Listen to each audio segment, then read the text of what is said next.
Chapter 1. A First Encounter. My name is Gu Xiyan, an ordinary high school student, 16 years of age, enrolled in Class 2 of the second year at San'an No. 2 High School. I live with my cousin Sue Anrin, who dropped out of school early to work and support both herself and me.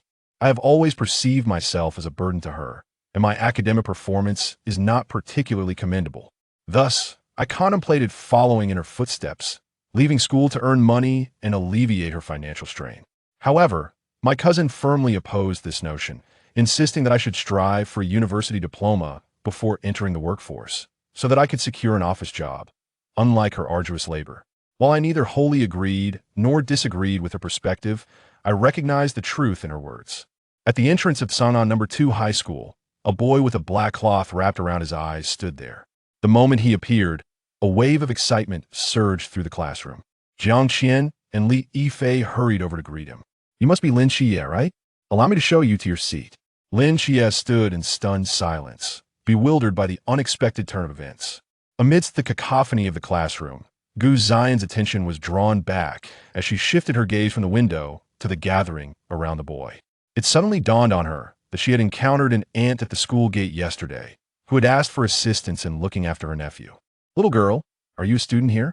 You're quite adorable. My nephew is also quite handsome. I hope you and your classmate can look out for him." And in that moment, she had been handed an egg. Indeed, he was quite handsome, Gu Xiyan mused. Before she could gather her thoughts, Jiang Qian and the others ushered Lin Xie to the empty seat beside her. "Lin Xie, you'll sit next to Gu Xiyan. It's the only available spot." Jiang Qian, the class monitor. "Absolutely. If you need anything, feel free to ask me." Li Yifei, he chimed in eagerly. Wang She. "Gu Xiyan is a good person, though she may be a bit reserved," Wang Xiao added. Just then, the bell rang, signaling the start of class. A female teacher entered with a stack of books, instructing everyone to return to their seats. After addressing Lin Xie, who sat at the back, she proceeded to the podium to commence the lesson. Gu Xiyan bit her lip, casting a furtive glance at Lin Xie, uncertain of how to initiate conversation. Sensing that his new desk mate was not particularly forthcoming, Lin Xie spoke first. "Hello, I'm Lin Xie." Gu Xiyan was taken aback by his initiative, momentarily pausing before responding.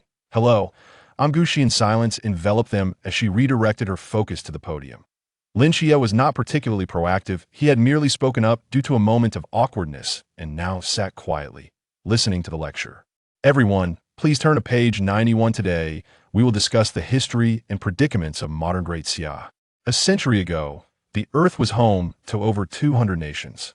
Thus, the day the fog descended, known as Survival Day, is observed annually on March 9th. The clear chime of the bell echoed through the campus, heralding the end of evening study. Unbeknownst to them, the students had passed yet another hour. As the bell rang, the previously tranquil campus suddenly burst into life. Students streamed out of classrooms like a flock of liberated birds, chattering and laughing, their steps light as they made their way to the exit. After a day filled with learning and pressure, this was the most relaxing moment for the students, allowing them to momentarily forget their heavy academic burdens and relish the joy of companionship. Among them, a particularly noticeable group of over 10 students was led by a boy shrouded in black satin, surrounded by layers of companions. Gu Xiyan walked at the rear of the group, not out of desire for solitude, but because her home lay along this same path. Lin Kai's lips twitched slightly as he helplessly remarked, "Is there any possibility that I could actually return home alone?" However, regardless of what Lin Xie said, the others were unwilling to let him depart by himself. Lin Xie. This left him feeling quite unaccustomed. Their enthusiasm was overwhelming. He suddenly realized that being isolated might not be such a bad thing after all. Yet, their intentions were kind. If they insisted on accompanying him, he would allow it. To his surprise, his new desk mate was also headed in the same direction. Unlike others who walked in pairs, she trailed at the back of the group, quietly solitary. Had it not been for his perceptive abilities, he might not have noticed her presence at all. As they walked a considerable distance, the group dwindled from the original 10 or so to now only 5 or 6, leading him to believe that some classmates had indeed taken a detour. The initial clamor gradually quieted as the number decreased, and Lin Xie silently sighed in relief. Of course, it was not just Gu Xiyan despite being at the rear, also felt a twinge of tension, as she was accustomed to walking alone. Today felt exceptionally unique. At this moment, Li Yifei suddenly spoke, engaging the others in a discussion about whether the fog might return. Li Yifei, is this the reason you aren't studying properly? If you continue this way, I might have to inform the teacher, Gu Xiyan said sternly, her face reflecting her disapproval of his words. Please don't. I was just joking, honorable class leader, Li Yifei exclaimed, his hair standing on end as he quickly wiped the virtual sweat from his forehead. Humph, Jiang Xian scoffed, choosing to ignore him thereafter. Lin Xie, who had remained silent, suddenly articulated his thoughts. But what if?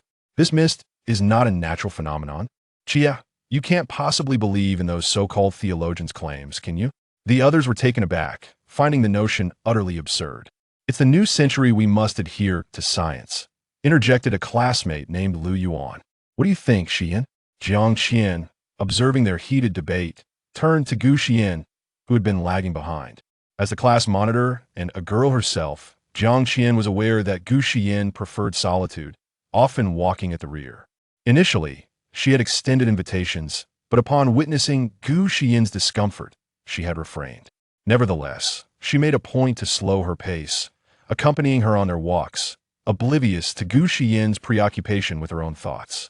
Startled by the mention of her name, Gu Xiyan paused, surprised that the conversation had shifted to her. Yet, she dutifully responded to Jiang Qian's inquiry. I don't know. Lin Xie remained silent ever since he had encountered the angel on the moon that fateful night on the rooftop. He had grown increasingly convinced that the world was far more complex than it appeared. Let's not dwell on such matters. If the sky were to fall, there would be tall figures to hold it up. We are merely high school students. Our focus should be on our studies. Jiang Qian smiled, deeming the topic too distant for their current lives. Indeed. Meanwhile, on a street in the old district of Sangnan City, a robust man strode confidently down the dimly lit road, carrying a heavy signboard while humming an unfamiliar tune. Upon reaching a street corner, he paused to check his phone. This is the place, he murmured, carefully lowering the cumbersome signboard from his shoulder and positioning it on the ground, ensuring it stood firm and upright. The signboard appeared somewhat aged, its inscriptions partially obscured, yet under the glow of the antiquated yellow light, the words stood out prominently, as if conveying vital information to passersby. No entry ahead. The four bold characters were striking, their crude font exuding an air of seriousness and warning that demanded attention. The man first communicated through his earpiece, affirming his position to the counterpart on the other end. Then, he smeared blood on the signboard, which absorbed it, creating an invisible domain inaccessible to ordinary people. After completing this task, he slumped to the ground, exhaling as if deflating like a balloon, and muttered in a disgruntled tone, "Damn it, another day of being drained." The man who had just opened the forbidden area sat beside the signboard, engrossed in his phone. Suddenly, a voice crackled through his earpiece. "Zhao Kongsheng, present. Captain, what's happened?" Upon hearing this voice, his previously relaxed demeanor vanished, replaced by a grave expression. The response from the other side remained unknown. Zhao Kongsheng's expression instantly darkened. The person across from him reiterated, "The masked phantom poses a lethal threat to ordinary individuals. We must act quickly." Zhao Kongsheng. Understood. Zhao Kongsheng replied solemnly, sprinting toward the vehicle before swiftly boarding it and driving southeast. "I'll take a right turn at the intersection here," Wang Xiao suddenly announced. "See you at school tomorrow." "All right, see you then." After Wang Xiao spoke, he waved goodbye to Gu Xiyan, who was walking behind them, and turned to leave. At that moment, Gu Xiyan detected a particularly foul odor approaching, compelling her to cover her mouth and nose with her hand, her keen sense of smell ever alert since childhood. At this juncture, Gu Xiyan noticed only a few familiar classmates remaining. Hesitant yet determined, she hurried to Jiang Qian's side, grasping her sleeve and whispering, "Class monitor, do you smell something strange?" Initially taken aback by Gu Xiyan's sudden proximity, Jiang Qian quickly regained her composure upon hearing the question. "No, what odor?" she replied, straining her nose to sniff the surrounding air. Li Yifei also attempted to sniff the air, but just as he was about to claim he detected nothing, he nearly retched. "Ugh!" Wang Xiao, who had taken a couple of steps toward the alley, halted upon hearing Gu Xiyan's remark, sniffing the air as well, and reacted similarly to Li Yifei. Lu Yuan stood bewildered, perplexed. What's going on? Why can't I smell anything? Lin Xie also sensed the odor, simultaneously attuning his perception to the surroundings. Before he could discern anything, Gu Xiyan's gaze fixated on the alley where Wang Xiao had been about to depart. Seeing Gu Xiyan frozen in place, Jiang Qian followed her line of sight and spotted an exceptionally tall and eerie figure slowly advancing toward them from 10 meters away. Leaving her in shock, it was evident that this form was not human. Li Yifei and Wang Xiao noticed it too, but due to the dim lighting, they could only make out the towering, strange silhouette without discernible features. Li Yifei trembled, attempting to speak, but failed repeatedly. Lu Yuan, still oblivious to the unfolding situation, struggled with his slight nearsightedness, rendering his vision even less reliable than theirs. The eerie silence prompted Lin Xie to realize something was amiss. Just as he was about to speak, he sensed a creature that resembled both human and ghost, charging toward them with astonishing speed. Instantly, Lin Xie shouted, "Run! Quickly!" Finally, Li Yifei and the others reacted.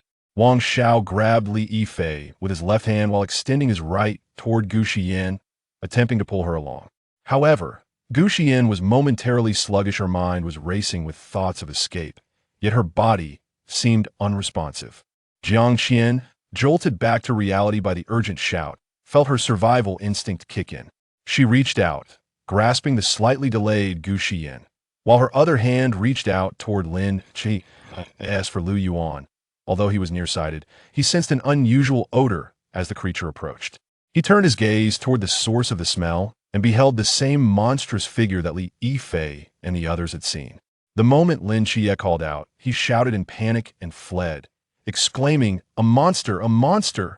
In his haste, he accidentally collided with Lin Xie, nearly causing him to stumble to the ground.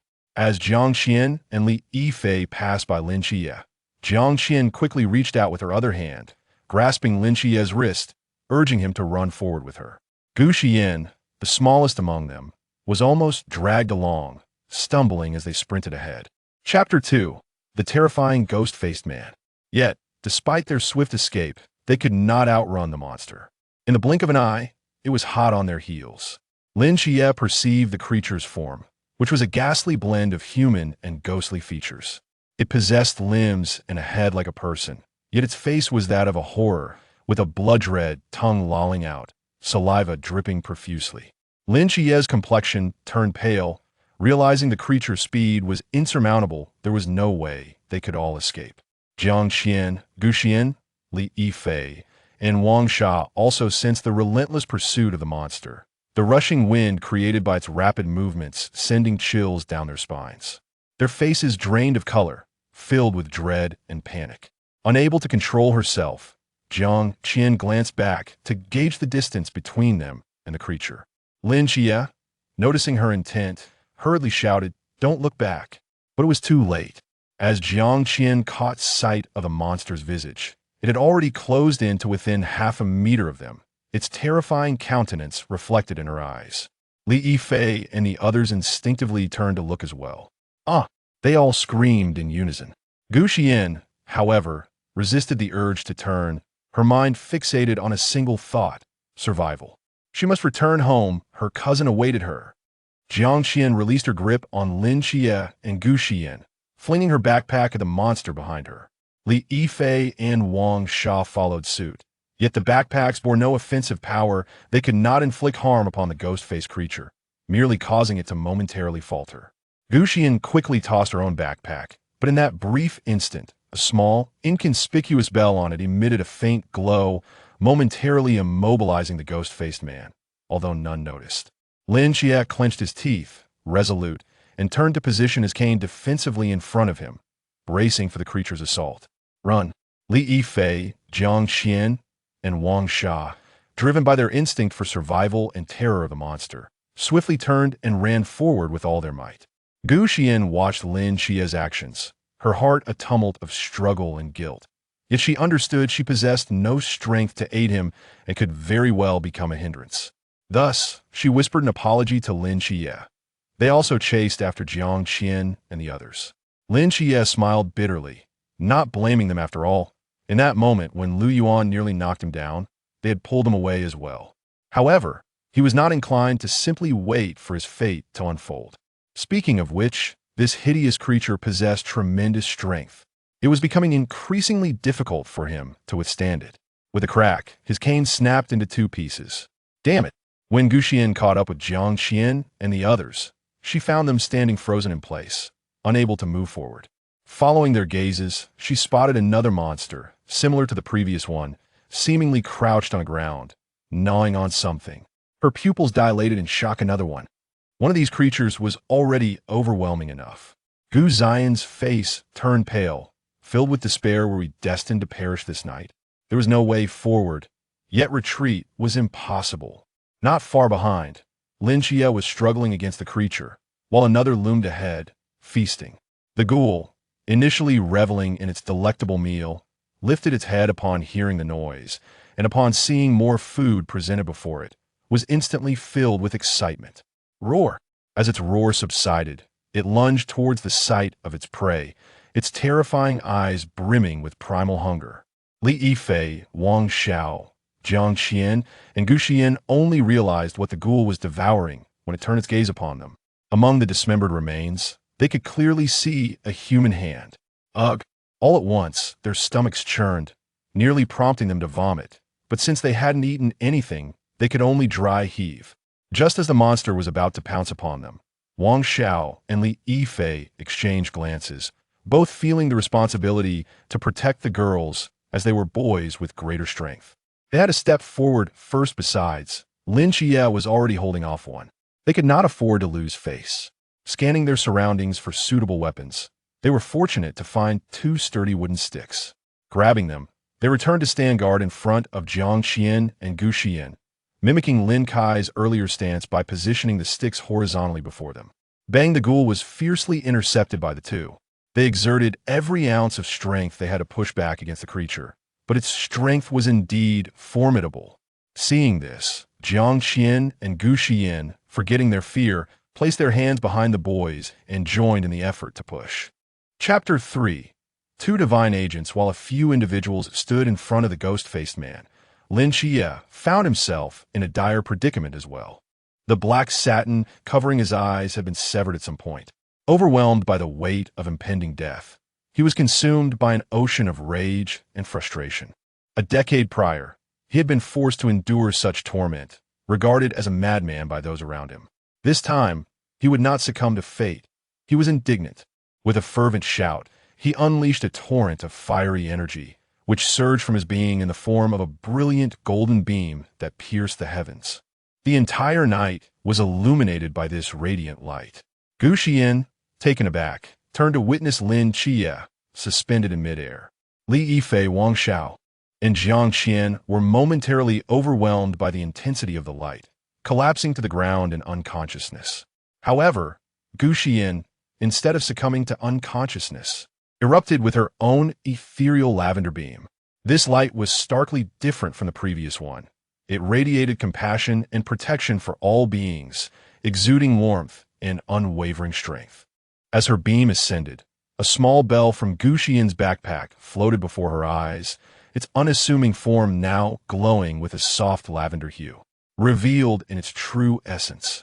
It was a delicate bell of pale gold infused with hints of purple. The two beams soared swiftly into the sky, capturing the gaze of a significant portion of Sangnan City as populace. In the old district, 5 individuals cloaked in dark crimson robes, engaged in confronting the remaining ghost-faced men, turned in astonishment as the first beam ignited the sky.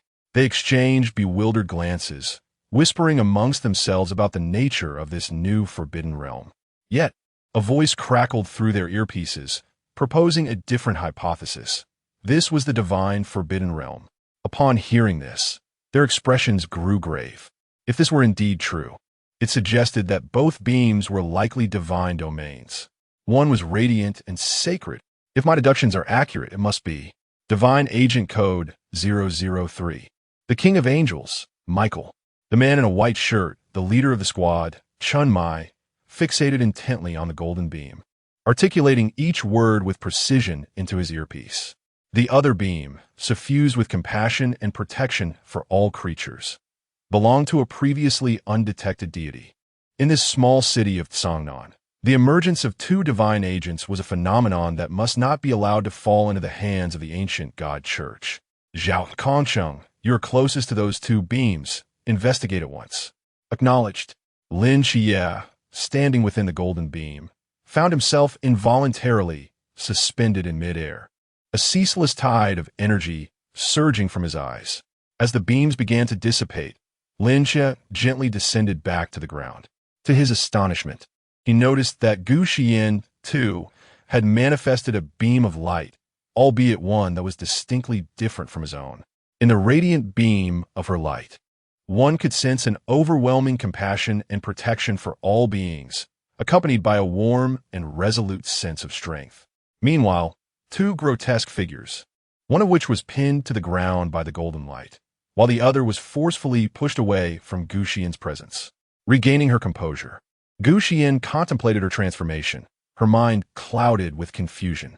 She gazed at the small bell in her hand, lost in thought. Recalling her recent encounter with a being, not merely a human, but a deity with a heart for the world, she remembered its tall and graceful form, its kind and gentle visage, and the tenderness reflected in its eyes. It exuded an aura of divine, inviolable tranquility, as if capable of purifying the soul.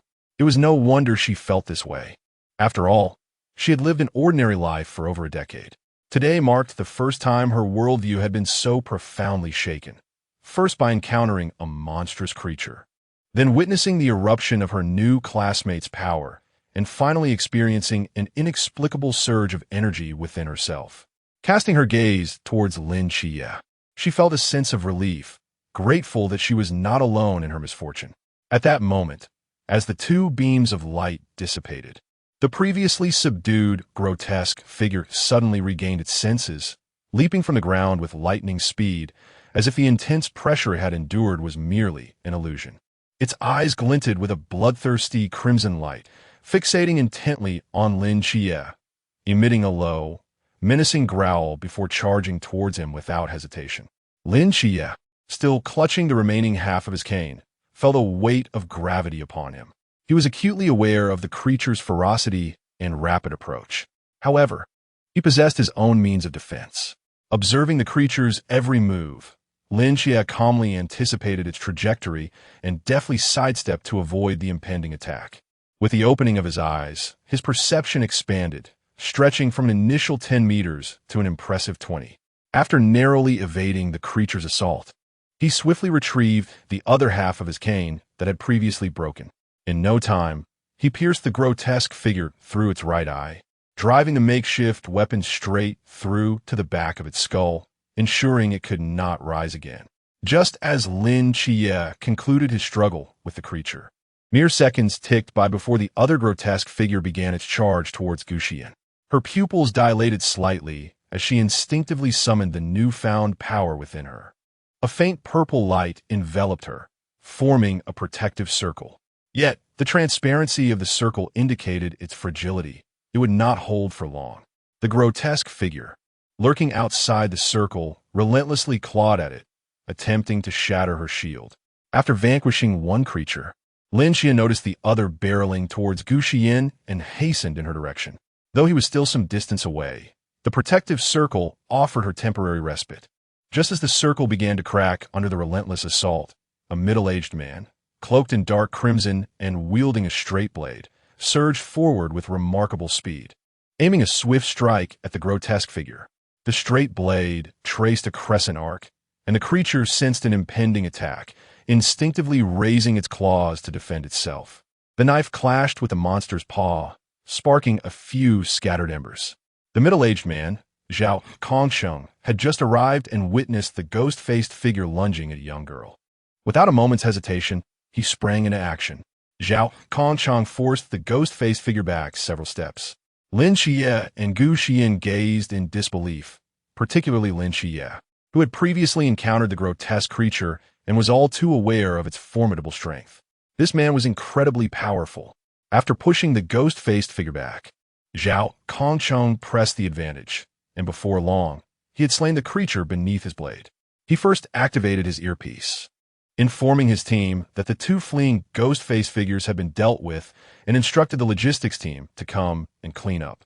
Subsequently, he switched off the earpiece, resting the straight blade on his shoulder while holding a cigarette between his lips.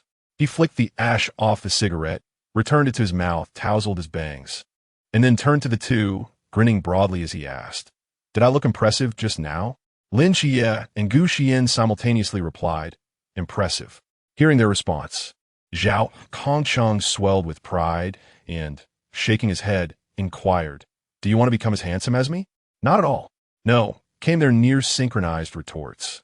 Zhao Kongcheng was momentarily taken aback. What? This script must be flawed. They should have been eagerly excited, responding with a resounding yes. "Why?" After a brief silence, he widened his eyes and asked them again. Lin Xie replied, "Because it's easy to die quickly." Gu Xiyan added, "Because I don't want to die yet." Zhao Kongcheng thought to himself, "These two are decidedly abnormal, exceedingly so." Yet, he was not inclined to concede defeat so easily. After a moment of contemplation, he proposed, "How about this? You both come with me. This is not an appropriate place for conversation. Oh, by the way, I am Zhao Kongcheng, definitely not a bad person." Upon hearing this, Lin Xie blinked and nodded obediently. "I trust you, but we need to retrieve our backpacks. The information inside is crucial." He then winked at Gu Xiyan. Gu Xiyan blinked back, equally earnest. Lin Xie sighed, feeling exasperated. Surely, he didn't truly wish to discuss those monsters with him? It dawned on Gu Xiyan that Lin Xie was merely deceiving Zhao Kongcheng, and she thought, "Oh, I don't want to." Once they exited the alley, Lin Xie released Gu Xiyan's wrist. "All right, let's part ways." Gu Xiyan pondered for a moment before softly saying, "Thank you for earlier." Without waiting for a response, she walked off in one direction. Fortunately, Lin Xie possessed keen hearing. Otherwise, he might have missed it. However, he was taken aback by the direction Gu Xiyan was heading and hurriedly caught up. "What a coincidence, my home is also in this vicinity," he thought, while Gu Xiyan felt a twinge of embarrassment. The two remained silent until Lin Xie paused, pointing to an old building and stating, "This is my home." Mine is just down the lane next to yours," Gu Xiyan replied awkwardly, then quickly added, "Well, see you tomorrow." "See you tomorrow," Lin Xie echoed. And without further contemplation, he headed home, needing to reflect on the events of the evening. Turning to Zhao Kongcheng, he was preoccupied with thoughts of the captain pursuing the Phantom King, lost in contemplation while smoking. Something seems amiss, he suddenly realized. Where are those two brats? After a moment of disbelief, he could hardly fathom that he had been deceived. He had been duped by two children. Damn it, do kids nowadays possess such cunning? At that moment, several cloaked figures arrived, discovering only Zhao Kongcheng and the three unconscious students. Hong Ying looked at Zhao Kongcheng with suspicion. "Old Zhao, where are the others?" Zhao Kongcheng's expression darkened at the mention. Could it be? Did they really escape? As Hong Ying continued to press for answers, a hint of schadenfreude flickered in her heart. "Sister Hong, I just picked up several backpacks back there," Si Xiaonan spoke up quietly. "Wen Qima, let us have a look." After examining the bags, they discovered, aside from the three students' backpacks, two additional bags that undoubtedly belonged to the two divine agents. The group instantly perked up, leading to a scene where several heads huddled together, examining the backpacks. Lin Xie, Gu Xiyan, and the second-year students of Sangnan City High School Class 2. "Sister, I'm back," Gu Xiyan announced as she took a deep breath before stepping inside to calm her nerves. "Why are you so late? Where's your backpack?" Su Anren noticed Gu Xian's empty hands and slightly wrinkled clothes, frowning in concern. "What happened?" "It's nothing, sister. The teacher kept me after class, and I forgot my backpack." Gu Xiyan attempted to brush it off, hoping her cousin would not inquire further. Su Anren sighed softly, understanding that her sister did not wish to burden her with worries. "All right then, the food is on the stove. Hurry and eat, wash up and get some rest. I'll turn in first." She affectionately patted Gu Xian's head, muttering to herself about her sister's stunted growth. "Okay, sister, you should get some sleep. You've had a long day." Gu Xiyan breathed a sigh of relief, managing a smile at Su Anren. After the earlier events, Gu Xiyan had lost her appetite and hurriedly washed up before retreating to her room. After securely locking the door, Gu Xiyan sat at the far end of her bed, cradling her knees and burying her head within them. If anyone were to witness her, they would see her body trembling slightly. She had been overly tense earlier, and only now, in the sanctuary of her own room, could she reveal her vulnerable side. Yet, the moment she closed her eyes, the horrifying images resurfaced. Gu Xiyan lamented to herself, acknowledging her own lack of fortitude. She was utterly terrified.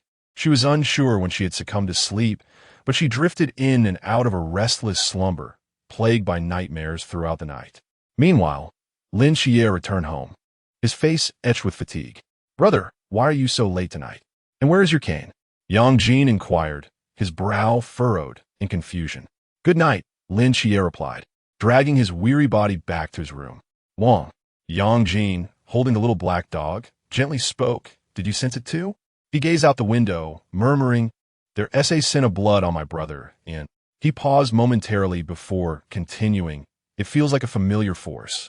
After enduring such events, Lin Xie truly felt exhausted.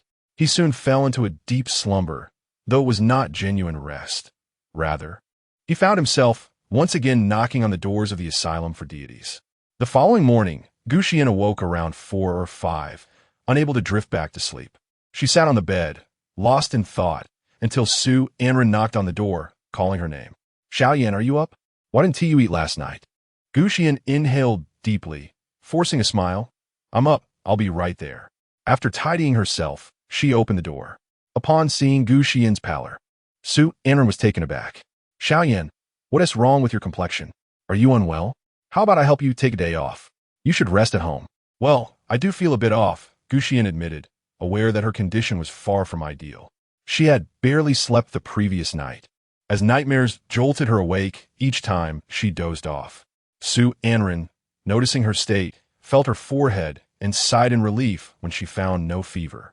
"I'll make you some porridge," she said before heading to the kitchen. Nodding, Gu Xiyan returned to her room, sitting by the window, her gaze hollow as she stared outside. Lin Xie, too, did not attend school. Instead, he first visited the library to gather information before going to the mental hospital to ascertain the situation. Chapter 4. Understanding the truth of the world unbeknownst to her. Gu Xiyan had spent the better part of the day at home. As she gazed into the refrigerator, which contained only a meager selection of ingredients, she found herself embroiled in a mental struggle. Ultimately, she resolved to visit the market to procure some vegetables, so that when her cousin returned home, a meal would be waiting. However, what was the situation? She had merely stepped out to buy some groceries. Gu Xiyan glanced at Zhao Kongsheng, then at Lin Xie, and her gaze settled back on Lin Xie. Lin Xie, speechless, was overwhelmed with regret. Why had she chosen this path? So many alternatives were available. Moments earlier, Gu Xiyan had just exited the market when she stumbled upon the scene of Lin Xie being relentlessly pursued by Zhao Kongsheng. She was taken aback. During the third pass of Lin Xie and Zhao Kongsheng in front of her, Zhao Kongsheng paused, blinking in surprise. After a moment, he recognized the young lady from the previous night, and thus, Gu Xiyan was dragged along in pursuit of Lin Xie. Zhao Kongsheng's eyes were bloodshot as he gripped each of them firmly, declaring, "Finally, I have caught you too. Do you have any idea how long I've waited for this? I have been waiting at your school gate all day." To be honest, Gu Xiyan was completely dazed when Zhao Kongsheng first pulled her into the chase after Lin Xie. Now, witnessing the bloodshot eyes of Zhao Kongsheng, an inexplicable fear surged within her. Desperately, she tried to break free from his grasp, twisting her hands in an attempt to escape his stronghold. However, Zhao Kongsheng's strength was formidable. Gu Xiyan's struggle momentarily stunned Zhao Kongsheng, who soon realized he might have frightened her and quickly softened his demeanor and tone, loosening his grip slightly. "All right, let us move. This isn't the place for conversation." Zhao Kongsheng instinctively intended to head in one direction, but upon catching sight of Gu Xiyan in his peripheral vision, he recognized it was inappropriate and sought another location. Eventually, they arrived at an internet CAF, where they secured a private room. Upon entering, Zhao Kongsheng locked the door and took a seat by it, his gaze fixed intently on the two. "Let us reintroduce ourselves. I am Zhao Kongsheng." "Lin Xie," she sighed, appearing unimpressed. Gu Xiyan, she added softly from behind Lin Xie. All right, let us get to the point. You go first. Zhao Kongcheng gestured toward Lin Xie. What do you wish to know? Your eyes. Have you encountered Michael? At Zhao Kongcheng's inquiry, Lin Xie's body stiffened, and she hesitantly nodded. This man was indeed extraordinary. He must possess a wealth of knowledge. Lin Xie then realized that the angel responsible for her blindness for a decade was none other than the king of angels, Michael. Meanwhile, Gu Xiyan quietly sat in the corner, attentively listening to their conversation. As Lin Xie nodded, Zhao Kongcheng finally exhaled in relief, his gaze toward Lin Xie and Gu Xiyan gradually igniting with fervor. Goodness! He had encountered not just one, but two agents of the divine. Gu Xiyan felt uncomfortable under Zhao Kongcheng's intense stare, instinctively retreating further behind Lin Xie, to the point where even her fluffy head was no longer visible. Clearing his throat, Lin Xie straightened his back, shielding Gu Xiyan from Zhao Kongcheng's gaze. After a brief interaction, he sensed that Gu Xiyan was somewhat timid and lacked a sense of security. Her instinctive retreat behind him could be attributed to their life-and-death bond forged the night before. Realizing he had inadvertently frightened the young girl, Zhao Kongcheng quickly tempered his demeanor. Then why did he seek you? What did he say? And to what extent can you utilize the Forbidden Ruins now? Zhao Kongcheng bombarded Lin Xie with a series of questions, causing him to frown at the sheer number of inquiries. Locking eyes with Zhao Kongcheng, Lin Xie posed his first question. Do divine beings truly exist in this world? Without hesitation, Zhao Kongcheng replied, they do. However, not all gods are real. What does that mean? They conversed extensively, covering topics from deities to the awakening of ordinary individuals and the discovery of divine beings. All right, you've had your turn now. Let's discuss the young lady. Zhao Kongcheng shifted his focus back to Gu Xiyan, this time softening his approach to ensure he wouldn't intimidate her. A sense of trepidation gripped Gu Xiyan as she tightly clutched the hem of her clothing. It was finally her turn. What would you like to know? Seeing her anxious demeanor, Zhao Kongcheng couldn't help but chuckle. Fear not. I do not bite. I will only ask a few questions, and you have already heard much of our conversation. Trying to relax, Gu Xiyan replied, Go ahead, but I don't know much. Who is the deity you represent? Did he say anything? After a moment of hesitation, Gu Xiyan candidly confessed he is very weak. He said he is Hutun Yangyang. What? Zhao Kongcheng exclaimed in astonishment. For so long, the great Xia had failed to detect any divine presence, and now Gu Xiyan suddenly claimed that her deity was Hutun Yangyang. What did this imply? It meant that the deities of great Xia still existed. Lin Xie was equally stunned, having just learned that the divine beings of great Xia were missing. To discover that Gu Xiyan was the agent of one of them was utterly shocking. Startled by Zhao Kongcheng's loud outburst, Gu Xiyan hurriedly reassured him. That is indeed what he said, and he mentioned that he currently possesses little power and has lent me the remaining strength. Let me think. Zhao Kongcheng furrowed his brow as he stood up and paced back and forth. Did he mention whether his strength would be restored? Zhao Kongcheng fixed his gaze intently on Gu Xiyan, unwilling to miss any nuance in her expression. Gu Xiyan subtly shifted backward, responding, It requires time. Zhao Kongcheng felt that this matter was of utmost importance and must be conveyed to the captain for a decisive resolution. Wait, this is too significant. I need to make a call first. With that, Zhao took out his phone and dialed a number. The call connected almost immediately, and Chun Mai's voice resonated on the other end. What's the matter? Have you located the two divine agents? Captain, it's like this. Zhao Kongcheng swiftly relayed the situation to Chun Mai. What? Chun Mai was taken aback, but quickly composed himself and addressed Zhao Kongcheng. This matter is indeed critical. You have done well. We must ensure the safety of those two and prevent them from falling into the hands of the ancient god society. I am currently pursuing the whereabouts of the ghost-faced king, but if possible, it would be best to bring them back to the office. Understood, I will safeguard them. Also, inform the others at the office. I will hang up now. After ending the call, Chun Mai immediately dialed another number. It's me. I have discovered two divine agents. One is the agent of the Seraphim Michael, and the other is someone you would never expect. Without further ado, Chun Mai got straight to the point. Who is it? It is our own divine being of the great Xia, Mother Earth. Shunmai did not waste any words. After exhaling a puff of smoke, he continued. Bang! The sound of something shattering resonated from the other end of the line. Are you saying it is our great Xia's deity? The astonishment and disbelief from the other side were palpable. Indeed, however, her agent mentioned that she is currently weakened and requires time to recover. Xiaopingge gradually regained composure. All right, I understand. I will inform Commander Yi. Thank you for your efforts, Mai. Not at all. By the way, let us keep the matter of Mother Earth's weakness under wraps for now to avoid causing chaos. Understood. Once Zhao Kongsheng hung up the phone, he turned to the two individuals, saying, You have heard.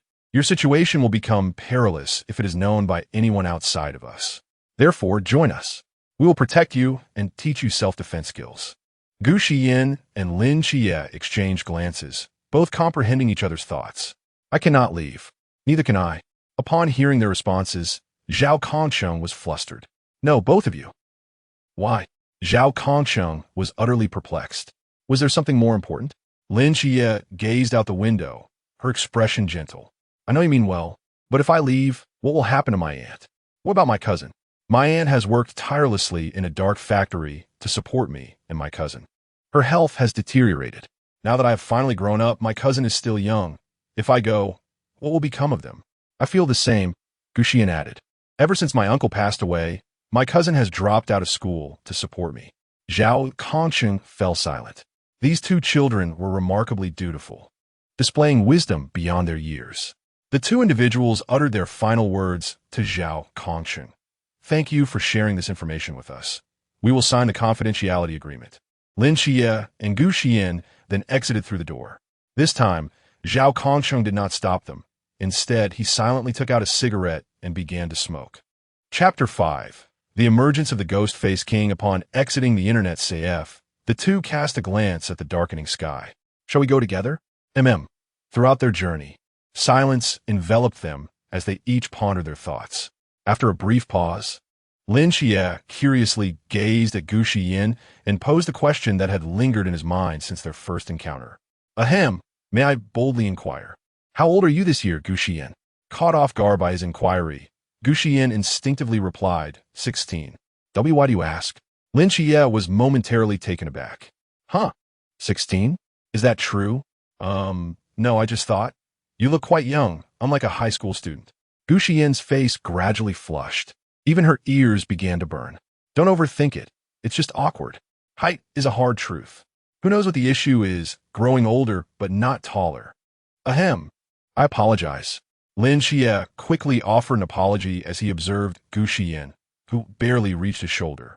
However, if one overlooked the slight upward curl at the corners of his mouth, it would seem all the more sincere. Gu Xiyan appeared despondent, her voice lacking energy as she replied, It's fine.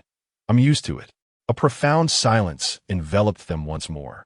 Lin Xie flashed a smile at Gu Xiyan. See you tomorrow. Gu Xiyan, still lost in her thoughts regarding her height, murmured, See you tomorrow. Witnessing her somewhat forlorn figure as she walked ahead, Lin Xie felt a pang of guilt.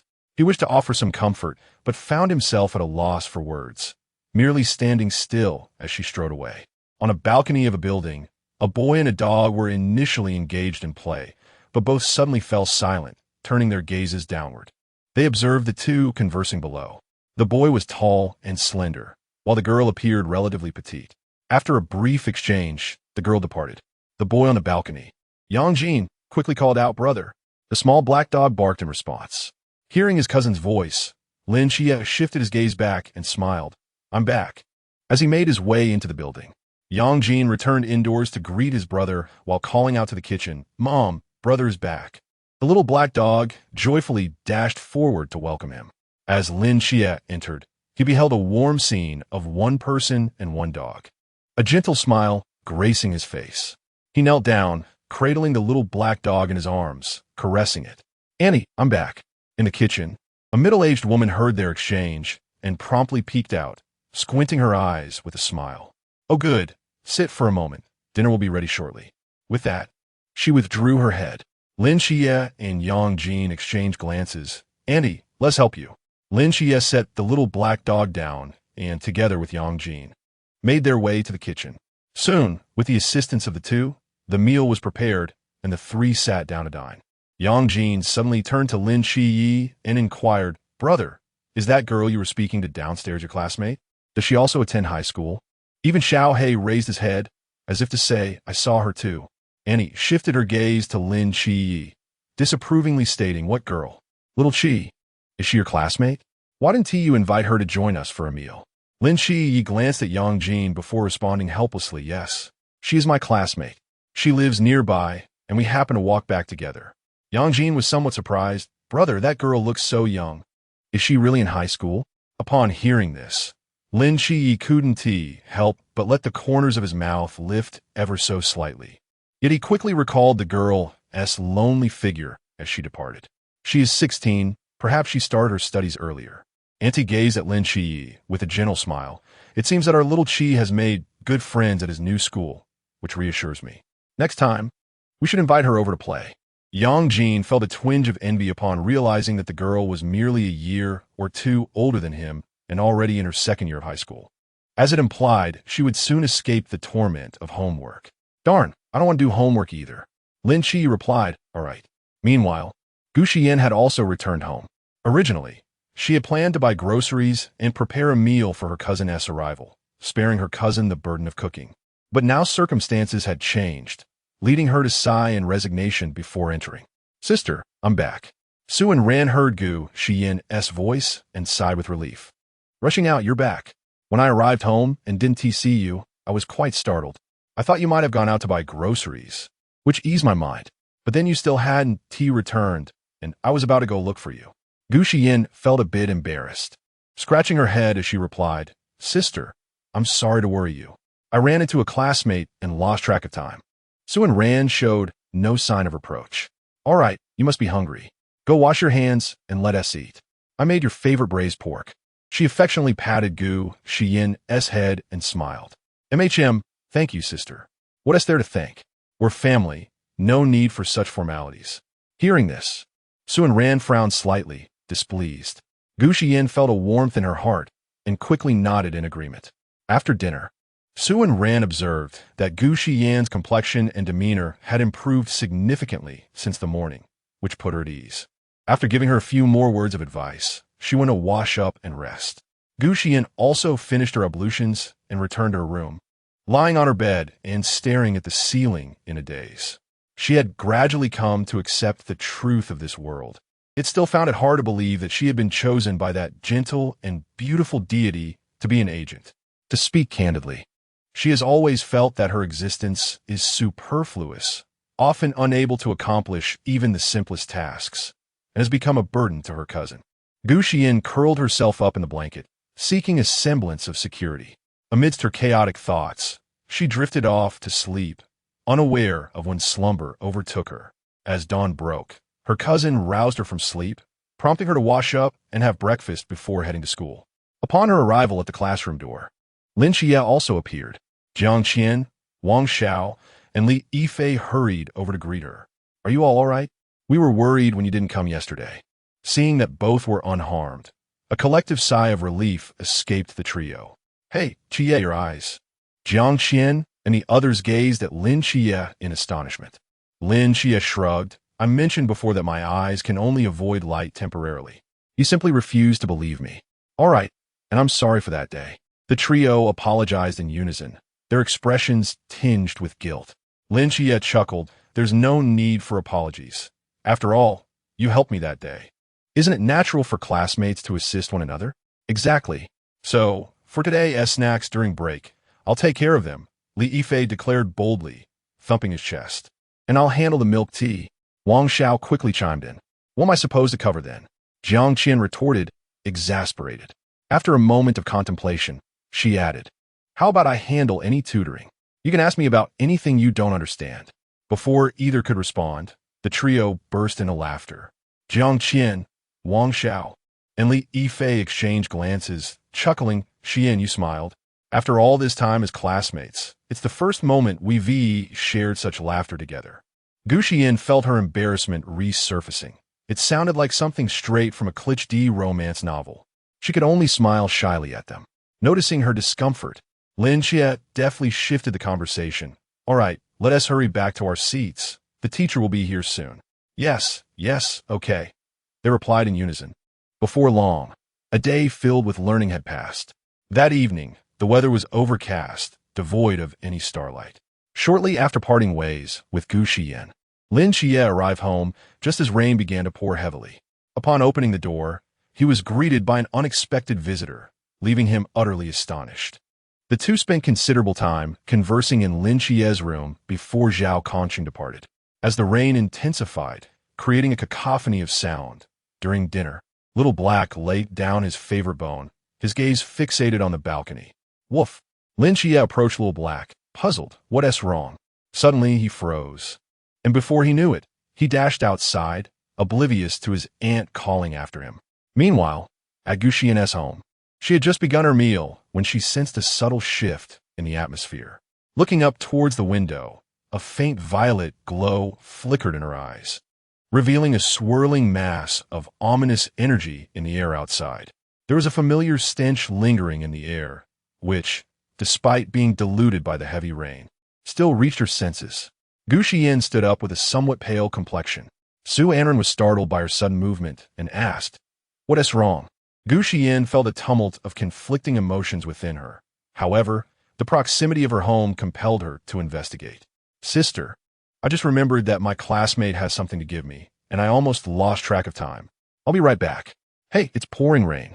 At least wait until it eases up a bit before heading out. I'll return shortly." Gu Xiyan, for the first time, disregarded her cousin's words, taking an umbrella and rushing outside. She had not run far when she encountered Lin Xie, who was also hurrying. She called out to him, "What is happening?" Lin Xie had not anticipated Gu Xiyan's presence, but soon came to terms with the gravity of their situation. As they ran swiftly, Lin Xie explained the circumstances. Gu Xiyan's complexion grew even more ashen, yet she felt compelled not to let Zhao, Conqing, and Lin Xie face such perilous creatures alone. Even if she could not engage in battle, she could provide healing. Moreover, she did not wish for Zhao Conqing to encounter any mishaps, knowing he was without the protection of the Forbidden Domain. The two quickly arrived at the place Lin Xie had mentioned, where he muttered, "This must be the spot. Why is there no one here?" Gu Xiyan observed her surroundings and suddenly recalled Zhao Conqing's mention of the forbidden object. "Yes, unbounded space," she exclaimed. Lin Xie's eyes brightened at this realization. He began scanning the area for anything that might constitute the unbounded space, calling out loudly, "Zhao Conqing! Zhao Conqing! I know you are nearby." Gu Xiyan also looked around, hoping Lin Xie's voice would reach Zhao Conqing. Soon, they spotted 3 signboards standing not far away. Inside the domain, Zhao Conqing lamented his misfortune for encountering such a ferocious adversary. After a series of battles with the Phantom King, Zhao Conqing had been struck hard in the chest, resulting in 2 broken ribs and sending him flying. Had it not been for his dagger mitigating some of the damage, he might have perished. Coughing up blood, his face was a ghastly white. Suddenly, a voice came from behind him, Lin Xie's voice. Zhao Conqing froze, the sound. Outside, Lin Xie and Gu Xiyan, still unaware of Zhao Conqing's response, called out urgently, "Zhao Conqing, we know you are in the unbounded space. Open the door and let us in. We can help." After 2 or 3 seconds, Zhao Conqing's voice emerged from behind the signboards. "What the hell are you doing out here at night? Get lost." Suddenly, Zhao Conqing recalled Lin Xie's words. That little girl came too.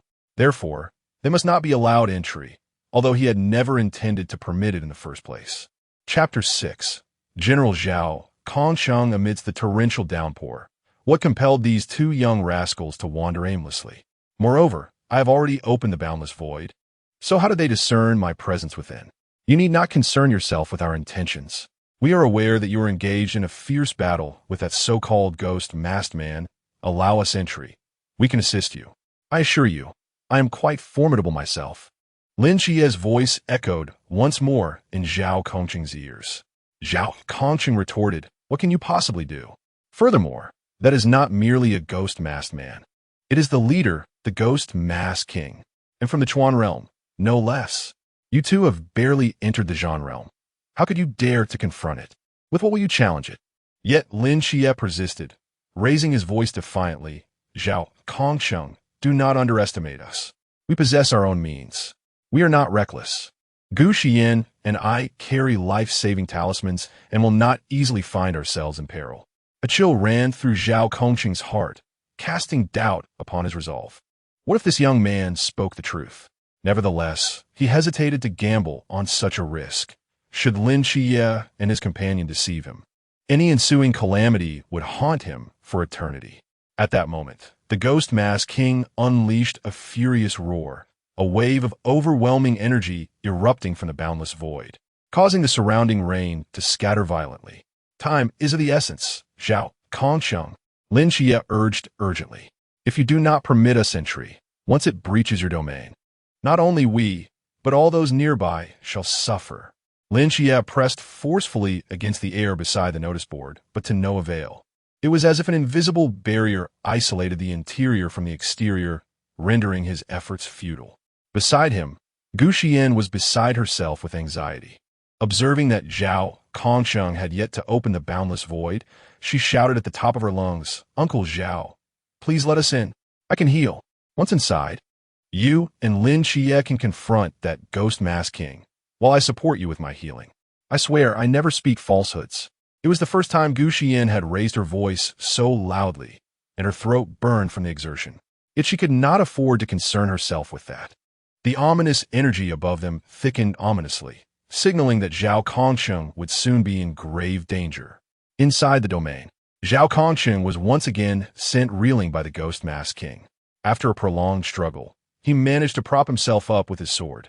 Hearing the slightly hoarse voice of a young girl, he sighed inwardly, as expected. He then spoke, cough, "Do not waste your efforts. Though I lack a realm, the open boundless void does not permit those below the realm to enter easily. There are only two avenues for entry. Either I must willingly allow you in, or I must perish." Zhao Kongsheng's gaze remained fixed on the Ghost Mask King, his voice growing increasingly feeble. Following his words, silence enveloped the outside world. 1 second, 2 seconds, a full 3 seconds. No further sound arose. Zhao Kongsheng assumed the two young ones had heeded his advice and returned home, and thus he paid them no further mind. Zhao Kongsheng murmured to himself, "This is how it should be."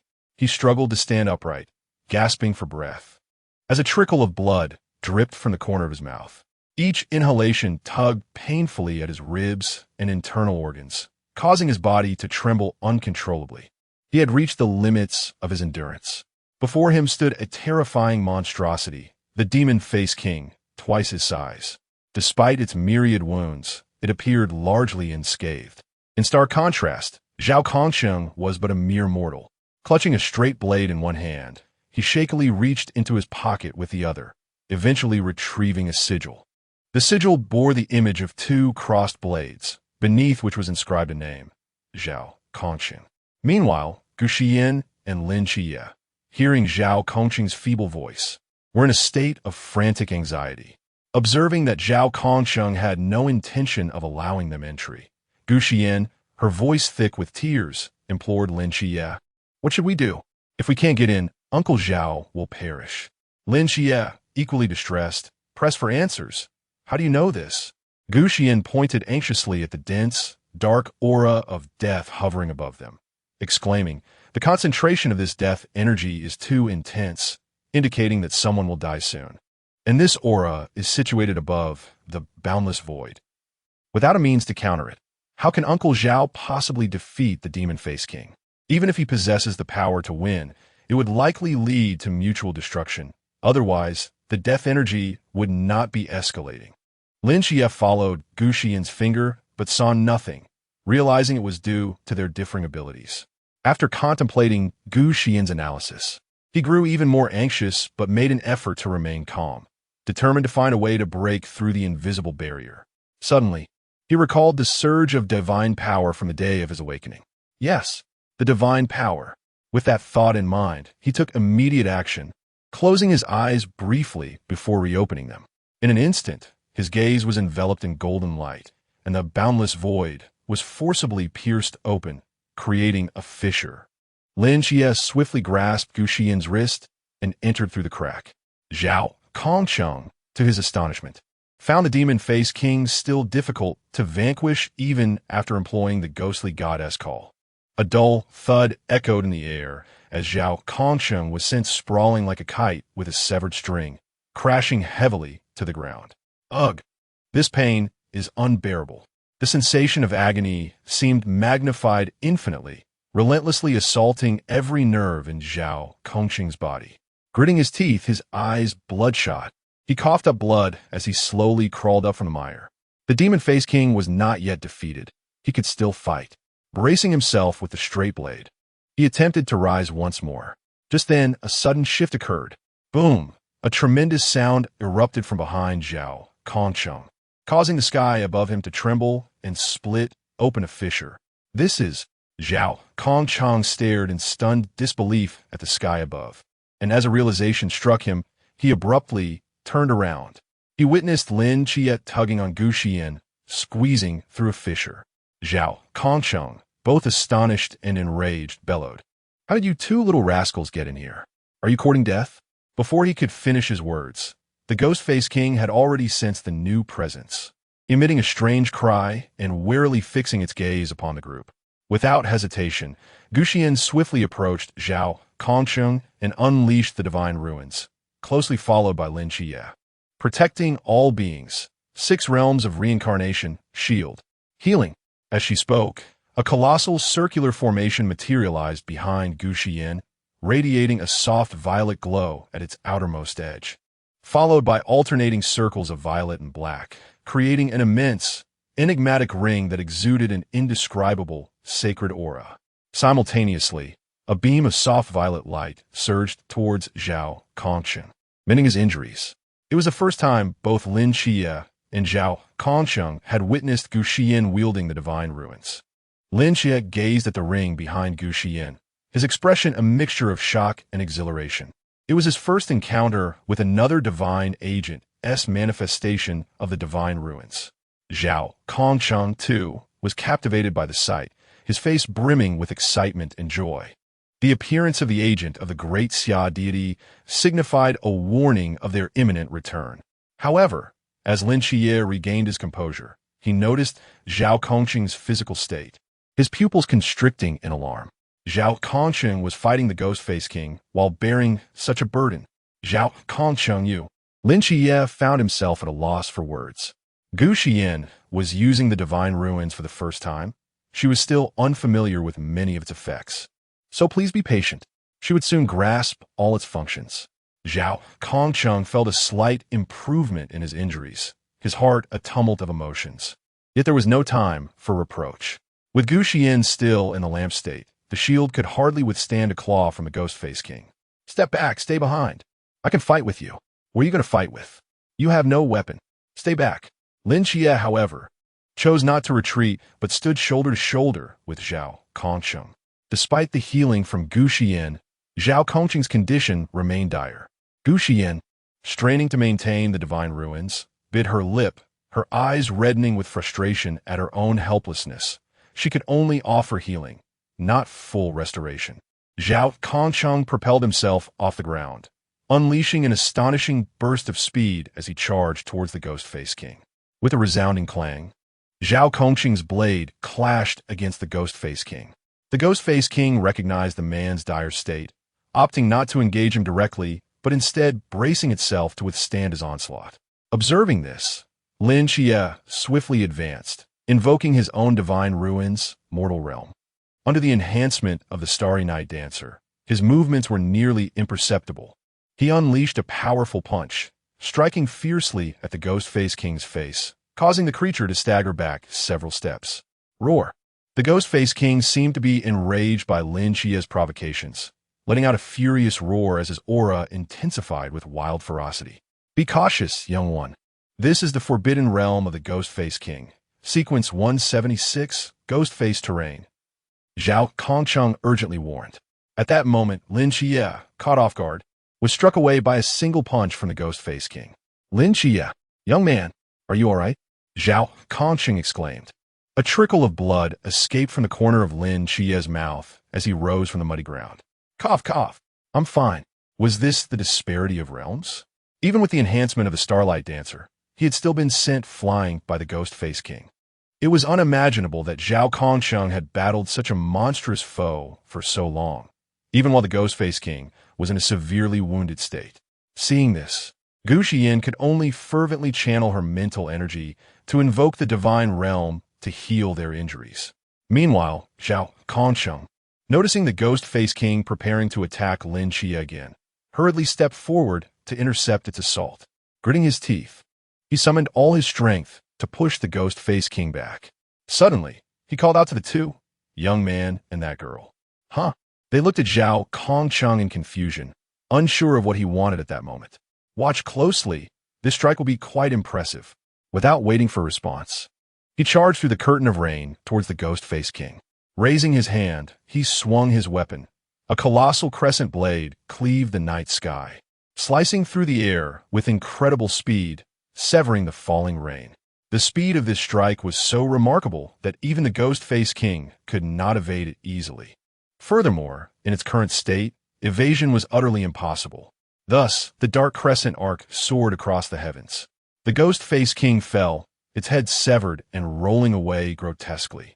Zhao Kongqing's body finally succumbed to exhaustion as he collapsed straight down. Lin Xie's eyes widened, and he rushed forward, catching Zhao Kongqing's body securely. Gu Xiyan hurriedly followed, her vision blurred by tears. The vitality within Zhao Kongqing was gradually fading away. Lin Xie held him helplessly, uncertain of what to do. His condition was far worse than he had anticipated. Zhao Kongqing, you, cough cough. It's nothing. Just the aftereffects of forcibly unleashing my potential. Zhao Kongsheng replied nonchalantly. But you will die. I know. Lin Xie's expression grew complex. Was this truly worth it? There were no multitudes behind you, and only we witnessed your sacrifices. That's enough. At least I can protect you two little ones. Zhao Kongsheng smiled. Lin Xie stared at him, rendered speechless. Gu Xiyan desperately exerted her mental energy to draw upon the powers within the divine realm to assist Zhao Kongsheng, but her efforts bore no fruit. With a choked voice, she wept, Uncle Zhao, I'm so sorry. I can't save you. Cough, silly girl. There's no need to burden yourself. I am well aware of my own body. Young man, could you assist me? What do you need? I have a pack of cigarettes in my pocket. Please light one for me. Lin Xie silently extended his hand, rummaging through Zhao Kongqing's pocket, and soon retrieved a pack of cigarettes, dampened by the rain, along with a lighter from his own trousers. He helped ignite the cigarette resting between Zhao Kongqing's lips. Zhao Kongqing inhaled deeply, releasing a long sigh, as if a wave of comfort washed over him. With the cigarette in his mouth, he gazed at the overcast sky, raindrops cascading down his face, trickling along his cheeks. Was I just handsome? Zhao Kongqing asked weakly, turning to the two. Yes, very handsome. Especially exceptionally handsome. Their responses were surprisingly in unison. He chuckled softly, but a cough interrupted him. Suddenly, Lin Xie's body stiffened. In his perception, the Ghost Face King was slowly rolling its head back towards its own body, as if attempting to reattach itself. His pupils constricted in alarm. The Ghost Face King was still alive. Gu Xiyan's attention was solely on Zhao Kongqing's gravely injured form, while Zhao Kongqing himself lacked the energy to notice the unfolding scene. Lin Xie chose not to disclose this to them. Zhao Kongqing appeared to have recalled something, a satisfied expression gracing his features. However, the light in his eyes was gradually extinguishing. Zhao Kongqing, don't sleep. We are still waiting to return home for dinner with you. Did you not say you wanted to become a general? Don't sleep. Lin Xie and Gu Xiyan fervently shook his body, calling out to him. Uncle Zhao, I beg you, do not sleep. Zhao Kongqing could no longer hear their voices. His eyes grew increasingly hazy. The corners of his mouth curled into a faint smile, his eyelids slowly descending as his body relaxed. Zhao Kongqing had passed away. The two stood frozen, their bodies rigid. Rain mixed with tears blurred their vision, yet neither could tear their gaze away from Zhao Kongqing. Chapter 7. Welcome back. General Zhao Kongqing.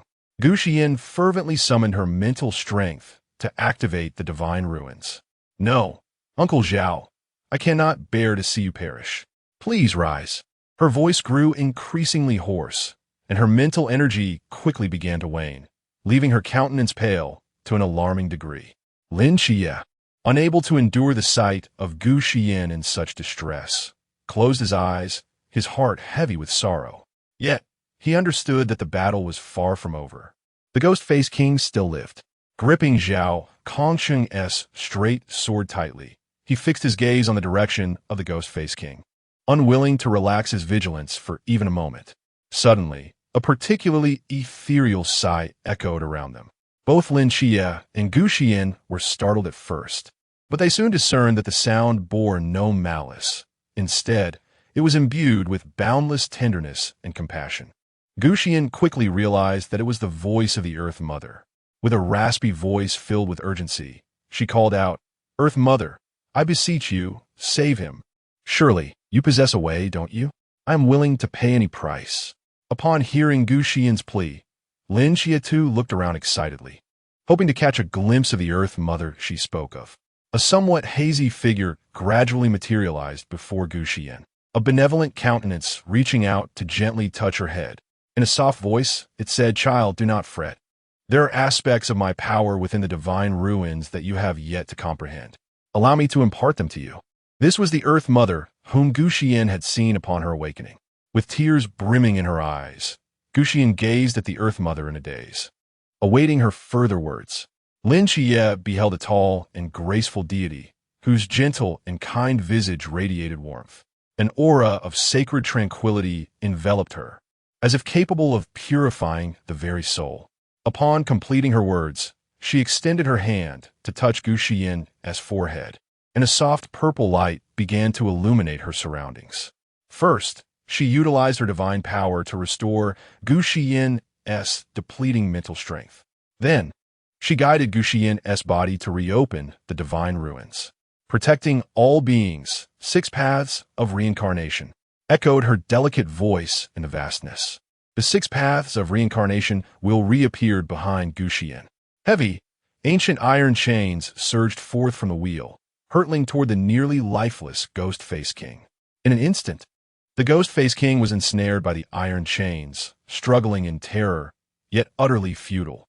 All its lingering death energy streamed toward the 6 paths of reincarnation wheel.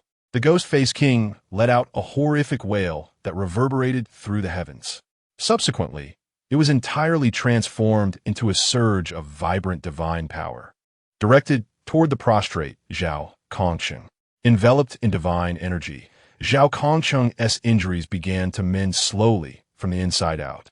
Gradually, the rise and fall of his chest signified the return of breath. Lin Xie stood in astonishment, incredulously witnessing the miraculous scene. He was alive, truly alive. Having completed her task, the Earth Mother finally paused. He gazed gently at the two, saying, "The rest is entrusted to you." Gradually, he vanished into thin air. Gu Xiyan stood there, momentarily stunned by the scene before her, witnessing Zhao Kongqing's body regain its vitality, and she was overwhelmed with joy, tears streaming down her face. Softly, she murmured, "Thank you, Empress Hutu." Then, darkness enveloped her, and she fainted. Lin Xie, noticing this, hurried forward to catch Gu Xiyan's body, anxiously assessing her condition. Realizing she had merely fainted from exhaustion of her mental energy, he let out a sigh of relief. However, he was now faced with a dilemma. He could not carry both of them alone. In the pouring rain, a woman cloaked in a dark red cape, drenched to the bone, stood in the street, gasping for breath, her back burdened with a black long case. In the open space 2 buildings ahead, Wu Xiaonan's voice crackled through the earpiece. He hesitated before continuing, his tone heavy with foreboding. "Hongying, you must prepare yourself mentally." A jolt of fear coursed through Hongying, yet she gritted her teeth and sprinted toward her destination. "We've lost contact with him a few minutes ago, and old Zhao's emblem positioning hasn't moved for several minutes." "Don't say such things, old Zhao. Old Zhao will be fine." Hongying's pupils constricted, her body trembling slightly as her pace quickened. Meanwhile, tears blurred Si Xiaonan's vision, and both Wen Qima and Lung Xian felt their eyes redden, harboring a flicker of hope.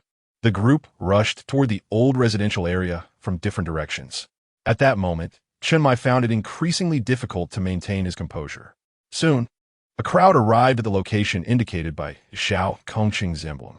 Upon witnessing the scene in the open space, They were momentarily taken aback. Zhao Kongcheng lay on the ground, while Lin Xie supported the unconscious Gu Xiyan nearby. They hurried closer, and upon seeing Zhao Kongcheng still breathing, a glimmer of joy flickered in their eyes, quickly followed by the onset of tears. Old Zhao, Hong Ying's voice trembled, her eyes glistening with disbelief as she rubbed them to confirm she wasn't mistaken. Chen Mai swiftly regained his composure, examining Zhao Kongcheng's condition, noting that while his wounds had healed, he remained unconscious. Old Zhao is fine. The captain's voice acted like a calming balm, alleviating the group's anxiety. Hong Ying and Wen Qima stepped forward to assist Zhao Kongcheng. Lin Xie explained the situation succinctly to Hong Ying and the others. Grateful expressions adorned their faces as they looked towards Lin Xie and the unconscious Gu Xiyan. Thank you for saving old Zhao. They bowed slightly in acknowledgement. Lin Xie, cradling Gu Xiyan, quickly shifted to the side. Subsequently, Chen Mai and the others escorted Lin Xie, Gu Xiyan, and Zhao Kongcheng back to the Peace Affairs office. Lin Xie cradled Gu Xiyan as they walked beside Hong Ying, while Wen Qima, who bore Zhao Kongcheng on his back, was accompanied by Chen Mai, who wielded the straight blades of Zhao Kongcheng and Wen Qima, along with Si Xiaonan and Lung Xin trailing behind them. The group gradually made their way through the rain towards the office. As a side note, welcome home, General Zhao Kongcheng. Chapter 8. The Night Watchman Team 136 in the residence of Lin Xie. Aunt raised her gaze towards the wall clock, lost in silent contemplation. The dining table before her was laden with an array of dishes, now cold, just as they had been when Lin Xie departed. After an indeterminate span of time, Yang Jin picked up a piece of meat with his chopsticks and placed it in his bowl. Mother, let us partake in a meal, he urged softly. Sighing, Aunt lamented. I wonder what pressing matter has compelled your brother to leave the table mid-meal. He has yet to return. Yang Jin offered a few words of comfort.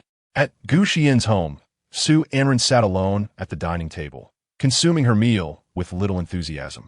Though it was called food, it bore the texture of wax. Eventually, she set down her chopsticks and approached the window, gazing outside. Why hasn't Tishi returned yet? She promised to be back shortly, and the dishes have turned cold. She murmured to herself. The rain had ceased. The hazy moonlight pierced through the clouds, illuminating the silent night. In a nearby clearing, a shattered sign had been removed, and the remnants of blood and flesh had been thoroughly cleaned, leaving only deep, menacing knife marks on the ground. Silently narrating the events that had transpired there, Yang Jin stood on the balcony, observing the tidied battleground in the distance, addressing Xiao Hailai. There's no need to go. Xiao Hailai, taken aback, did not comprehend why his master instructed him not to proceed. Yang Jin felt a flicker of joy, yet his brow soon furrowed in concern. The familiar power he sensed belonged to the Earth Mother, but it appeared, because she had intervened, yet lives remained untouched. Xiao Hailai, perplexed, inquired, Who is that? Woof. You will meet her in due time, Yang Jin replied, turning to retreat into the room. Xiao Hailai blinked at his master's departing figure before returning to his nest to slumber. In Sangnan City, at Peace Bridge, the Peace Affairs office was flanked on the left by a festively adorned wedding planning company, cheerfully named Peace Weddings. On the right stood a funeral service establishment draped in white silk and adorned with wreaths, ominously titled Peace Funerals. The left side celebrated in joyous revelry, while the right side resonated with sighs of sorrow. The Peace Affairs office nestled in between. At that moment, in the basement of the Peace Affairs office, a spacious and well-lit hall housed a young girl reclining on a sofa, accompanied by a young man. Opposite them sat 6 individuals, including Zhao Kongcheng, with another person standing not far from the doorway. Shortly after returning to the office, Zhao Kongcheng regained consciousness. The others regarded him with curiosity, scrutinizing him from various angles.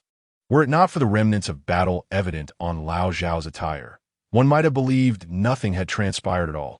Hong Ying stroked her chin, observing Zhao Kongcheng with intrigue. Isn't it remarkable? If indeed a deity intervened, it wouldn't be so surprising. When Shima concurred, Zhao Kongcheng, feeling the weight of their gazes, shifted uncomfortably. What's wrong? What's the matter? Do not look at me like that. I almost thought I had passed on. Yet, thanks to this little girl, I have been granted a second chance at life, and fortuitously, I have also obtained the forbidden ruins, Zhao Kongxing remarked, casting a gentle smile at the girl seated upon the sofa. He felt quite pleased about the latter development and was eager to share it with everyone, though he deemed that the moment was not yet ripe for such revelations. Indeed, we all owe her a great debt of gratitude. The others around him, including Hong Ying, chimed in, glancing towards the girl on the sofa. Upon learning the details of the situation, Wu Xiangnan was equally astonished. However, the sight of Zhao Kongchang alive and well before them left no room for disbelief. "All right, Xiaonan, how is that little girl faring?" Chunmai interjected, breaking the conversation. Si Xiaonan furrowed her brow as she responded. Her mental energy is severely depleted, and it seems this is not her first time encountering such a state. Fortunately, she possesses self-healing abilities, so there is no need for excessive concern. I estimate she will awaken within a day, and with my assistance, we should be able to expedite her recovery. Lin Xie, who had been anxiously holding his breath, felt a wave of relief wash over him. Although he had reached the same conclusion upon his examination, his lack of expertise in healing left him worried that Gu Xiyan might have undisclosed injuries. The remaining individuals also exhaled a collective sigh of relief. Wu Xiangnan spoke up. "I am Wu Xiangnan, the vice captain of the Night Watch Team 136. The gentleman leaning against the door in the white shirt is our captain, Chunmai." Following Wu Xiangnan's gaze, Lin Xie observed a man silently watching him from the door on the opposite side. Noticing Lin's attention, the man gave a slight nod. Wu Xiangnan turned to the others, suggesting, "Let's make introductions." At this, Han Ying, seated to Zhao Kongxing's left, was the first to speak. Night Watch Team 136, frontline combatant, Hong Ying. After Hong Ying's introduction, a man to Zhao Kongxing's right smiled and added, "Night Watch Team 136, frontline combatant, Wen Shima." A man seated in a single sofa then stated coolly, "Night Watch Team 136, range fire support, Long Xian." Beside him on the floor lay a sniper rifle. The last of the group, a girl with her hair styled in double buns, who had just been referred to as Xiaonan, moved a stool to sit beside Gu Xiyan and introduced herself. "Night Watch Team 136, combat assistant and part-time military doctor, Si Xiaonan." Subsequently, all eyes turned to Zhao Kongxing. With a broad smile, he acknowledged, "Night Watch Team 136, the Watcher, Zhao Kongxing." Once all introductions were complete, Chunmai directed his gaze back to Lin Xie, inquiring, "So, your divine proxy is the Seraph, Michael?" "Indeed," Lin Xie affirmed. The others, including Hong Ying and the rest, fell silent, listening intently. Chunmai then shifted his attention to the girl resting on the sofa, remarking, "So she is the divine proxy of our great Xia's Empress of Earth." "Yes," Lin Xie confirmed. "Previously, Zhao Kongsheng had invited both of you to join the Night Watch. However, you declined. What say you now?" Lin Xie lowered his head in contemplation for a moment before lifting it to address the assembly. "I concur with joining the Night Watch. However," he then stated that he would commit for only 10 years. Chunmai interjected, indicating that once one joins the Night Watch, departure is not an option. Lin Xie retorted that this was his own concern. Observing this, Chunmai chose not to press the matter further. "Very well, Lin Xie," Chunmai continued.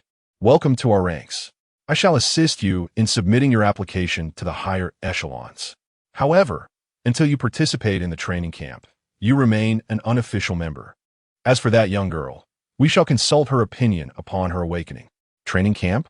Lin Xie inquired, perplexed. "Indeed," Chunmai elucidated. "The training camp is an essential rite of passage to becoming a full-fledged member of the Night Watch. There, you will acquire numerous combat skills and methods of teamwork. The training will be rigorous, but should you persevere, you shall emerge as a true Night Watcher." Lin Xie nodded silently. Since this was a necessary process for all aspiring members, he had no objections. At that moment, Wu Xiangnan, who had been quietly seated nearby, suddenly spoke up. "But do not fret too much. Although the training is arduous, we seasoned members will provide preliminary training to help you acclimatize." The others nodded in agreement, expressing their willingness to assist. Lin Xie felt a warmth in his heart. He had not anticipated such camaraderie from these newly acquainted individuals. He glanced at Gu Xiyan, still in slumber, and resolved to respect her decision upon awakening. His next decade would be spent within the realm of the Night Watch. When does the training commence? Lin Jie inquired further. In September each year, replied Chun Mai. So until then, you will be considered a temporary member of our squad.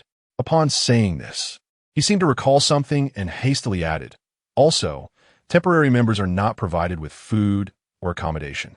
Lin Jie's eyes widened in realization. Wait, what? No food or lodging? Hadn't Zhao Kongqing mentioned that the benefits of being a night watcher were substantial? How could this be? He quickly exclaimed. Where am I supposed to live for this month? Lin Jie had no intention of returning home. He knew he would struggle to leave once he did. He needed to write a letter to his aunt, informing her of his enlistment and assuring her not to worry. Chun Mai was momentarily taken aback, not having anticipated that the young man lacked a place to stay. Fortunately, Hong Ying, having overheard, quickly chimed in, You can stay in my home. It's quite spacious, and Xiaonan also resides there. The girl can stay with us too. The thought of so many people at her home filled Hong Ying with joy. Lin Jie breathed a sigh of relief. Having a place to stay was a blessing. Thank you, Sister Hong Ying. With an excited smile, Hong Ying waved her hand dismissively. Oh, it's nothing. Since you are now part of our squad, rest assured that I will look out for you. Chun Mai, maintaining a serious demeanor, corrected, temporary member. You are merely a temporary member. Hong Ying made a cheeky face at Chun Mai, playfully exclaiming, No, I won't listen. Si Xiaonan stifled a giggle, finding Hong Ying utterly charming. Zhao Kongqing chuckled heartily at the scene, while the others wore smiles as they observed this delightful moment. After a brief commotion, Hong Ying approached the sofa and crouched down to gaze at the girl lying there. She was quite adorable, though her delicate face appeared somewhat pale. Si Xiaonan nodded in agreement, and the others gathered closer to take a look. Fortunately, Gu Xiyan was still unconscious. Otherwise, one might have thought her cheeks could fry an egg. The girl on the sofa possessed soft, flowing black hair, fair and delicate skin, and exquisitely petite features. Chun Mai turned to Hong Ying and suggested, Why don't you take the two of them to your home to rest? All right. By the way, do you have any paper and pen? He continued. And what should we tell her family since Gu Xiyan hasn't awakened yet? This posed a thoughtful dilemma for everyone. Aside, would you like to know Gu Xiyan's height? Gu Xiyan. No, you mustn't say. All right, I won't mention it. Chapter 9, Awakening after a unanimous discussion. The group decided to have Hong Ying impersonate Gu Xiyan's classmate and call her family to inform them that she would be staying over for the night. As for tomorrow, it would fall upon Xiaonan to see if Gu Xiyan would awaken following her treatment. Meanwhile, Lin Jie penned a letter for enlistment, instructing Chun Mai and the others to deliver it to his aunt the following day. Beep, beep. Su Anren, still awake, sat on the sofa, fixated on the door. Suddenly, her phone rang, and she hurriedly picked it up, pressing the answer button, convinced it was Gu Xiyan returning her call. Is that you, Xiaoyan? Where are you? What has happened? Why are you calling instead of coming back as promised? Before the person on the other end could respond, Su Anren blurted out a long string of questions. This left Hong Ying feeling somewhat awkward, glancing helplessly at Chun Mai and the others for support. They gestured for her to speak quickly. Ahem. Hello. Are you Gu Xiyan's cousin? I'm a classmate of Gu Xiyan, and she is resting at my house tonight. I just wanted to inform you, Hong Ying managed to say, forcing herself to maintain composure. Su Andang, upon hearing a strange girl-esque voice on the phone, was momentarily taken aback. Panic set in as she replied, Hello. I would like to ask, why Xiao Yin didn't T call me herself? She has never stayed out overnight before. How could this happen so suddenly? She muttered quietly to herself. I've never heard her mention being so close with any classmate. Hearing the barrage of questions from the other end, Hong Ying felt increasingly flustered. She turned to her teammates, seeking their assistance through a glance. After a moment of contemplation, Chun Mai whispered a few words to Xiaonan, suggesting that she also speak and mention that they were all together, as having more voices would lend credibility to their story. Reluctantly, Xiaonan followed her captainess' advice and approached Hong Ying. Hello. I am Gu Xiyan's cousin as well, and I'm also her classmate. The three of us are spending the evening together.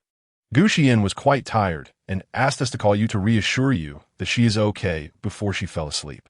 Xiaonan vowed that this was the longest uninterrupted sentence she had spoken in quite some time. Su Anren hearing another girl's voice on the line, suddenly felt more convinced. After all, Xiao Yin had indeed mentioned the word classmates when she left. Yet, she still harbored a hint of doubt. However, her intuition told her that these two girls did not seem to be malicious. So she decided to suppress her concerns and wait until Gu Xiyan returned the next day to inquire further. Is that so? Well then, make sure you two don't stay up too late. Get some rest. Although tomorrow is the weekend, and there is no need to wake up early. Upon seeing that Su Anren was convinced, Hong Ying and the others collectively breathed a sigh of relief. Okay, good night, cousin.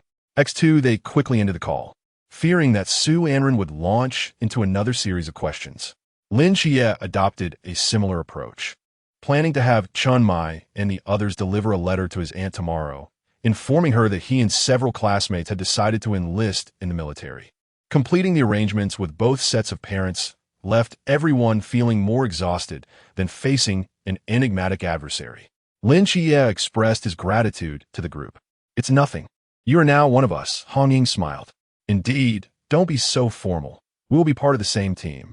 Zhao Kongchang clapped Lin Xie on the shoulder. The sudden relaxation reignited Zhao Kongchang's desire to share. He gleefully exclaimed, Old Chun, Old Wu, Hong Ying. Ha ha ha. I have a forbidden realm now, and it's a highly dangerous one. Mingsheng Shanyu. You would never guess. His voice echoed through the hall, filled with uncontainable excitement and pride. Like a child showcasing a new toy, he called out everyone's names, eager for all to recognize his current elation. As I said, Old Zhao, am a genius. Ha ha ha. Zhao Kongchang grew more animated, his voice rising in volume. He kept pulling everyone in, eager to display his new forbidden realm, his eyes shining with pride. Look, my forbidden realm, Mingsheng Shanyu. Isn't it incredibly cool? Zhao Kongchang asked excitedly, his face radiant with joy. The others found his antics amusing and echoed his sentiments. Cool. Indeed, very cool. They smiled at Zhao Kongchang. Also, Zhao Kongchang, it's wonderful to have you back. His teammates' approval only heightened Zhao Kongchang's joy. This was indeed the most astonishing news for Chun Mai. Nevertheless, it was a positive development. This would bolster their team's strength, and Zhao Kongchang would possess the ability to protect himself, alleviating the group's concerns for his safety in the future. All right, everyone, let us return and rest. We'll discuss anything further tomorrow, Chun Mai said to the group. Understood. Okay. Soon, dawn broke. In Hong Ying's villa, she had just finished practicing her shooting techniques and was resting on the sofa in the hall. Lin Xie and Wen Qima were also seated in the hall. Meanwhile, Si Xiaonan had just emerged from one of the villa's rooms. How is she? When will she awaken? Hong Ying inquired eagerly. Lin Xie and Wen Qima turned their gazes towards Si Xiaonan, awaiting her response. Her self-healing abilities are remarkable. Initially, I thought it would take her a long time to wake. She should be up shortly. That is good to hear. Thank you for your efforts, Xiaonan. Si Xiaonan shook her head. Before long, Gu Xiyan slowly opened her eyes, gazing at the unfamiliar ceiling, momentarily dazed. Where am I? She quickly sat up in bed. After a night of self-healing, her drained mental energy had mostly recovered, but the abruptness of her rise left her slightly dizzy. After a brief pause to steady herself, she descended the bed and opened the door to step outside. To her surprise, upon opening the door, she found several individuals engaged in casual conversation on the sofa, among whom she recognized only Lin Xie. This unexpected scene rendered her hesitant at the doorway, reluctant to step further inside. Upon hearing the creak of the door, the group turned their attention towards her. Noticing her apprehension, Lin Xie promptly approached to alleviate her uncertainty. With a warm smile, Hong Ying addressed Gu Xiyan, saying, Hello. I am Hong Ying. Please come and sit. Do not be shy. Gu Xiyan, feeling a bit flustered, responded, Hello, I am Gu Xiyan. Thank you for your assistance last night. With Lin Xie's explanations, Gu Xiyan came to understand the events of the previous night in their entirety. Not at all. We should be the ones expressing gratitude to you. If it weren't for your efforts, old Zhao might not have returned, they said in unison. Rising to bow respectfully to Gu Xiyan. Startled by their gesture, she instinctively shifted aside to avoid their bows. No, please, there is no need for that, she insisted, waving her hands in protest. It was Uncle Zhao who protected us last night. Had he not intervened against that ghost-faced king, the residents of our neighborhood would have faced dire consequences, Gu Xiyan stated earnestly. So it is we who owe him our thanks. I merely acted within my capacity. She added.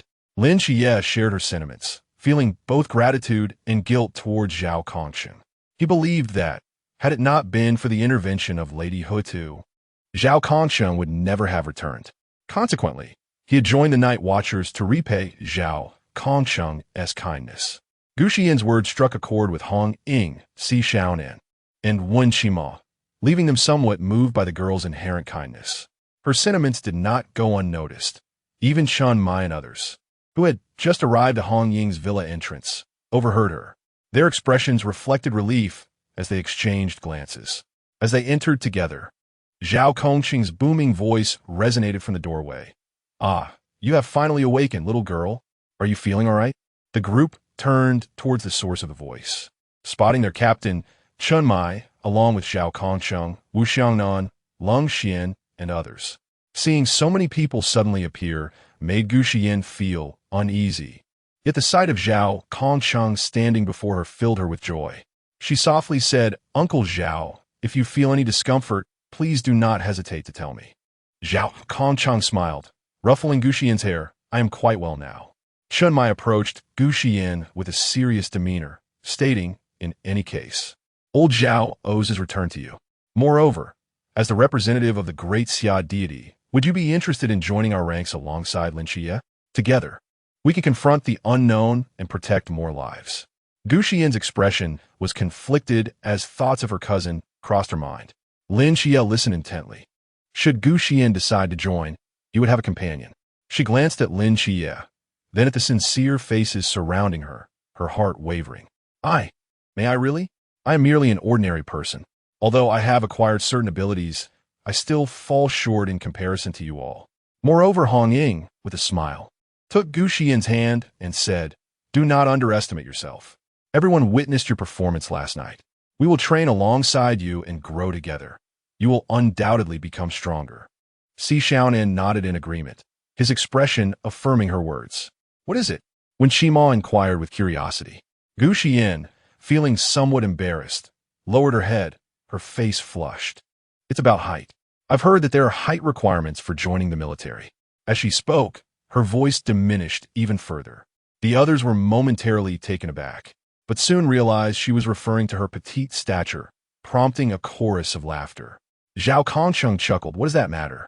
Ability is not determined by height. In our team, we do not consider height, only capability. Chun Mai nodded in agreement. Indeed, you possess potential. Your height does not hinder you from becoming an exceptional Night Watcher. Moreover, we Night Watchers are not an ordinary military force. We operate under semi-militarized management, without height restrictions, focusing solely on potential. Gu Xiyan bit her lip, her eyes still filled with hesitation. Lin Xie stepped forward and gently said, Gu Xiyan, I believe you should give it a try. Here, you can make a greater impact, and I will be here to support you.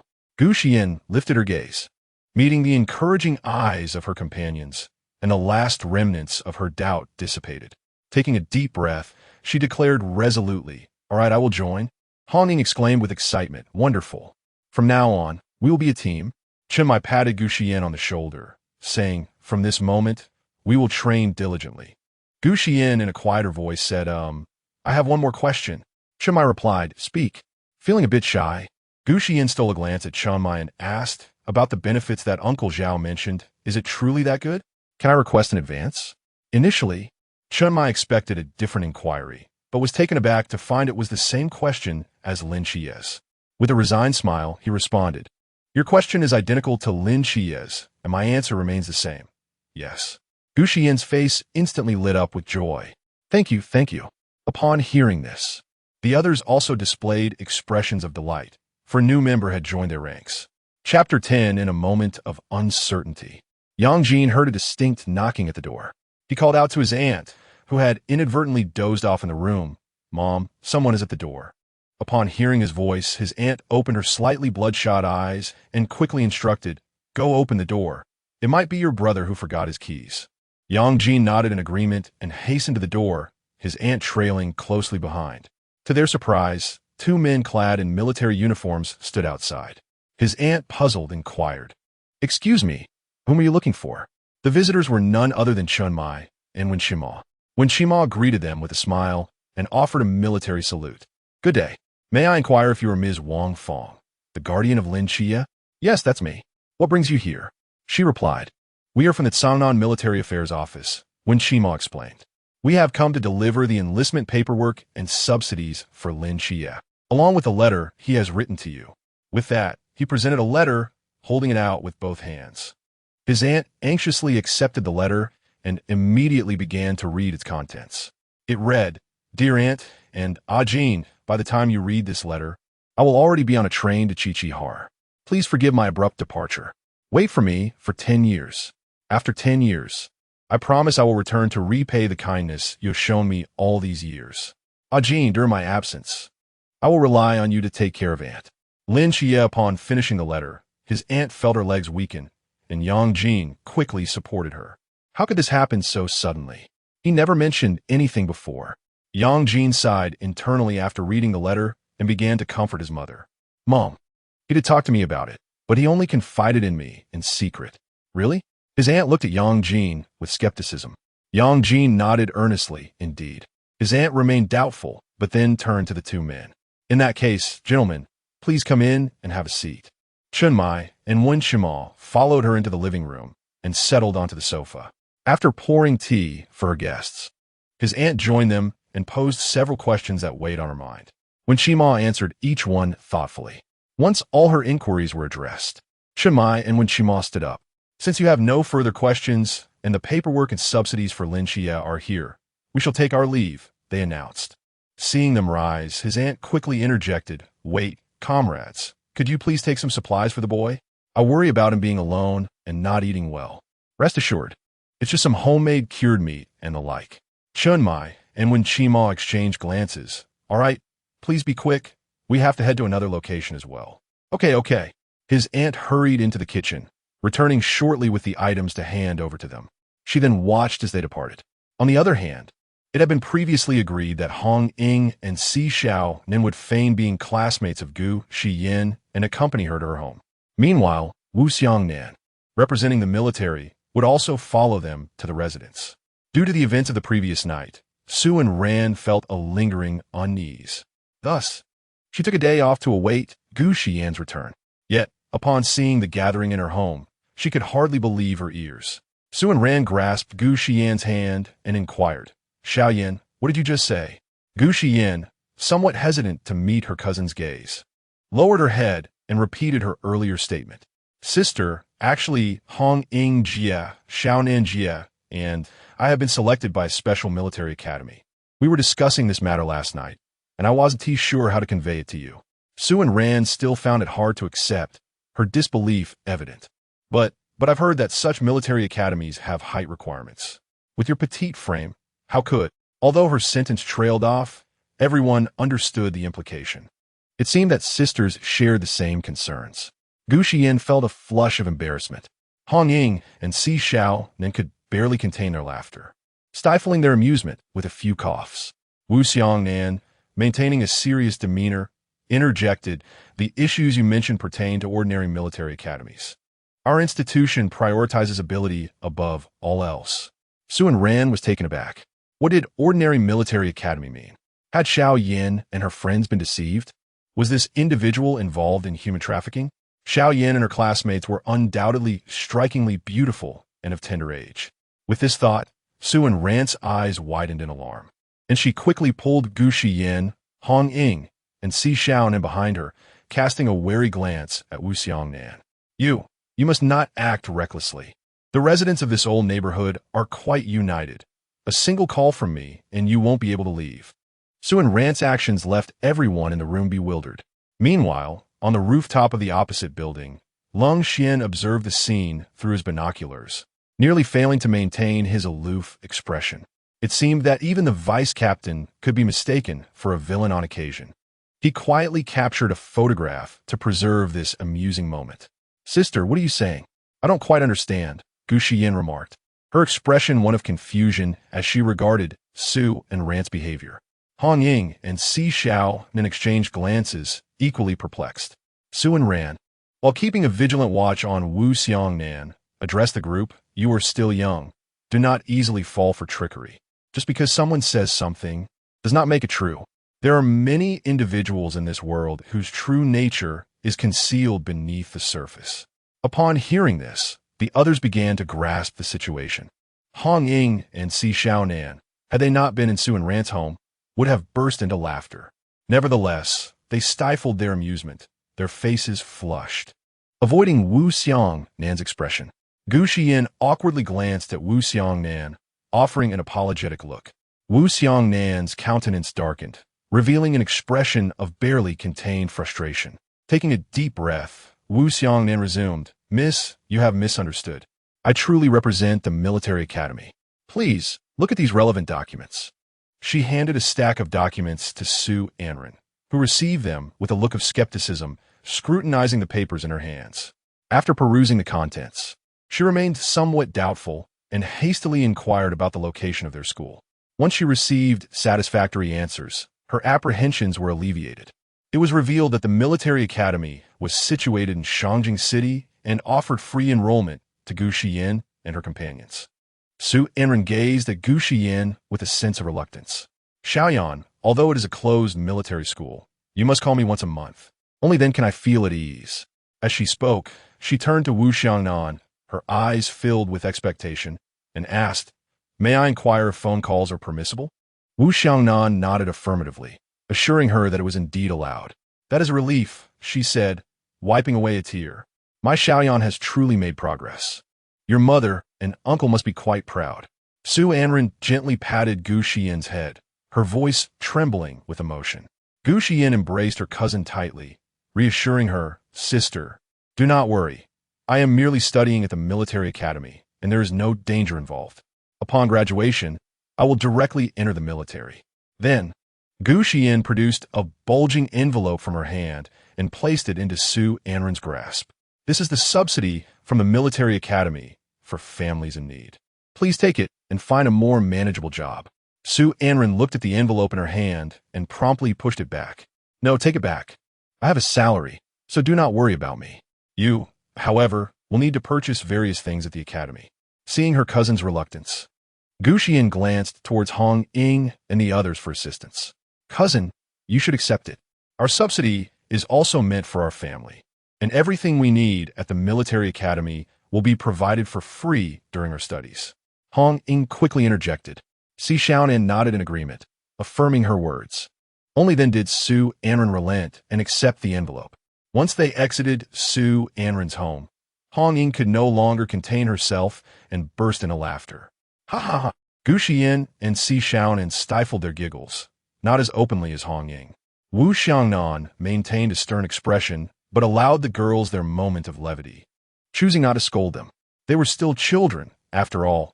Had it not been for the current state of affairs in Daxia, they would have been living in peace. Upon their return to the office, Long Xian had already gathered photographs to show everyone. Zhao Kongcheng laughed heartily, Oh, well, look at you now. It's a pity I couldn't witness the live version. When Shima joined in the laughter, remarking that the vice captain finally had a bit of a scandal, a black history that would surely bring him amusement for a lifetime. Lin Xie chuckled to himself, observing Wu Xiangnan's previously serious demeanor now tinged with exasperation at her teammates' mockery. He wished he could have seen her expression in the moment. Even Shen Mai couldn't help but chuckle, patting Wu Xiangnan on the shoulder with a smile. Xiangnan, it seems you have your own moment of reckoning. Wu Xiangnan sighed in resignation. Chapter 11. Training with a smile, Chen Mai announced, All right, I shall take charge of the kitchen this noon, treating it as a welcoming ceremony for our 2 new team members. He and Wen Qima had returned early and had already procured the necessary ingredients along the way.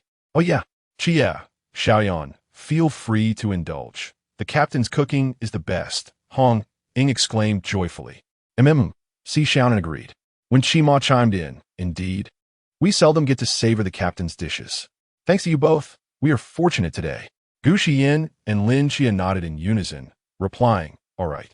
Wu Xiangnan and Lung Xian watched the group with smiles. After spending some time together, Gu Xiyan had gradually overcome her fear of interacting with the team.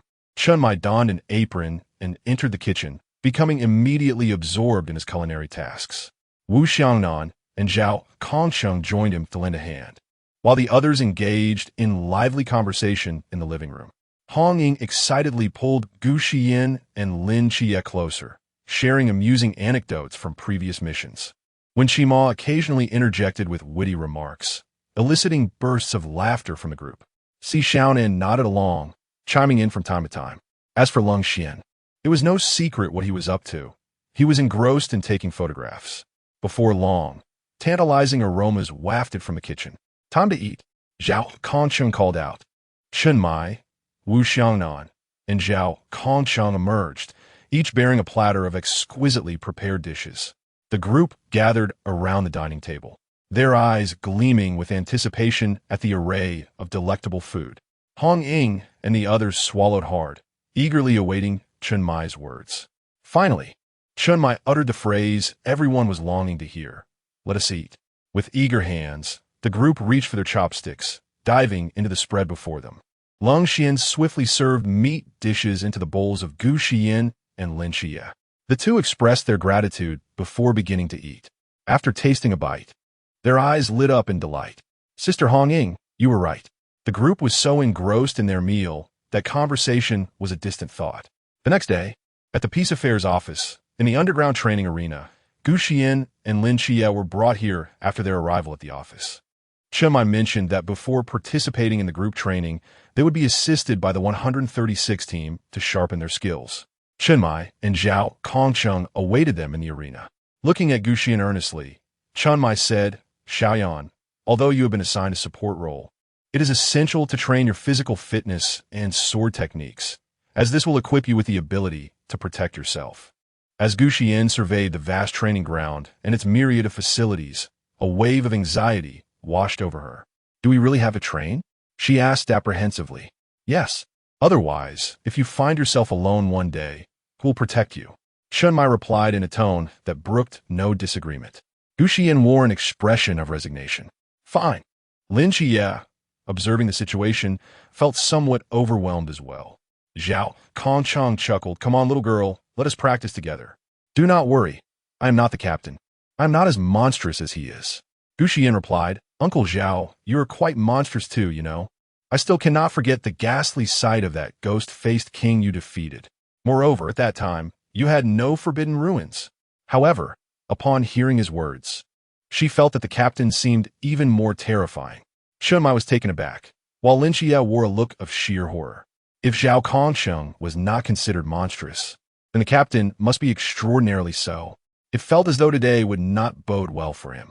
Indeed, as Lin Xie anticipated, the entire morning echoed with the agonized cries of the two. Their screams were heart-wrenching, utterly inhumane.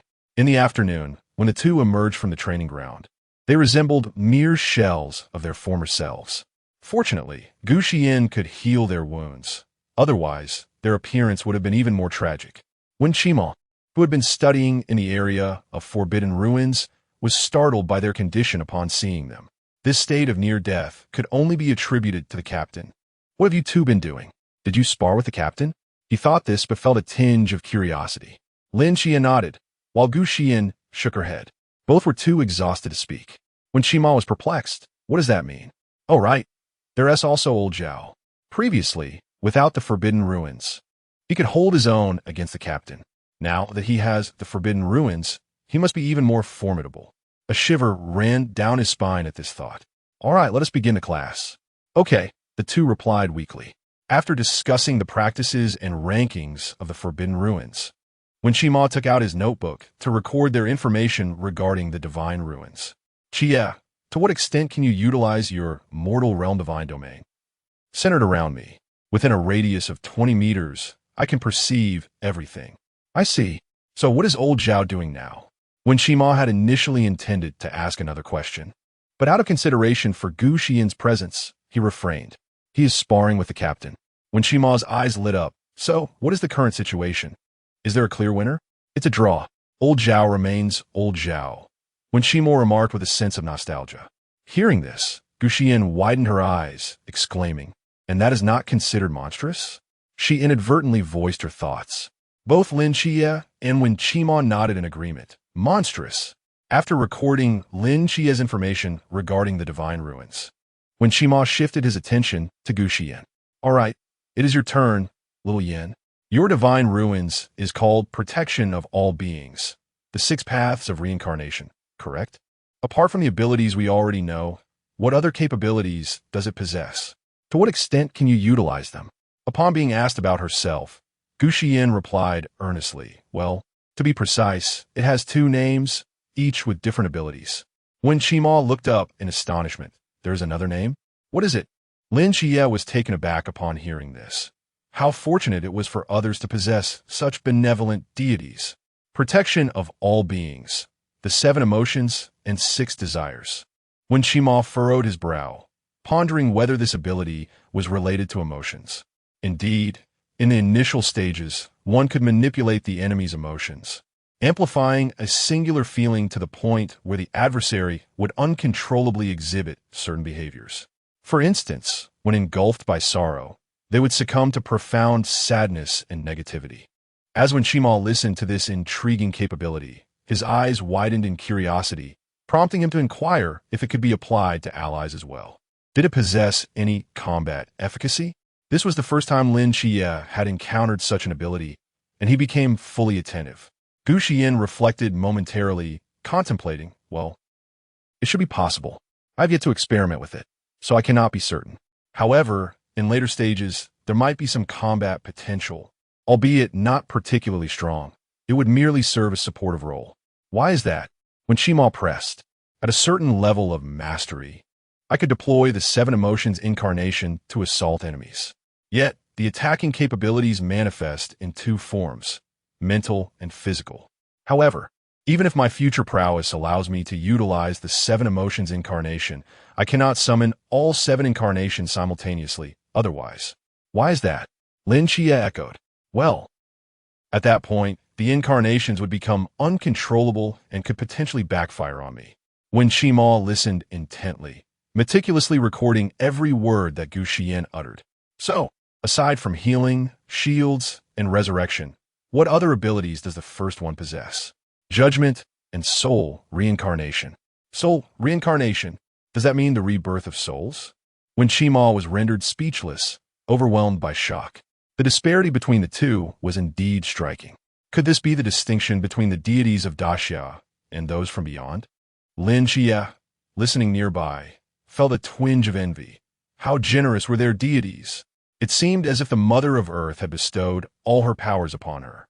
Once the information was duly recorded, when Qima led the 2 into a chamber, gesturing toward the apparatus within and providing an explanation.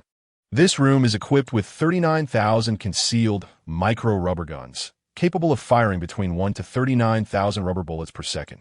Although the velocity of the projectiles is slightly slower than that of real bullets, it will suffice for your current training. You will take turns entering, attempting to evade the rubber bullets, starting with the lowest firing speed. The 2 gaze at the densely packed gun holes in the room, swallowing hard, a shiver coursing through them. Lin Xie, you go first. With a deep breath and eyes shut, Lin Xie stepped inside. Beep, whoosh, whoosh, whoosh. At the moment the alert sounded, rubber bullets sped toward Lin Xie from all directions. Gu Xiyan watched in horror as Lin Xie was struck by the rubber bullets, stammering, Qima, brother, I am merely a support. Is this really necessary? She gazed at Wen Qima, hoping he might reconsider.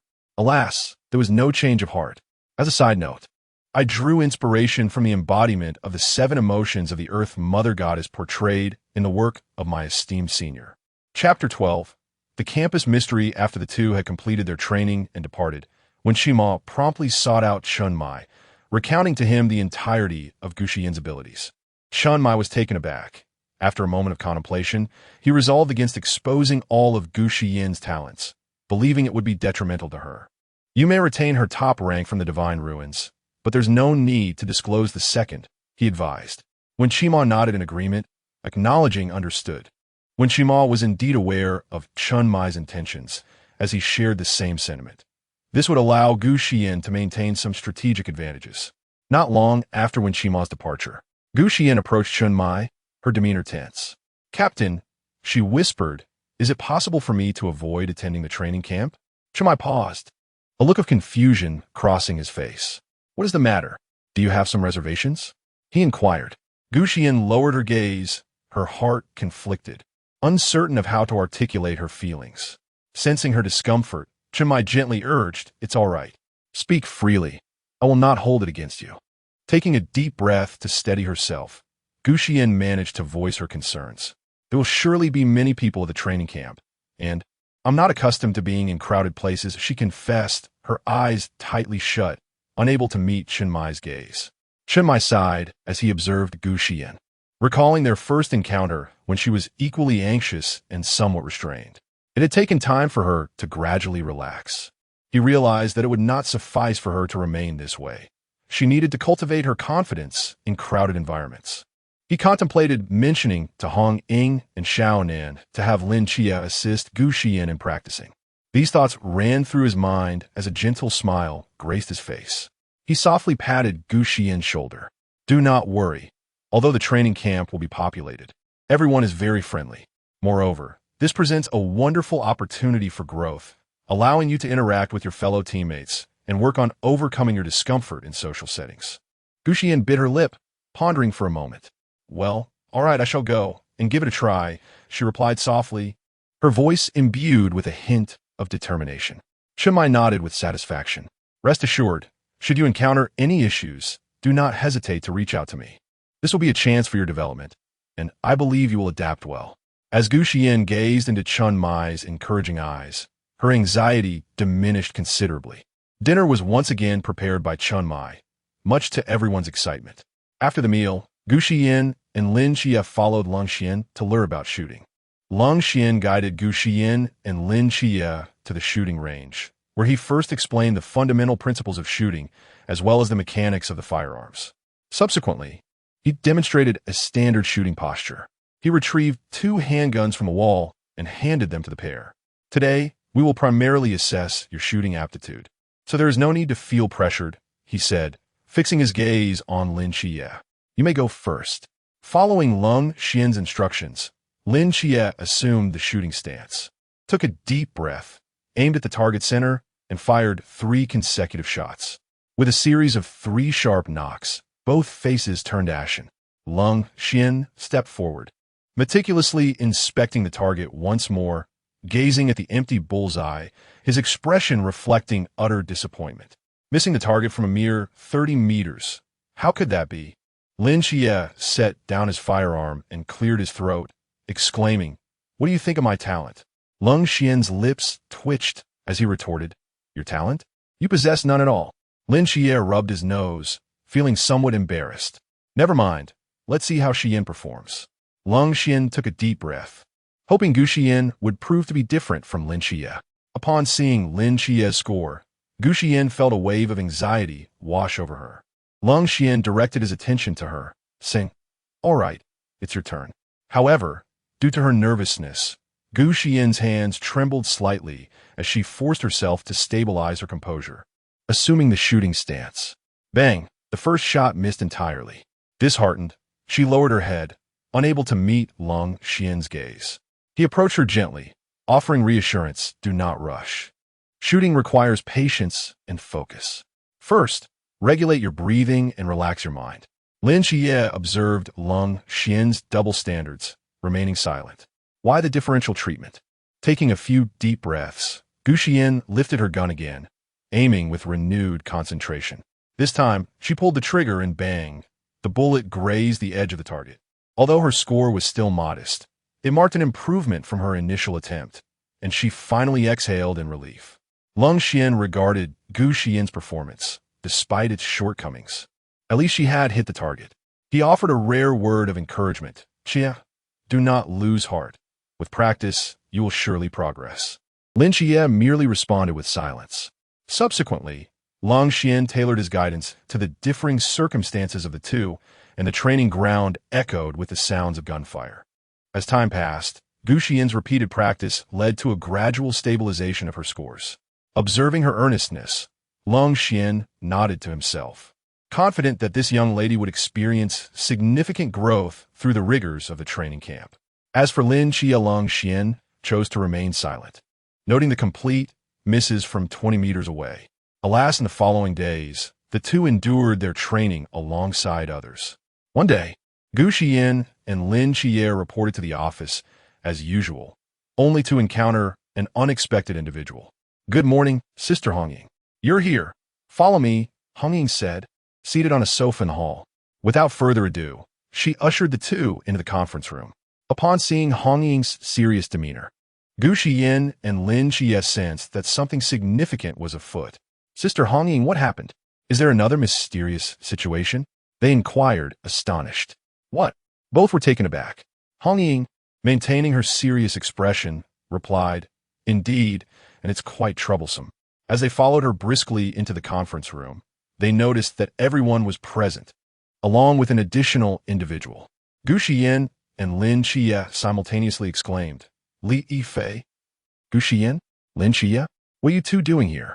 Li Yifei was taken aback, gazing at the two with a look of utter bewilderment. Simultaneously, several voices chimed in. Hongying spoke up. "They are our teammates, temporary members." Li Yifei, astonished, looked at them and remarked, "Didn't you both transfer to the military academy? I never anticipated that you would join us here." Lin Qiye replied, "Well, it's a long story." Chun Mai turned to Gu Xiyan and Lin Qiye, saying, "Your arrival is timely. There's been a mysterious occurrence. Let's all listen in." "Indeed. Now that everyone is present, let us commence the meeting. Last night, we received information from this." Wu Xiangnan glanced at Li Yifei. "The second high school." This time, Gu Xiyan and Lin Qiye were the ones left dumbfounded. After the meeting, the two were apprised of the situation, and once everyone was informed, Chen Mai promptly organized the next course of action.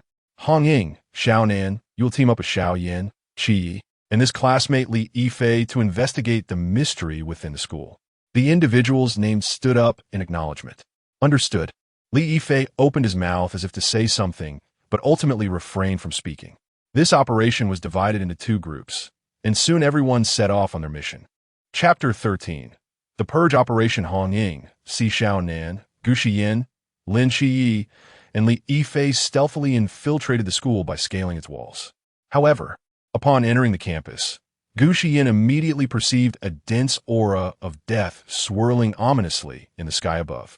She gazed upward in silence, prompting Hongying, Si Xiaonan, and Li Yifei to exchange puzzled glances.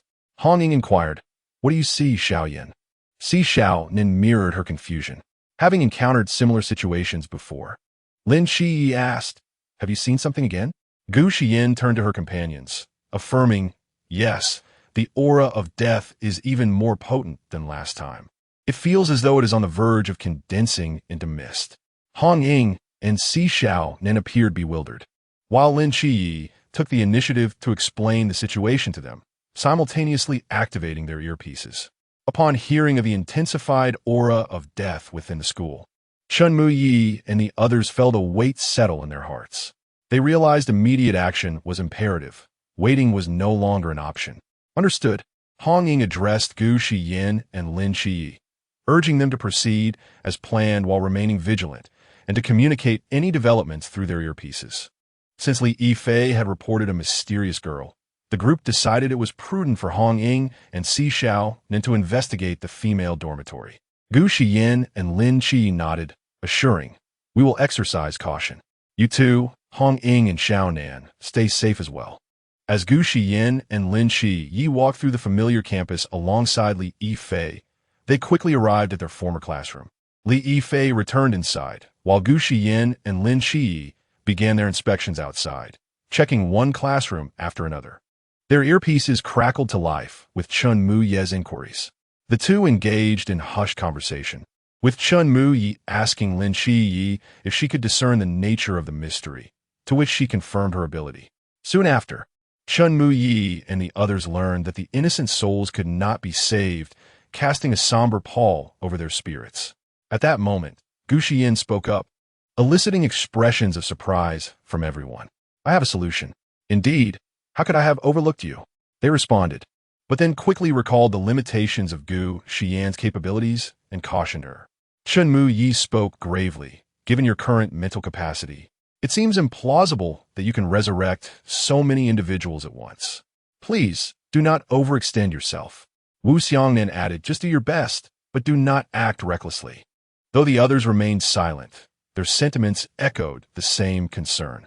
Gu Xiyan understood their worries for her well-being, but felt compelled to clarify. I can convert this aura of death to revive them without depleting my spiritual energy, and I also possess self-healing abilities. Lin Qi disagreed. That is still unwise. Do you not recall that the last time you revived Zhao Kongcheng, you nearly exhausted your mental strength? Furthermore, we are unaware of how many others remain unexamined, who may also be infected. Having listened intently, Zhao Kongcheng understood the conditions of his revival and advised, Yin, please do not act impulsively. Follow the team leader's guidance. Qi is right. Do not be rash, they echoed in unison. Hong Ying and Si Xiao then felt a momentary tension. Chen Muyi instructed, Hong Ying, Xiao Nan, keep a close watch on Gu Xiyan during the upcoming recess. Ensure she does not act recklessly. Understood. In truth, Gu Xiyan wished to convey that after a period of training, her mental fortitude had significantly improved, and she was no longer prone to fainting. Her previous collapse had been due to overexertion. Furthermore, her self-healing had become an automatic response. Lin Qi spoke into his earpiece to Chen Muyi. The main recess is approaching. Today is Monday, and we have the flag-raising ceremony. I will be able to assess the extent of the infection throughout the school. All right, proceed with caution. Meanwhile, in the office building, the actions of Hong Ying and Si Xiao were progressing smoothly. After thorough inspection yielded no valuable information, the two headed toward the girls' dormitory. At that moment, a melody resonated from the loudspeakers on the playground. Gu Xiyan and Lin Qi hastily blended into the crowd of students, moving toward the playground. Li Yifei approached the two and whispered, So, Qi, now that you've joined them, do you possess some special abilities as well? Indeed. How infuriating. I wish I had such powers. Upon reaching the playground, the entire school's faculty and students gathered, making the space feel quite cramped. Gu Xiyan moved alongside Lin Qi, but as the music neared its end, she had yet to survey all the students. Lin Qi furrowed his brow, suddenly struck by an idea. The flag raising, he thought.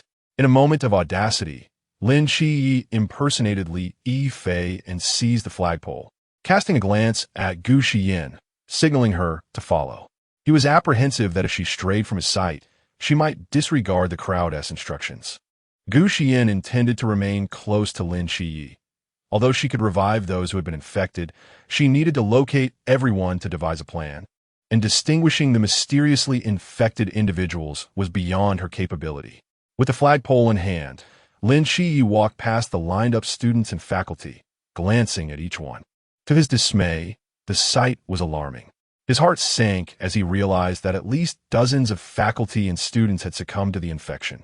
He promptly reported the situation to Captain Chen Muyi. Lin Qi expressed his concerns to Chen Muyi, fearing that should any infected individuals escape the school, it would spell disaster for the populace.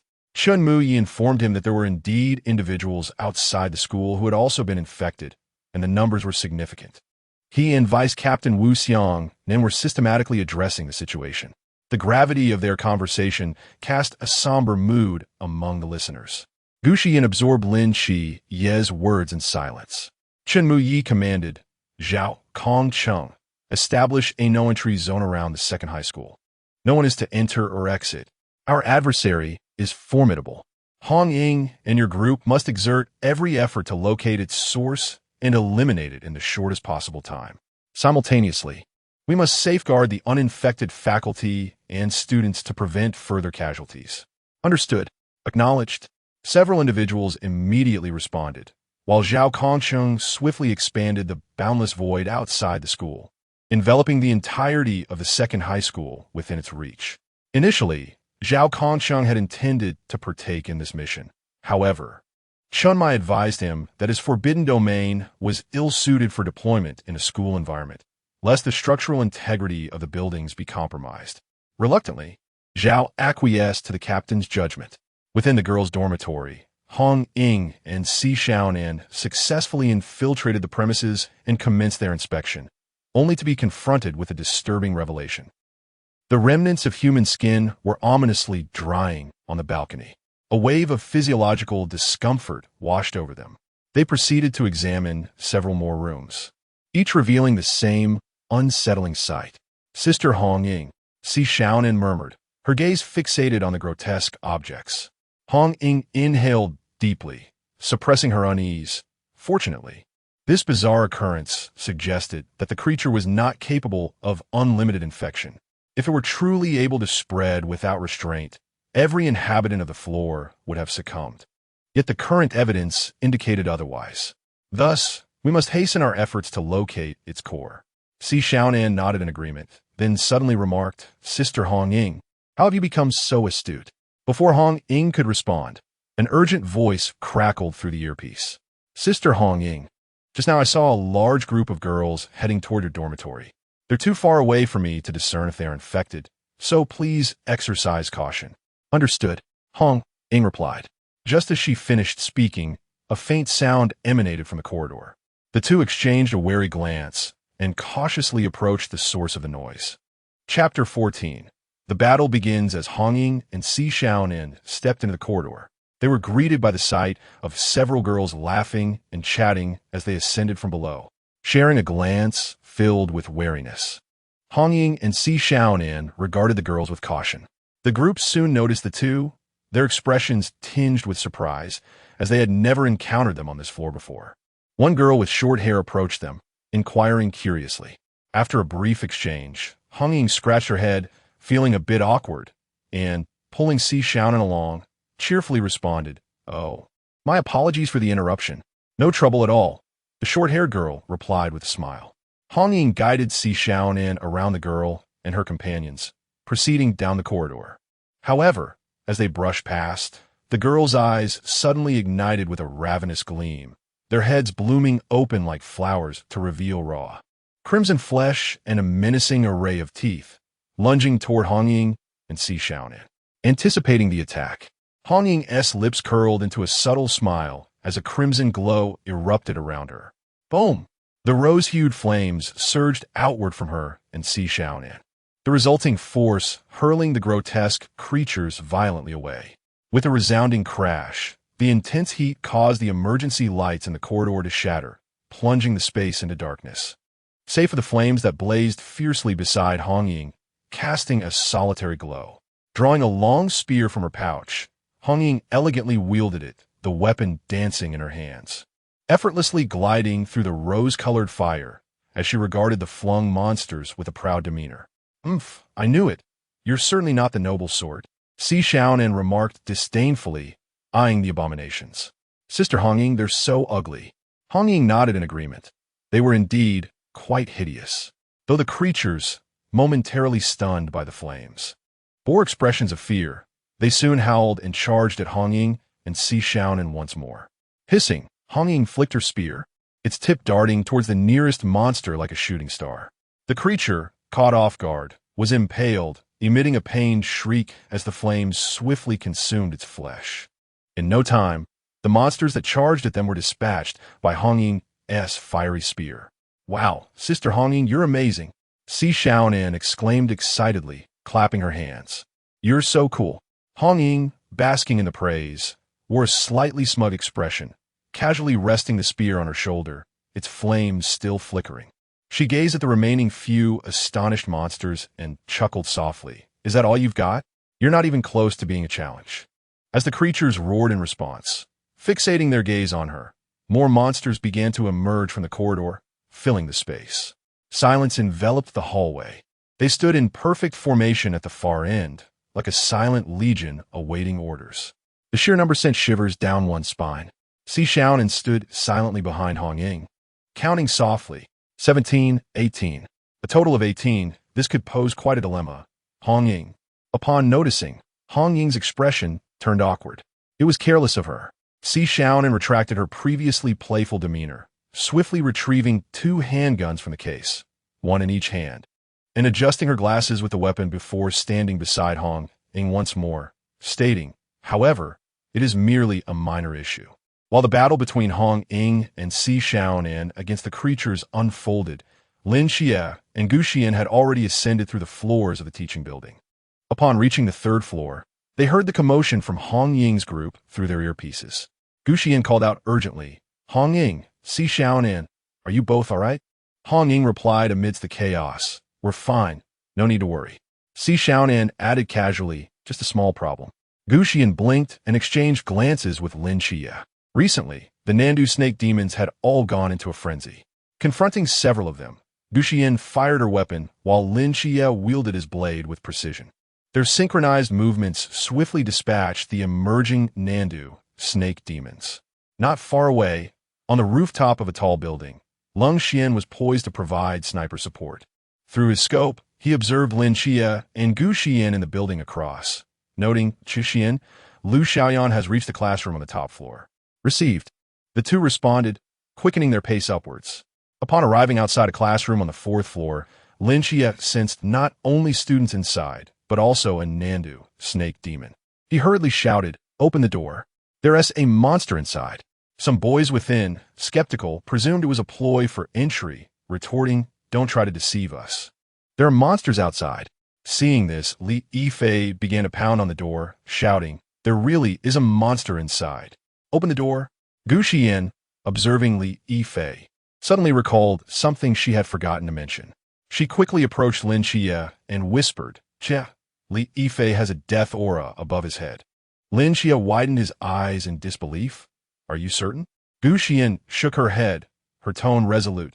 "Yes, I neglected to tell you earlier, but the death aura above him has intensified." Lin Xie pondered Li Yifei's silhouette, questioning whether the Nandu snake demon would be the cause of his demise, or if there was another reason altogether. Regardless of the cause, Gu Xiyan's words compelled Lin Xie to pay closer attention to Li Yifei. Approaching a box containing fire axes, Lin Xie used his elbow to shatter the glass and extract an axe, making his way to the classroom door. "Stand back." Li Yifei quickly retreated at the sight. With a resounding thud, Lin Xie brought the axe down upon the door, creating a gaping hole. The boys barricading the entrance cursed, "Damn it, are you out of your mind?" In a corner of the classroom sat a bespectacled boy, exquisite in appearance and exuding a refined demeanor. Beneath his right eye lay a small, dark mole, adding an air of allure to his overall appearance. He adjusted his glasses and gazed at the boy a few steps ahead, whose eyes began to undergo a remarkable transformation. The corners of his mouth curled slightly upward as he cast a glance toward the door, his expression enigmatic. Gradually, his eyes morphed into serpentine slits, and his head transformed into a hybrid of human and serpent, lunging at the group of boys blocking the entrance. The bespectacled boy, who had been observing the scene intently, stepped forward and kicked the creature aside. The boys screamed in terror, recoiling in fright. The remaining boys and girls also erupted in shrieks of panic. Angered by the kick, the creature glared at its assailant with its snake-like eyes and swiftly charged. The boy, overwhelmed, was struck and collided with the lectern behind him, causing a small surgical knife to fall from his grasp. At that instant, Lung Xian fired a shot into the gaping wound inflicted by Lin Xie, hitting the creature squarely in the back of its head and splattering blood across the room. The creature staggered from the impact, and the boy seized the opportunity to retrieve the fallen knife, thrusting it at an acute angle into the back of the creature's head. The monster collapsed in response. Just then, Lin Xie and Gu Xiyan burst through the door. Upon seeing the fallen creature, Lin Xie delivered another blow before turning his attention to the boy before him. The classroom fell into an eerie silence, with others gazing at the scene in sheer terror. Gu Xiyan regarded the boy, whose refined features and cultured demeanor evoked a sense of admiration within her. Calm under pressure, he analyzed the situation with clarity and acted decisively. Their firearms served a purpose akin to those in anime. They aimed to expel the serpent demon from its shell, hoping to leave a semblance of a whole corpse for the fallen, at the very least. Chapter 15. The academic prodigy and Xingyu Li Yifei squeezed forward, introducing Lin Xie and Gu Xiyan. And Xingyu, the top student in the city, was rumored to be pursuing a master's degree in biology. And Xingyu corrected him, stating it was a doctorate in biology, which also encompassed clinical medicine. After speaking, and Xingyu stepped forward, extending his hand, May I ask how to address you? Lin Xie hesitated for a moment before shaking his hand, replying, Lin Xie, and Xing Yu's gaze shifted to Gu Xiyan, his intention unmistakable. Gu Xiyan softly responded, Gu Xiyan. Li Yifei interjected, I am Li Yifei. As Lin Xie, Gu Xiyan, and Xing Yu and Li Yifei hastened towards the exit, others quickly followed, believing that safety lay in accompanying Lin Xie and his companions. They had witnessed the prowess displayed by Lin Xie and Xing Yu moments earlier. While walking, and Xing Yu's eyes flitted back and forth between Lin Xie and Gu Xiyan. Gu Xiyan felt a shiver under his gaze and instinctively moved behind Lin Xie. Lin Xie also felt uneasy under Xing Yu's scrutiny, but chose to ignore it. And Xing Yu chuckled softly, adjusting his glasses. This mythical creature, the Nantawa serpent demon, truly exists.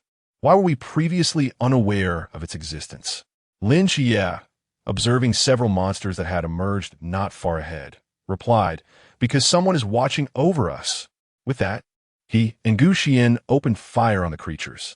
Gu Xiyan's marksmanship surpassed Lin Xie's by a considerable margin. As Lin Xie fired, even Li Yifei was left astonished. And Xing Yu let out another light laugh, stepping beside Lin Xie and placing his hand over Lin Xie's, steadying his aim. Bang, bang, bang. The sound of gunfire rang out, each shot finding its mark. Lin Xie glanced at Xing Yu in surprise, then wielded his knife against the monsters, executing each strike with precision and flair. Gu Xiyan was equally impressed by Xing Yu's shooting skills. Lin Xie flicked the blood from his blade and inquired of Xing Yu, You wield a firearm so proficiently. Have you trained? And Xing Yu adjusted his glasses and glanced at the handgun he had handed back to Lin Xie. Not at all. Lin Xie pressed, then how? Just hold on to it for now. It's simpler than solving problems. He reclaimed the gun and fired at a newly appeared monster. Lin Xie swiftly turned and delivered a blade to the creature, severing its head. Lin Xie found himself at a loss for words in response to Xing Yu's comments. Gu Xiyan stifled a laugh. Noticing her amusement, Lin Xie shot her a glare, but Gu Xiyan pretended not to see, continuing to walk ahead. Suddenly, a Nantawa serpent demon lunged through the window of a nearby classroom, heading straight for Gu Xiyan. The other students screamed in unison, Be careful, ah! Lin Xie's pupils dilated as he prepared to rush forward, but Xing Yu was quicker, darting in front of Gu Xiyan and firing several shots, each striking the demon's vital points with unerring accuracy. The serpent demon let out a furious roar as it felt pain, its tail sweeping across the room. And Xing Yu nimbly dodged to the side. Lin Xie advanced, wielding a straight blade, and struck at its head. With a single blow, he severed the demoness neck. As the creature was vanquished, a collective sigh of relief escaped the group. And Xing Yu brushed off the dust from his clothes and turned to Lin Xie, offering a commendation for his impressive skills. Lin Xie smiled faintly, responding, Of course, you're not too shabby yourself. Gu Xiyan stood nearby, her eyes betraying a flicker of panic, which quickly dissipated. Lin Xie approached her, asking if she was all right. She shook her head, assuring him she was fine, and then expressed her gratitude to Xing Yu. And Xing Yu raised an eyebrow in response. Lin Xie pondered for a moment before addressing Li Yifei. You should take them down to the first floor. There are no more monsters below, and my teammates are there. Li Yifei stubbornly refused, insisting on accompanying them upstairs. And Xing Yu, too, was immensely curious about the monsters, unwilling to miss the opportunity for close encounters. Left with no choice, Lin Xie allowed them to descend on their own, though they were visibly anxious about separating from him and potentially encountering more monsters.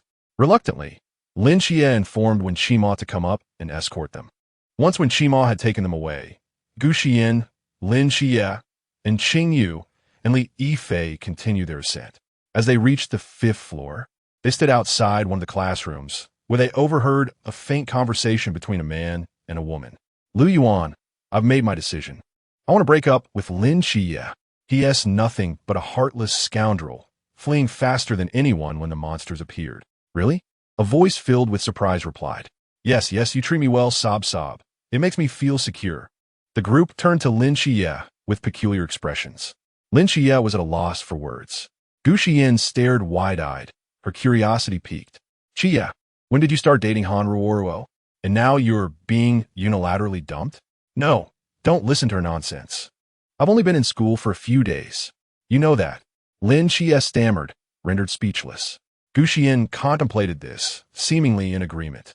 And Xingyu adjusted his glasses. Remaining silent, Li Yifei stifled a laugh, thinking Lu Yuan was utterly foolish. The chatter from the classroom continued, but the group lost interest in listening. Lin Xie refrained from entering, fearful of witnessing something awkward. Well, embracing one another could count as something. He muttered quietly, after all, one monster for one person. He took hold of Gu Xiyan's wrist, leading her forward to prevent her from staring. And Xingyu and Li Yifei followed closely behind. Lin Xie recalled the night the ghost-faced man had appeared when Lu Yuan had bumped into him, nearly causing him to fall. Had it not been for Jiang Qian and the others catching him. Oh right, I almost forgot. During the chaos with the Nanta serpent demon, Jiang Qian and Wang Xiao were closest to Wen Qima, so they faced no issues. Before long, they reached the top floor of the academic building. In a spacious classroom on the top floor, a large group of students huddled together in fear. What should we do? Are we going to perish here? Why has no one come to rescue us? Oh no. How can there be monsters? Is this the apocalypse? At that moment, Gu Xiyan and Lin Xie arrived outside the classroom, and Lin Xie forcefully kicked the door open. Bang! Ah! The startled occupants screamed, but as they caught sight of Lin Xie, Gu Xiyan, and Xingyu, and Li Yifei, they gradually fell silent. Lin Xie's uniform bore traces of blood, and he wielded a knife, also stained with crimson. Among the remaining trio, only Xingyu had a few splatters of blood on his face, adding an air of menace to his demeanor. A bold boy cautiously approached and inquired, "Are you here to rescue us?" Lin Xie nodded. Upon seeing his affirmation, the students erupted into tears of joy. Finally, someone has come to save us. Thank you so much. A girl was the first to voice her relief, followed by several others who began to weep. Even the boys had reddened eyes. Thank you, dear classmates. You may leave now. There are no monsters left in this building. Lin Xie addressed the group before him. There are people waiting to escort you downstairs. Chapter 16. The true form of the Nanda, serpent demon, a group of individuals filed out of the classroom in succession, just as they had barely exited. Lin Xie glanced towards the rear of the crowd and spoke again. To his astonishment, Han Ro had swiftly arrived alongside Lu Yuan from another direction. Han Ro and Lu Xiaoyan, remain here, he commanded. This statement left the girl beside Lu Xiaoyan momentarily startled, prompting her to inquire, why should Lu Xiaoyan and Ruoruo stay behind when they are with us? At that moment, Li Yifei shouted, because Lu Xiaoyan and Han Ro are monsters. The remaining individuals, frightened, instinctively distanced themselves from Lu Xiaoyan and Han Ruoruo. Even the girl beside Lu Xiaoyan gasped in shock, her disbelief evident as she loosened her grip on Lu Xiaoyan and retreated slowly. Han Ro stood helplessly, her voice trembling as she murmured, I am not. Lu Xiaoyan, in a fit of panic, exclaimed, don't say such things. Everyone else leave. Upon hearing this, the crowd hastily rushed towards the exit. After a moment's hesitation, even the girl beside Lu Xiaoyan hurriedly followed suit. Lu Yuan, initially contemplating blending into the chaos without being called out, found his plans thwarted as Lin Xie's decisive strike severed his attempt in an instant. Being the last to remain, he failed to instill fear in the others. Once the others had departed, only Lin Xie, Gu Xiyan, Han Ro, and Lu Xiaoyan remained in the classroom. Han Ro, head bowed and hands clutching her clothing, trembled slightly. Lu Xiaoyan, having been unmasked, abandoned her pretense and revealed her true nature. Lin Xie and Gu Xiyan regarded the two with vigilance, realizing they had not only identified the suspected true form of the Nanda serpent demon, but also encountered two of its offspring. Lu Yuan, evidently transformed not long ago, had been seen by them earlier. Li Yifei, crouching a short distance behind Lin Xie, bore an expression of both fear and curiosity. Suddenly, Lu Xiaoyan lunged towards Lin Xie and the others, her claws slicing through the air with a menacing shimmer. Reacting swiftly, Li Yifei stepped forward to shield Lin Xie, only to have his arm raked open, blood spilling profusely. Lin Xie swiftly sidestepped and struck Lu Xiaoyan down with a single blow. Gu Xiyan rushed to support Li Yifei, asking, "Are you all right? Let me tend to your wound." As she began to heal his injury, a sense of unease washed over her. There was something peculiar about his skin, though she could not quite articulate what was amiss. Han Ruo gradually lifted her head, and the onlookers were taken aback as they witnessed her transformation. A creature, its body cloaked in black scales with a human torso and serpentine tail, manifested before them. Its eerie vertical pupils fixated intently on the group. Li Yifei recoiled in shock, instinctively shrinking back. Meanwhile, Qingyu, exhilarated, licked her lips, her gaze locked on Han Ruo, her eyes gleaming with an unsettling light. Lin Xie furrowed his brow, while Gu Xiyan maintained her composure, observing the scene with keen interest. The serpent demon, embodying Han Ruo, unleashed a thunderous roar as it opened its massive jaws, crouching low in an apparent readiness to strike. Lin Xie gripped his blade tightly and calmly activated his earpiece. Sister Hongying, the presumed body of the serpent demon, has manifested at the top of the teaching building. Gu Xiyan also firmly held her handgun, bracing for action. "I'm on my way, be cautious. Just hold it off." Hongying's voice crackled through the earpiece, accompanied by the sound of rushing wind. She and Si Xiaonan had already dealt with the monsters in the girls' dormitory and were currently in the hall of the art building. The serpent demon emitted a piercing hiss, its sharp claws lunging towards Lin Xie. He swiftly sidestepped, aiming his blade at the demon's tail, but it merely sparked against the scales, leaving a shallow mark. Meanwhile, the claws struck the wall behind where Lin Xie had stood, effortlessly carving deep gashes into the surface. Lin Xie's brow furrowed with concern. Gu Xiyan also fired several shots at the demon's vital points, but to no avail. The serpent demon slithered rapidly on the ground, its slit pupils fixated on Lin Xie, searching for another opportunity to attack. As the serpent demon lunged once more, Gu Xiyan unexpectedly drew a previously unused blade, darting in from a side. With her small and agile frame, she evaded the demon's assault and plunged her knife into its eye, blood erupting forth and splattering onto her face. The demon howled in agony, swinging its tail and sending Gu Xiyan flying. And Qingyu swiftly stepped forward, catching Gu Xiyan with steady arms. Seeing Gu Xiyan safely in Qingyu's grasp, Lin Xie seized the opportunity to strike again at the demon's neck. It still failed to inflict a fatal blow. At that moment, Hongying finally arrived. Lin Xie discerned the serpent demon's vulnerability and shouted, "Its belly scales are thinner. Attack there." And Qingyu, upon hearing this, released Gu Xiyan and adjusted her aim, firing several shots into the demon's abdomen.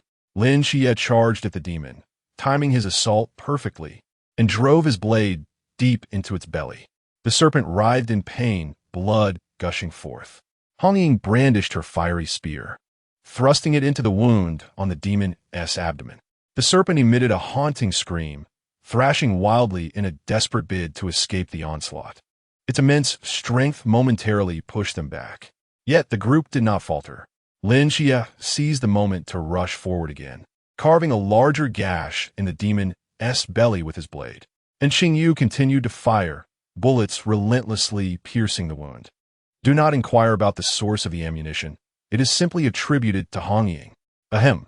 Hongying, gripping her spear tightly, aimed for the serpent demon's tail, flames igniting upon its scales. Under the concerted efforts of the group, the serpent demon's movements gradually slowed. Ultimately, Lin Xie exerted considerable force, driving the blade through the heart of the Nantua serpent demon, which collapsed with a resounding thud. A collective sigh of relief escaped from the crowd. At last, it was dead. However, Lin Xie and Gu Xiyan were taken aback to discover that Han Ruo was suspected to be the true form of the Nantua serpent demon. Gu Xiyan's hands trembled slightly, and a tingling sensation coursed through them. Hongying, noticing Gu Xiyan's pallor, promptly approached to grasp her trembling hands in a gesture of comfort. "Are you all right?" Lin Xie hurried over, concern etched on his face as he regarded Gu Xiyan. And Qingyu cast a discreet glance at Gu Xiyan. While Li Yifei chimed in, "Xiyan, are you okay? You all were incredibly formidable. That monster is finally vanquished." upon seeing the worried expressions of her companions. Gu Xiyan snapped back to reality and shook her head. In that fleeting moment, she had not fully comprehended her actions. She merely felt an impulse to assist. Yet, when the blood splattered across her face, the gravity of what she had done struck her. Taking a deep breath, she sought to calm her racing heart. Satisfied that Gu Xiyan was unharmed, Hong Ying and Lin Xie approached the corpse of the Nantua serpent demon, crouching down to inspect it. Lin Xie furrowed his brow, sensing something amiss. Finally, it is dead, Hong Ying proclaimed with a beaming smile, stretching her arms. What a tiring day. It's time to wrap things up. Hong Ying then sidled up to Lin Xie, glancing at him several times before inquiring, "Xie, you're not injured, are you?" Lin Xie shook his head, no. She patted his shoulder and, shouldering her spear, stepped away from the demon's remains. "It's good to hear that. Let us go, Xie and Xian. I invite you both to dinner." However, noticing that no one followed, she turned back in confusion. Gu Xiyan and the others remained rooted to the spot, while Lin Xie lingered by the Nantua serpent demon's corpse. Observing this, Hong Ying returned, perplexed. "What's wrong?" Lin Xie gazed down at the Nantua serpent demon's lifeless body, his brow deeply furrowed as he murmured, "Why does it feel like something is amiss?" At that moment, Gu Xiyan's gaze inadvertently fell upon Li Yifei, and her eyes widened in astonishment. How can this be? The Nantua serpent demon is dead. Yet the malevolent energy surrounding Li Yifei remains intact, and its intensity shows no sign of diminishing. Gu Xiyan swiftly approached Lin Xie and Hong Ying, whispering what she had observed. Lin Xie's realization dawned upon him as he turned to see Li Yifei, who was in high spirits nearby. Hong Ying was still perplexed, unable to grasp the significance. What did it matter if Li Yifei harbored malevolent energy? He might not necessarily perish at the hands of the Nantua serpent demon. There was also a possibility he could meet his end through other circumstances. Since the demise of the Nantua serpent demon, and Xingyu had not shifted her gaze from Li Yifei. Lin Xie noted in Xingyu's unwavering attention and approached her, quietly voicing his suspicions. "Have you known all along, having followed us for so long?" And Xingyu turned to face Lin Xie, adjusting her glasses with a slight smile curling at the corners of her mouth. "There are numerous points of suspicion, are there not?" Lin Xie responded, "Ah, I had forgotten. You are a prodigious scholar." Without further ado, he called out to Li Yifei. As Li Yifei turned around, and Xingyu raised her hand, aiming the pitch-black muzzle of her gun at Li Yifei's head. Upon witnessing this scene, Li Yifei was taken aback and hastily exclaimed, "And Xingyu, what are you doing? Don't point the gun at me. It's dangerous. Do you not realize?" And Xingyu remained silent, while Gu Xiyan, perceiving the tension between them, swiftly stepped forward, brandishing her own gun at Li Yifei. Faced with their demeanor and expressions, Li Yifei was left in a state of bewilderment and fear. "What on earth is happening? Please don't do this. I'm scared." However, before he could finish his plea, and Xingyu pulled the trigger, firing off 2 shots. Gu Xiyan, with a look of complex emotions, also discharged her weapon. Bang, bang, bang, bang, bang. Several bullets struck Li Yifei's forehead, yet none penetrated his skull. Only shallow indentations remained, which quickly healed, leaving behind traces of blood. The spent cartridges clattered to the ground, producing a crisp sound. It was only when Hong Ying witnessed this scene that she reacted, gripping her long gun with great vigilance. Terrified, Li Yifei squeezed his eyes shut during the gunfire, only to be astonished to find himself still alive. He opened his eyes and touched his forehead in bewilderment, exclaiming, "Huh, how am I unscathed? Have I awakened superpowers?" He looked at Lin Xie, exclaiming with delight. Lin Xie shook his head, his expression revealing complexity as he spoke. "Not at all, for you are the Nanda serpent demon."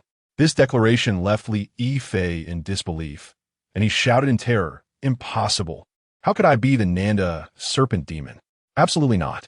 You must be mistaken." Li Yifei. Lin Xie firmly grasped Li Yifei's collar, forcefully drawing his face closer. Their eyes locking. "Look into my eyes." Suddenly, Lin Xie's irises transformed into a burning golden hue, radiating the overwhelming power of Seraph, which surged into Li Yifei's mental realm.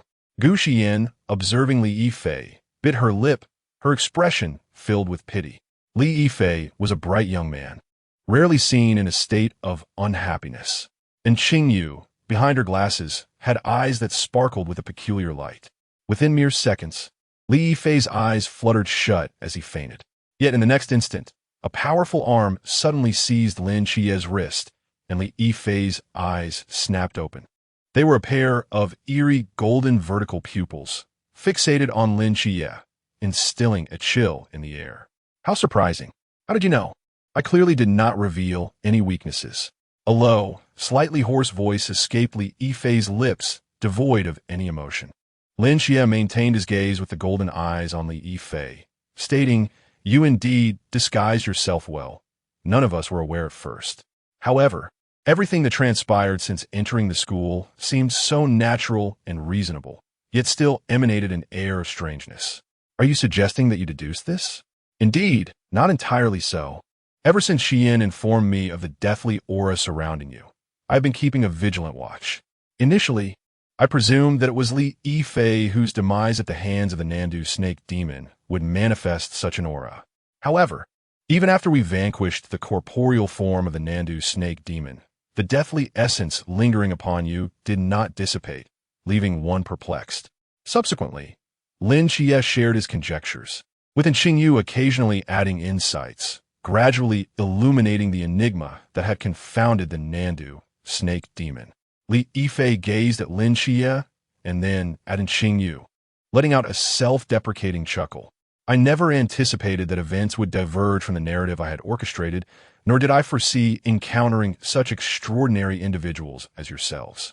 Yet, now that you have uncovered the truth, you shall all meet your demise today.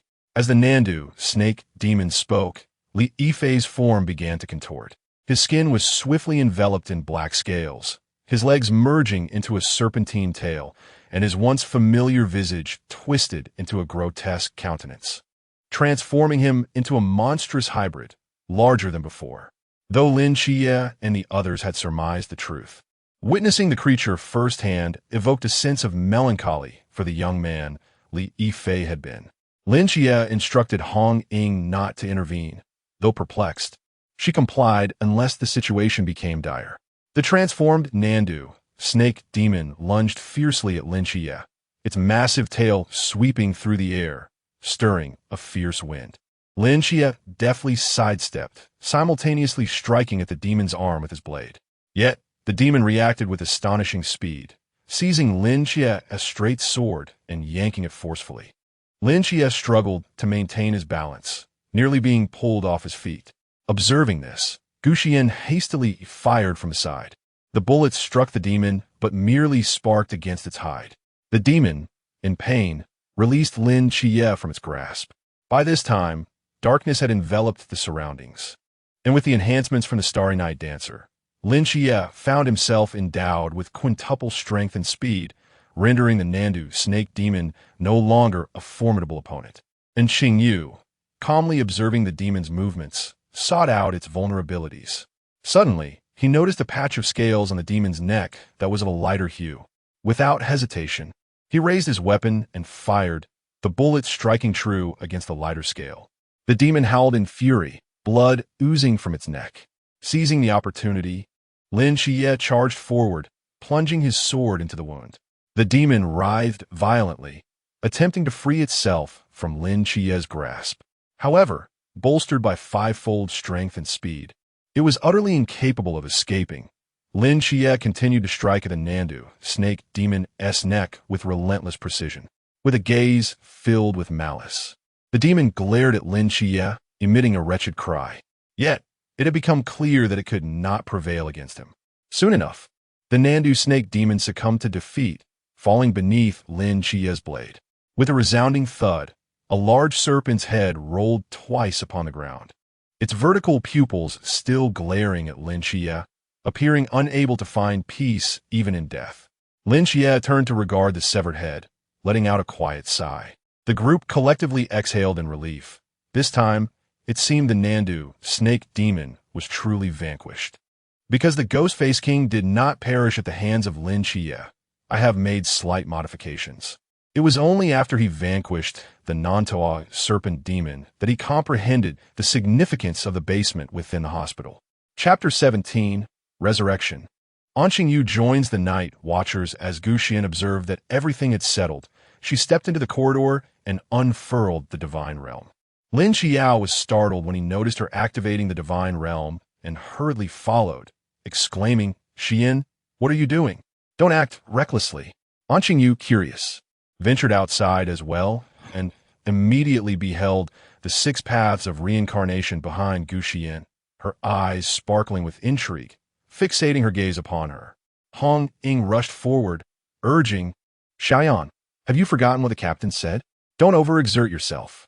Gu Xiyan, addressing Lin Qiao and Hong Ying, explained that her current spiritual energy was sufficient to resurrect everyone, and during the resurrection, her self-healing abilities would automatically begin to mend the injuries incurred from expending her mental strength. The two appeared somewhat persuaded, yet reluctant, ultimately resigning to observe her actions, prepared for any unforeseen circumstances. Standing on the top floor corridor, Gu Xiyan glanced at the bodies below, closed her eyes, and a gentle violet glow emanated from her being, protecting all beings, 6 paths of reincarnation from death to life. A clear, melodious voice issued from her lips. As the deathly energy under her command gradually converged into a colossal orb of energy, soaring toward the 6 paths of reincarnation. To those unable to perceive the deathly energy, it merely seemed as though a tempest had suddenly arisen. A fine sheen of sweat beaded on Gu Xiyan's forehead as her spiritual power surged into high gear. She began to envelop the deceased teachers and students with the divine force derived from the deathly energy. The original pale violet transformed into a rich purple radiance, shrouding all the corpses. As the violet light enveloped them, the deathly energy surrounding the fallen began to dissipate, and vitality gradually returned. Gu Xiyan's body trembled slightly, yet her self-healing ability was working autonomously to sustain her condition. Anqing Yu watched in exhilaration, wishing to dissect her to understand the nature of the power that could revive so many simultaneously. Below, those who had once perished began to stir under the purple glow, their fingers twitching ever so slightly, as more deathly energy was absorbed by the 6 paths of reincarnation. An increasing number of souls were drawn back from the brink of death. Lung Xian observed the scene with a sense of helplessness, feeling the weight of convincing those who were unyielding and gentle-hearted. Wen Qima and Si Xiaonan also witnessed the event, their expressions laden with concern for Gu Xiyan's condition. Recalling the captain's warnings against her reckless actions, Zhao Kongcheng, too, watched with a newfound awareness of the scene he had experienced during his own resurrection. This foolish girl, as expected, refused to heed warnings. Chunmai and Wu Xiangnan, still by the side of the corpses, suddenly noticed the vibrant purple light dancing around them. They sensed a familiar aura emanating from the glow, igniting a surge of urgency within them. Chunmai furrowed his brow, lamenting this girl, despite being told not to act rashly. "Just one tea, listen." Wu Xiangnan sighed, conceding, "Oh well, let her be. We must continue to assist." Chunmai, his brow knitted in concern, fell silent. Before long, each individual under Gu Xiyan's influence began to breathe once more. She paused, breathing heavily, her body trembling with exertion. Lin Xie and Hong Ying hurried forward to support her, their eyes filled with concern. "Are you all right? How are you feeling?" Gu Xiyan shook her head. "However, I cannot alter their memories." Gently patting Gu Xiyan's back, Hong Ying reassured her, "Do not worry. We have other means to help them forget. You should rest well." Gu Xiyan nodded in agreement. Subsequently, it was Wen Qima who employed the forbidden item, the dream whisper, to erase this memory from all those who had been resurrected. Everyone returned to life, save for Li Yifei and Lu Yuan, who were originally the Nanjuash demons. The Nanjuash demon could not be resurrected, and Lu Yuan was unable to be revived because Qingyu demonstrated exceptional intelligence. He, alongside Lin Xie and Gu Xiyan, successfully vanquished the Nanjuash demon. This achievement was reported by Hong Ying to their captain, Chunmai, who decided to invite him to the office for a discussion. In the peace office within the basement, and Xingyu curiously surveyed the space. All members of Team 136 were present, and upon confirming that Xingyu also possessed a forbidden domain, they extended an invitation for him to join the Night Watchers. And Xingyu consented and shared the characteristics of his forbidden domain, while also requesting the head of the Nanjuash demon for research purposes. Chunmai paused for a moment, but considering the uniqueness of his domain, he acquiesced and even designated a room in the basement for his experiments. After the members of Team 136 introduced themselves, Chunmai proclaimed, "Let's cook to celebrate the welcome of our new member, and Xingyu, as well as the first successful mission of Gu Xiyan and Lin Xie. Welcome to our team." "Brother Xingyu," Hong Ying exclaimed joyfully. Zhao Kongcheng stepped forward, draping his arm around Xingyu's shoulder, laughing heartily. "Welcome, lad." Others also expressed their warm welcomes. Gu Xiyan smiled and softly said to Xingyu, "Welcome." Lin Xie offered a slight smile, adding, "From now on, we shall be teammates." Observing this scene, Xingyu felt a gentle warmth wash over him, and the corners of his lips lifted slightly. Click! In an inconspicuous corner, a crisp shutter sound resonated, as photographs emerged from the camera's base, carefully lifted by a slender hand. The images captured the heartwarming moments of Team 136 welcoming Xingyu, along with scenes from the rooftop, among others. "These have turned out quite well," a soft voice remarked. It was Lung Xian, who always managed to capture the team's precious moments inadvertently. He delicately placed the photographs into a box, securing them close to him. The group returned to the office above ground. Chunmai entered the kitchen, busily preparing, while Zhao Kong and Wu Xiangnan assisted as usual. The others continued their conversations in the living room, and Xingyu observed the lively and warm scene, feeling a sense of comfort and suddenly filled with anticipation for his future life as a night watcher. Meanwhile, Gu Xiyan and Lin Xie also experienced the warmth of home amid this joyful atmosphere. Was this not another home for them? As a side note, I wish to alter the narrative. I do not want the little fish to spend the new year alone. Thus, I have brought forth his awakening from the Forbidden Ruins earlier. Naturally, before their journey to the training camp, I had already created the White Mouse. I have noticed that many fan works do not depict his early inclusion among the Night Watchers. Chapter 18, Shopping, Late Night. Upon returning to his room that evening, Lin Xie's consciousness drifted back to the Asylum of the Gods. To his astonishment, he discovered that he was not alone in this place. A young girl had once roamed its halls. Following the instructions of the Goddess of Night, he made his way to the director's office, where he stumbled upon a letter left for him by the little girl. Adhering to the letter's guidance, he ventured into the basement, only to encounter an unexpected individual. More precisely, the serpent demon Nandu and his second persona, Li Yifei. In a sequence of events that felt almost inevitable, he struck an unfair deal with Li Yifei, employing him as the first caretaker of the Asylum of the Gods. He also reached an agreement with Nandu, allowing it to relinquish control of its body to Li Yifei. After completing these arrangements, he returned with Li Yifei to the chamber of Nyx, the Goddess of Night, and facilitated their introductions. However, the situation took an unexpected turn when Nyx recognized Li Yifei as her grandson. Lin Xie was left speechless, while Li Yifei, momentarily bewildered, quickly adapted to the revelation and addressed her as grandmother. Thus, the matter was settled. Lin Xie and Li Yifei took Nyx for a stroll in the garden, only to encounter another surprising figure. Lin Xie stood in shock as he beheld someone sleeping on a garden bench. Gu Xiyan. Li Yifei was equally taken aback. Stammering in fear, "Doctor, did you kill Gu Xiyan as well?" Lin Xie shot a warning glance at Li Yifei, urging him to refrain from making wild accusations, as he too was perplexed by her presence. Approaching her, he gently nudged Gu Xiyan. "Gu Xiyan, wake up! What are you doing here?" Feeling the push, Gu Xiyan stirred, her eyelids fluttering as she gradually opened her eyes, still clouded with confusion. Upon recognizing the two before her, she exclaimed, "Lin Xie? Li Yifei?" But when she uttered Li Yifei's name, a sudden realization struck her. "Li Yifei, I thought you were dead." Li Yifei replied, "Is that how you greet someone? I may have died, but not entirely. I'm currently working." He then recounted his circumstances, to Gu Xiyan's delight, as she had believed him to be truly gone, which had saddened her greatly. Li Yifei felt a flicker of joy, realizing he still had a friend. Lin Xie then posed the question that had been on his mind. Gu Xiyan, why are you here? Gu Xiyan blinked and glanced around, her expression still one of bewilderment. I have no idea. Where is this place?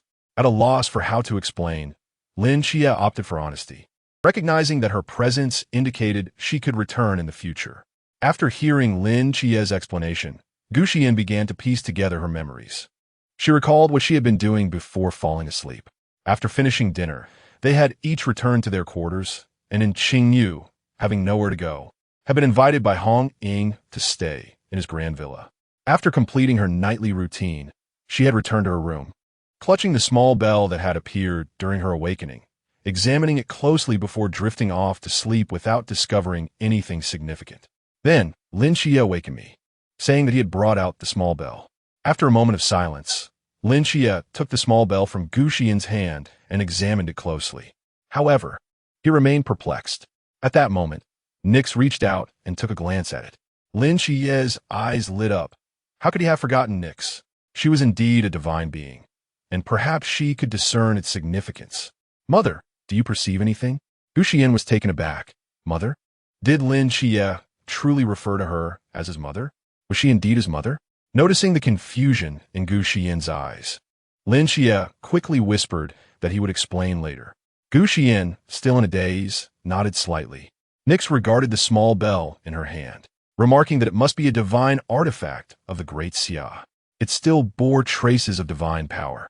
However, there were unspoken thoughts lingering in her mind, such as the fact that the girl holding the artifact had died once before. Without this small bell, it was likely. She discerned the strong bond between Lin Xie and this girl, which is why she chose to remain silent. Lin Xie accepted the bell back from Nix and returned it to Gu Xiyan. Since this is the case, it must have brought you here. Gu Xiyan gazed at the small bell, lost in thought.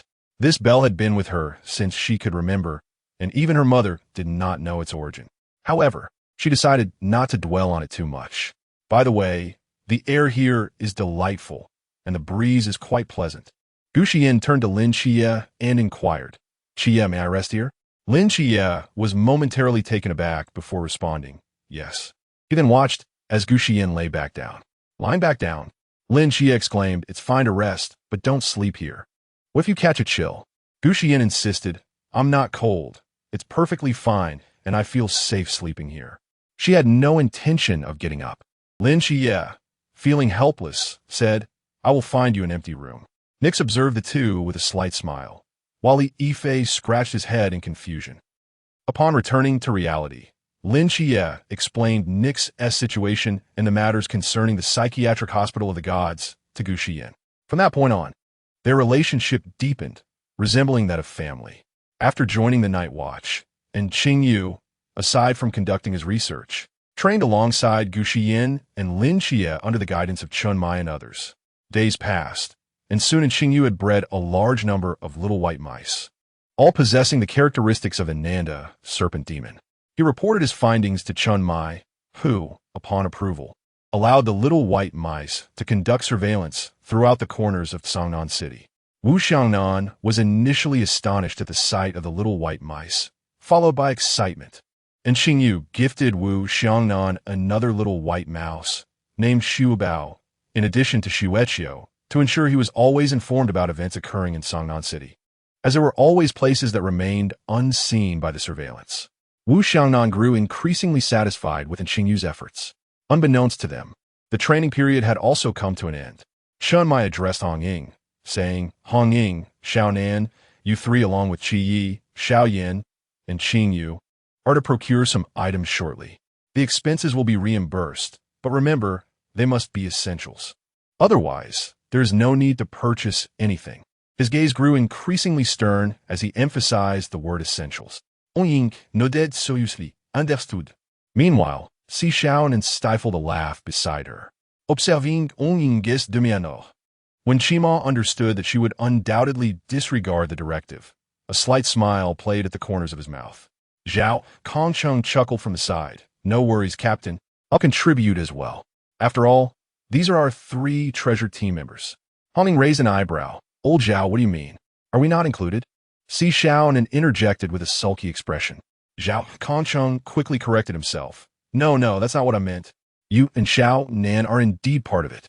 Of course, the entire team is essential. We cannot do without anyone. His tone gradually grew more earnest. That is more like it. Hong Ying replied, satisfied. Si Xiaonan beamed, and the others shared a light chuckle. Wu Xiangnan, observing the scene, chimed in, well, I should contribute as well. We can't let the captain shoulder the burden alone, especially since I am the vice captain of this team. Chunmai then proceeded to deliver numerous instructions to the three, each of which they acknowledged with nods. Only then did he permit them to depart for shopping. Once outside the office, Hong Ying flitted about like a bird released from its cage, eagerly dragging Si Xiao, Nan, and Gu Xiyan to explore various items. Lin Qiyi and Qin Yu follow behind, resigned to their fate.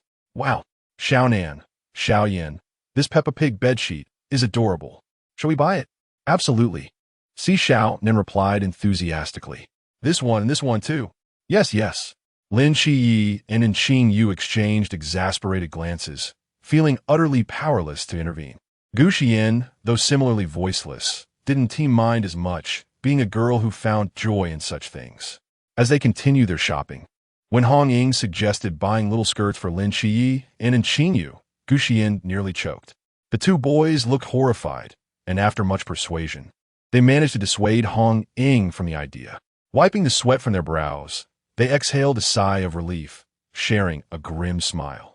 After finally finishing their shopping and returning to the office, Chunmai, Zhao Kansheng, and Wu Xiangnan stared in silence at the mountain of items before them. The three exchanged sidelong glances, avoiding eye contact with the seemingly guilty Hong Ying, who sighed deeply. Having already made the purchases, there was little to be done. Si Xiao Nan suppressed her laughter, while Wen Qimao wore an expression of knowing amusement. Click! The sound of a camera shutter echoed from the corner. Chapter 19. The training camp relocated to Tsangnan on the eve of their departure. Gu Xiyan and Lin Qiye both made phone calls home to reassure their families. The following day, at the Tsangnan railway station, Lin Qiye and Qin Yu each carried 2 large suitcases. Lin Qiye with 2 pink Peppa Pig suitcases, and Qin Yu with 2 white Doraemon cases. Meanwhile, Gu Xiyan bore no luggage, save for a small backpack shaped like a white rabbit slung over her shoulders. Trailing behind them were the members of Team 136. Xiaoyan, Qiye's younger brother, Xiaoyu's younger brother. Remember to use the sunscreen and body lotion I bought for you. Redding said with a tinge of reluctance. Especially you, Xiaoyan. Xiaoyu is a nickname bestowed by Hong Ying, who thought it more fitting. Rest assured, we will use them. Lin Qiye and Qin Yu replied with a hint of exasperation. Gu Xiyan felt a pang of nostalgia as she nodded in agreement. Chunmai stepped forward, still somewhat concerned, and offered a few more words of caution. After a moment's consideration, he added, however, if you face any difficulties, do not hesitate to tell me. I will stand by you. Hearing their captain's words warmed the hearts of Gu Xiyan, Lin Qiye, and Qin Yu. Indeed, Zhao Kancheng chimed in boisterously. If it comes to it, I'll march alongside the captain to the capital. Wu Xiangnan interjected. All right, the train is about to depart. Let us move. Redding shot an indignant glare at Wu Xiangnan. Can't you see the atmosphere? Wu Xiangnan responded coolly. If we don't leave now, the train will leave without us. Redding fell silent. The trio waved goodbye to their comrades, saying, we're off, before dragging their suitcases into the station. Just minutes after entering the train station, Chunmai's phone suddenly rang. He pulled out his phone, answered, and said, hello? This is Chunmai. Whatever the person on the other end said left him utterly astonished. What? He quickly looked up and shouted toward the entrance of the station. Hurry, stop them. Everyone was bewildered, completely unaware of their captain's distress. I can't fathom what the higher-ups are thinking. The training camp has unexpectedly been relocated to Tsangnan. Hurry, stop them. Otherwise, the ticket money will be wasted. Chunmai's voice quivered with urgency. Fortunately, Zhao Kongsheng and the others managed to intervene just in time. As they were queuing for ticket inspection, Gu Xiyan, Lin Qiye, and Qin Yu sat together on the train, exchanging glances of confusion. Meanwhile, in the front seat, Chunmai gazed at his wallet with relief, thankful that it was spared from loss. Wu Xiangnan drove with his eyes fixed ahead. However, before they reached their destination, Chun Mai and the others dropped them off, stating that the military base did not permit entry for anyone other than new recruits. Gu Xiyan, Lin Xie, and Xingyu had no choice but to follow the directions given by Chun Mai. After walking for quite some time without reaching their destination, Xingyu adjusted her glasses and remarked curiously, "Has the captain perhaps mistaken the location? We've been walking for so long, and still haven't he arrived?" Lin Xie gazed ahead, aware that such training camps were typically located in desolate areas. Gu Xiyan felt a slight ache in her legs as she walked. Yet she remained silent. Outside the training camp, at a military checkpoint, a soldier with binoculars scrutinized the distance for a considerable time before producing a walkie-talkie. "Report. 3 individuals are approaching." He relayed the details. 2 males and 1 female. The boys appear to be high school students, while the girl seems like a middle schooler. His tone faltered as he described the girl, who indeed looked quite young. The voice on the walkie-talkie expressed confusion. High school students? Middle schooler? Wasn't the notification issued this morning? They arrived so quickly? I'll go take a look. Don't move. Understood. Shortly after, a military jeep emerged from the checkpoint, heading towards the trio. Gu Xiyan, Lin Xie, and Xingyu continued their advance. Suddenly, the military jeep halted before them, and a man in uniform leaned out of the window to scrutinize the 3 new recruits. Upon receiving confirmation, the officer posed several questions and requested to see their identification. The trio promptly produced their credentials from their pockets. After a thorough inspection, the officer returned the documents, instructing them to get into the vehicle. "Get in." The 3 exchanged glances of excitement, relieved to avoid further walking. They swiftly stowed their luggage and climbed aboard, settling themselves. The officer, still in uniform, drove them directly through all checkpoints, eventually stopping outside the training camp. "You've arrived. You may enter on your own."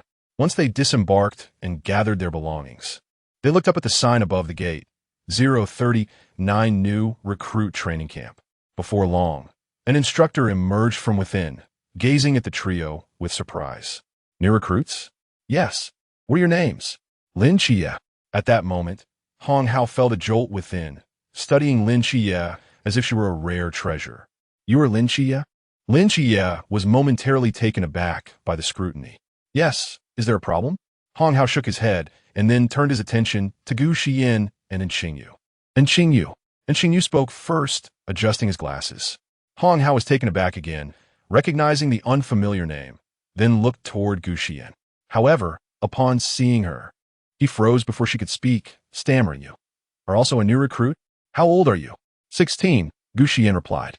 Lin Xie and Xingyu observed, their lips curling slightly. They had harbored similar thoughts upon first seeing Gu Xiyan, so it was no wonder the instructor reacted this way. Hong Hao furrowed his brow, somewhat incredulous. "You're not pulling my leg, are you?" Gu Xiyan remained silent. She retrieved her identification card from her pocket and handed it to Hong Hao, her eyes weary. According to Chun Mai, Hong Ying frequently practiced slowly with Xiao Nan and Qi Yi, and now Gu Xiyan has improved significantly. Hong Hao was momentarily taken aback, then reached out to take the identification card, glancing at the date of birth. Lin Qi and Xingyu leaned in to see what was written. Gu Xiyan, female, birthday, 12/6, confirming she was indeed 16 years old. Hong Hao cleared his throat and returned the ID to her. "Your name?" Gu Xiyan looked at him in disbelief. "Are you joking?" Hong Hao felt awkward. He had been too focused on the date of birth. It was Lin Qi who could no longer hold back, addressing Gu Xiyan. Hong Hao was startled again, staring blankly at the 3 of them. Goodness, there are only 2 divine agents among this batch of new recruits, and here they all are, with one being a newly emerged unknown entity. The trio exchanged curious glances. Lin Qi inquired, "Is there anything else you wish to ask?" Hong Hao took a moment to steady his excited heart, presenting himself with an air of calm. "No worries, please come in. You 3 are the earliest arrivals. I am Hong Hao, your instructor." "Hello, Instructor Hong." The 3 greeted politely as they followed him into the training camp. Instructor Hong nodded. "Since you're the first to arrive, I'll give you a tour of the camp." The 3 followed Instructor Hong as he guided them around the training camp.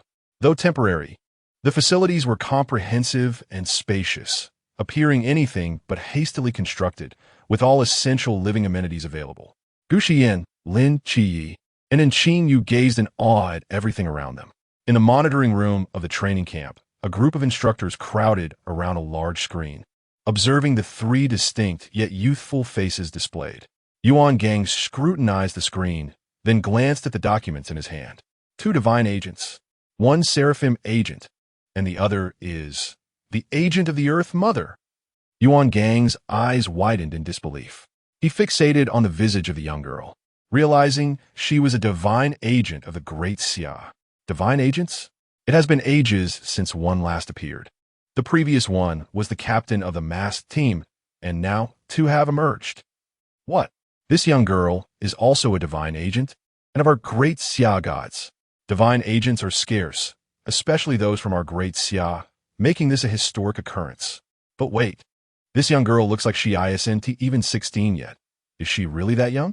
Are we recruiting child laborers as night watchmen now? One instructor remarked. Glancing at Yuan Gang, however, was entirely focused on the documents, ignoring their comments. Be careful with your words. The documents state she is indeed 16 years old. Though she does appear a bit youthful, another instructor countered, though his voice dwindled. This seraphim agent looks rather frail. Another instructor interjected, this time referring to Lin Qiyi. A commanding officer beside Yuan Gang gazed intently at the information before him and remarked, even that bespectacled individual is no ordinary foe. His forbidden domain is newly unveiled and belongs to an unknown sequence. According to the records, should he reach maturity, he will undoubtedly pose a significant threat. This year, indeed, it is quite a formidable assembly. A group of instructors engaged in fervent discourse regarding the trio. Yuan Gang furrowed his brow as he scrutinized the documents, murmuring, all three hail from Sangnan. Where on earth did Chunmai unearth such prodigies? Moreover, the lineup this year is rather daunting. The nearby officers, upon glimpsing the dossier, felt a surge of anxiety. Sir, we are facing some tough adversaries this time. Besides the two divine agents, there is also the young master of the Bailey family, and three high-risk individuals have emerged. Compounded by the presence of this unknown, forbidden domain, can we truly manage to contain them? After a moment of silence, Yuan Gang responded, contact the masked team and summon them here. Understood. Meanwhile, at the Peace Affairs office, the atmosphere grew lively after the trio was dispatched to the training camp. This was due to Gu Xiyan's resurrection of those individuals, which caught the attention of the ancient god church. Consequently, on the very afternoon that Gu Xiyan and her companions entered the training camp, the church launched an assault on the Peace Affairs office. Currently, Chun Mai and his associates had apprehended an individual, and Hong Ying was in charge of the interrogation. Hong Ying, what is the status? Has he spoken? Chun Mai lounged on the sofa, smoking a cigarette. Hong Ying, sipping water, replied, no, he remains quite obstinate. Wu Xiangnan frowned deeply, sensing impatience rising among them. When Shima toyed with a small knife, letting out a cold chuckle. Anyone wishing to target our team must first seek our consent. Zhao Kongxing wore an expression of disdain, muttering about the cowardice of their adversaries who dared not confront them openly, opting instead for underhanded tactics. Although Lung Xian and Si Xiaonan remained silent, their intentions were unmistakable. Lung Xian meticulously polished his sniper rifle, while Si Xiaonan caressed his handgun, with a straight blade resting beside him. Chapter 20.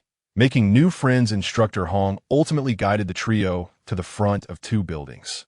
On the left stood the boys' dormitory, while the girls' dormitory lay to the right. You may ascend and select your accommodations, he instructed, before offering a few more words and departing.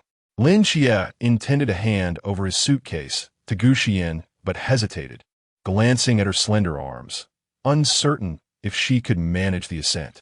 After a moment's reflection, he proposed, shall Qingyu and I assist you in carrying it upstairs?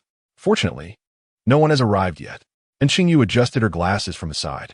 Gu Xiyan cast a glance at the two pink Peppa Pig suitcases and ultimately nodded in agreement, pondering what could possibly necessitate two suitcases. The two boys each took one suitcase, and they ascended to the third floor. Upon entering the dormitory, they observed the modest arrangement. A standard room featuring 2 single bunk beds on either side, accompanied by a writing desk beside each bed. Lin Xie and Qingyu informed Gu Xiyan that once she had made her bed, they would collectively venture to the supply station to acquire some bread and other essentials for dinner, as the cafeteria had yet to open. Gu Xiyan set about arranging her bed with the pink Peppa Pig sheets, having purchased 3 sets, 1 for each of them. Once everything was in order, she descended to reunite with Lin Xie and Qingyu, who had also settled into their respective dormitories. Although they were not sharing the same room, they had chosen neighboring accommodations. Before long, the trio made their way to the supply station, retrieved some bread, and sat down nearby to eat. In the monitoring room, Yuan Gang observed the large screen, fixated on the 3 individuals. Their close-knit interactions suggested a strong bond. After all, it was unlikely that a team would be anything less than harmonious. As Gu Xiyan, Lin Xie, and Qingyu surveyed the expansive training camp, a sense of reflection washed over them. Despite the myriad events that had transpired, they were grateful for the safety of those around them. As night gradually descended, the 3 parted ways to return to their respective dormitories. Both Gu Xiyan and Lin Xie realized that if Gu Xiyan did not hold her small bell while sleeping, she would be unable to enter the hall of God's mental asylum.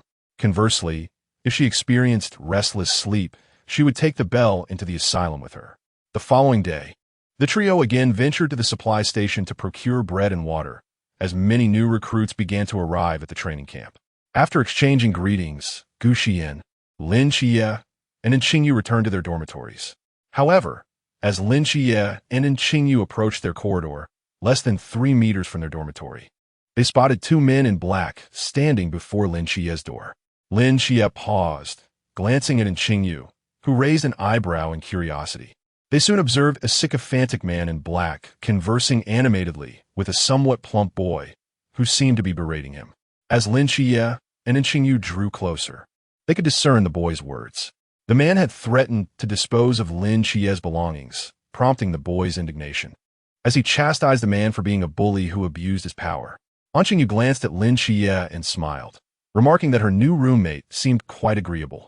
Lin Xie was perplexed, as it appeared that the scenario was unfolding like a typical drama, where a wealthy heir bullies an ordinary person. Yet, this chubby boy seemed different and rather pleasant to be around. Lin Xie responded to Qingyu's comments, suggesting that they should simply approach and find out for themselves. Without further ado, the 2 of them moved closer. Before they could utter a word, the chubby boy spoke first. "Hello, it's a pleasure to meet you. My name is Bailey Tumming. My name might be a bit hard to pronounce, so you can simply call me Tumming or Fatty." The 3 introduced themselves, after which Bailey, affectionately dubbed Fatty, presented the local specialties he had brought for them. Both Lin Xie and Qingyu declined his offering, and shortly thereafter, Qingyu's roommate arrived. Introducing herself as Li Jia, she mentioned that in the dormitory opposite them resided a person named Shingu. Just a few minutes after Gu Xiyan returned to her dormitory, a cool girl with long, light red hair entered.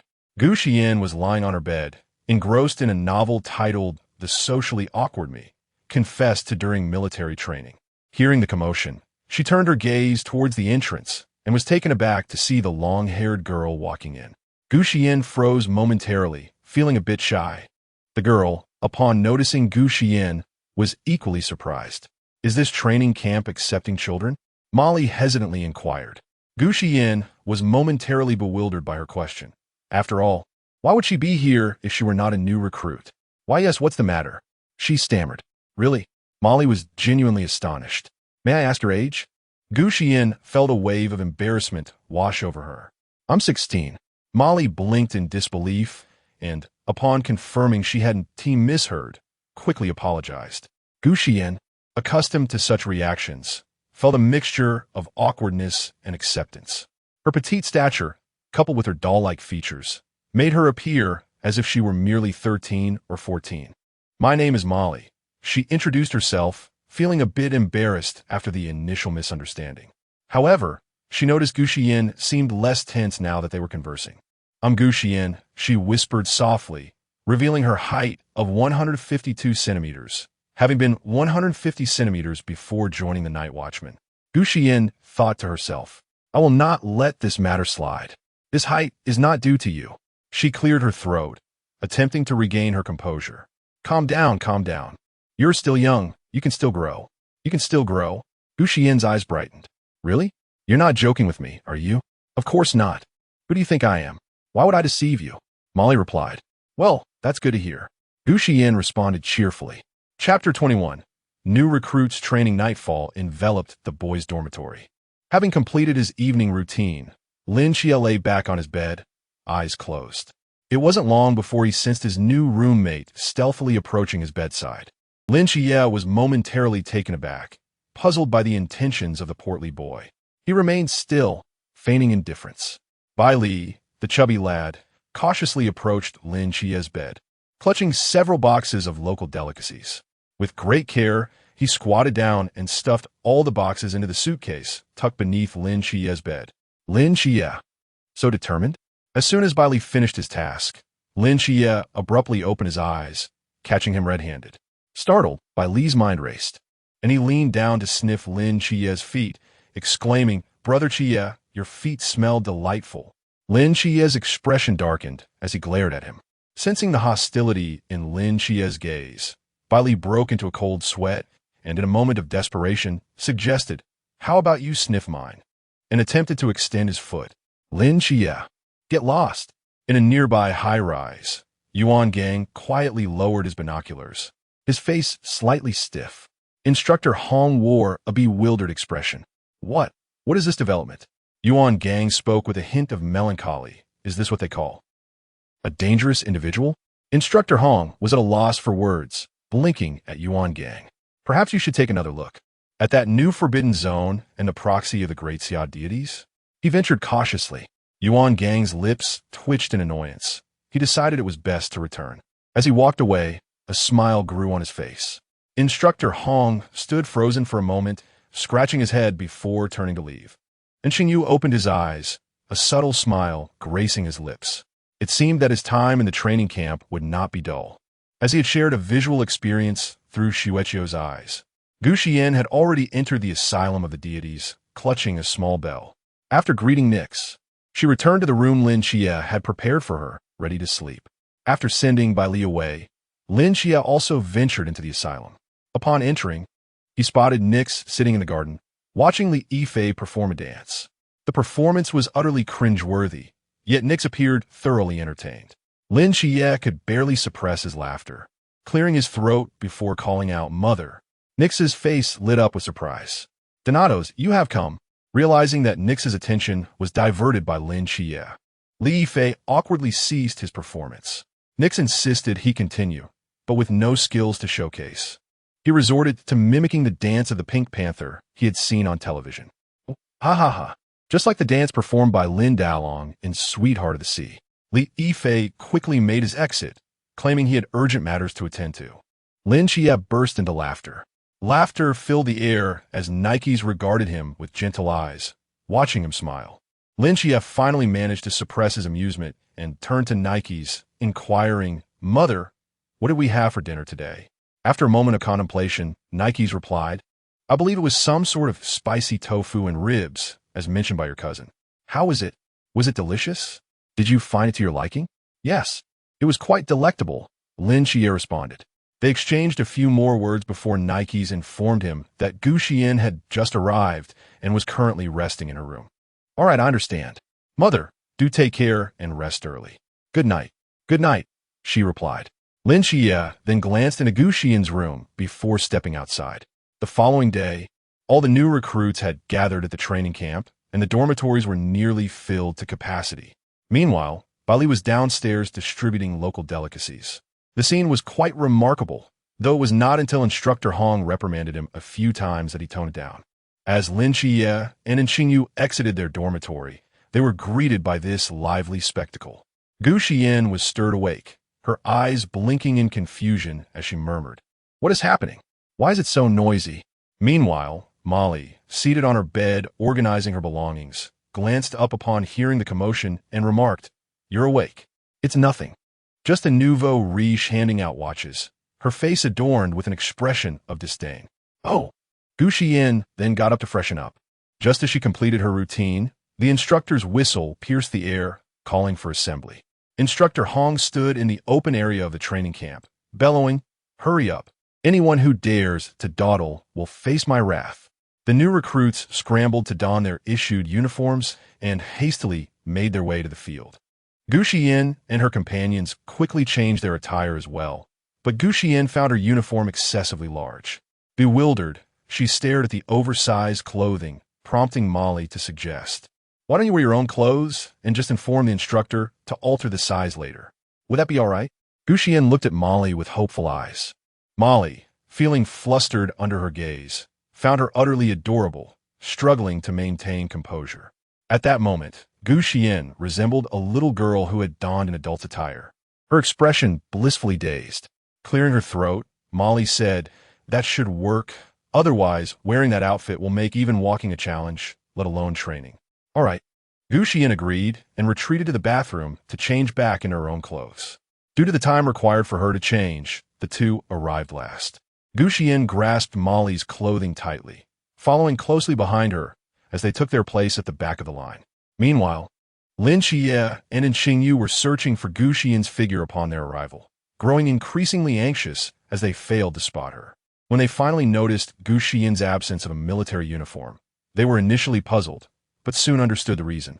A group of instructors stood atop a podium, with Instructor Hong and another instructor positioned behind Yuan Gang, their eyes surveying the new recruits with keen scrutiny. Upon noticing Gu Xiyan not clad in military attire, Yuan Gang furrowed his brows and loudly inquired, "What is the matter with the girl standing at the back? Why are you not wearing your uniform?" As his words echoed, all the new recruits turned to glance in her direction. Feeling the weight of so many eyes upon her, Gu Xiyan became acutely anxious. Her back dampened by cold sweat, and she swiftly sought refuge behind Molly. Observing this, Molly responded assertively, "Report. Her uniform is too large. May I request permission to have it altered?" Encouraged by Molly's defense, Gu Xiyan mustered her courage and cautiously peered from behind, whispering, "Report, instructor. This uniform is excessively large, rendering me incapable of training. Thus I had no choice but to revert to my own clothing." Despite her hushed tone, in the profound silence that enveloped the gathering, her words were distinctly audible. Yuan Gang paused, taking a moment to scrutinize Gu Xiyan's petite frame. The other instructors, witnessing the scene, felt a twinge of awkwardness, for such a situation had never arisen before. Clearing his throat, Yuan Gang conceded, "Very well. You may wear your own clothes for the time being. I shall arrange for someone to adjust your uniform later." At that moment, Lin Xie and In Xingyu exchanged glances filled with helplessness. A boy, wearing an unbuttoned uniform with his cap turned backward and a bandage adorning his nose, glanced towards Gu Xiyan's location. His companion whispered to him, "Shun, this girl seems rather small. Is there no age restriction for the night watch recruitment?" The boy replied nonchalantly, "I don't know." Another chimed in, "Indeed, she looks as if she has just entered middle school." A boy with a buzz cut also cast a surprised look. Others echoed their sentiments, murmuring amongst themselves. However, one must consider that in the originally tranquil expanse, even the faintest whispers combined to create a cacophony akin to a flock of chattering birds. Bai Li, curious, followed their gaze and was about to voice his thoughts when he was interrupted by the instructor. Yuan Gang, with a stern expression, bellowed, "Silence. Everyone quiet." Instantly, all sound ceased. Chapter 22. The arrival of the masked squad. Thus began Yuan Gang's annual address, a monotonous routine that ignited the ire of the new recruits. Terms such as novices and useless trash echoed through the air, as he declared that when faced with truly formidable foes, they would falter, unable to withstand even a single blow. Upon hearing this, a boy with his military cap turned backward raised his hand, his voice languid yet tinged with defiance. "I don't believe it." Yuan Gang fixed his gaze upon him. "New recruit, what is your name?" "Lin Xie," he replied, while In Xingyu, Gu Xiyan, and others, including Molly and Bai Li Pang Pang, turned their attention toward him. The boy continued, chewing gum, "Shun Zhuqing." Yuan Gang let out a cold laugh and addressed the other recruits. "Excellent. Who else dares to dissent?" With one voice leading the charge, a majority of the new recruits joined in, proclaiming their disbelief. Bailey pang pang kao Dios linkirat Elena Villa. And Qingyu, do you both share this sentiment? Lin Xie cast a sidelong glance at him, of course. And Qingyu, however, fixed him with a dangerous stare. Call me Qingyu again and see what happens. Bailey Pang Pang swallowed hard, tentatively suggesting, how about, little fish? And Qingyu fell silent, turning his head back toward the elevated platform. Observing this exchange, Bailey Pang Pang quickly patted his own chest in reassurance. Lin Xie suppressed a silent laugh beside him, while Gu Xiyan and Molly remained silent. Yuan Gang observed the scene, pleased with the desired reaction. Very well. I shall grant you an opportunity to recognize your true capabilities. He then retrieved a walkie-talkie and commanded, prepare to descend. After a considerable wait, one of the recruits suddenly pointed skyward and exclaimed, Look, there are people in the sky. Upon this declaration, all the recruits turned their gaze upward. Soon, 7 figures descended gracefully, landing steadily on the ground. As the recruits recognized the cloaks and masks adorning the 7 individuals, astonishment flooded their faces. Is this the mask squad? Just as one wearing a mask inscribed with the character king began to speak, another donned in a swirling mask suddenly collapsed to his knees with a thud. In that instant, it felt as if a flock of crows had flown by. The onlookers stared in bewilderment at the kneeling figure, creating an awkward atmosphere. The members of the masked squad covered their faces, while the instructors exhibited a spectrum of expressions. The one in the swirling mask quickly regained composure, bowing to the recruits. I am Swirl from the masked squad, here to wish you all an early Happy New Year. He then stood up with a flourish, as if nothing had transpired. The crowd was left speechless. The masked figure bearing the king mask inhaled deeply and resumed. We're the masked special squad. Yuan Gang proceeded to outline the rules. Before 9 o'clock tonight, if any recruit could remove the mask of a member of the masked squad, they would be deemed victorious and could apply for graduation. He further stated that the masked squad would limit their strength to the lawn realm.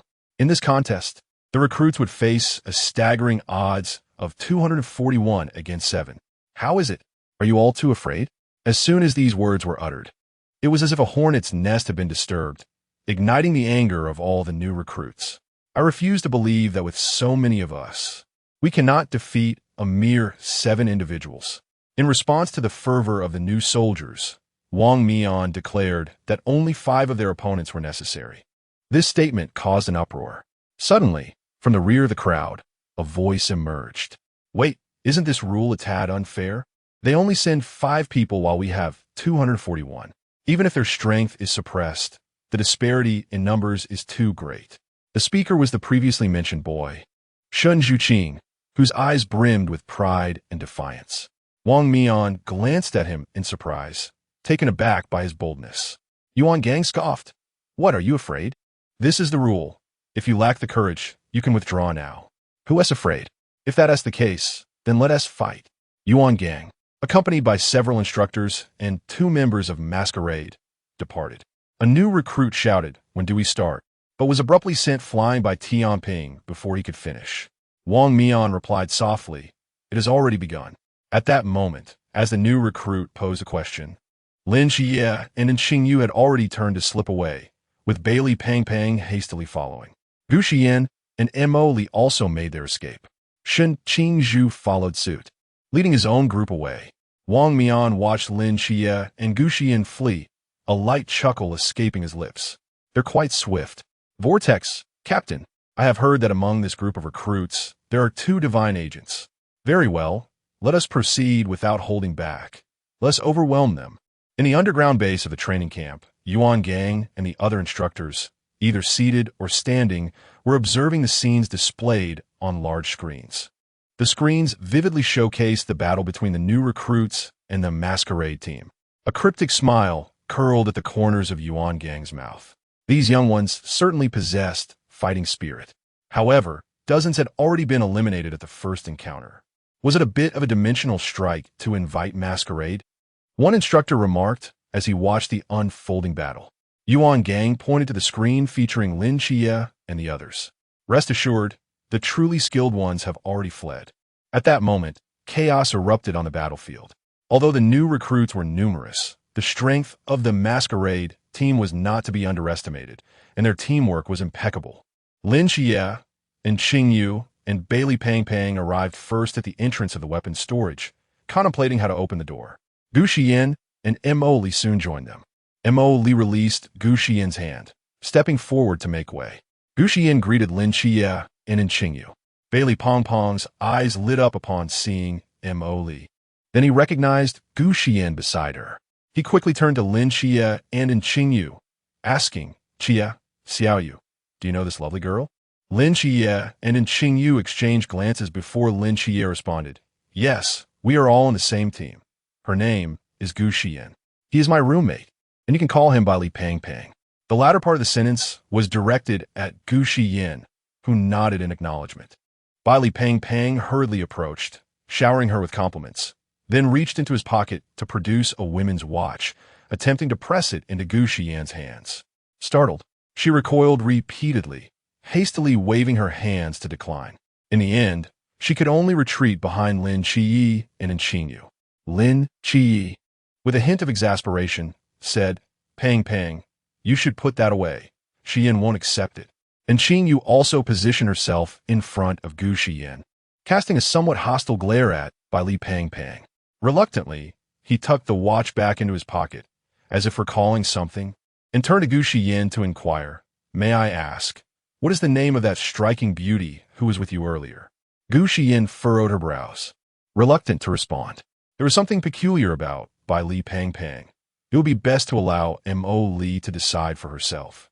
Just as the group was engaged in conversation, Mo Li swung open the door with a resounding crash.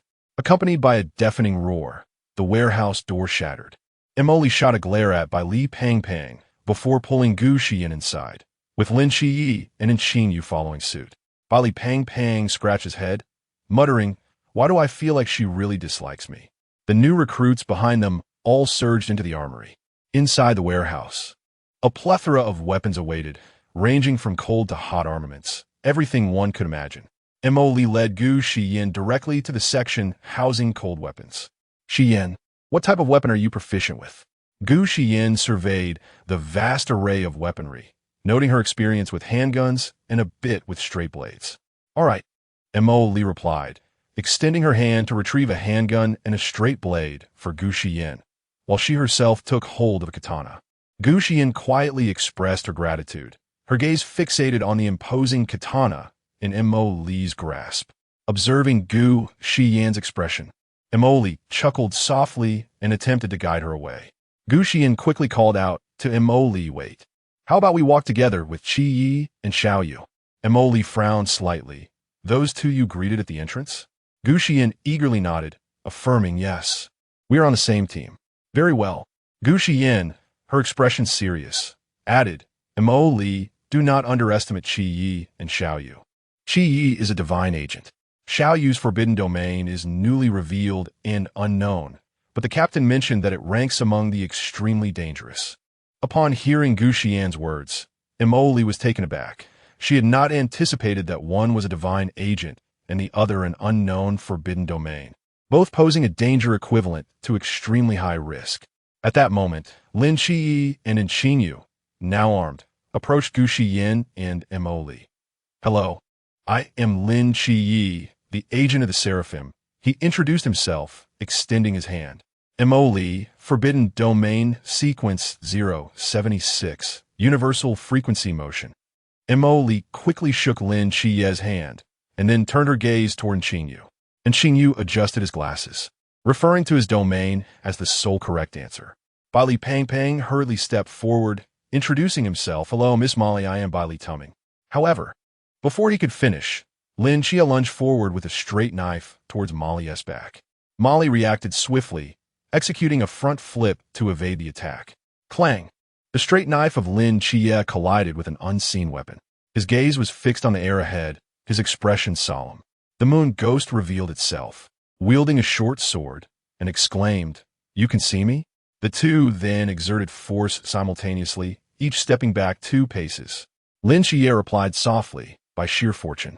The moon ghost scrutinized Lin Qi for a moment, then seemed to come to a realization. "According to the records, you must be the divine agent of the Seraph." Gu Xiyan and Qingyu were intently observing the battle. Li Pang stood at the back, his arms adorned with numerous timepieces. Molly's face bore a hint of anger. Had Lin Qian not intervened, she would have been eliminated. She turned and charged at the moon ghost with her katana, its arc slicing through the air with a sharp gleam, simultaneously activating her domain. The air before her blade trembled, and in the next moment, it unleashed a grotesque scar through the air. As the thick smoke rolled away, the scar had obliterated an entire wall. The moon ghost stood still, yet his right hand had vanished. He shook his slowly regenerating arm, speaking with a tone of feigned nonchalance that was quite perilous. If I had been struck, it would have been disastrous. Molly frowned. Is that regeneration? Lin Qian responded, no, that is lunar disintegration. The moon ghost observed the new recruits, realizing something was amiss. According to the plan, I should be harvesting these recruits quietly. Lin Qian looked at the moon ghost, noting he was alone, and saw an opportunity. By the way, where is your weapon? He inquired, glancing at Li Pang's empty hands. Li Pang scratched his head, offering an awkward smile. I don't know how to wield any weapon, but rest assured, I am all set. He then pointed at the moon ghost and shouted, brothers, let us take him down. Each new recruit behind him brandished more than 2 timepieces on their hands and charged towards the moon ghost. Chapter 23, another divine agent, the moon ghost, agile in form, deftly evaded the onslaught of the new recruits. He had not anticipated the tenacity of this group, particularly the one named Lin Qian, who could see through his invisibility. In a flash, he vanished from their sight once more. Although the recruits lost their target, they remained vigilant and did not dare to relax. And Xingyu's eyes shimmered with a faint gray-blue light, and a soft blue glow enveloped his body. He then turned in the direction behind him, having discerned the moon ghost's position. He fired 3 shots in quick succession. Bang, bang, bang. Gu Xiyan, who had been standing beside Xingyu, followed suit, directing her fire towards the same point. Lin Qian also sprang into action, simultaneously launching an attack alongside Xingyu, kicking a nearby container towards the moon ghost. Startled, the moon ghost swiftly dodged, but he was still struck by several bullets. Fortunately, he could transform into moonlight. However, he was compelled to reveal his form, shock written across his face as he gazed at Xingyu. How could this kid see me as well? This batch of recruits is truly uncanny. The moon ghost exclaimed, that bespectacled boy, how is it that you can see me too? And Xingyu adjusted his glasses, stating, that is the only correct answer. The moon ghost, utterly bewildered, murmured to himself, this is truly bizarre. In the underground training camp, Yuan Gang and the other instructors stood up in unison, fixated on the unfolding scene. Yuan Gang exclaimed, and Xingyu's forbidden abyss is indeed teeming with the unknown. I had thought it was merely a new sequence of the enigmatic. This cohort of recruits has far exceeded my expectations. Realizing he could not withstand the overwhelming number of recruits, the moon ghost called out, Ping, stop dawdling. I am not adept at direct confrontation. Suddenly, a voice resonated from above the warehouse, force field conversion. Instantly, all objects within the warehouse began to levitate, the gravity doubling. The recruits felt their bodies grow heavy, nearly toppling over as the oppressive weight slowed their movements significantly. With Ping's intervention, the tide of battle shifted dramatically. The moon ghost breathed a sigh of relief, thinking, if help doesn't arrive soon, I shall be defeated. Clumsy moon ghost, why are you in such a predicament? Came a playful voice from the south, belonging to Vortex. Meanwhile, from the west, Rose approached, wielding a small hammer that rapidly expanded to a height of 3 stories. One could scarcely imagine the devastation such a blow would wreak upon the warehouse. Newbies, you are surrounded, a calm voice emanated from the north. Lin Qian, Gu Xiyan, and the others turned towards the source, revealing a man donned with a mask bearing the character king. Yet, Xingyu remained unperturbed, employing his forbidden abyss. The only correct answer to analyze Ping's abilities. His eyes ignited with a gray-blue glow as he softly uttered, reversal. Upon his command, the force field and gravity exerted by Ping were abruptly inverted. The once floating objects suddenly plummeted to the ground, and the effect of gravity doubled, transforming into a scenario where gravity was halved, causing the balance beam itself to nearly ascend. Everyone was left in utter astonishment. "Incredible!" exclaimed Molly, who had not anticipated the remarkable efficacy of the Onqing fish's forbidden domain. Bai Li, taken aback, exclaimed, "Impressive." The members of the masked squad were equally astonished. Their eyes filled with wonder as they gazed at the Onqing fish. Wang Mian furrowed his brow, realizing that the Onqing fish could indeed counteract the balance beam's abilities, which posed quite a dilemma. Yu Gui interjected, "Captain, I forgot to mention, this bespectacled fellow can see me too, apart from the divine agents." The brow beneath the rose mask furrowed, and she shot a glare at Yu Gui. "Why didn't TU say so earlier?" Vortex asked, "How do we proceed? This ability is so peculiar." The balance beam merely sighed. "How are we supposed to continue?" Lin Xie glanced at the Onqing fish, praising, "Well done." Gu Xiyan wore a smile of approval. The Onqing fish adjusted his glasses, a smirk playing on his lips. In the underground base of the training camp, Yuan Gang beamed with excitement, exclaiming, "Chunmai, you've unearthed some exceptional talents. Such a prodigious ability." The other instructors were equally astounded. The Onqing fish's capability to nullify others' powers was truly astonishing. Indeed, we are fortunate to have discovered him first. However, there were exceptions. In the most inconspicuous corner, two instructors wore grim expressions, unnoticed by anyone as all attention was captivated by the ongoing battle. Now, the situation took another turn. Holding a hammer, Rose swung it fiercely toward the recruits. The onlookers gulped as they beheld the enormous shadow looming overhead. Gulp! Molly's expression turned serious as she gripped her katana tightly, charging forward without hesitation. Clang! The katana and hammer clashed with a thunderous sound. Rose, momentarily taken aback, then radiated delight. "Awesome! I love it!" The two forcefully disengaged.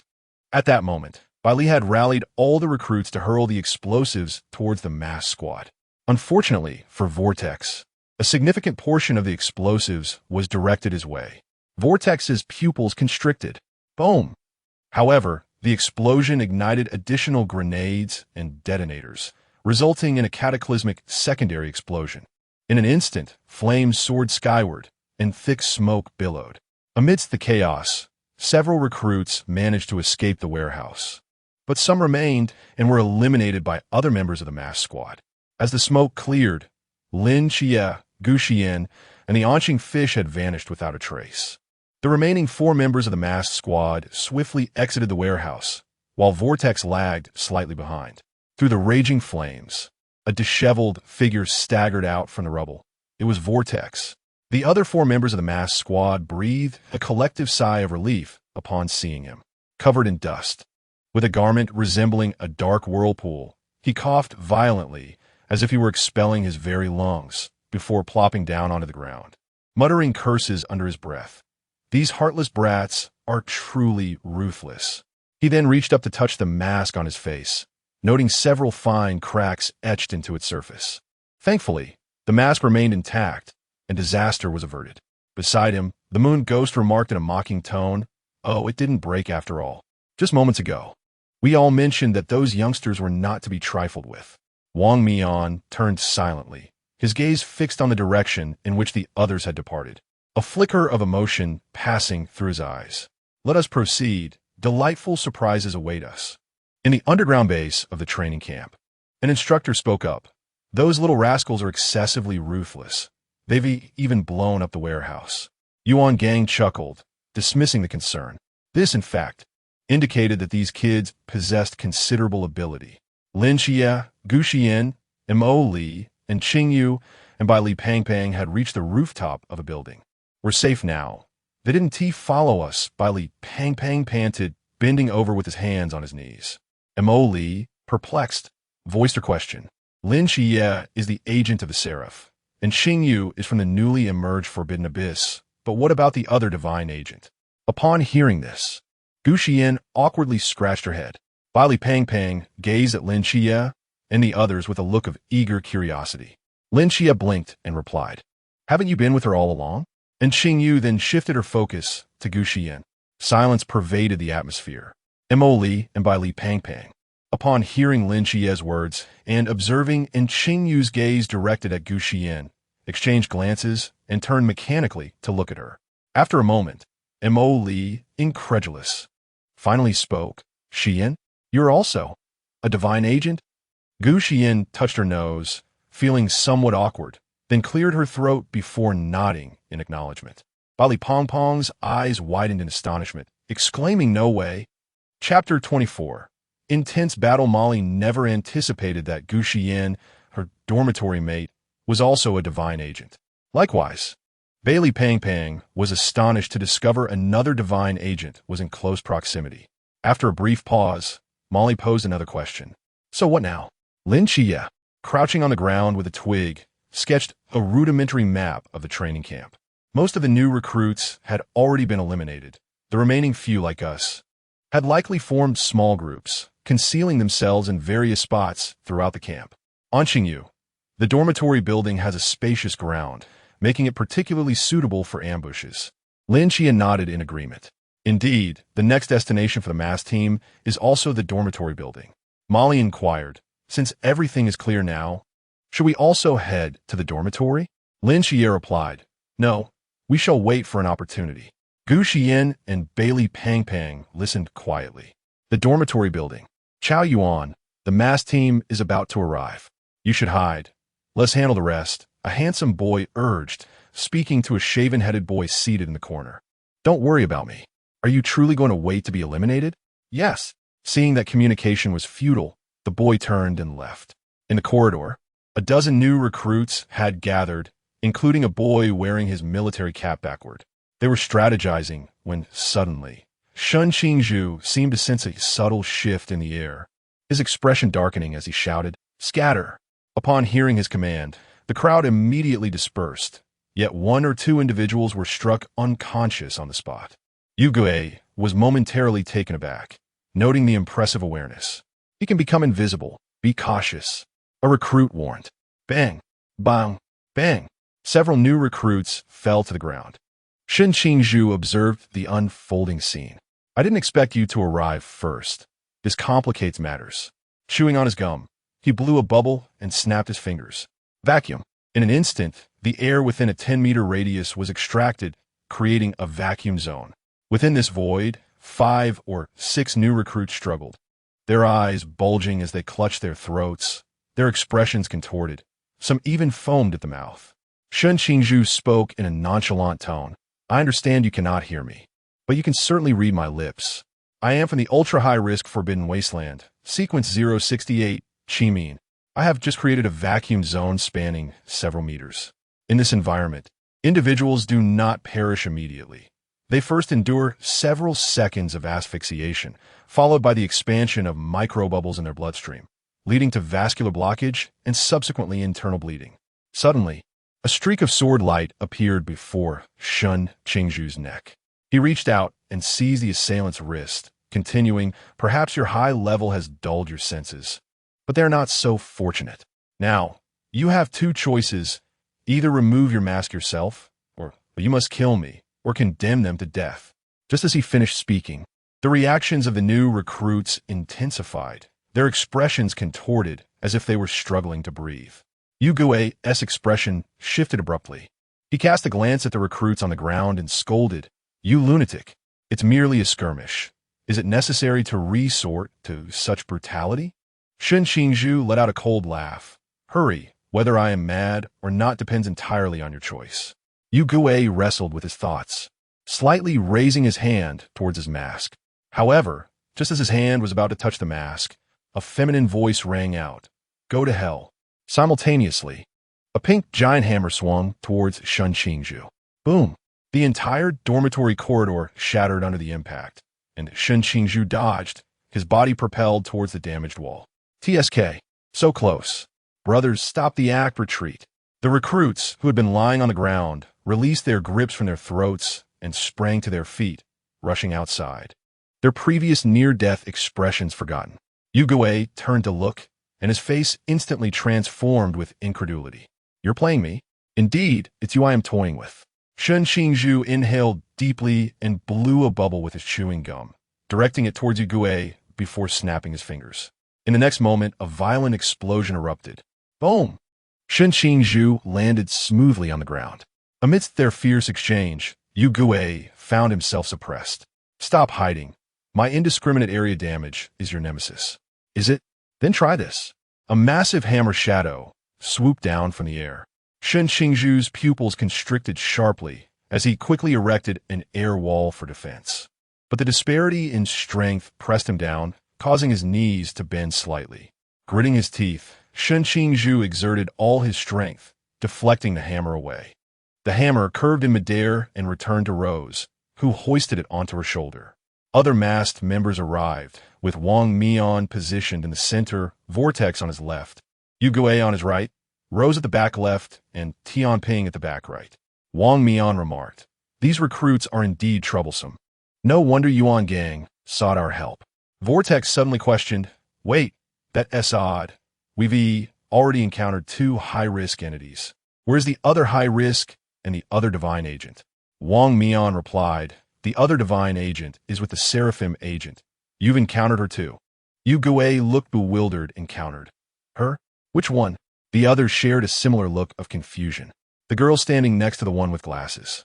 In an instant, their eyes widened. The girl without a military uniform? No way. However, the captain, also a divine agent, could not be mistaken. To their astonishment, the seemingly youthful girl was indeed another divine agent.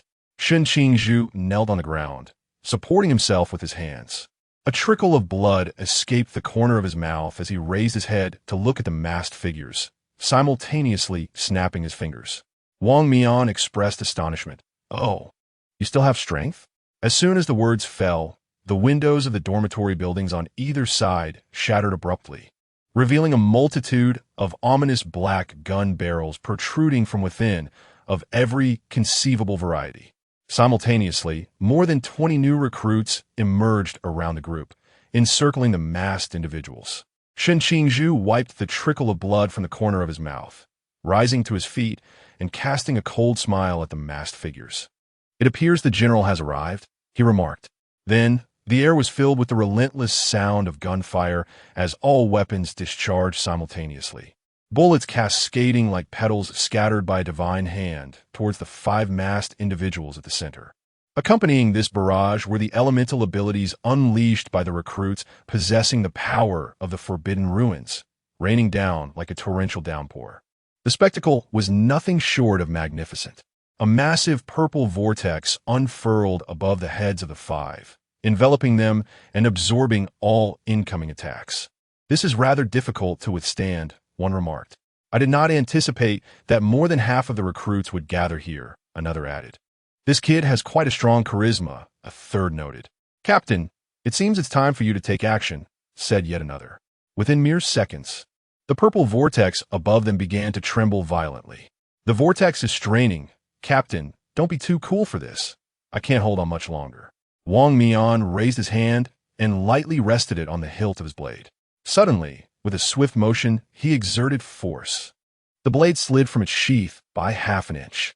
In that instant, it was as though all attacks had been paused, suspended in mid-air, moving at an excruciatingly slow pace towards the masked group. Not only were the attacks delayed, but even the new recruits found their movements hindered.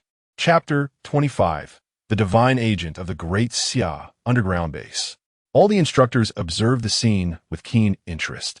Shen Qingzhu had indeed shown remarkable prowess by rallying so many recruits to confront the masked team. Courageous and cunning, quite commendable. As the instructors engaged in their discussions, Wang Mian unleashed a blade of light. Instantly, everything and everyone around him, previously ensnared in a slow motion, returned to normalcy. In the blink of an eye, countless blades of light erupted from Wang Mian, shattering all structures in their path while deftly avoiding each recruit. With a thunderous roar, 3 dormitory buildings collapsed.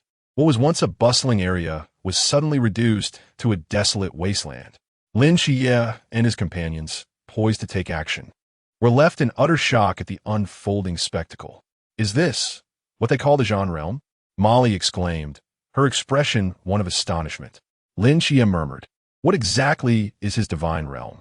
Such an outrageous display of blade light." And Xingyu's gaze deepened as he absorbed the scene.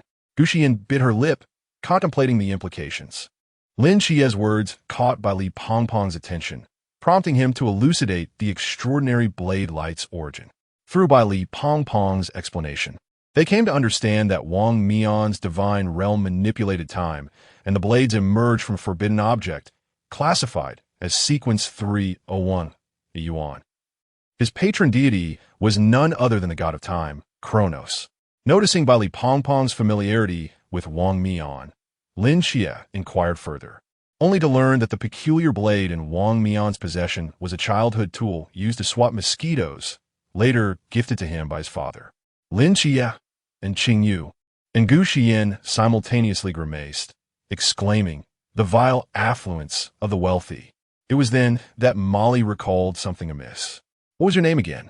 Upon hearing Molly's query, Bai Li Pang beamed with delight. He forced a bashful smile onto his face and introduced himself. "Miss Molly, allow me to reintroduce myself. I am Bai Li Ming."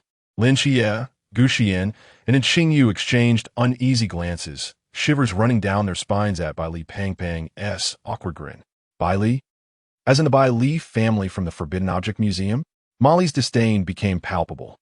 Turning away, she refused to look at Bai Li Pang any longer. "I detest rich young masters. The wealthier, the more loathsome." Bai Li Pong's expression froze momentarily. Lin Xie, Gu Xiyan, and Qing Yu nodded in agreement, expressing their shared aversion. Bai Li Pang presented the forbidden object, Scroll of Sealing, to Lin Xie, explaining its purpose and usage. At this juncture, nearly all the recruits in the dormitory had been eliminated, leaving only the crew-cut boy and Shen Qingzhu. Observing this, Lin Xie and his companions braced themselves for action. The vortex had been summoned by the moon ghost to confront Shen Qingzhu. Meanwhile, Tianping gazed in astonishment at the crew-cut boy sitting amidst the ruins, mistakenly believing him to be an ambush. The crew-cut boy clarified, asserting that he was not, and encouraged Tianping to eliminate him. The two individuals then engaged in an absurd dialogue, with Tianping persistently urging him to strike, yet the buzz-cut youth remained motionless. Just as Tianping contemplated further persuasion, Molly brandished her katana, complemented by the forbidden ruins, and swung it towards Tianping. He hastily defended himself, but on the other side, seeing Molly ignited a spark in the eyes of Rose. She approached and delivered a swift kick that sent Tianping flying, exclaiming, "Leave this to my sister to bully you." The latter remark was directed at Molly. Armed with a hefty hammer, she charged forward. Molly, not daring to underestimate her, gripped her katana and met the hammer's assault head-on. A resounding thud echoed as their weapons clashed. Qingzhu had gone to assist Shen Qingzhu in confronting the whirlpool.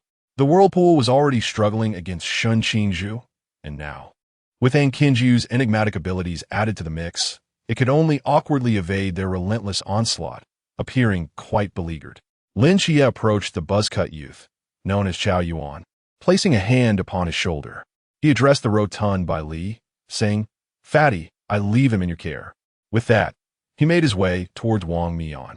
Bai Li promptly advanced, preparing to bind Chao Yuan with the Rui chain, assuring, "I will ensure the task is completed, Brother Chie." However, upon reaching Chao Yuan, he was grasped by the collar and questioned, "Do you call him Chie? Then what is his surname?" Bai Li furrowed his brow, perplexed by his line of thought, yet replied, "His surname is Lin, as in the double woods of Lin." "Can we proceed now?" Chao Yuan murmured to himself, "Double woods stand tall." The 8 gods converge as one, 10 years into the night, ferrying humanity. It dawned on him. Bai Li, unable to catch his words, noted only that he was speaking to himself. He was not prepared to listen further. Just as he drew out the Rui chain, he witnessed Chao Yuan, who had been languidly seated, rise with his blade in hand. Bai Li was momentarily taken aback. "What are you up to? It seems you all regard me as a coward. I must rectify this unfavorable image." Upon hearing this, Bai Li observed Chao Yuan stride towards Tianping and chose not to intervene. At that moment, Tianping had just recovered from being kicked by Rose and stood not far from Chao Yuan. "Sister Rose, that kick was rather fierce," he remarked, turning to see Chao Yuan approaching with a blade, exclaiming in surprise, "Are you drawing your sword?" As they exchanged a few words, Chao Yuan muttered "Umitba" while unsheathing his weapon. In an instant, a dark malevolence surged into the sky, enveloped by swirling black flames around him. He appeared both human and demonic. A sinister grin spread from ear to ear, and he opened his blood-red eyes, devoid of any rationality. Wang Mian, who was spectating, looked on in astonishment, intently focused on Qiao Yuan. Forbidden Ruins, Sequence 031, Black King Annihilation. Beneath the divine, above all beings. As these words left his lips, Qiao Yuan maliciously swung his blade towards Tianping. In a flash, Tianping was slammed against the crumbling wall of the dormitory. Oh no! Shun Qingzhu witnessed the scene and couldn't help but exclaim, "What the hell? Why did they wait so long to act?"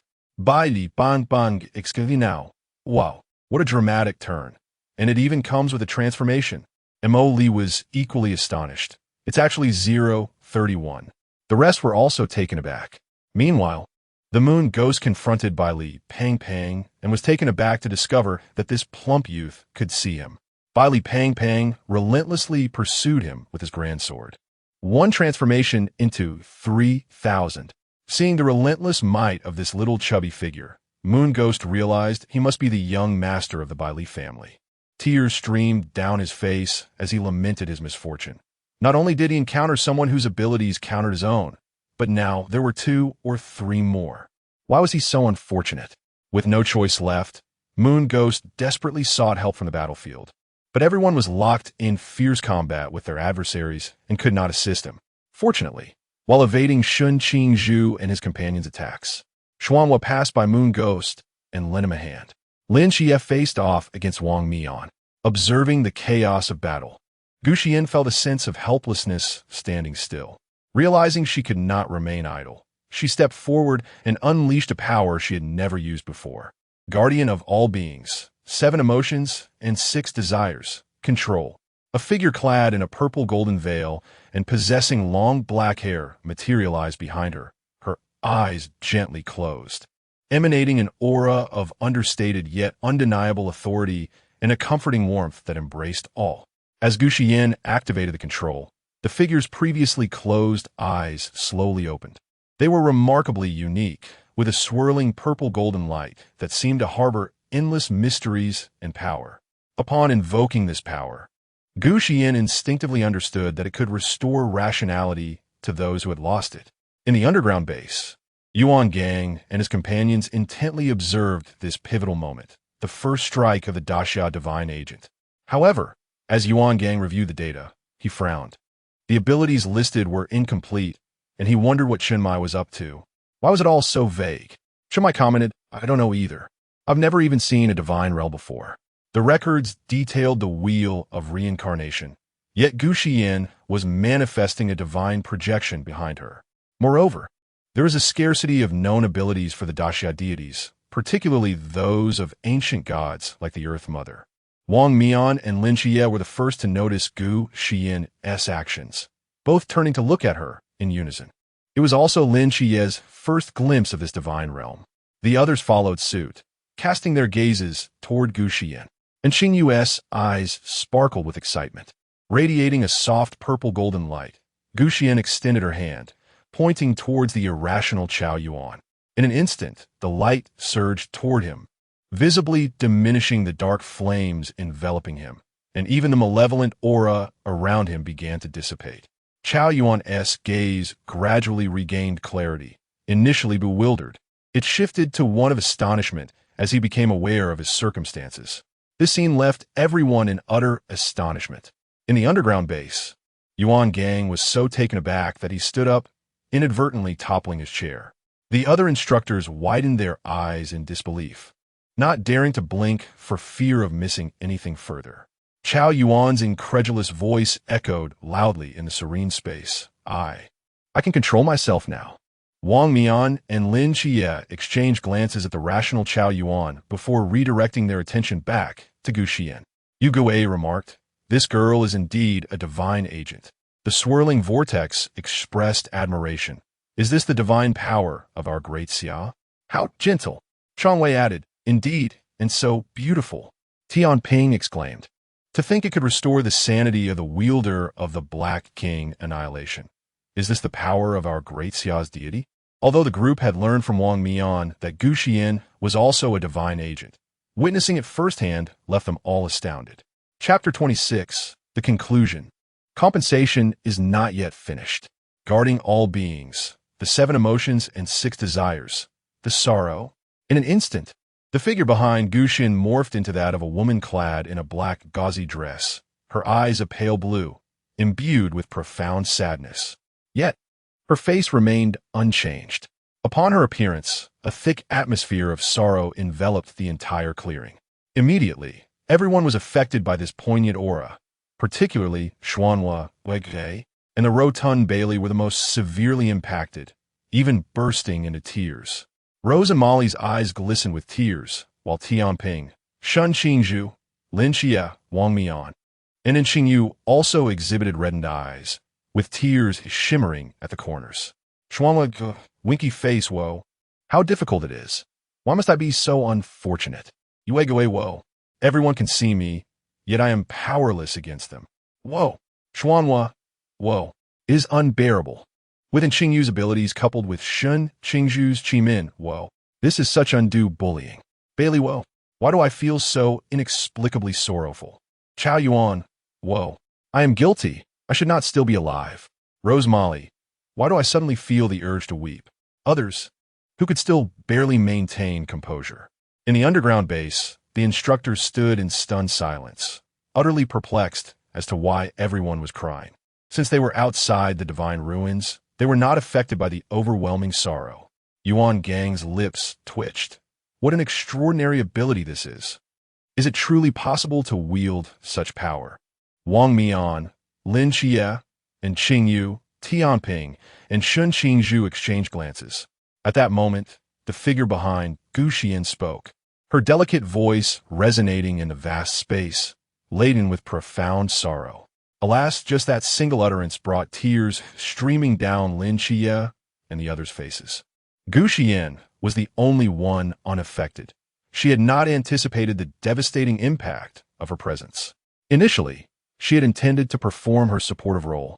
Yet this was beyond her expectations. Dumbfounded, she observed the scene before her, and upon realizing the gravity of the situation, she hastily dispelled the divine ruins. The cries of Xuanhua, Yuegui, Bailey, and Chao Yuan abruptly ceased, their faces still glistening with tears, bewildered. Rose and Molly, upon regaining composure, flushed with embarrassment at having cried. Lin Xie, Wang Mian, Tianping, Shun Qingzhu, and In Qingyu collectively sighed in relief, quickly wiping the tears from their faces. A profound silence ensued. No one spoke, unsure of how to proceed. Eventually, Lin Xie turned to Wang Mian and suggested that the battle continue. Wang Mian agreed, and the two immediately resumed their duel. In light of the recent events, the others lost any inclination to fight and instead led the combatants to the dormitory beside the ruins, settling down to watch the contest between Wang Mian and Lin Xie. Meanwhile, Chao Yuan returned to his usual self. Molly approached the bewildered Gu Xiyan, gently pulling her to join Rose and the others as they settled in to observe the unfolding battle. Molly spoke up to comfort Gu Xiyan, assuring her that she was fine and that no one held her accountable. Rose added, "Indeed, it was our own lack of self-control, and your abilities are quite impressive." Even In Qingyu, rarely one to offer consolation, chimed in, albeit with a request for a sample of her blood for research. Gu Xiyan was momentarily taken aback, but ultimately acquiesced. A smile of delight spread across In Qingyu's face. The others also joined in, expressing that it was not her fault and even envying her powers. It was indeed a compelling thought. Imagine employing such a tactic against an enemy, leaving them devoid of combat spirit, vulnerable and at one's mercy. The mere notion was exhilarating. Then, Yuegui and Xuanhua began to chant slogans in support of Captain Wang Mian. "Go, Captain! The Captain is the coolest!" Xuanhua shouted at the top of his lungs. "Captain! Strike him down!" Rose echoed. Upon seeing the two vocally supporting the captain, Li Pang quickly joined in. "Xie, you can do it! Xie, take him down!" Yuegui exclaimed. "The captain is amazing! The captain is the strongest!" Noticing that he was the only one shouting, Li Pang turned to the silent Shun Qingzhu, Molly, and Qingyu, Gu Xiyan, and Chao Yuan, exclaiming, "Come on, you should join in too.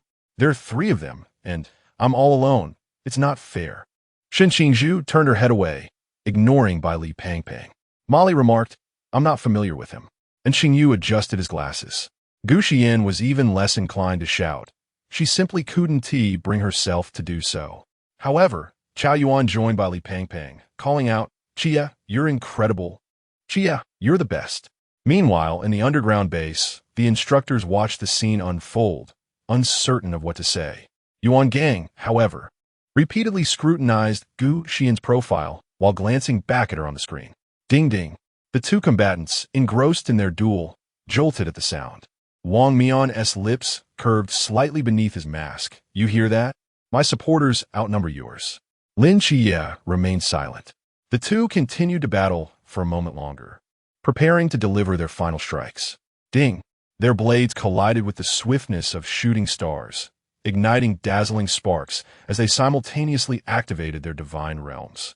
In an instant, a terrifying divine might erupted from both of them, akin to a volcanic explosion. The powers of the Seraph and the God of Time clashed fiercely, neither yielding an inch. And both combatants' eyes were bloodshot. Boom! Wang Mian suddenly groaned, as if struck by a heavy blow, stepping back slightly. At the same time, his divine realm shattered like a broken mirror, beginning to collapse. Lin Xie's eyes gleamed with a sharp light as he steadily advanced, and then swung his blade. Wang Mian, noticing this, quickly raised his weapon to defend himself. However, with a crack, the pale blue blade sliced through Wang Mian's mask, cleaving the character Wang in two. The upper left corner of the mask fell away, revealing a handsome yet composed face beneath. Wang Mian cast a resigned glance at Lin Xie. The onlookers collectively gasped in astonishment, including the instructors seated in the underground base. A sense of foreboding gripped Yuan Gang, who thought to himself that something was amiss. Wang Mian, gazing into Lin Xie's eyes, softly uttered an apology. In an instant, a glimmer ignited within his eyes. The temporal realm unfurled once more. The shattered mask, suspended in midair, swiftly flowed back to Wang Mian's face. Lin Xie's body, too, was involuntarily drawn back, the dagger retracing its path, while the cracks on the mask began to mend, returning him to the position he occupied before the strike. Time had reverted to 3 seconds prior. Lin Xie's eyes widened in disbelief, filled with shock. All present had forgotten that Lin Xie had severed Wang Mian's mask, with the exception of Lin Xie, Gu Xiyan, and the rotund Bai Li. The members of the mask team also sensed their leader had invoked time reversal, along with the instructors in the underground base. Gu Xiyan furrowed her brow. During Wang Mian's temporal rewind, she noticed him enveloped in a faint gray mist. What could that be? It felt ominous for Wang Mian. As she pondered this, Yuan Gang and several instructors emerged from the underground base, discussing the outcome of the battle with Lin Xie and promising him compensation. Wang Mian even mentioned owing him a favor, imploring him to keep it confidential. Yuan Gang explained the circumstances to Lin Xie, who, though not insisted on receiving compensation. Thus, this confrontation came to a close. Chapter 27. Conversation. Half an hour later, all the new recruits had gathered. Yuan Gang, along with several instructors, stood on the podium, and all members of the mass team were present. Yuan Gang commenced his lengthy discourse, expressing his disappointment in them, stating that 241 individuals were pitted against 5. And aside from a few, the majority acted without any semblance of order, their thoughts muddled and chaotic. Even the members of the mass team felt their bodies stiffen under his scolding, unable to meet his gaze.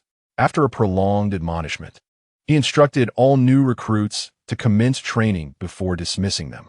However, he called back Gu Xiyan and Qingyu and Lin Xie. Upon arriving at Yuan Gang's office, they were taken aback to find Wang Mian present. His mask had been removed, revealing his handsome features. Gu Xiyan frowned upon seeing Wang Mian. Lin Xie and Qingyu noticed her reaction and whispered inquiries about her discomfort. Gu Xian's eyes flickered with a purplish hue as she scrutinized Wang Mian, stating in a hushed tone, "There is something amiss with his body. It appears his lifespan is in jeopardy." Upon hearing this, Lin Xie and Qingyu were startled and turned their attention to Wang Mian.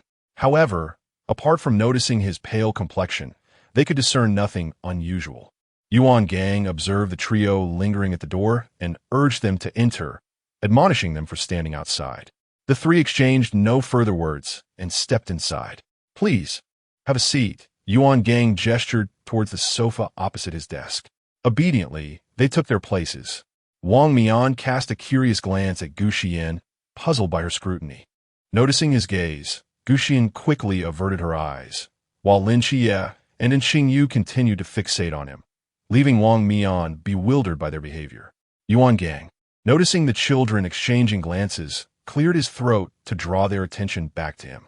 He first addressed Xingyu. "Your ability requires the dissection of mysterious creatures to harness its power, correct?" And Xingyu nodded affirmatively. "Chenmai informed me that prior to your entry into the training camp, you had already deciphered the capabilities of the Nantua serpent demon. You even created a small rodent to monitor various corners of Sangnan, to guard against any mysterious entities that might appear in areas unmonitored by electronic surveillance. Therefore, he suggested that I allocate a dedicated room for you to establish a laboratory, where the remains of any mysterious entities hunted in Sangnan City will be delivered for your dissection." And Xingyu's eyes lit up, pleasantly surprised by Chun Mai's thoughtfulness. Yuan Gang continued, "I've already prepared the room. Please provide me with a list of the necessary equipment. In the absence of mysterious corpses, you will train alongside the new recruits, but you may occasionally return to your laboratory." "Yes, thank you, Instructor Yuan," and Xingyu replied, his voice betraying an undeniable joy. Gu Xiyan and Lin Xie shared in his happiness. After addressing Xingyu's matters, Yuan Gang turned his attention to Gu Xiyan. Upon his gaze landing on her, her nervous disposition resurfaced, and she sat there with a hint of apprehension. Yuan Gang was momentarily taken aback. Had everything not been perfectly fine just moments ago? What had occurred? Lin Xie had initially seated himself on the sofa, followed by Gu Xiyan, who took the central position, leaving Xingyu on the opposite side. Wang Mian lounged on a single sofa, propping his head on his hand as he observed the group. Both Lin Xie and Xingyu softly called out, "Xiyan." Gu Xiyan glanced up at them and took a deep breath. She turned her gaze towards Yuan Gang, but dared not meet his eyes directly, instead fixating on the shoulder of his military uniform. Lin Xie and Xingyu both sighed in unison. Wang Mian noticed the young lady's evident nervousness. He turned a glance at Yuan Gang's solemn visage and gently shook his head.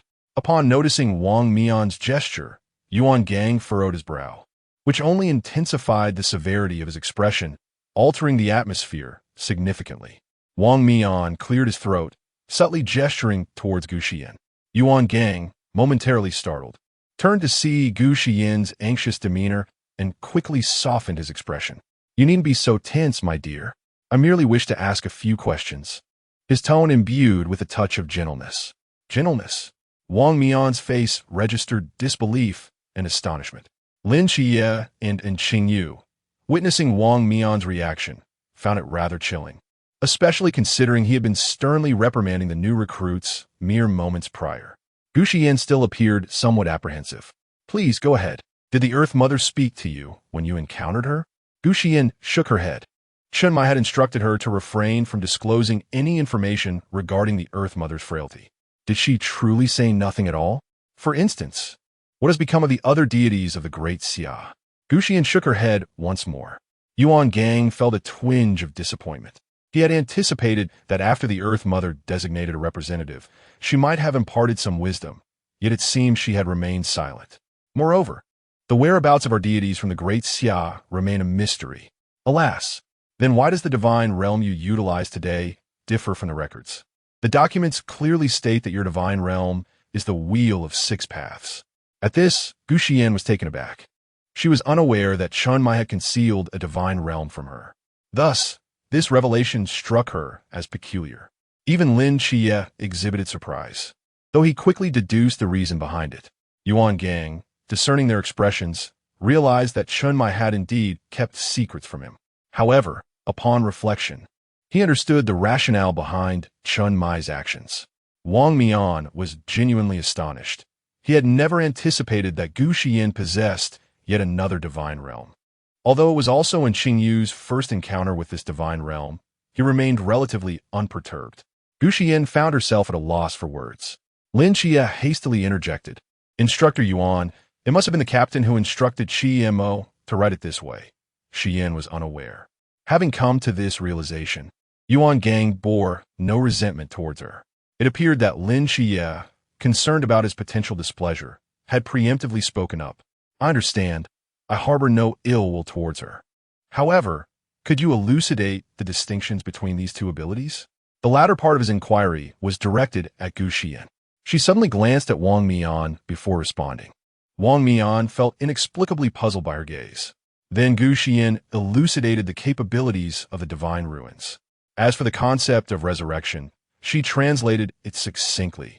Yuan Gang and Wang Mian were momentarily taken aback, astonished by the breadth of these abilities. They were even more surprised to learn that resurrection was indeed possible. This was of paramount importance. Yuan Gang eagerly pressed on. Resurrection? Is it the kind of resurrection I am thinking of? Gu Xiyan nodded, affirming its literal meaning. A sharp intake of breath escaped Yuan Gang and Wang Mian. And Qingyu, on the other hand, could hardly contain his excitement. He was already impatient to acquire Gu Xiyan's blood. Lin Xie sat quietly beside them. Yuan Gang contemplated various thoughts, but, recalling Gu Xiyan's current level of cultivation, temporarily set them aside. Nevertheless, he continued to pose relevant questions. Have you already utilized it? Yuan Gang gazed at Gu Xiyan with eager anticipation. Yes, was her reply, and with this answer, Yuan Gang's mind began to formulate plans. Gu Xiyan then turned her attention to Wang Mian, pondering whether he was aware of his own issues. She earnestly regarded Wang Mian, the captain of the masked team, and inquired, May I ask you a few questions? Lin Xie and Qingyu, upon hearing Gu Xiyan's request, focused intently, eager to learn what question she had. Yuan Gang furrowed his brow, wondering what inquiries she could possibly have for Wang Mian, considering it was their first encounter. Wang Mian was momentarily taken aback by her address. You can simply call me Wang Mian. Please proceed with your question. All right, Captain Wang Mian, I wish to know if you are aware of your own issues. Wang Mian appeared somewhat confused by her question. What issue regarding myself? Gu Xiyan bit her lip before she continued. Your lifespan? The moment those two words escaped her lips, it was as if a thunderclap had reverberated in Wang Mian's mind. How did she know? Aside from Lin Xie and Qingyu, who had heard Gu Xiyan mention it, Yuan Gang looked utterly bewildered. Wang Mian's thoughts were tumultuous as he replied solemnly, I know. So you are aware, Gu Xiyan remarked, somewhat surprised, yet feeling it was only natural he should know. Yuan Gang, observing their exchange with confusion, spoke up. What are you two discussing? Lifespan? What about Wang Mian's lifespan? Gu Xiyan remained silent, her gaze fixed on Wang Mian. It was his matter, and since he was aware, it should be his decision whether to disclose it. Wang Mian also fell silent, taken aback that Gu Xiyan had this knowledge, unsure of how she had come to possess it. Lin Xie and Qingyu exchanged glances. Although they were equally curious, they understood this was ultimately Wang Mian's personal concern. Yuan Gang grew impatient, exclaiming, Why is neither of you speaking? This is crucial. If we are discussing lifespan, it implies a question of how much longer Wang Mian can live. He's still quite young. Why is that? Come on, say something. You're driving me mad. Yuan Gang's voice rose slightly in urgency. Gu Xiyan contemplated, realizing she understood Wang Mian's apprehensions. She looked at him earnestly and stated, If I were to offer a solution to this issue, would you then reveal to me why it is this way?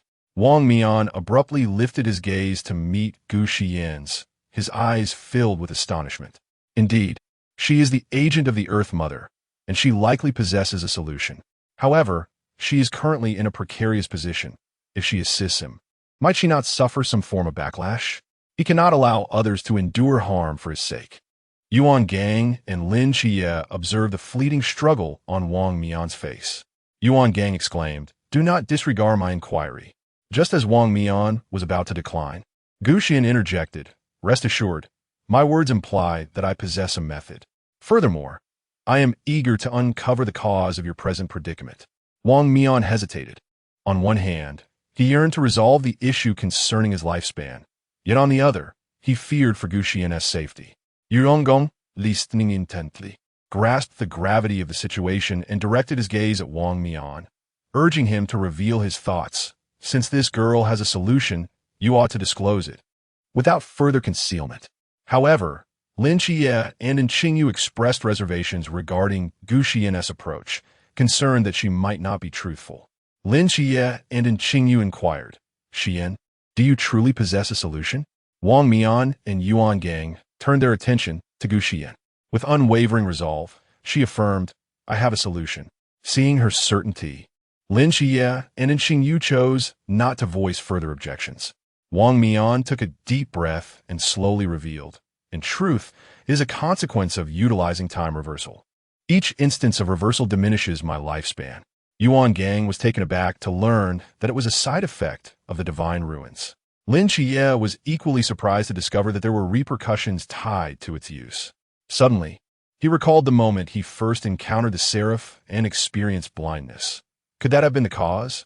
Lin Xie lowered his head in contemplation, though he did not remember employing the divine ruins at that time.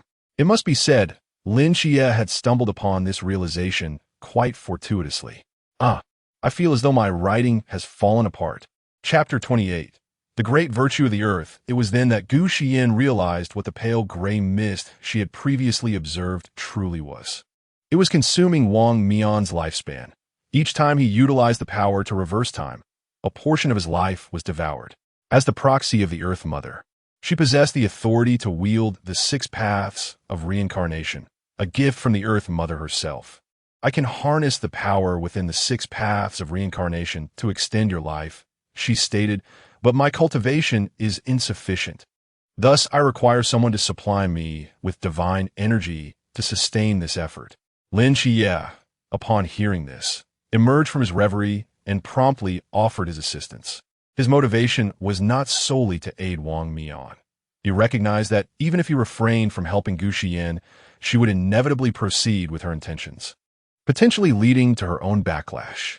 And Qingyu, meanwhile, regarded Wang Mian with a penetrating gaze, remaining silent. Yuan Gang was elated, but cautioned Gu Xiyan not to overexert herself. He suggested that if it proved too challenging, she should wait until her cultivation was higher to attempt it gradually. Wang Mian felt a surge of hope as well, aligning with Yuan Gang's sentiments. Without uttering another word, Gu Xiyan summoned the 6 paths of reincarnation. The ancient artifact materialized behind her, captivating the attention of Yuan Gang and Wang Mian, who were witnessing its manifestation for the first time. As Gu Xiyan activated the 6 paths of reincarnation, 6 radiant beams erupted from it, enveloping the 3 individuals and drawing them into the depths of the reincarnation cycle. The commotion was significant, prompting Hong Hao, who was not far from Yuan Gang's office, to rush in anxiously.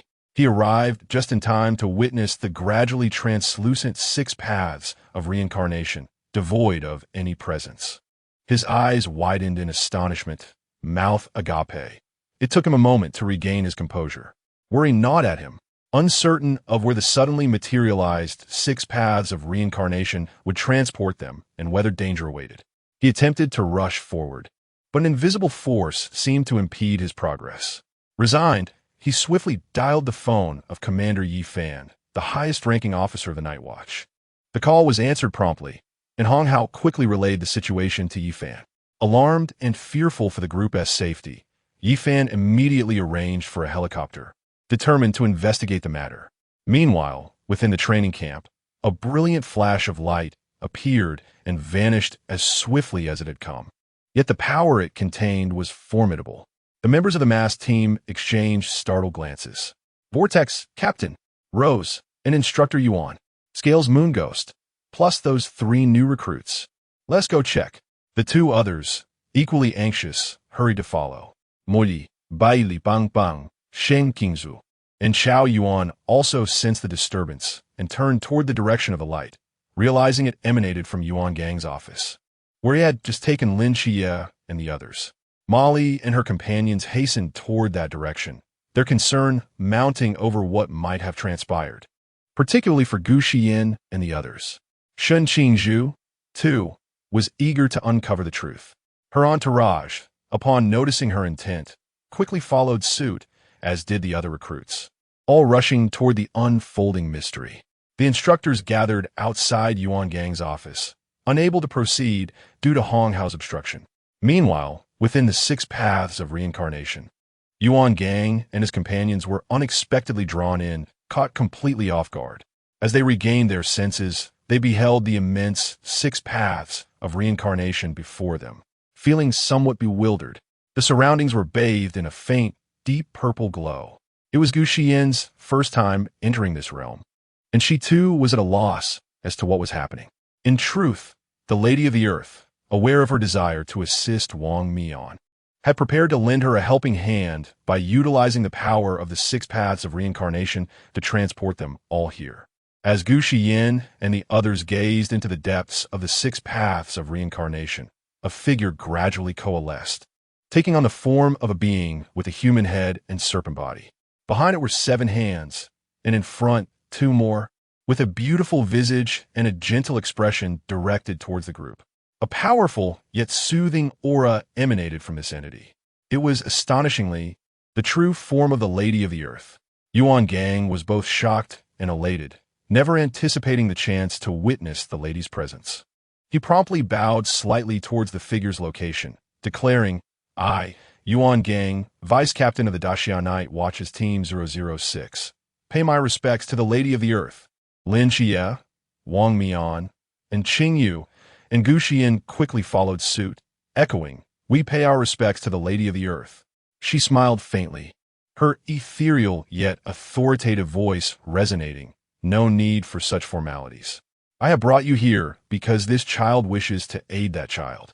However, given her current realm, she is unable to wield overly profound powers thus." As she spoke, her gaze shifted towards Gu Xiyan and Wang Mian. No one had anticipated this reason, leaving them all somewhat astonished as they looked at Gu Xiyan.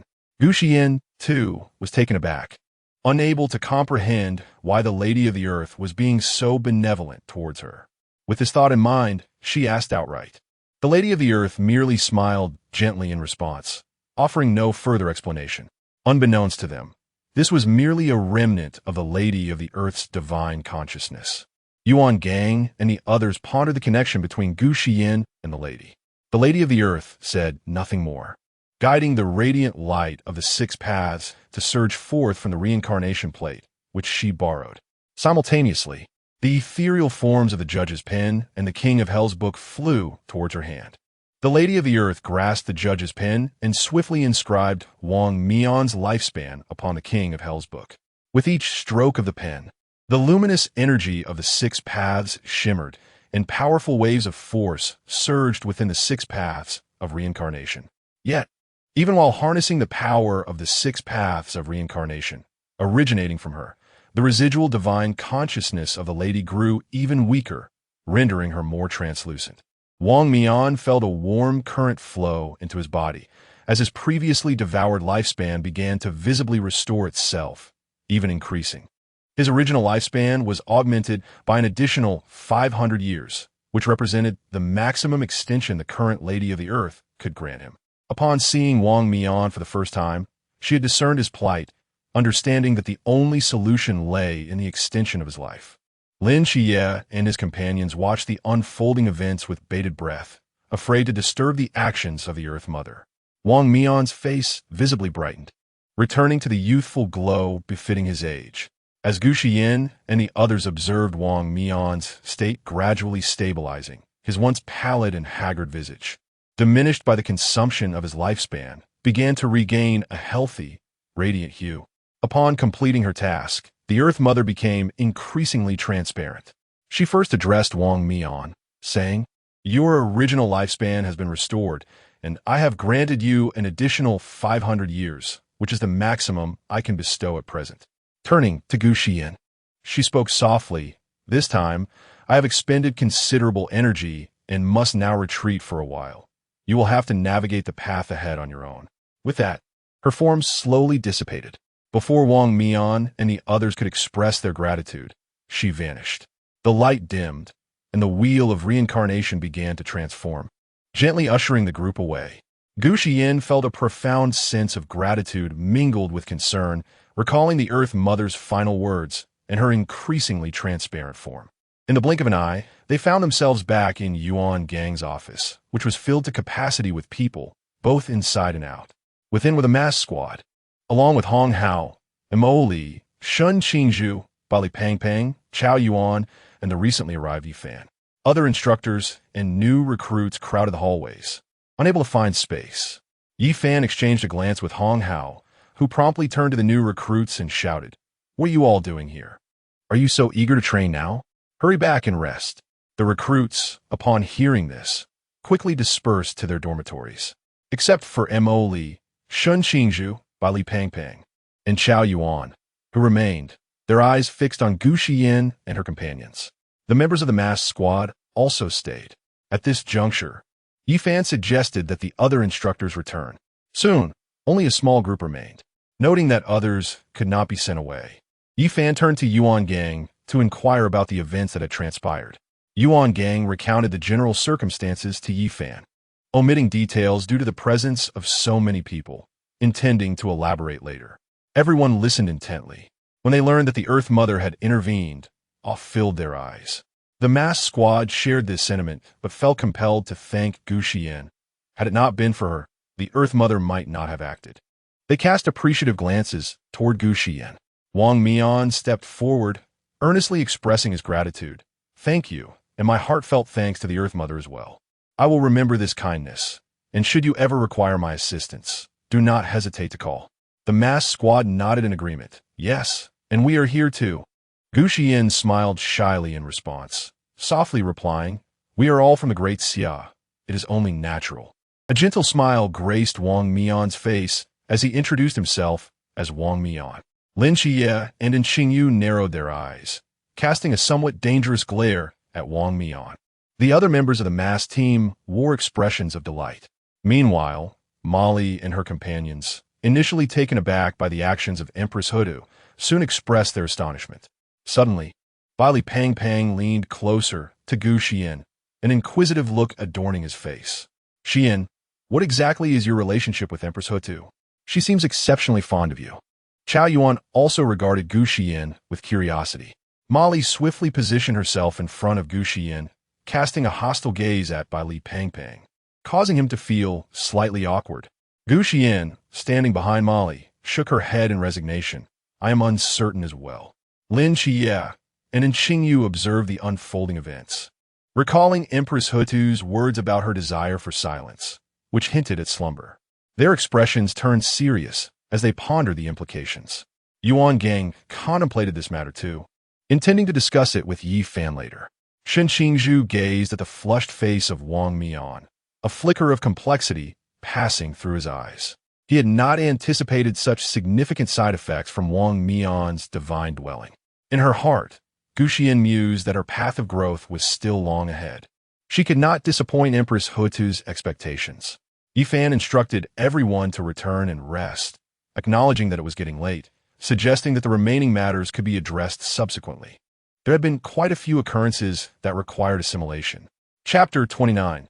The surprise attack. Once everyone had departed, Yuan Gang meticulously recounted the appearance of the Empress of the Earth.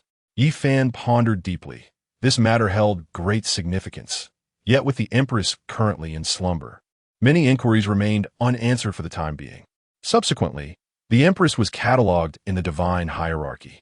Sequence 000, Empress of the Earth. The mass squad, alongside Gu Xiyan and others, exited the administrative building where the instructors resided. Due to the lateness of the hour, Wang Mian decided to postpone discussions with the two until the following day. He cautioned Gu Xiyan and her companions to remain alert that night, lest they fall into a deep slumber and be caught off guard by an unexpected assault.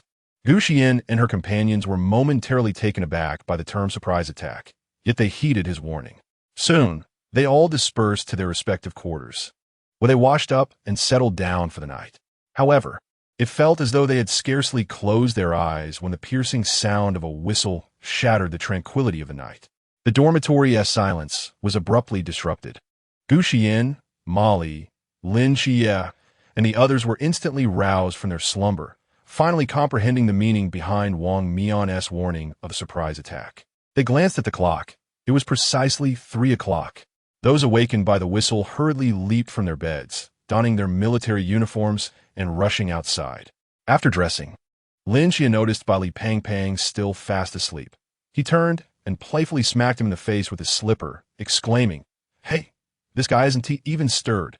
Just before exiting, Lin Xia dropped a bombshell that instantly jolted Bai Li Pang awake. "I heard that Molly seems to fancy women." Bai Li Pang shot up from his bed, his face painted with fear. Realizing Lin Xia's bed was empty, he quickly grasped the situation. Goodness, had they lost their minds? I've barely slept a few hours. Xia, wait for me, Bai Li Pang shouted, hastily dressing in his military attire and sprinting out the door. Meanwhile, Qingyu, Lin Xia's neighbor, also sprang from bed to get dressed, calling out to Li Jia as a courtesy to their camaraderie. Upon exiting the dormitory, he spotted Lin Xia, and the two made their way to the assembly point together. Across the way, Shun Qingzhu did the same, summoning a few of his younger companions. His roommate, Chao Yuan, was also awakened by the whistle. Gu Xiyan, alongside Molly, finished dressing and headed out. As Gu Xiyan's military uniform had yet to be tailored, she wore her own attire, a simple, loose-fitting short-sleeved t-shirt adorned with a large rabbit graphic, complemented by black cropped flared pants chosen by Hong Ying. By the time they arrived at the assembly point, aside from Lin Xia and Qingyu and Shun Qingzhu, along with several new recruits, a multitude of instructors were present. The group stood together, led by Instructor Hong. With Instructor Yuan absent, Instructor Hong regarded the assembled individuals with a glimmer of appreciation in his eyes. Once all the new recruits had gathered, Gu Xiyan pulled Molly to the back of the line. Lin Xia and the others were momentarily surprised by her actions, but chose to stand with her. Shun Qingzhu raised an eyebrow, contemplating before joining them at the rear, his followers puzzled but following suit. Then, Instructor Hong commenced his address. Today marks the inaugural day of your training camp. He proceeded to expound extensively, imparting the essence of discipline to the recruits. Ultimately, he instructed those who arrived late, exceeding a 3-minute threshold, to step forward. When one recruit inquired about his elapsed time, Instructor Hong promptly ordered him to run 10 laps. It was only after another recruit, a former soldier, raised a similar question that he offered a response. Gu Xiyan and Lin Xia exchanged glances at the man's words. In the end, Instructor Hong mandated that the tardy individuals undertake a weighted run of 20 laps. A chorus of lamentations erupted from the penalized recruits. Once all had completed their laps, he dismissed them. Gu Xiyan and her companions lingered, recalling Wang Mian's words, apprehensive of a potential surprise from the instructors. They sat in a row, silent. Some recruits, witnessing this, mimicked their behavior and rested nearby. Suddenly, one recruit exclaimed, "Where has my forbidden domain gone? Hey, mine too. What is happening?" Could it be the forbidden objects that Instructor Yuan mentioned, capable of suppressing the forbidden domain? The chatter among the nearby recruits left Gu Xiyan, Lin Xia, and others momentarily stunned. Lin Xia glanced at Molly and Shun Qingzhu, silently seeking answers, deliberately overlooking Bai Li, who was already sprawled on the ground, soundly asleep after running 20 laps while weighted. This had rendered his stamina negative. Meanwhile, Chao Yuan felt a twinge of unease, sensing that something was amiss.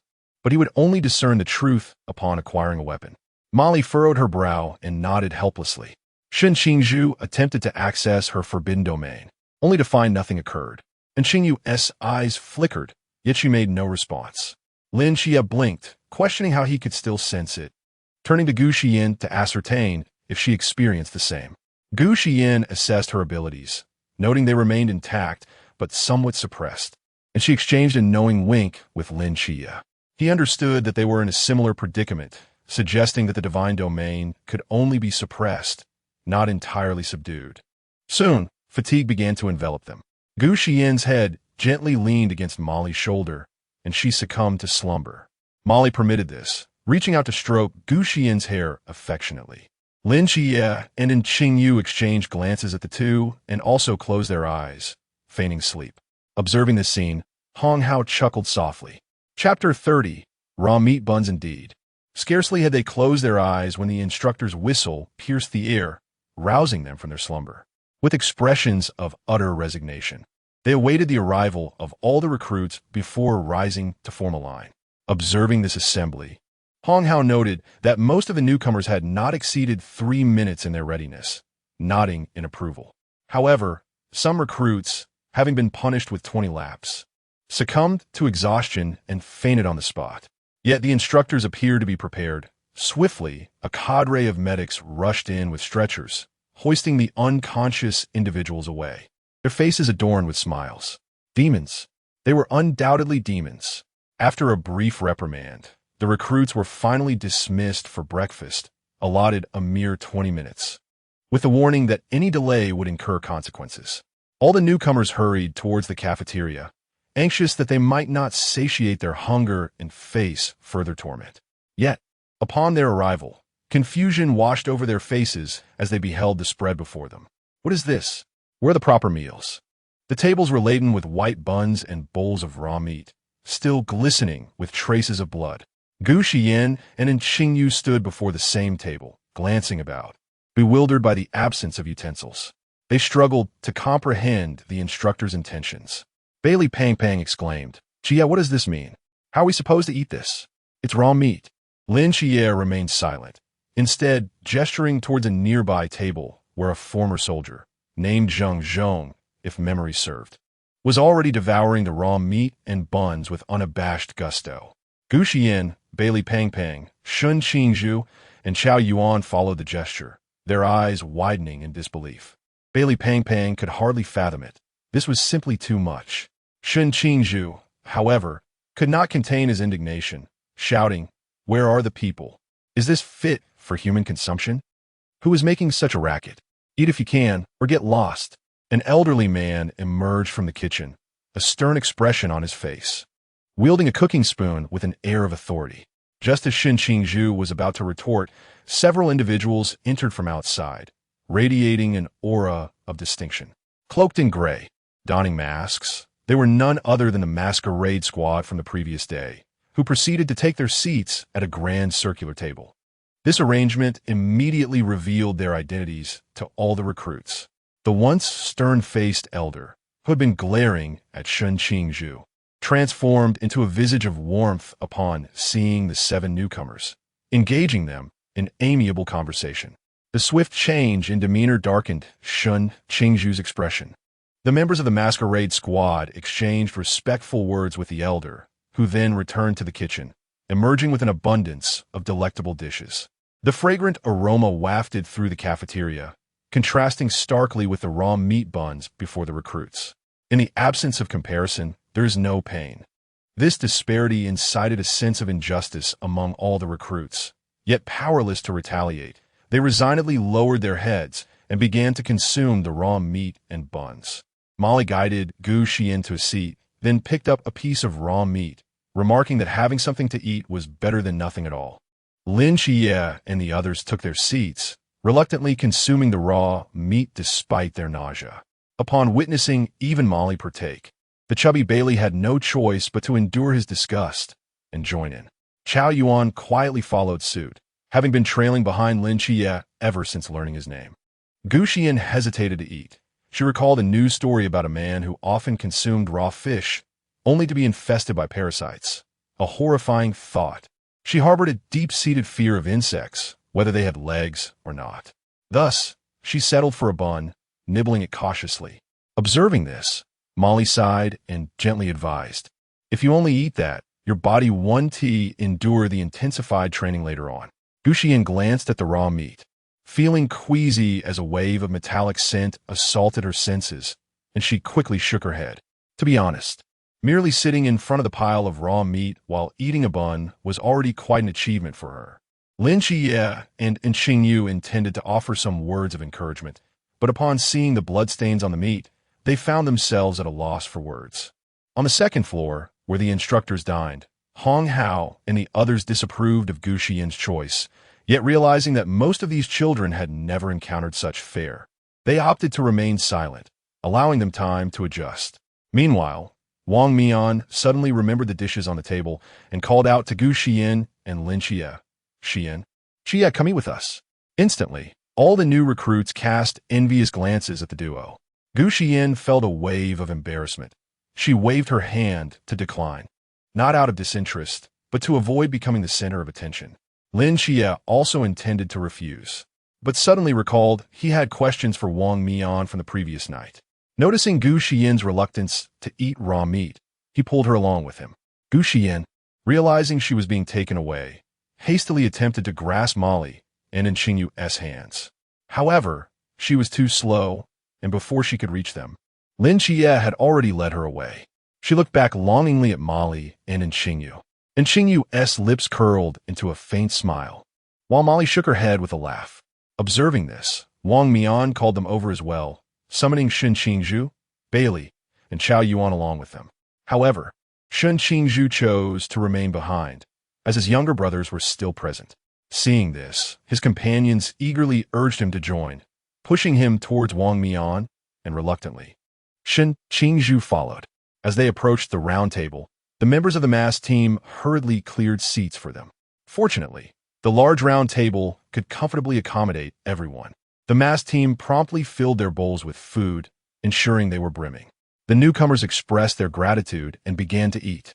Shen Qingzhu, however, took only a small portion, wishing to leave some for his younger brothers, albeit not much. Wang Mian chuckled, "Don't worry about it. If it's not enough, let old son prepare more."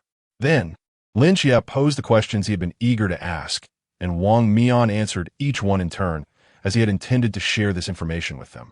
Gu Xiyan listened quietly while eating, and the others did likewise. Upon hearing of an evil organization that posed a threat to the Great Xia, they frowned, all silently noting the ominous name, the ancient god cult. As the conversation unfolded, mealtime swiftly approached, heralded by a sharp whistle. In an instant, the members of the mass team sprang to their feet and dashed towards the exit, leaving Gu Xiyan and her companions momentarily stunned.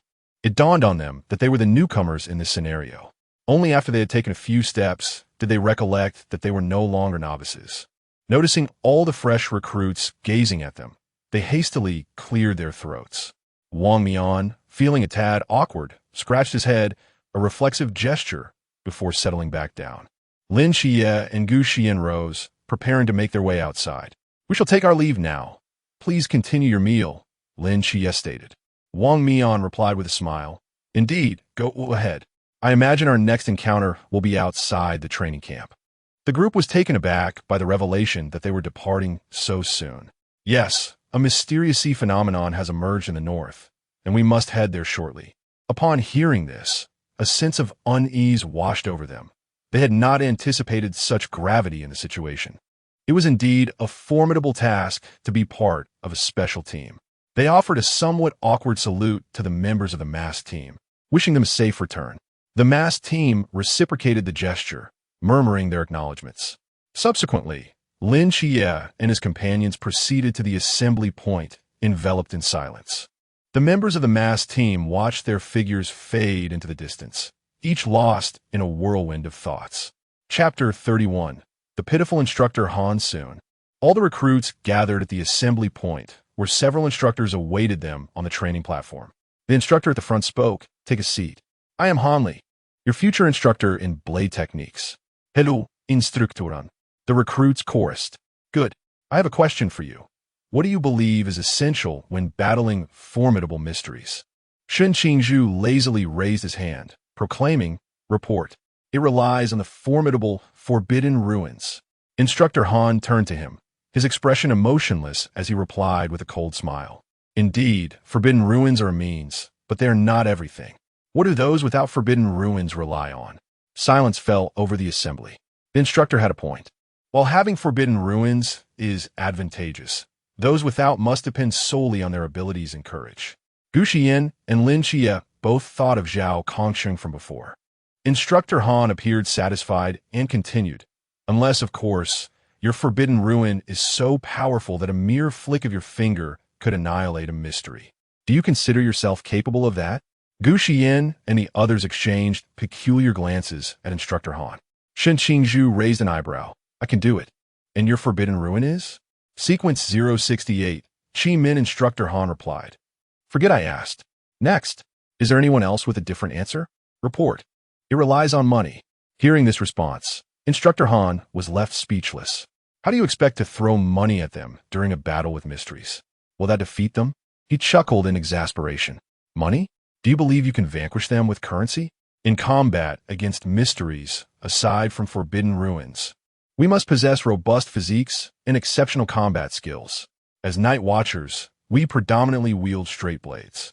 With that, Instructor Han stood tall on the training platform, gripping a straight blade that glimmered with a cold light. As he moved, the blade carved through the air in sharp arcs, reminiscent of a silver serpent in flight. Every motion he executed appeared fluid and natural, devoid of any hesitation or sluggishness.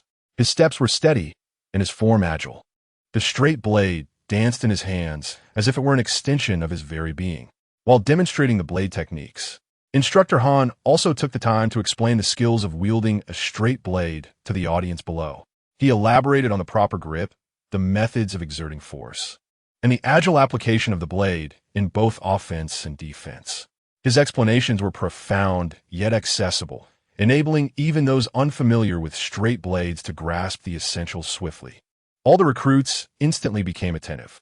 Meanwhile, several instructors at the back, recognizing the quality of his teaching, discreetly slipped away. Gu Xiyan, Lin Xie, and Qingyu watched. But since many of their peers, including Chen Mai and Zhao Kongsheng, had already imparted similar knowledge to them, they found themselves somewhat bored. Now, I will invite a few volunteers to demonstrate, Instructor Han announced, scanning the crowd for suitable candidates. He then pointed at the chubby boy who had just answered with money and called him up. Bailey Pang Pang was momentarily taken aback. Then, with a comical demeanor, he clambered onto the training platform and accepted the wooden sword handed to him by Instructor Han. The instructor inquired whether he had retained the information he had just imparted. To this, Bailey Pang Pang sheepishly scratched his head and admitted he had not. Instructor Han closed his eyes briefly, wearing an expression of exasperation. He then declared that he would assume the role of the attacker, urging Bailey Pang Pang to attempt to defend himself. With that, Instructor Han swapped his wooden sword for another, launching a swift attack toward Bailey Pang Pang. Yet, just as the blade was about to make contact, a blinding golden shield enveloped him. A soft crack resounded as the wooden sword in Instructor Han's hand shattered into 3 pieces. Instructor Han was momentarily dumbfounded. Bailey Pang Pang, feeling somewhat embarrassed, offered an apology, explaining that he had forgotten to deactivate the automatic emergency mode. He hastily tucked the necklace into his pocket. Below the platform, Gu Xiyan, Lin Xie, and several others stifled their laughter, joined by the chuckles of other new recruits. After securing his necklace, Bailey Pang Pang turned to Instructor Han and suggested, "Shall we go again?" Instructor Han took a deep breath, discarded the remnants of his broken wooden sword, and retrieved another one. He once again charged at Bailey Pang Pang, only to be thwarted once more by the protective enchantment surrounding him. Exasperated, Instructor Han ordered Bailey Pang Pang to step down. After a brief respite, he scanned the crowd below and selected Lin Xie. The new recruits regarded Instructor Han with a mix of sympathy and amusement. One troublesome recruit was manageable, but one was eccentric, while the other was a prodigy. True to their expectations, all of Instructor Han's attacks were effortlessly parried by Lin Xie. Observing Lin Xie's exceptional swordsmanship, Instructor Han inquired about his mentor, to which Lin Xie replied that he had trained under Chen Mai. Instructor Han lamented, "Why is my fate so arduous?" No, they were merely new recruits, inexperienced novices. Come on, Hanli, you can do this. Surely, there are more manageable recruits out there. After Lin Xie's turn concluded, Instructor Han selected another participant. Unsurprisingly, he chose someone even more formidable. The previous recruit, despite being peculiar, had some semblance of reason. This one, however, was a different story altogether, lacking sanity and possessing formidable destructive capability. When Instructor Han selected Chao Yuan, all the new recruits instinctively retreated 10 meters, filling him with an ominous premonition. Soon enough, he understood why. After a moment of bewilderment, he promptly switched to a straight sword, ready to defend against Chao Yuan's onslaught. However, As the forbidden territory was suppressed, he could only withstand the direct blade attacks. He was utterly defenseless against the malevolent aura and flames emanating from Chao Yuan. Ultimately, it was Lin Xie, Shun Qingzhu, Mo Li, and Xingyu who managed to force Chao Yuan back, using a sealing scroll to confine him, bringing the ordeal to a close. Thanks to Bailey Pong Pong's sealing scroll, Gu Xiyan refrained from intervening, as this was not a combat scenario. By the time the other instructors arrived, the situation had already been resolved.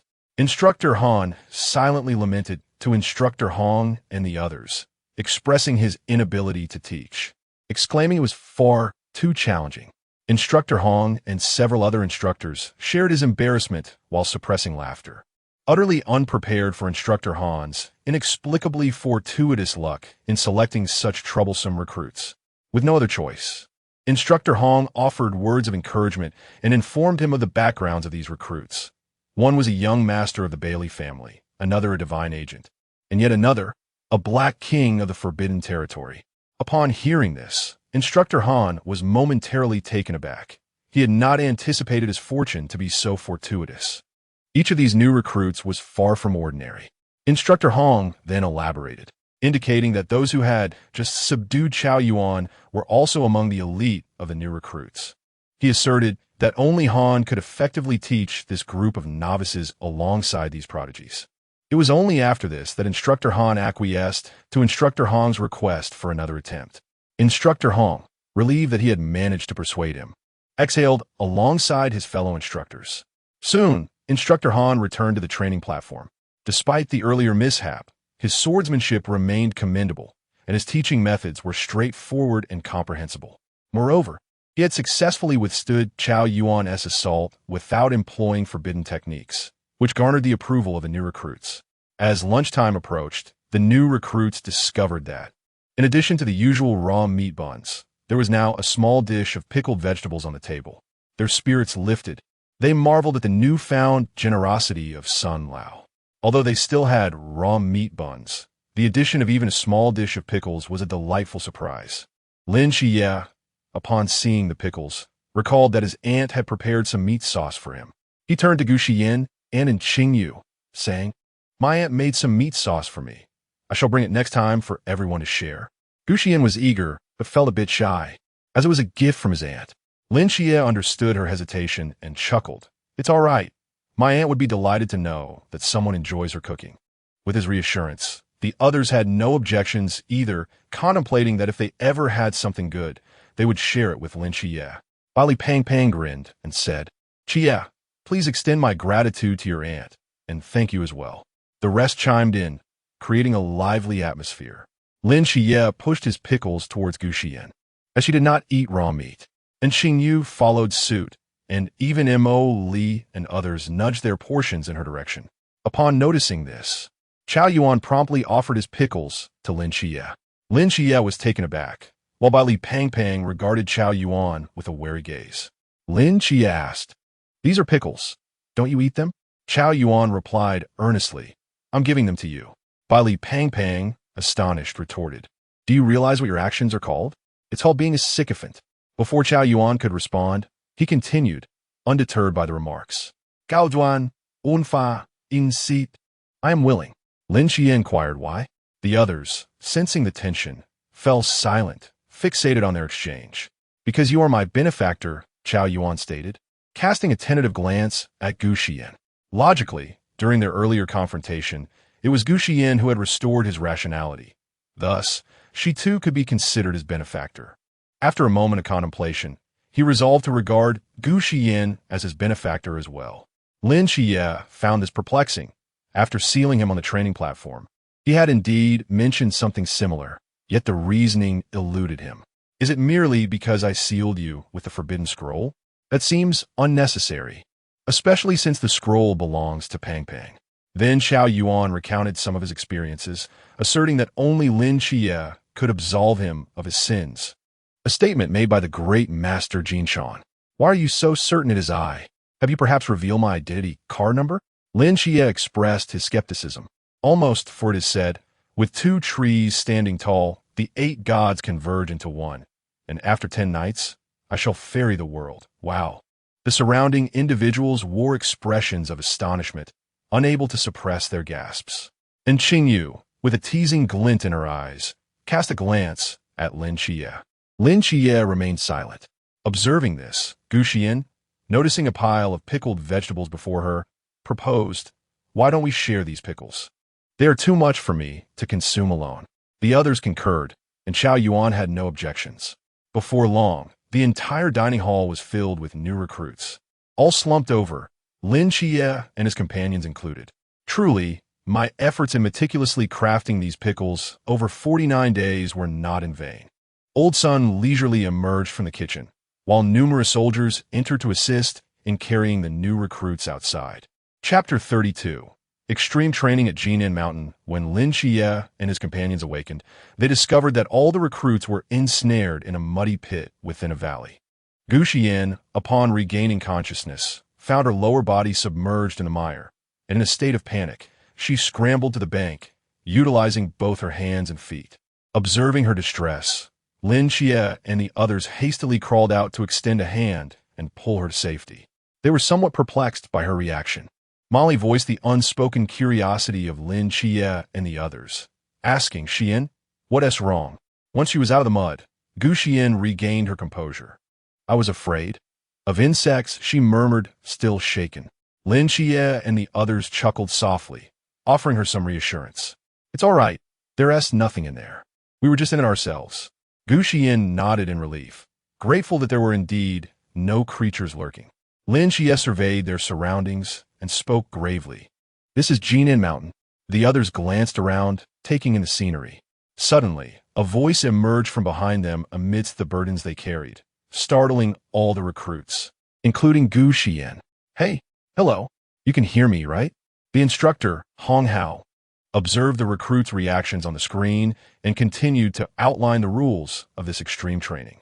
First, if you're struck 5 times by the drone's paintball gun, you will be deemed eliminated, and those eliminated will face punishment. Second, you are prohibited from employing any means to attack the drones. Your only option is to run forward. Third, each recruit is assigned a 35-kilogram weight, which cannot be discarded privately. Doing so will result in elimination. However, you may assist one another. Fourth, you may form groups, but cannot attack each other. Fifth, all the recruits listened attentively to the instructor's directives, realizing they had no choice but to start running, as the drones had already entered the fray. Buzzing, Gu Xiyan and her companions also began to navigate through the woods under the weight they bore. Bai Li, the chubby recruit, lamented his plight, seeking assistance from Lin Xie and the others to alleviate some of his burden. However, none offered help. Instead, Xiao Yuan inquired if Lin Xie and Gu Xiyan needed support. Both declined, leaving Gu Xiyan puzzled. She wondered why he would ask her when he usually only showed concern for Lin Xie. Gu Xiyan, despite her relatively weaker stamina, persevered. Although she had undergone some training after joining the Night Watchers under Chen Mai and others, her condition had merely improved slightly. Nevertheless, she continued to strive, running for a considerable time until Lin Xie and Qingyu offered to assist her, which she declined, eager to test her limits. As the group was pursued by the drones, Bali soon found himself struggling to keep pace. Noticing that the drones had temporarily lost ground, he halted, breathing heavily. He exclaimed, "Huff, huff, why don't y'all go ahead? The weight is too much. I can't keep going." Lin Xie wiped the sweat from his brow and asked, "What? Aren't you afraid of the punishment the instructor mentioned?" The others, equally exhausted and drenched in sweat, joined him in taking a break. Bali, uncertain, responded, "The punishment shouldn't be too severe, right?" And Qingyu, also wiping her brow, remarked, "That's hard to say. Who knows what twisted ideas those instructors might have?" The others nodded in agreement. In the brief span of those few sentences, a buzzing sound echoed once more. "Run!" Lin Xie shouted, prompting everyone to swiftly rise and grit their teeth as they dashed forward. Gu Xiyan was nearing her limits. Her complexion had turned pale, and beads of sweat rolled down her cheeks, her steps gradually slowing. Lin Xie and Qingyu and Molly were the first to notice. Molly rushed to support Gu Xiyan, concerned for her well-being. "How are you feeling? Are you all right?" Gu Xiyan lacked the strength to respond. her energy entirely devoted to maintaining distance from the drone. Xiyan, let us share some of your burden, otherwise your body won't withstand it, Lin Xie urged. And Qingyu, glancing back at the drone, furrowed his brow. We must first devise a way to shake off the drone. Chao Yuan also expressed his concern as he looked at Gu Xiyan. Shun Qingzhu suggested, if we all run together, the drones will cluster. We should split up. Lin Xian nodded in agreement, and then Shun Qingzhu led his group of followers in the opposite direction. As Shun Qingzhu's group departed, several drones followed suit. Once they had distanced themselves from the drones, they paused behind a dense thicket of trees. As they helped alleviate Gu Xiyan's burden, the voices of the instructors echoed from the wait. Your name is Wang Liang, correct? What is the most shameful thing you have ever done? I peeked at the older sister next door while she was bathing. Oh, was it appealing? Almost all the recruits burst into laughter, but once the laughter subsided, they charged forward with renewed vigor, as if invigorated. Lin Xie and Qingyu also heard what the instructors deemed punishment. Li Pang initially wished to laugh, but upon seeing Molly and Gu Xiyan present, he fell silent. Molly helped Gu Xiyan sit on a nearby rock, muttering under her breath, shameless. Meanwhile, Gu Xiyan subtly inched closer to Molly. Li Pang, with a look of horror, exclaimed, that punishment is utterly mortifying. Lin Xie remarked, the instructors must have employed some truth-inducing substance. Just as they were astounded by the instructor's capacity for devising such socially mortifying punishments, several drones suddenly veered in their direction. Trouble. They've caught up again. And Qingyu shouted. Lin Xie decisively declared, run first. Think of a solution while we flee. The group hoisted their burdens once more and began to run with great difficulty. Although Gu Xiyan's load had lightened, her stamina was still depleted. Molly and Lin Xie supported her on either side as they ran, within Qingyu, Li Pang, and Chao Yuan trailing behind. Meanwhile, at the foot of the mountain, within a hastily erected tent, Instructor Hong gazed at the rapidly moving red dots on the screen, nodding in satisfaction. See, the results are quite commendable, aren't they? Instructor Han laughed heartily, giving him a thumbs up. You're truly formidable. Suddenly, a series of missiles whistled through the air, targeting Lin Xie and his companions. Due to her inability to endure any longer, Gu Xiyan had previously been struck by 3 bullets. Now, as the drones resumed their assault, Chao Yuan suddenly positioned himself behind Gu Xiyan, shielding her from missiles. Lin Xie and Qingyu did likewise. Li Pang gritted his teeth and also stood protectively behind Molly and Gu Xiyan. The attacks from the drones were thwarted by the makeshift barriers created by the group. Yet each of them had sustained injuries from the gunfire. Lin Xie frowned. The drone on the left is flanking us as well. The expressions of the group darkened, for they found themselves with but a single path remaining. Chao Yuan declared, we must proceed to the right. The terrain there is even more treacherous. Li Pang gasped for breath. These instructors must be doing this on purpose. Gu Xiyan's complexion was alarmingly pale. Perhaps you should go on without me. Continuing to follow you will only hinder your escape, and I am nearing my limit. Although her divine sanctuary was not entirely suppressed, and she possessed some regenerative capabilities, it could not withstand the relentless pursuit of the drones without rest. Nevertheless, she managed to restore some strength to her companions using her divine energy. Molly voiced her disagreement. Stop talking and conserve your strength. Li Pang echoed. Exactly, we won't abandon you. Chao Yuan nodded in agreement. Lin Xie stated solemnly. We did not give up on you before, and we certainly shall not now. And Qingyu added, do not dwell on it. Our priority is to run. Gu Xiyan felt a pang of guilt as she pressed her dry lips together. After running for a while longer, perhaps out of a flicker of conscience, the drones temporarily ceased their pursuit, granting the group a moment to catch their breath. Gu Xiyan collapsed onto the ground, followed by the others. In truth, everyone was quite fatigued, especially by Li Pang, who was merely sustaining himself on adrenaline. Many of the new recruits had already been eliminated by this point. While they rested, the voice of the instructor echoed from behind them, announcing that Li Liang had been captured. From his words, they gleaned the delicate and gentle nature of Shun Qingzhu. The group was taken aback, never expecting that the seemingly brash and rebellious Shun Qingzhu could possess such traits. Meanwhile, Shun Qingzhu stood rigid, thinking to himself, why is it that I was captured, yet I am the one facing social death? Beside him, Li Jia and Deng Wei wore expressions of delight, feeling that being brothers with Shun Gu was worth it in this lifetime. Chapter 33. The plunge from the cliff waterfall. The instructor noticed that a few of them had rested sufficiently and decided to deploy the drone once more to pursue them. Lin Xie and Qingyu realized that the instructor aimed to exhaust their physical strength, pushing them to transcend their limits. Lin Xie also discerned that Jinan Mountain had no endpoint. He and Qingyu speculated that the instructors had concealed the path with forbidden items. Are you Shin Qingzhu? Yes.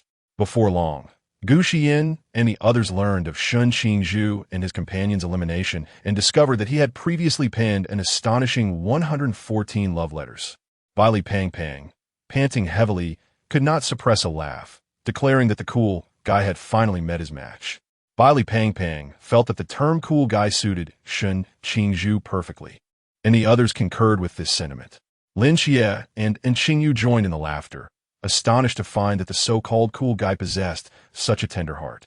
Even Mo Li was momentarily taken aback. Gu Xiyan, however, found Shun Qingzhu's contrast to be rather endearing. As the drones continued their relentless pursuit, attacking yet not aiming with precision, as if merely toying with them, the group dodged left and right. Suddenly, a precipice loomed ahead, with a roar of cascading water echoing from the waterfall below. Lin Xie and Qingyu and the others abruptly halted, but Gu Xiyan found herself unable to control her body, plummeting straight towards the waterfall. Mo Li, steadfast by her side, held on her hand tightly, descending along with her. Despite their swift reactions to reach out, they were unable to grasp the two in time. Xiyan, Mo Li, Lin Xie, and Qingyu, Baili Pang Pang, and Chao Yuan were aghast, shouting desperately for them. As Gu Xiyan fell, she saw Mo Li clinging to her, sharing the same fate. A wave of intense guilt washed over her. With reddened eyes, she murmured, Mo Li, I'm sorry, I put you in danger. Mo Li heard her and, in midair, tightly embraced Gu Xiyan. She softly replied, no, it was my choice to come down. Gu Xiyan fell silent, burying her face in Mo Li's neck, reciprocating the embrace. Their bodies hurtled downward at an alarming speed. Above, Lin Xie and the others, unable to save them, felt a pang of regret, standing frozen as they watched the two plunge into the waterfall. At the mountain's base, instructors Yuan and Hong, along with others, were intently watching the screen when the scene unfolded, prompting immediate alarm. Instructor Yuan shouted, quick, send a few people to search at the bottom of the cliff for the two. Two instructors responded, yes, and hurriedly made their way outside.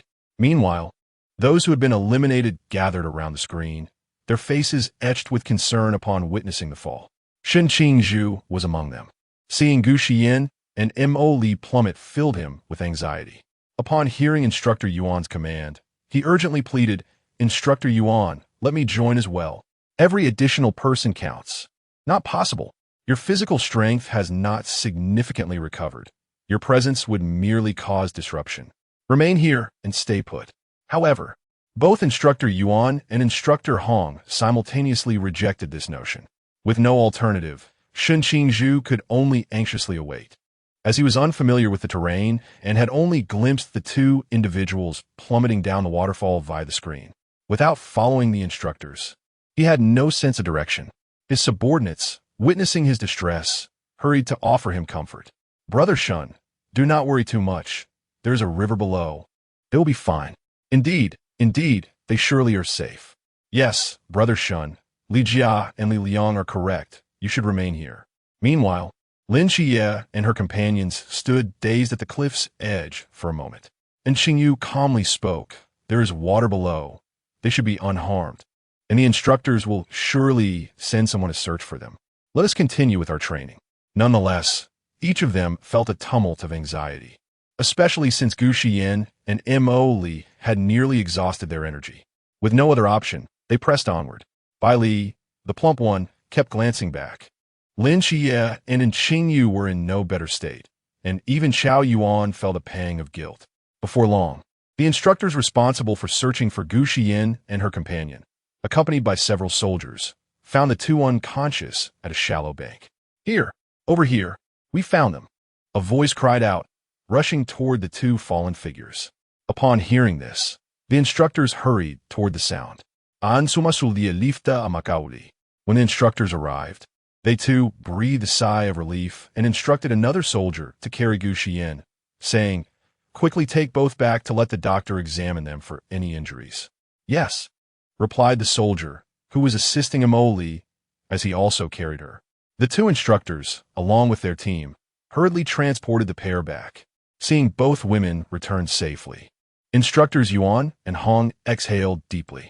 They promptly called for the doctor to check on them and were relieved to hear that both had merely inhaled water and fainted from exhaustion, with only minor abrasions, nothing serious. This news brought relief to all present. Shen Qingzhu stepped forward to glance at Mo Li and Gu Xiyan, whose eyes were tightly shut and faces somewhat pale. He pursed his lips, feeling grateful that both were unharmed. Observing his expression, his subordinates fell silent. Chapter 34. Punishment. When Gu Xiyan regained consciousness, she found herself in a tent hastily erected at the foot of the mountain. Molly was seated beside her, having awakened earlier, and had been watching over Gu Xiyan. Upon seeing her open her eyes, Molly softly inquired, "Xiyan, are you all right? Is there anywhere that still feels uncomfortable?" Gu Xiyan turned her head to look at Molly, her heart filling with joy. She attempted to sit up, and Molly quickly extended her hand to support her, adjusting the pillow to provide her with greater comfort. Though Gu Xiyan's voice still carried a hint of weakness, her tone was filled with delight as she exclaimed, "Molly, I'm so relieved to see you're okay." With a gentle smile, Molly affectionately patted her head and replied, "Yes, we are both fine." At that moment, Shen Qingzhu had just stepped outside the tent to fetch warm water. Hearing the faint sounds of conversation within, he realized Gu Xiyan had also awakened, and he carried the warm water back inside. A bit awkwardly, he asked, "You're awake, would you like some water?" Molly took the warm water from him, poured a cup for Gu Xiyan, and also filled cups for herself and Shen Qingzhu. Handing one to Shen Qingzhu, she said, "Thank you." He accepted it with a nod. Remaining silent, Gu Xiyan also whispered her thanks before taking a sip, indeed feeling thirsty after such prolonged exertion and the fall from the waterfall. Word of their awakening quickly reached instructors Yuan and Hong, who soon arrived. Instructor Yuan let out a quiet sigh of relief and asked, "Are you both feeling well?" Instructor Hong added, "Is there anywhere else that feels uncomfortable?" Both Gu Xiyan and Molly shook their heads. Seeing this, Yuan Gang remarked, "Since you have already been eliminated, it is time to prepare for your punishment." Gu Xiyan and Molly exchanged puzzled glances, surprised by this announcement. "Didn't you say that those who fainted would not face punishment?" Gu Xiyan hurriedly questioned. Yuan Gang replied, "Seeing as you have recovered so quickly, it seems you are fine. It's merely a few questions. Only those still persevering in the mountains will hear them." Gu Xiyan and Molly thought to themselves, "We were mistaken. We should not have awakened so early." This statement made Hong Hao somewhat awkward as he rubbed his nose. Shen Qingzhu attempted to interject a rebuttal, but his efforts went unnoticed as Yuan Gang disregarded him. After observing the two, Yuan Gang decided, "You may remain here. There's no need to relocate." He then exchanged a glance with Hong Hao, who reluctantly retrieved the truth ring to place on Gu Xiyan's finger, while also bringing over some equipment. Yuan Gang took a seat on a stool before the two, with Hong Hao standing behind him and Shen Qingzhu watching from the side. "Gu Xiyan, have you ever committed any shameful acts in your life?" "No," Gu Xiyan replied without hesitation. Meanwhile, in a nearby cave, Lin Qie and his companions were resting. Upon hearing the sounds, they felt a wave of relief wash over them. Chao Yuan smiled and said, "They are all right." Bai Li Pang Pang exclaimed, "That's wonderful." Chao Yuan and Bai Li Pang Pang had initially been conversing with Lin Qie and in Qingyu, expressing their inability to continue and suggesting they should proceed alone. Chao Yuan feared that he might lose consciousness and become unable to control his body, while Bai Li Pang Pang had truly reached his limit. At that moment, and Qingyu spoke up, "Qi, you should leave. You're the only one with some strength left. I will stay here to watch over them." Lin Qi replied, "Do not presume that I am unaware of your intentions. Very well. Let the three of them return to check on Gu, Xiyan, and Mo Li. They should be fine, otherwise. Instructor Hong and the others would not permit them to face punishment. He wished to push his own limits further, especially since it was now night and his stamina had been restored. The group fell into silence, each lost in their thoughts. Is there anything particularly memorable for you? Gu Xiyan pondered aloud, reflecting on her past. Moments later, her complexion turned ashen as suppressed memories surged forth like a tidal wave. Pain etched across her face. She struggled visibly, reluctant to speak, yet compelled to do so by the truth ring she wore. One afternoon, when she was 10 years old, her father, who frequently returned home in a drunken stupor, had come back in a fit of rage. He stormed in and attacked her mother, leaving her battered and bruised. Gu Xiyan had been in her room doing homework. Upon hearing the commotion, she rushed out to witness the horrific scene. Desperately, she ran to her mother, crying and pleading for her father to stop. Instead of heeding her cries, he turned his violence upon her as well. Yuan Gang and Hong Hao furrowed their brows, their expressions darkening. They were astonished to learn that Gu Xiyan's father was a scoundrel, capable of harming both his wife and daughter. Mo Li's eyes glistened with sympathy as she sat beside Gu Xiyan, offering her comfort. Shenqing Zhu stood nearby, fists clenched and brow furrowed. Gu Xiyan's body trembled uncontrollably, tears welling in her eyes as she curled up in Mo Li's embrace. Meanwhile, Lin Shiyi and the others resting in the cave shared grim expressions, taken aback by the revelation of Gu Xiyan's tumultuous childhood. The harrowing recollections continued to flow. He hurled everything he could find at us. My mother shielded me with her body. I do not know how long he struck us, only that he stopped when his fury was spent, and my mother's voice had vanished. In her embrace, I saw blood. So much blood. Gu Xiyan's voice quivered, and those who listened could only surmise the tragic conclusion. Gu Xiyan's father was truly inhuman. Bali Pang's eyes reflected sorrow as he spoke bitterly. Lin Shiyi and Qingyu exchanged pain glances, their hearts swelling with anger towards Gu Xiyan's father. Chao Yuan's brow was tightly knit, his heart unsettled. Yuan Gang and Hong Hao's faces grew increasingly grim, while Shenqing Zhu, incensed, struck a nearby support pillar. Mo Li could only hold Gu Xiyan tightly, offering her strength as her voice continued to tremble. After I crawled out from my mother's embrace, my father was already absent from our home. I cried out for my mother, yet she did not respond. Desperately, I shook her in an attempt to rouse her. However, she never awakened again. My entire body ached, rendering me immobile, and I lost track of the days. When I finally regained consciousness, I was horrified to discover that worms had infested my mother's body, writhing amidst the long-dried bloodstains. As Gu Xiyan recounted this harrowing memory, she was engulfed in a deep reminiscence, her complexion pale and anguished. Shenqing Zhu shouted, "Enough! Do not let her continue." Yuan Gang realized he had ventured into forbidden territory, inadvertently touching upon her wounds. He quickly reached out to remove the truth ring from Gu Xiyan's hand, murmuring an apology. Hong Hao, at a loss for words, understood that this incident marked the most profound scar in Gu Xiyan's heart. Molly held Gu Xiyan close, offering gentle reassurances. "Xiyan, it is all right. It is all in the past." Trembling in Molly's embrace, Gu Xiyan shut her eyes tightly, tears streaming down her cheeks. It was then that Lin Xie and Qingyu comprehended the source of her deep-seated fear of insects. Chapter 35. The Destination Within the Cave. Bali Pang abruptly rose to his feet, his eyes ablaze with fury. "That beast! If I ever encounter him, I shall not let him escape." And Qingyu also stood, her focus now on Xiyan. Chao Yuan spoke solemnly. "Indeed, we must return to see her. Qi, give it your all." Lin Qi nodded, refraining from further words, and set off towards the destination. Inside the tent, Gu Xiyan, comforted by Mo Li, gradually regained her composure. Shenqing Zhu approached the bedside and earnestly said to Gu Xiyan, "The past is behind us. Our circle of friends will always stand by your side." Gu Xiyan raised her tear-streaked face to meet Shenqing Zhu and Mo Li's gaze, her eyes brimming with gratitude. "Thank you," she whispered. Yuan Gang appeared somewhat remorseful as he spoke. "This was my fault.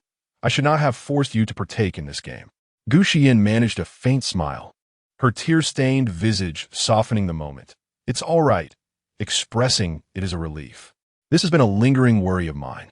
At that moment, Qin Yu and the others were discovered by the instructors, who had given up the search. Upon seeing the instructors, they inquired about Gu Xiyan's whereabouts. Fortunately, they were already intended to be taken to Yuan Gang and Hong Hao. Soon, Qin Yu and her companions were escorted to the tent where Gu Xiyan was resting. Upon entering, they found Gu Xiyan seated on the bed alongside Mo Li. In unison, they called out, "Xiyan, are you all right?" Seeing the weary yet determined faces of her friends, Gu Xiyan felt her eyes welling up once more. "I'm fine. I'm sorry for worrying you all." Qin Yu sat beside her, looking earnestly into her eyes. "Let the past remain in the past. Your mother would surely wish for you to live well." "Yes," Gu Xiyan replied softly. Yuan Gang then spoke up, "Now, only Lin Qiyi remains. Let us proceed to the destination to await his arrival." The others nodded in agreement. Shortly thereafter, the instructors dismantled the makeshift tents and drove them towards the endpoint. Meanwhile, Lin Qiyi traversed the dense forest alone, shedding all restraint and elevating his speed to its utmost limits. As night fell, the effects of the starry night dancer intensified, allowing him to disregard the darkness and double his speed. At the destination, Gu Xiyan and the instructors awaited his arrival. Before long, from beneath the looming black peaks, a mud-covered Lin Qiyi emerged, his military uniform marred by branches and dirt, his cap lost somewhere along the way. Under the moonlight, he approached Gu Xiyan and Qin Yu. Breathless and perspiring, he mustered a smile and rasped, "I've reached the destination." Gu Xiyan beamed through her tears, exclaiming, "Qiyi, you're incredible." Mo Li, standing beside her, shared in the joy with a smile. While Li Pang cheered, "Qiyi, you're amazing." Chao Yuan added with a grin, "I always knew you could do it." And Qin Yu's face also lit up with a smile as she gazed at Lin Qiyi. Lin Qiyi was about to say something further when his body swayed slightly, uncontrollably stumbling forward. Gu Xiyan and Qin Yu were startled and hurriedly helped him sit down, their expressions tinged with concern. Yuan Gang handed him an open water flask, remarking that he was the first to traverse the entire terrain. Lin Qiyi accepted it and took a hearty sip, then smiled. Upon returning, the instructor had prepared a bucket of medicinal bath for each new recruit. As Gu Xiyan soaked in the herbal water, her thoughts wandered. She now had a group of friends and was enjoying great happiness, believing that her mother would be pleased to see her in such a state. Lost in her reverie, she fell asleep, dreaming of her mother. Her mother smiled gently at her and softly said, "I am very glad, my yin-yin, that you are doing well." Then she vanished. Tears trickled from the corners of Gu Xiyan's eyes, slowly mingling with the herbal bath. The following day, Gu Xiyan awoke with an inexplicable sense of joy. She rose and changed into her military uniform, which had been tailored and delivered alongside the medicinal bath the night before. Molly had also awoken early. She entered the room and saw that Gu Xiyan was up. With a smile, she exclaimed, "You're awake. Today's breakfast is steamed buns, fried dough sticks, and soy milk. And there's no training today." Gu Xiyan's eyes brightened. "Really? That's wonderful. Yes, I brought some back for you. Hurry and freshen up to eat." "All right, thank you, Molly." Seeing that Gu Xiyan had fully recovered, Molly felt greatly relieved. Not having training that day, Gu Xiyan sought out Qin Yu and handed him a small vial of the promised blood, giving an extra vial just in case it wasn't sufficient. And Qin Yu, thrilled to receive the blood, couldn't wait to return to the laboratory that Yuan Gang had prepared for him. Gu Xiyan and the others felt a shiver run down their spines at his eagerness, but they were grateful he was their friend. Meanwhile, Lin Qiyi headed to Yuan Gang's office. "Report. Enter." Upon stepping into the office, Lin Qiyi was surprised to find Hong Hao there as well. Chapter 36, Untitled Please. "Have a seat." Yuan Gang gestured towards the chair opposite his desk. Lin Qiyi complied and settled into the seat. Yuan Gang retrieved a box from his drawer along with a bank card, which he handed to Lin Qiyi. The card contained a sum of 500,000, with the password being accessible from any bank. The box held a forbidden item. Meanwhile, Hong Hao, observing the exchange, couldn't help but express his astonishment at being able to benefit from Yuan Gang. Yuan Gang, overhearing him, darkened his expression. What? Do you think I'm stingy? Realizing his slip of the tongue, Hong Hao quickly wiped the cold sweat from his brow and awkwardly replied, No, no, Chief. How could you be stingy? It was my mistake. Humph. Yuan Gang snorted dismissively, choosing not to dwell on the matter. Lin Xie, however, was taken aback. He hadn't anticipated that the money was provided by Yuan Gang himself. He then returned the bank card. I will accept the forbidden item, but please take the money back. I cannot accept funds meant for a soldier. Both Yuan Gang and Hong Hao were momentarily stunned. Yuan Gang regarded Lin Xie thoughtfully, but said nothing more. Reclaiming the bank card. Very well. This is called the Azure Heart, a forbidden item from the mental category, sequence 278, Azure Guardian. Within a 1-meter radius, it can withstand most mental attacks. As Lin Xie opened the box, Yuan Gang elaborated on the item's function and name. Lin Xie's eyes brightened. He hadn't expected it to be a mental category forbidden item, which would prove exceedingly useful for him. Thank you, he said earnestly to Yuan Gang. What about Gu Xiyan? She is fine now, Yuan Gang reassured him, patting his shoulder. All right, you may return for now. Understood. When Lin Xie eventually located Gu Xiyan and the others, they were seated in the training area, watching other new recruits practice their swordsmanship, laughing and chatting. Xie, where have you been? Bai Li Pang Pang was the first to spot him and inquired. The others turned to see Lin Xie approaching from a distance. Xie. Although Molly didn't speak, she too looked in his direction. As Lin Xie drew closer, he noticed that Qingyu was absent. Where's Qingyu? He went to the laboratory, Gu Xiyan replied. Xie, you still haven't told us where you just went. She pressed. Indeed, Chao Yuan added, curiosity evident in their expressions. I didn't go anywhere. Instructor Yuan just had a matter to discuss with me. Lin Xie explained, his tone tinged with helplessness given their interest. Oh, Lin Xie sat for a while before growing restless. He approached and picked up a straight sword. Who among you will practice with me? His gaze intentionally bypassed Chao Yuan. Bai Li Pang Pang quickly averted his eyes, while Molly appeared intrigued. I'll join you. I've been sitting for too long, and it's quite dull. Upon hearing Molly's voice, Bai Li Pang Pang immediately chimed in. Me too. Count me in. Lin Xie raised an eyebrow.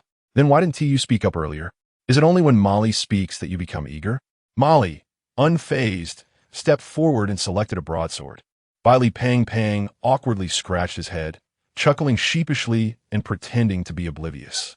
Chao Yuan interjected. I sent it because Emoli agreed to spar with you? You were just eager to spend more time with her. Gu Xiyan burst into laughter, and Shun Qingzhu, sitting nearby, wore a slight smile. How astute.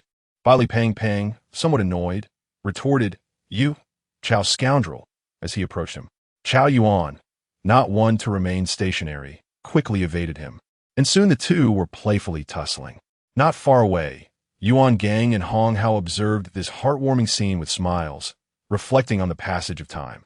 That night, Gu Xiyan found herself lost in thought in bed, unable to sleep. Suddenly, she felt herself transported to the rooftop, momentarily stunned.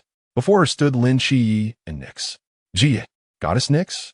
Wait, how could Nix be here? Lin Xie smiled and explained. Mother said I could return to the old district. I thought you hadn't seen your cousin in a while, so I asked her to bring you along. Gu Xian's eyes lit up at the news. Really? Then let us go now. Indeed, Lin Xie replied, glancing at Nix. Nix smiled gently, my child. Just think of where you wish to go with Gu Xiyan. All right, they both responded. In the next moment, a dense darkness enveloped the three, causing their forms to vanish from the rooftop. Yuan Gang sensed this shift in energy, rising abruptly from his seat in shock. This is the aura of a deity. How could this be? He quickly grabbed a dagger and dashed towards the dormitory, pulling out his phone to make a call.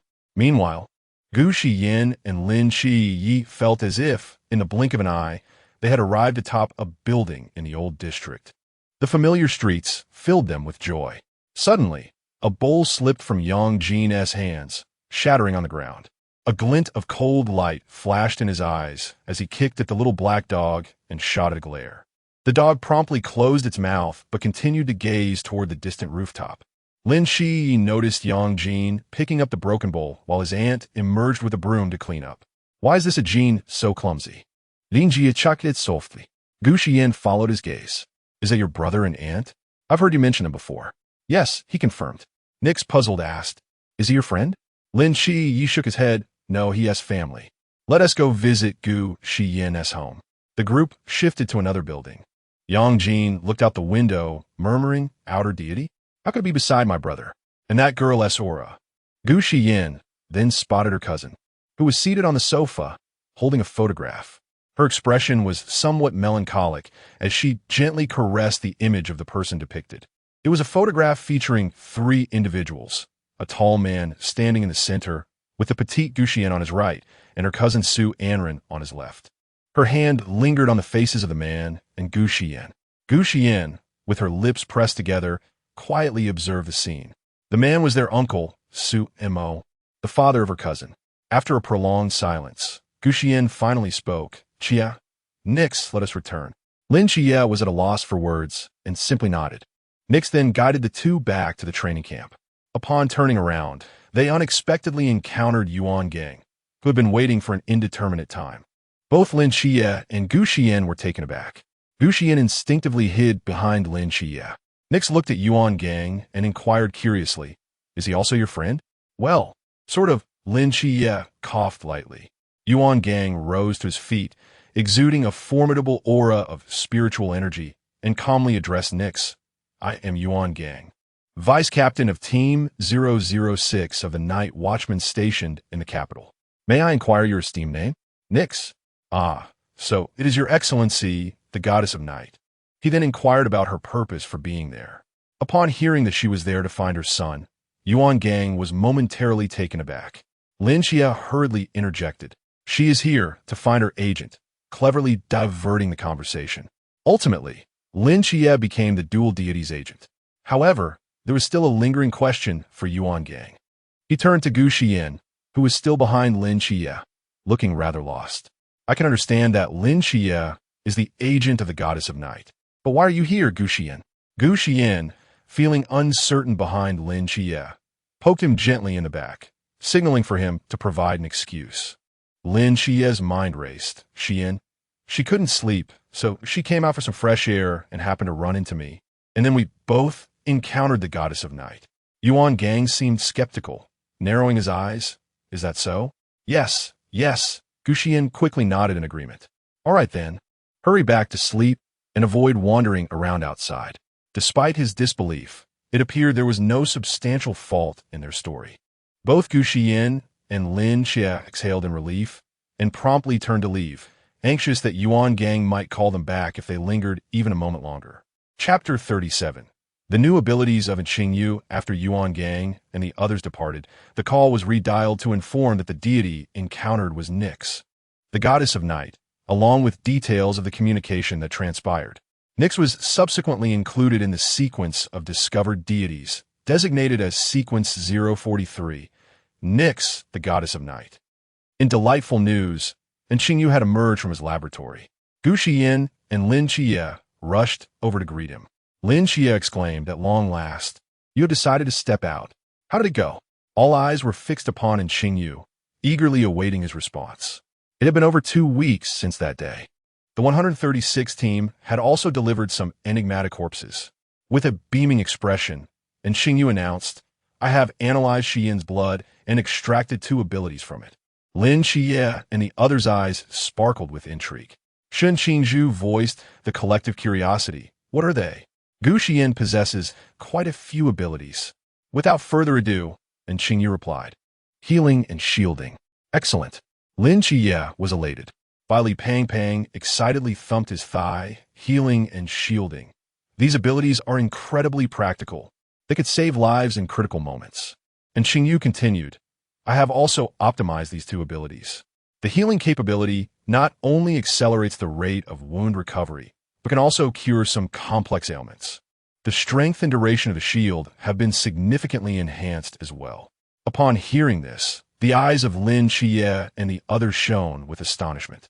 Gu Xiyan felt a surge of joy, surprised that her blood could be of assistance to Xingyu. Chao Yuan, unable to contain his eagerness, inquired about another matter of interest. What about the other mysterious corpses? Did you acquire any abilities from them? And Xingyu responded, the ability derived from those mysterious corpses is ice manifestation. With a mere thought, I can condense the surrounding moisture into various forms of ice weaponry. The ice sword is exceptionally hard and possesses formidable power. Lin Xie couldn't help but exclaim, that ability is impressive. Gu Xiyan, filled with curiosity, asked, can this ability also be optimized like the healing and shielding abilities? And Xingyu stroked his chin thoughtfully and replied, it should be possible. Bali Pang placed a hand on Xingyu's shoulder, grinning. All right, now that our little fish has gained new abilities, how about we celebrate today? Gao Juan in the shattering his fantasy, this is a training camp. How can we celebrate? Shun Qingzhu muttered, you glutton. Bali Pang froze momentarily, realizing his oversight. Gu Xiyan and Mo Li stifled giggles in response. Over this period of interaction, Mo Li recognized that Bali Pang was unlike the wealthy young master she had encountered before, thus her apprehension had diminished. Lin Xie chuckled, all right, let our little fish go have something to eat first. Gu Xiyan added, yes, our little fish is probably famished by now. Let us go. With that, Gu Xiyan grasped Xingyu's wrist and led him toward the cafeteria. And Xingyu's lips curled into a gentle smile, feeling grateful for the concern of his friends. Lin Xie and the others exchanged glances, smiles blossoming on their faces as they hastened to follow. As time flowed onward, the weather gradually turned cold, heralding the quiet arrival of winter. In the morning, the dew on the branches began to crystallize into ice, a chill permeating the air, relentless and pervasive. All the new recruits donned thin black short sleeves, engaging in their running drills on the training grounds. When lunchtime arrived, Bali Pang spoke up. The new year is fast approaching. I wonder if we will have a holiday? Gu Xiyan and Lin Xie were taken aback, realizing that indeed the new year was near. They had been at the training camp for quite some time. 5 months had already passed. Chao Yuan was skeptical about any holiday being granted, asserting that they were in a closed training environment. And Xingyu and the others shared the same sentiment, dismissing the notion of a break. Unbeknownst to Lin Xie and the others, 2 familiar figures were arriving at the training camp, figures well known to Gu Xiyan, Lin Xie, and Xingyu. In Yuan Gang's office, a man sat across from him while a young girl stood outside the door. Yuan Gang furrowed his brow as he looked at Chun Mai. What do you mean? I instructed you to grant the new recruits a holiday. Yuan Gang spoke in a low voice. Captain Chun, you are well aware that we are in a closed training regimen. How could there possibly be a holiday? I don't care, Chun replied. You could at least grant a holiday to the 3 in our squad. Yuan Gang, feeling a headache coming on, regarded Chun Mai with exasperation. That is against the rules. If you refuse, we will simply take matters into our own hands, Chun Mai replied coolly. Yuan Gang frowned. Is there a pressing reason to grant a holiday? Chun Mai paused for a moment. There are those who intend to harm the new recruits. What? Yuan Gang was startled. You know, many of the new recruits are prodigies. They represent the future of our great Xia and cannot be allowed to come to harm.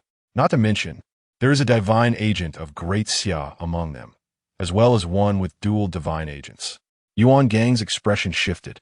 He had not anticipated this to be the underlying reason. Chun Mai continued, recently, Sangnan City has been quite unstable. Our squad has been tracking these individuals for some time, but just yesterday, they all vanished.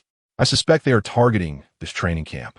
Yuan Gang found it hard to believe that anyone would dare to attack the camp, considering the numerous instructors present.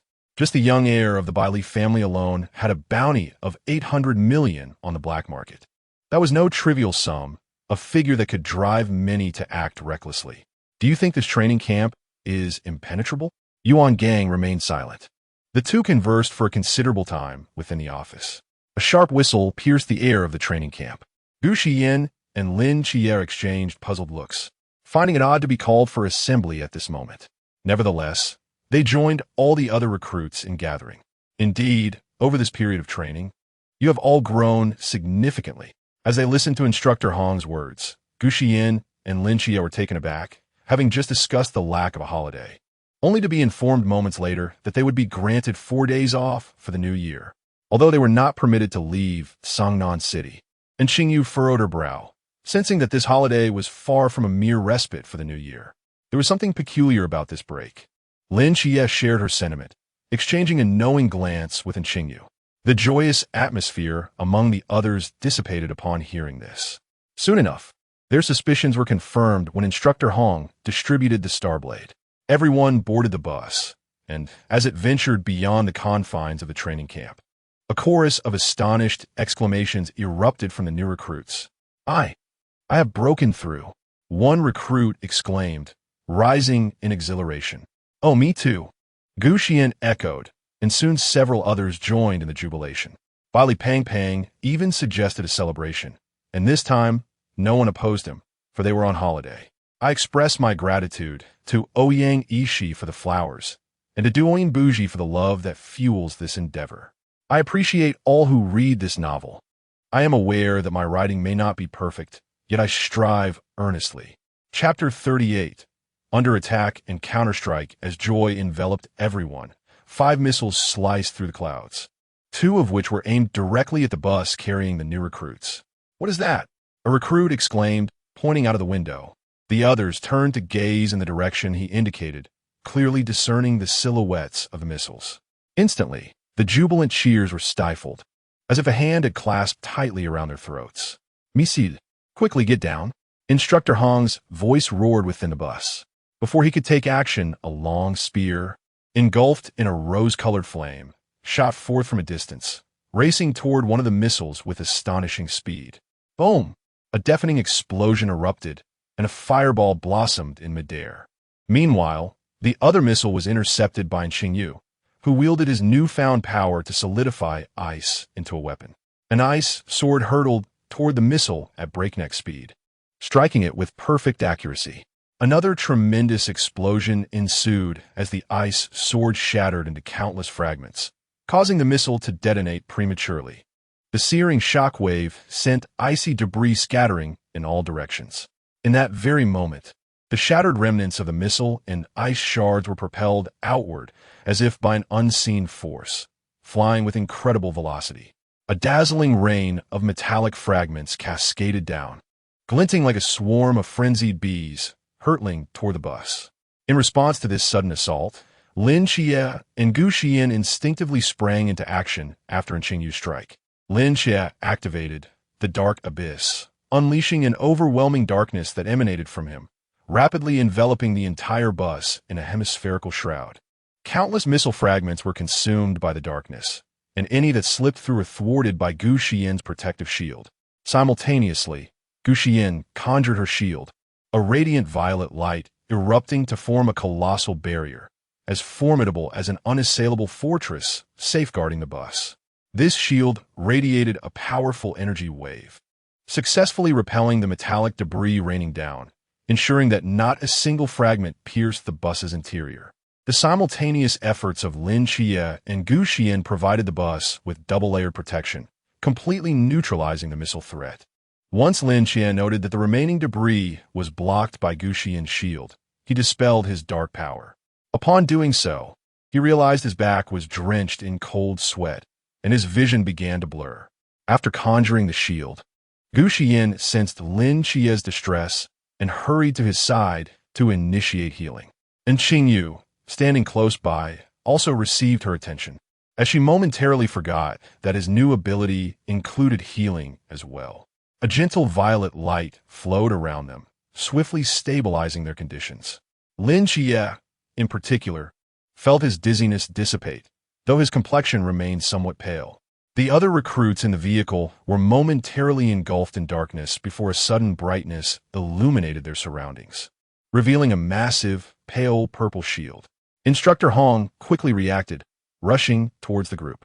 Upon reaching Lin Xie and the others, he checked on them and, relieved to find them unharmed, exhaled a sigh of relief. Bali Pang and the others hurriedly gathered around. Bali Pang and Chao Yuan exclaimed, "Chia, Xiao Yu, and Xian, are you all right?" Molly and Shun Qingzhu looked at them with concern in their eyes, while the other recruits also approached, voicing their worries in a cacophony of anxious words.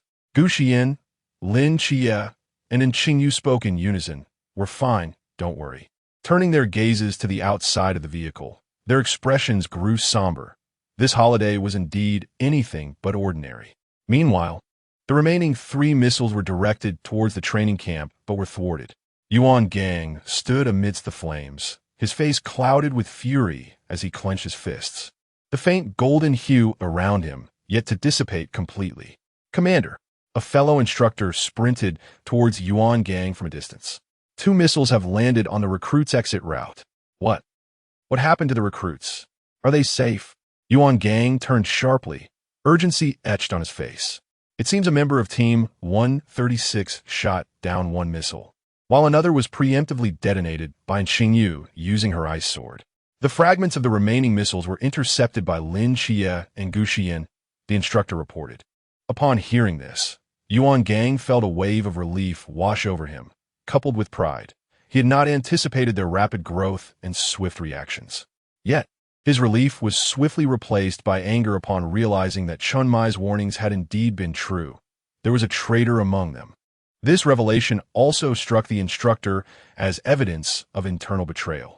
Yuan Gang stood deep in thought, struggling to comprehend how the missiles had been activated. Thanks to the interventions of Hong Ying and Xingyu, everyone aboard the bus remained safe. Hong Ying and Wen Qima had been covertly escorting the bus, carrying the recruits, which allowed Hong Ying to act in time. However, they were surprised by the swiftness of Xingyu, Lin Xie, and Gu Xiyan, who had also managed to intercept one of the missiles. The 2 hurried towards the bus. "Xiaoyan, Xiaoyu, Xie," Hong Ying's voice echoed from outside the vehicle. Gu Xiyan, Lin Xie, and Xingyu turned to look outside. Li Pang, Molly, Chao Yuan, and Shun Qingzhu followed suit, observing Hong Ying and Wen Qima standing outside with worried expressions. "Big sister Hong Ying, brother Qima, what brings you here?" Gu Xiyan, Lin Xie, and Xingyu asked in unison. "Are you all safe?" Hong Ying inquired anxiously. Wen Qima also looked at them intently. "We're fine," the trio replied, shaking their heads. Hearing their response, the 2 finally felt at ease. Li Pang curiously asked, "Who are they?" While others looked at Lin Xie and his companions with intrigue. "They are our seniors from Team 136, Lin Xie explained. "Oh," Hong Ying exclaimed. "Come down, we'll take you back." Gu Xiyan and her companions hesitated, their concern for Molly and Pang evident. Gu Xiyan spoke, "Sister Hong Ying, it's unnecessary. Let us follow the bus." Lin Xie and Xingyu nodded in agreement. Observing their reluctance, Hong Ying chose not to insist further, instead silently trailing behind the bus alongside Wen Qima for protection. Upon returning to the bus, Xingyu shared his observations, revealing a multitude of unfamiliar faces. Frowning deeply, he opened his eyes wide. Lin Xie promptly inquired, "What is the situation?" Gu Xiyan and the others awaited Xingyu's response with bated breath. The news was troubling. There were indeed many strangers, and then Xingyu hesitated. "And what else?" "Baili bang prasa urgently. There are groups of individuals lurking outside both the Xie and Xiyan residences, resembling mercenaries," Xingyu stated, his brow furrowed and his expression grim.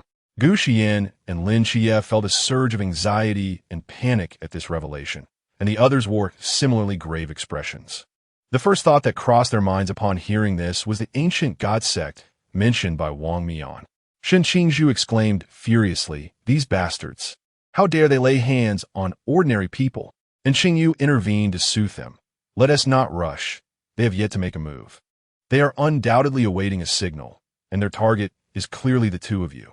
Li Pang added, "Yes, Xie, Xiyan, please don't act impulsively. Since they are after you, they must have come prepared. Let us discuss our next steps." And Xingyu continued, "Currently, there are not only these individuals in Sangnan City, but also others positioned elsewhere." Lin Xie replied resolutely, "Then we should return to the office and inform the captain of the situation." Agreed. Gu Xiyan thought anxiously about her cousin's safety, lowering her head in silence. Observing her distress, Molly reached out to hold her hand, offering silent comfort. Chao Yuan's expression was equally unpleasing. Chapter 39. Elimination of the foes before long. The bus came to a halt near Sangnan City. Bai Li and his companions followed Gu Xiyan, Lin Xie, and Xingyu to the office. After a brief introduction among themselves, Gu Xiyan and her companions swiftly delved into the matter at hand. The expressions of the members of Team 136 darkened considerably. Lo, present as well, felt a surge of anger upon hearing Lin Xie and the others speak. This was due to the fact that only he could share vision with Qingyu's fish species. Typically, Wu Xiangnan communicated with Shui Bao through sign language and by pointing to the Cangnan map. Hong Hao remarked, I never expected that their missile attacks would not suffice.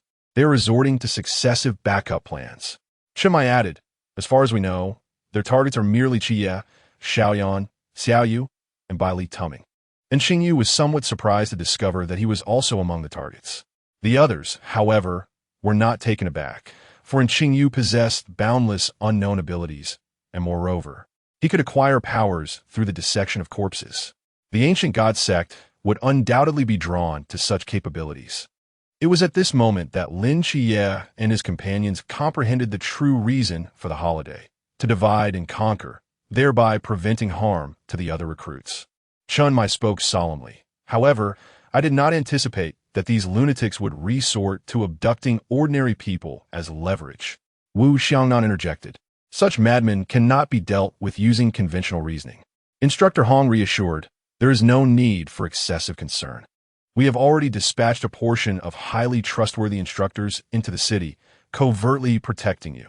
Moreover, Commander Yuan, a formidable force in the Sea Realm, is also secretly managing the situation. Zhao Conchang cursed. Damn it, these little bastards should confront us directly. While the others remained silent, each one prepared their weapons, readying themselves. Bai Li and his companions anxiously looked to Chun Mai for direction. Chun Mai continued, we shall divide into 3 teams. Xiaoyan, you will accompany Qie and Xiaoyu to eliminate the group outside your home, then proceed to your house. Hong Ying and Qie Mo will accompany you. Kongcheng, you and Xiaonan will secretly follow Bai Li Tuming, Chao Yuan, and Shun Qingzhu, as well as Mo Li, to draw out those lurking for the bounty and capture them all. I will work alongside Long Xian to track the whereabouts of others. Instructor Hong added, I will also adapt to the circumstances in secrecy. Understood. Acknowledged. The group responded, all in agreement with the plan.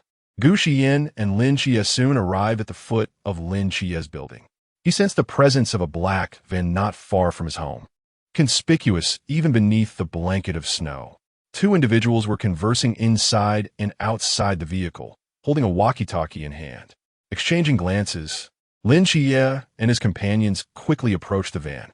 The 4 individuals soon noticed their approach and swiftly reacted, drawing their weapons. One of the assailants outside brandished a short knife, darting towards Lin Xie with the swiftness of lightning. His movements were remarkably swift, and, in the blink of an eye, he closed the distance to Lin Xie. The short dagger in his hand traced a glimmering arc through the air, aimed directly at Lin Xie's neck. Reacting with astounding speed, Lin Xie sidestepped, narrowly evading the lethal strike, and retaliated with a kick aimed at the opponent's arm holding the dagger. The assailant winced in pain, almost losing his weapon. Simultaneously, several others sprang into action without hesitation. These mercenaries, known for their ruthlessness, each targeted their prey, lunging towards Qingyu, Hong Ying, and others. And Qingyu remained unfazed in the face of his attacker. He swiftly analyzed the opponent's movement patterns, deftly dodging the assault and countering with his ice sword. Hong Ying met the oncoming threat with her spear, while Wen Qima engaged in a fierce struggle with his adversary, wielding a straight blade. Lin Xie unleashed his divine realm, sensing the presence of 2 snipers within the building. He cautioned, beware, there is a sniper in the eastern building and another in the southern one.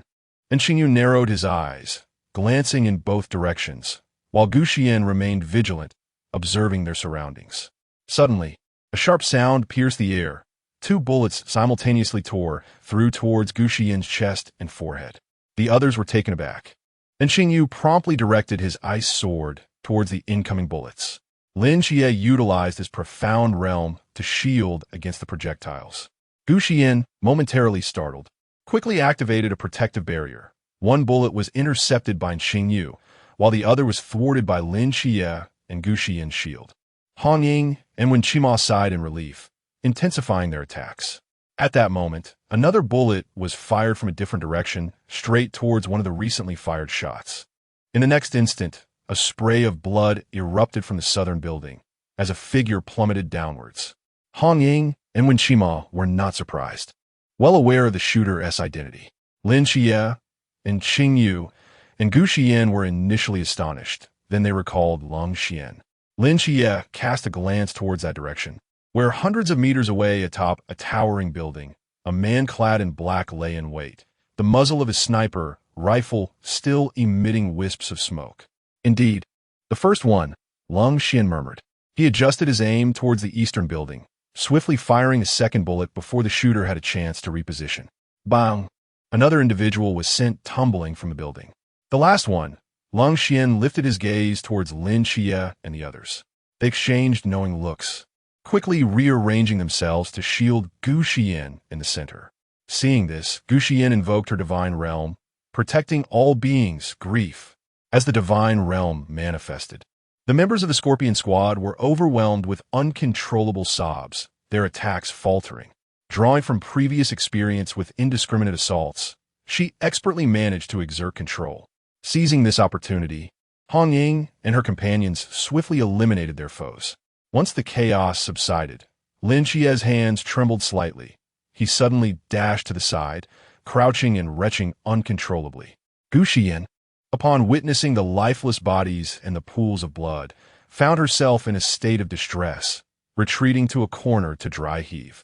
Even though she had encountered such sights once in her childhood, the impact remained profound. And Qing Yu, on the other hand, displayed a certain composure, having dissected mysterious corpses before. He found the experience of having taken a life to be markedly different, his fingers trembling slightly in response. Han Ying hurried to check on Gu Xiyan's condition, while Wen Qima turned his attention to Lin Xie.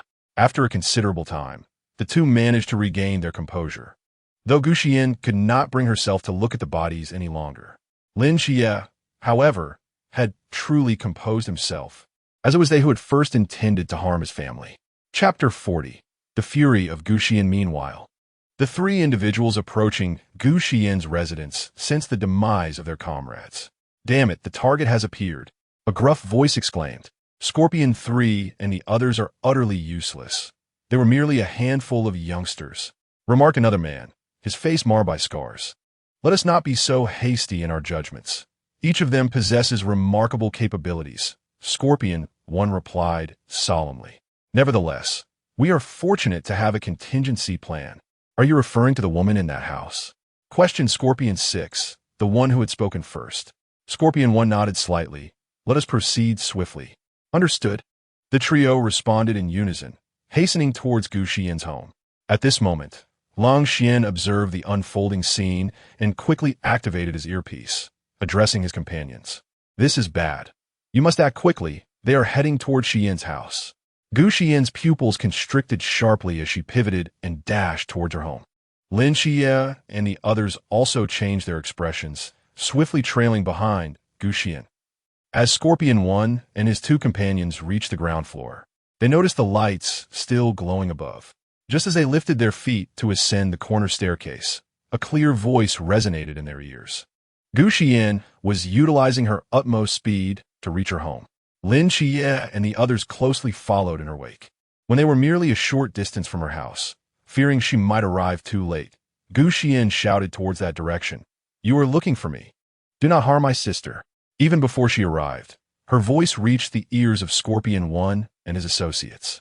The trio exchanged glances. Surprised that the target had arrived so swiftly, they instinctively halted their ascent and turned to approach the group below. Simultaneously, this voice caught Su Anren's attention, leaving her momentarily stunned, unsure if she had misheard. She hurriedly opened the window to glance down and, indeed, spotted Gu Xiyan sprinting, followed by several anxious young men and women. "Xiaoyan, you're back." Su Anren's delighted voice echoed down to Gu Xiyan and the others. Gu Xiyan turned her gaze towards her home's window and saw her cousin. Lin Xie and the others also looked up to see a young woman in her 20s, possessing delicate features, leaning out of the window. "Sister, I'm back." Gu Xiyan managed to smile as she addressed Su Anren. "That's wonderful. Are these your classmates?" Su Anren inquired, glancing at Lin Xie and Qing Yu. "Yes, sister. Please wait for me inside the house," do not come out yet. We shall talk later. Gu Xiyan urged Su Anren with a serious tone. Happy New Year, cousin. Lin Xie and the others greeted in unison. You too. What's going on? Xiaoyan, aren't you coming up? Su Anren asked, as Scorpion 1 and his companions had already ascended halfway up the staircase, making it impossible for her to see them from her angle. It's nothing. Gu Xiyan hesitated, glancing at Lin Xie and the others. Cousin, we intend to purchase some gifts first. We forgot earlier, Hong Ying interjected quickly, scratching her head with a smile. Indeed, cousin, you may wait for us at home. Lin Xie concurred.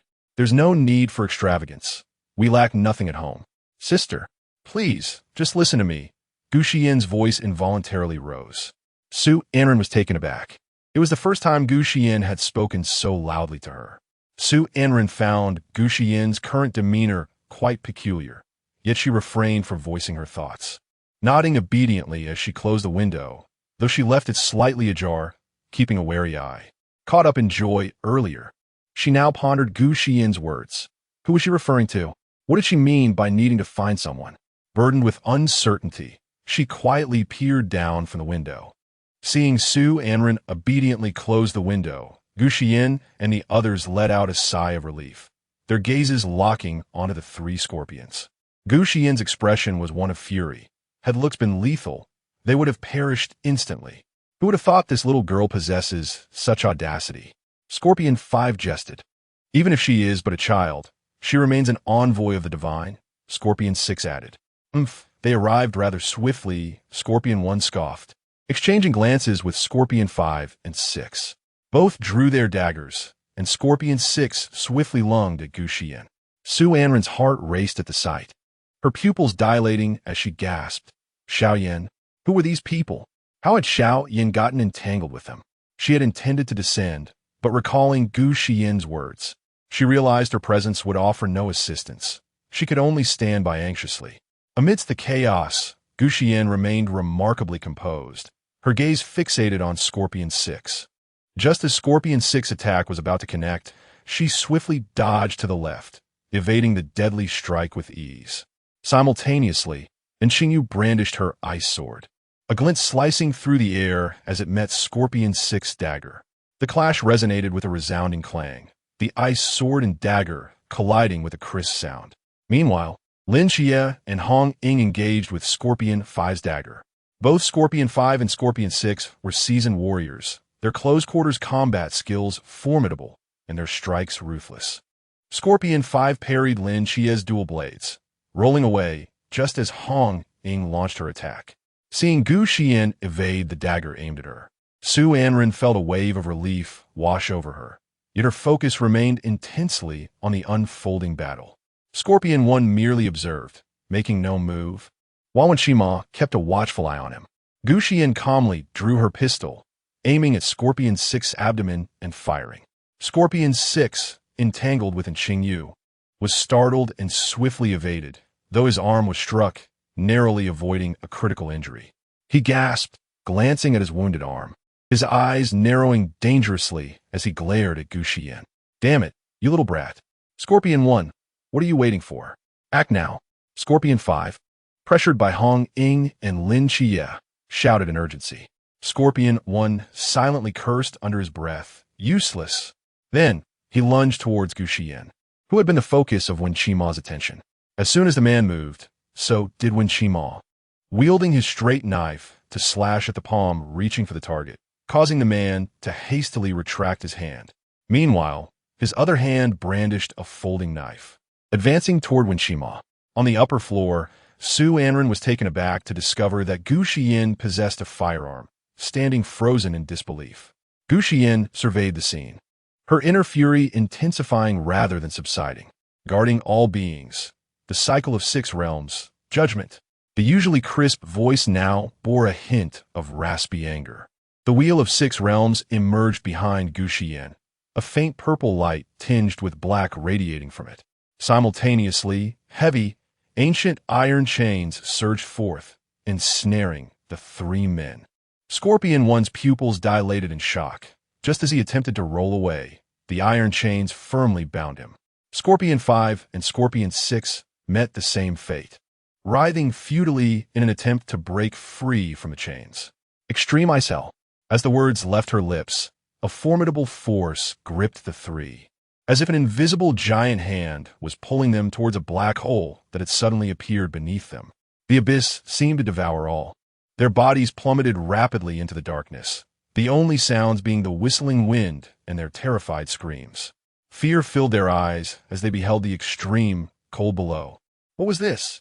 Before they even reached the bottom, the frigid air had already begun to freeze their hands and feet, and they dared not imagine the fate that awaited them below. In an instant, the echoes of their horrified cries reverberated within the black hole. Even Lin Xie and the others above could hear the chilling screams. Wen Qimo, witnessing this scene, silently swallowed hard, shifting his stance towards Hong Ying. This display was rather terrifying. Meanwhile, Lin Xie and Qing Yu and Hong Ying stood transfixed, gazing at the enraged Gu Xiyan. It was the first time they had witnessed her fury.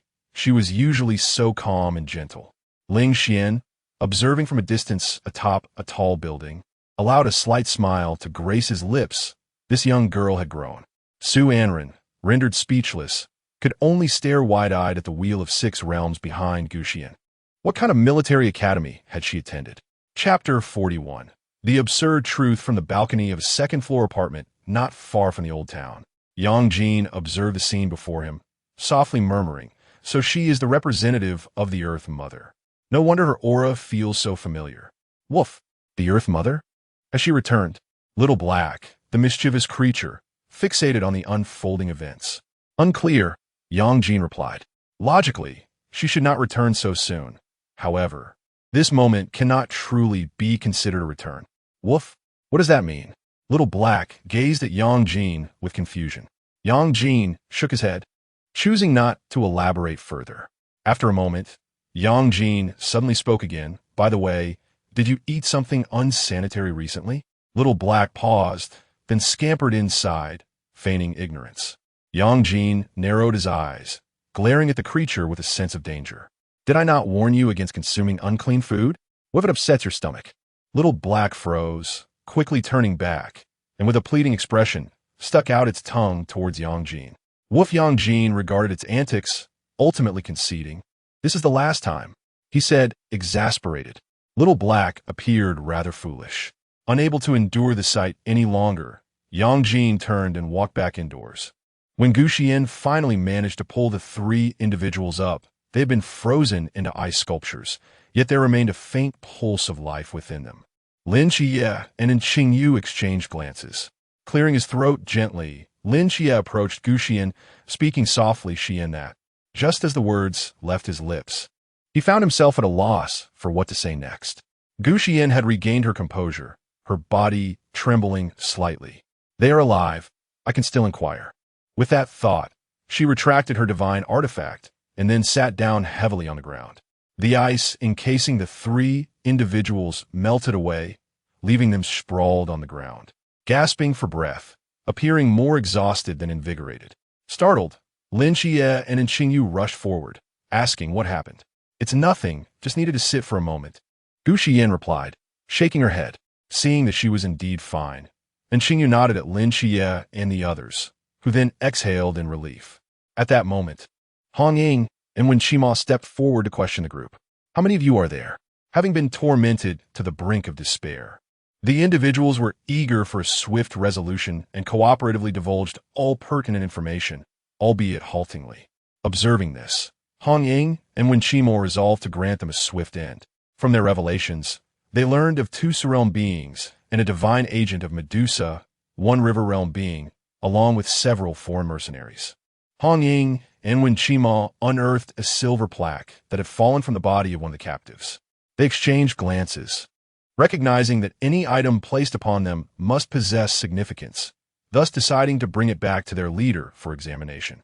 After taking a moment to recover, Gu Xiyan rose and ascended the stairs. Lin Xie and Qing Yu followed suit. Initially, Hong Ying and Wen Qimo considered remaining behind, but upon reflection, they realized that Gu Xiyan had already seen them. It would be futile to hide. Before ascending, Wen Qimo called for the logistics team to clean up the battlefield. As Gu Xiyan opened the door and stepped inside, Su Anren stood there, momentarily stunned. Sister, Gu Xiyan softly called, her voice breaking the spell of Su Anren's days. Su Anren turned her gaze to Gu Xiyan, recovering her voice after a brief pause. However, Gu Xiyan abruptly embraced Su Anren, her body trembling slightly, a manifestation of her fear. She was genuinely terrified that her only remaining family member might be in danger. With her mother gone and her uncle absent, her cousin was all she had left. Su Anren was taken aback, then returned the embrace, gently patting Gu Xiyan's back. Lin Xie and the others understood this sentiment and quietly found a place to sit, refraining from interrupting the two. After a while, Gu Xiyan finally released Su Anren. Xiaoyan, what was that on you just now? Su Anren quickly inquired, her curiosity piqued. Gu Xiyan stiffened, suddenly feeling as if she had committed a wrongdoing. Unable to meet Su Anren's gaze, Lin Xie and the others fell into silence upon hearing the question. Su Anren glanced at Gu Xiyan, then turned her attention to Lin Xie and the others. Reading? Upon seeing the familiar figure, she hurriedly sought answers, hoping for clarity. Reading, however, appeared to be looking everywhere but at Su Anren, adopting a demeanor of feigned ignorance. With a sigh, Wenshima finally spoke up, revealing the truth of the other side of the world. Su Anren, unable to believe her ears, stared at them in disbelief, as if still half asleep. The others remained silent, allowing her the space to process the revelation. After a long moment, she voiced an incredulous thought. So, there are indeed deities in this world? The others nodded in affirmation. No wonder they had previously stated that their military academy valued ability over height. Su Anren looked at Gu Xiyan with a compassionate gaze, contemplating the uncertainty Gu Xiyan must have felt when she suddenly acquired such powers.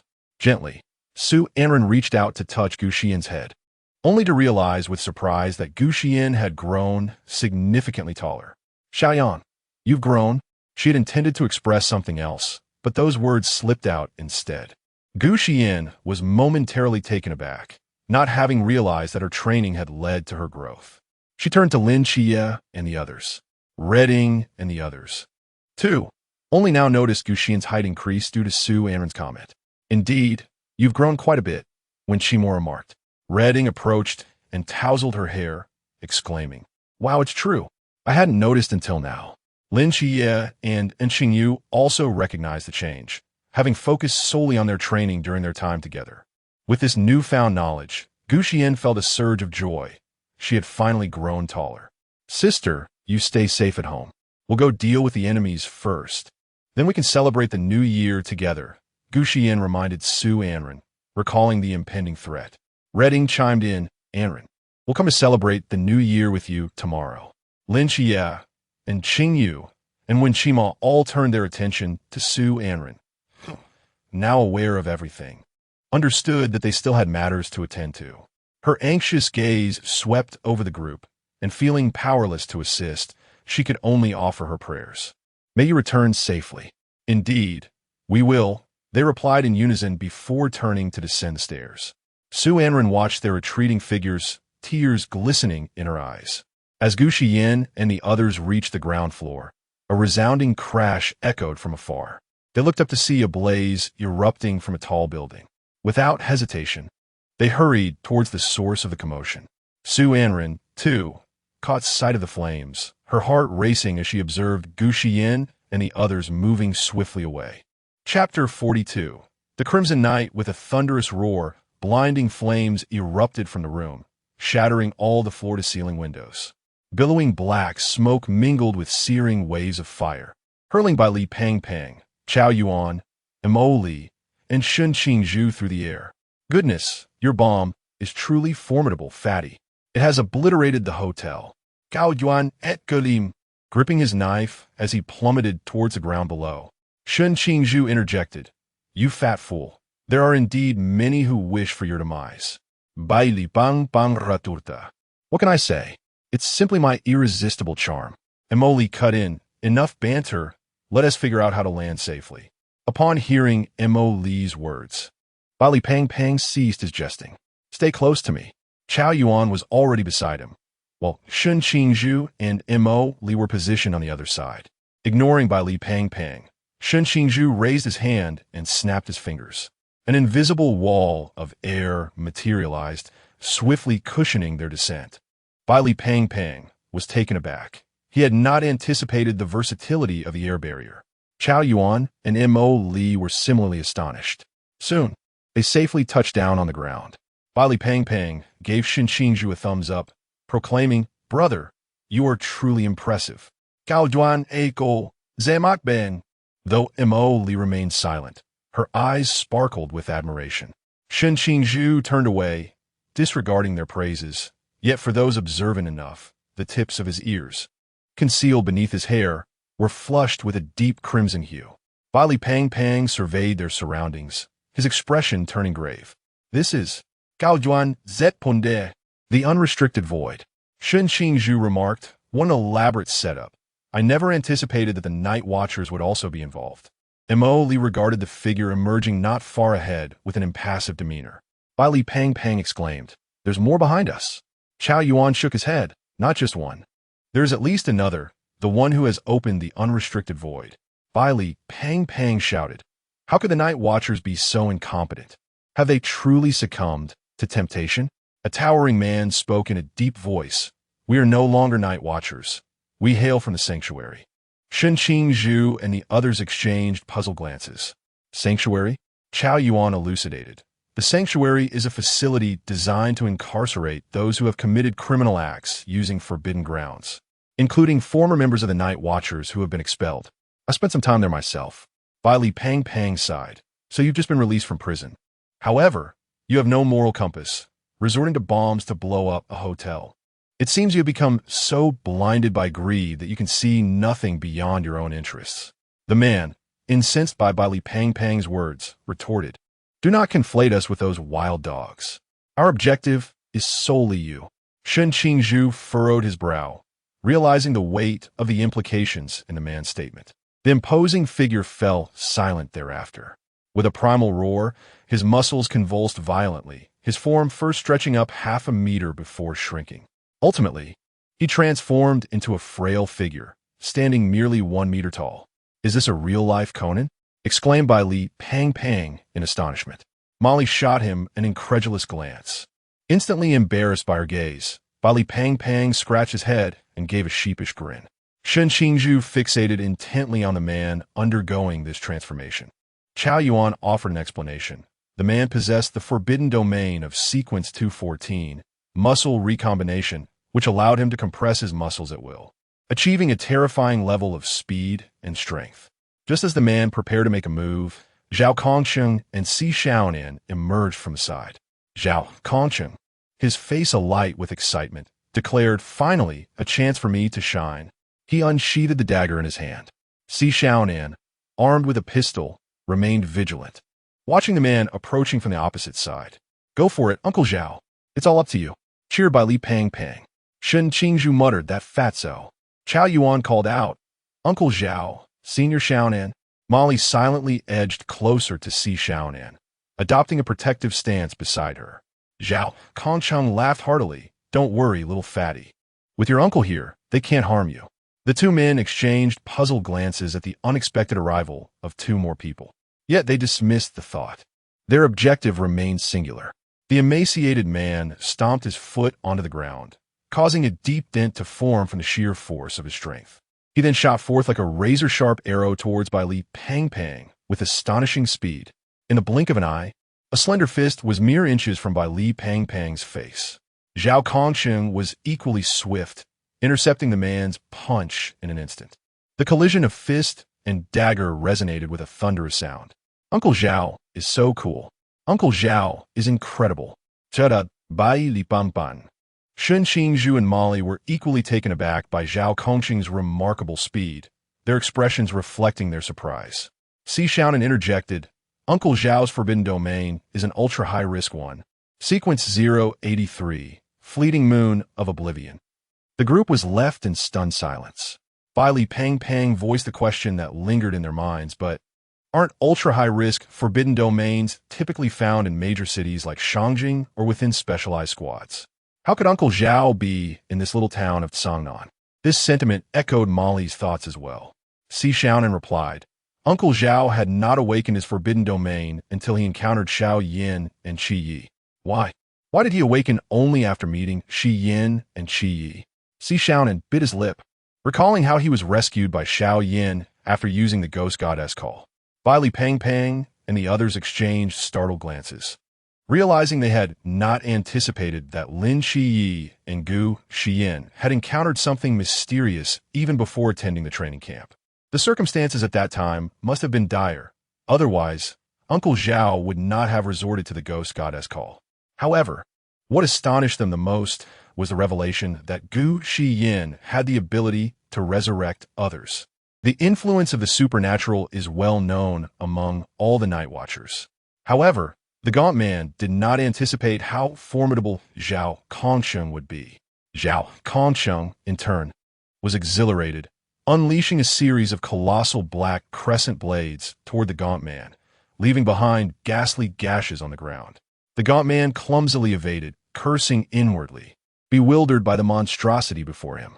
Most of the crescent's force was dodged, but whatever remained was endured through his terrifying strength. Nevertheless, he bore numerous cuts and gashes upon his body.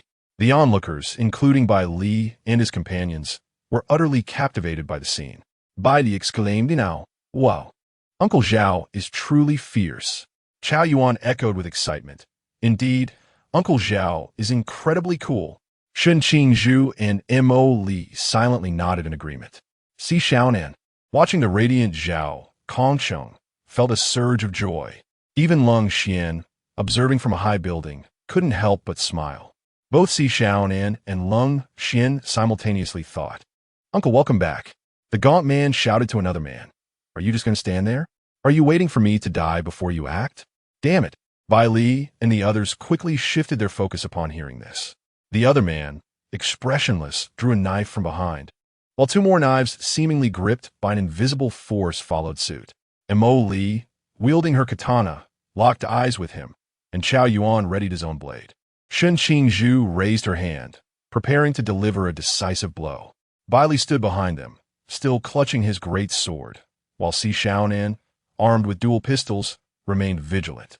Suddenly, the man lunged forward towards Mo Li, who met his advance with her katana. The clash of their attacks resonated. Mo Li's katana met the man's 3 blades. Observing this, Chao Yuan positioned his hand on the hilt of his sword. Shen Qingzhu, noticing the situation, quickly pulled Xi Xiaonan back. Xi Xiaonan, bewildered, looked at Shen Qingzhu for clarification. Shen Qingzhu explained, "His forbidden domain is peculiar.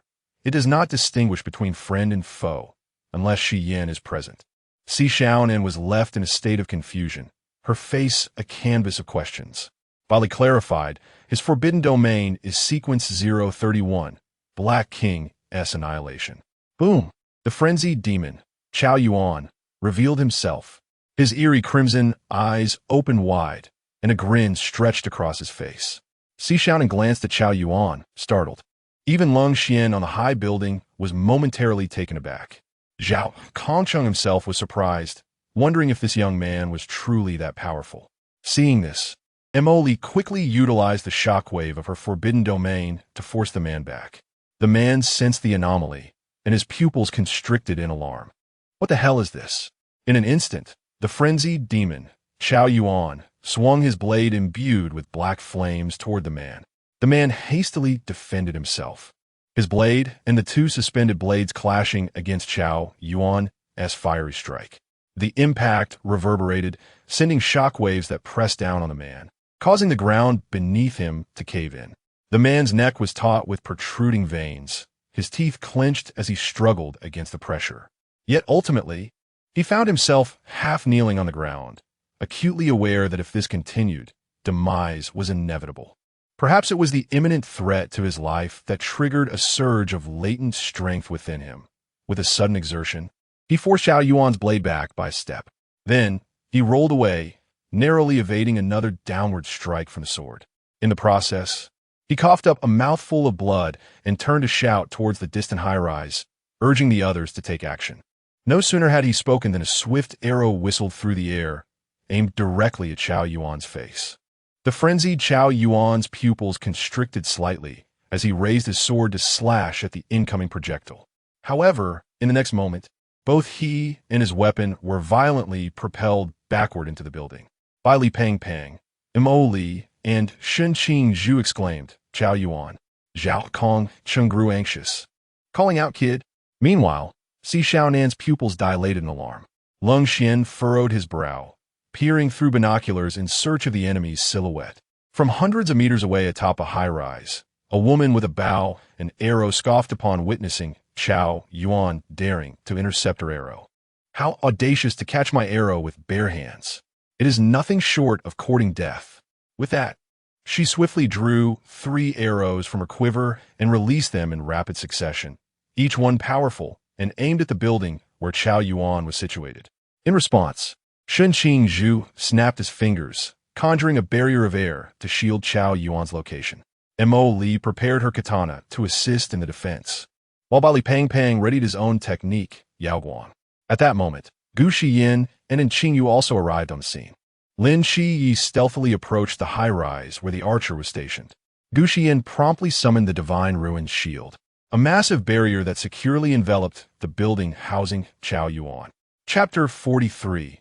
Blood Red Night 2. In an instant, the feathered arrow arrived. One arrow was barely halted by Shen Qingzhu's air wall, in conjunction with Bai Li Pang Pang's Yaoguang. Another arrow, wielded by Molly with her katana, sent her flying across the space.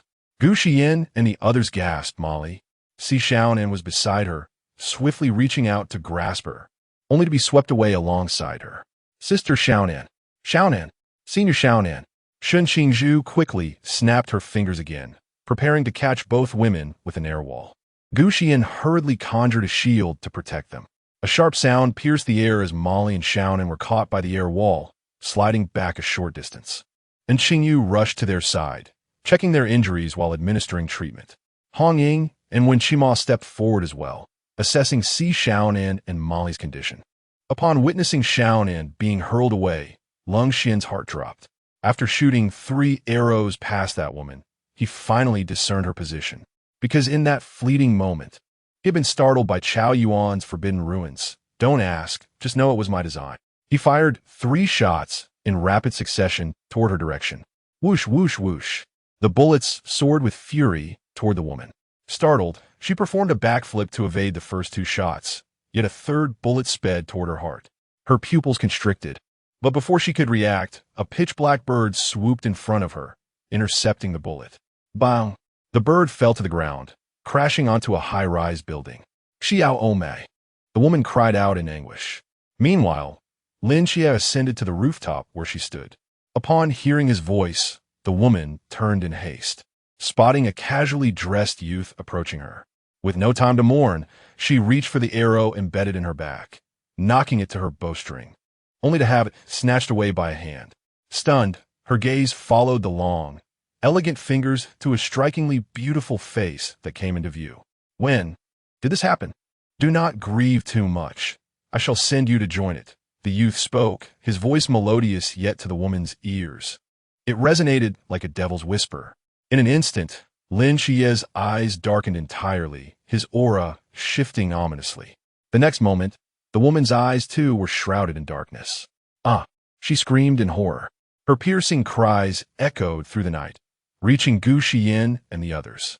The 3-blade man and the emaciated figure were filled with dread. There is someone else. Bringing their focus back, the final feathered arrow struck Gu Xiyan's shield. Boom! The force of the arrow caused blood to trickle from the corner of Gu Xiyan's mouth, yet she managed to hold her ground.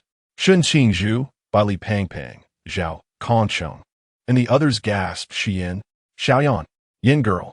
Gu Xiyan wiped the blood from the corner of her mouth, asserting, I am fine. The woman's forbidden realm is indeed peculiar. She then invoked the divine realm, control. Before Chao Yuan could spiral into madness once more, she aided him in regaining his sanity. Upon awakening, Chao Yuan beheld Molly and Si Xiaonan in the distance, his rage igniting as he advanced towards the 3-blade man with a straight knife, which was enveloped in black flames, striking directly at his foe. Zhao Kongcheng, too, was incensed, no longer holding back. Countless black crescent blades surged forth, relentlessly assaulting the emaciated man. The three-blade man and the emaciated man struggled to withstand the onslaught of Chao Yuan and Zhao Kongcheng. It was not long before both succumbed to their respective adversaries. The fate of the woman was equally grim. She was subjected to Lin Chie's experiments. In agony, she knelt half-heartedly on the ground, clutching her head with both hands, her fingers tearing at her scalp as if attempting to expel some unseen torment from her mind. Blood streamed from her head, while she vomited dark liquid, her very essence seemingly darkening. "Ah, what have you done to me?" she shrieked in torment. Lin Chie, observing her condition, furrowed his brow. At that moment, the woman suddenly unleashed her mental energy in a rapid assault towards Lin Chie, simultaneously plummeting from the height of the building. Caught off guard, Lin Chie grunted. As she fell, the woman deftly drew a feathered arrow, embedding it into the wall of the building to slow her descent. However, Lung Xian would not grant her the opportunity to escape. He swiftly aimed his gun at her heart and forehead, firing 3 shots in quick succession. Whoosh, whoosh, whoosh. Each bullet found its mark. The woman's body jolted violently before she plummeted from the sky. With a thunderous crash, she fell, blood spilling beneath her, and her brain matter splattering. A horrific sight. Lin Chie cast a furtive glance, but quickly averted his gaze. He then repositioned himself and leapt from the rooftop. Lung Xian, momentarily startled by his actions, soon regained his composure. Lin Chie descended gracefully, his toes tapping lightly against the wall, moving fluidly downward without a hint of hesitation. In no time, he reached the ground and approached Gu Xiyan and the others. Molly and Si Xiaonan were relatively unscathed, shielded by a protective barrier, having merely grazed themselves while retrieving the feathered arrows. However, they were promptly healed by Xingyu. Zhao Kongcheng returned to Gu Xiyan's side, casting glances at Si Xiaonan and Molly before reassessing Gu Xiyan, finally exhaling in relief upon confirming their safety. And Xingyu spoke. Next, we must confront the divine agents of Medusa, the River Realm, and the foes of the Sea Realm. Indeed, Lin Chie and the others nodded. Little did they know that the River Realm had also fallen. Little Black Toad. Oh dear, it's not me. I'm unaware. The others were entangled with Instructor Yuan and his group. When the hotel exploded, Instructor Yuan and others were present, battling on the rooftop against those individuals. Having typed all night long, Yuan, Chapter 44, the final enemy Bailey Pang Pang caressed his belly, his eyes brimming with anticipation as he looked at the others. We've been exercising for quite some time now, and I find myself rather famished. Shall we indulge in a meal first? Chao Yuan, having returned to his usual self, rolled his eyes at Bailey Pong Pong's remark. What exercise have you done? Shun Qing Zhu chimed in. Is this what you call exercise? With hands firmly placed on his hips, Bailey Pang Pang defended himself. I have endured assassination attempts and lent assistance along the way. My physical stamina has been significantly depleted. He exaggeratedly gasped for breath as he spoke. Molly sighed in exasperation, while Gu Xiyan stifled a laugh. Lin Xie interjected. All right, but I must admit, I am feeling a tad hungry. Bailey Pong Pong's eyes sparkled. Isn't that right? Zhao Kongcheng chuckled heartily, draping an arm around the little chubby one. Indeed, my young friend, I too am quite hungry. Your suggestion is splendid. At this, Hong Ying's eyes brightened. In that case, why don't we return and ask the captain to prepare a meal for us? Si Xiaonan agreed enthusiastically. Sounds great. Chen Mai, a bunch of foodies. And Xingyu remained silent, simply observing the scene unfold, a smile gracing her lips. When Shima poured cold water on their enthusiasm. But the captain isn't at the office right now, is he? Hong Ying replied. Then let's just give him a call. Click. The sound of a camera shutter echoed from a nearby building. Lung Xian, relieved to see that everyone was unharmed, allowed a smile to surface on his face. The group resumed their playful banter as they began to walk back. Yet, after covering some distance, they sensed something amiss and halted, cautiously scanning their surroundings. And Xingyu adjusted her glasses. They are coming. Lin Xie remarked, finally. I was beginning to wonder how long they could hold out. Hong Ying retorted, humph. I have no desire to play hide and seek with them. Shen Qingzhu pondered. I wonder how many have arrived? Within Lin Xie's perceptive range of 20 meters, he detected 2 figures, a man and a woman, approaching them. Bailey Pongpong's demeanor shifted to one of vigilance, and he ceased his antics. Chao Yuan tightened his grip on the hilt of his dagger. The others also focused intently ahead. A short distance away, two figures emerged, a man and a woman. "Why, what a crowd we have here. Are you all here to welcome me?" The woman purred seductively. The man remained silent, his gaze fixed on Lin Qiye and the others. Without waiting for a response, the woman unleashed her divine domain, skillfully drawing Lin Qiye and Qing Yu and Gu Xiyan into her own crafted space. This is an interpretation. I am unsure if her divine domain in the original text can isolate others. But for the sake of this narrative, she has created a space to ensnare those she desires. Zhao Kongsheng, Hong Ying, and the others were left outside. The group gasped in shock. Hong Ying and the others cried out in urgency. "Qiye, Qiye and Xiao Yuan, do not worry. I shall not harm you." For the time being, the woman's voice echoed hauntingly. Zhao Kongsheng fumed. "Damn, you vile wretches." Bailey Pang Pang shouted in anger. "Is treachery all you know?" Shen Qingzhu's countenance darkened. If one possesses the capability, they should confront her directly. Chao Yuan intoned gravely. "If I am not mistaken, she is indeed the divine agent of Medusa." Anger flickered in the eyes of Si Xiaonan and M.O. Li as they fixated intently on the unmoving man ahead. Hong Ying, filled with urgency, aimed her spear at him. Disregarding any notion of Medusa, she demanded he release Xiao Yin and the others at once. Wen Qima and Lung Xian also maintained their unwavering gaze on the man.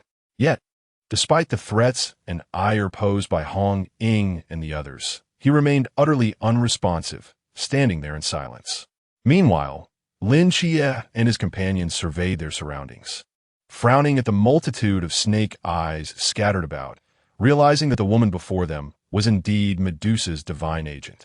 Gu Xiyan, upon witnessing the plethora of snake eyes, felt a shiver run down her spine and instinctively edged closer to Lin Qiye and Qingyu, who instinctively shielded her behind them. "I'll look at this. How utterly charming. Each of your delicate faces is more exquisite than the last," the woman remarked, scrutinizing the trio with an air of delight, her laughter lilting. Gu Xiyan and her companions remained silent, their vigilance unwavering. "If only you could become my slaves, how delightful that would be," she mused, unperturbed by their lack of response. Continuing her soliloquy, Lin Qiye interjected, "Are you not here to kill us?" At last, a voice had spoken. The woman undulated her serpentine waist, slowly approaching Lin Qiye. She was indeed strikingly beautiful, with finely crafted features that exuded an enchanting allure, capable of ensnaring those lacking self-restraint. Of course, this allure was somewhat diminished by the serpents adorning her head. Upon noticing the serpents atop the woman's head, Gu Xiyan's expression stiffened, instinctively diverting her gaze. The woman giggled softly. "Kill you? Huh, I could never bring myself to do such a thing. Initially, I was skeptical when I heard you all possess such exquisite faces. But now, I am convinced." She licked her lips, continuing, "How splendid it would be to add you to my collection. My anticipation grows ever stronger." Her demeanor gradually shifted to one of unsettling fervor, as though she could already envision them within her prized possessions. A chill of dread coursed through Gu Xiyan and her companions as they listened to the woman's increasingly warped voice. At that moment, their thoughts aligned in unison. This woman is truly deranged. Lin Qiye, observing the woman drawing closer, darkened his expression and subtly retreated a few steps, simultaneously pulling Gu Xiyan back with him. Even Qingyu silently stepped back. The woman's expression stiffened at their actions, swiftly transforming into one of anger.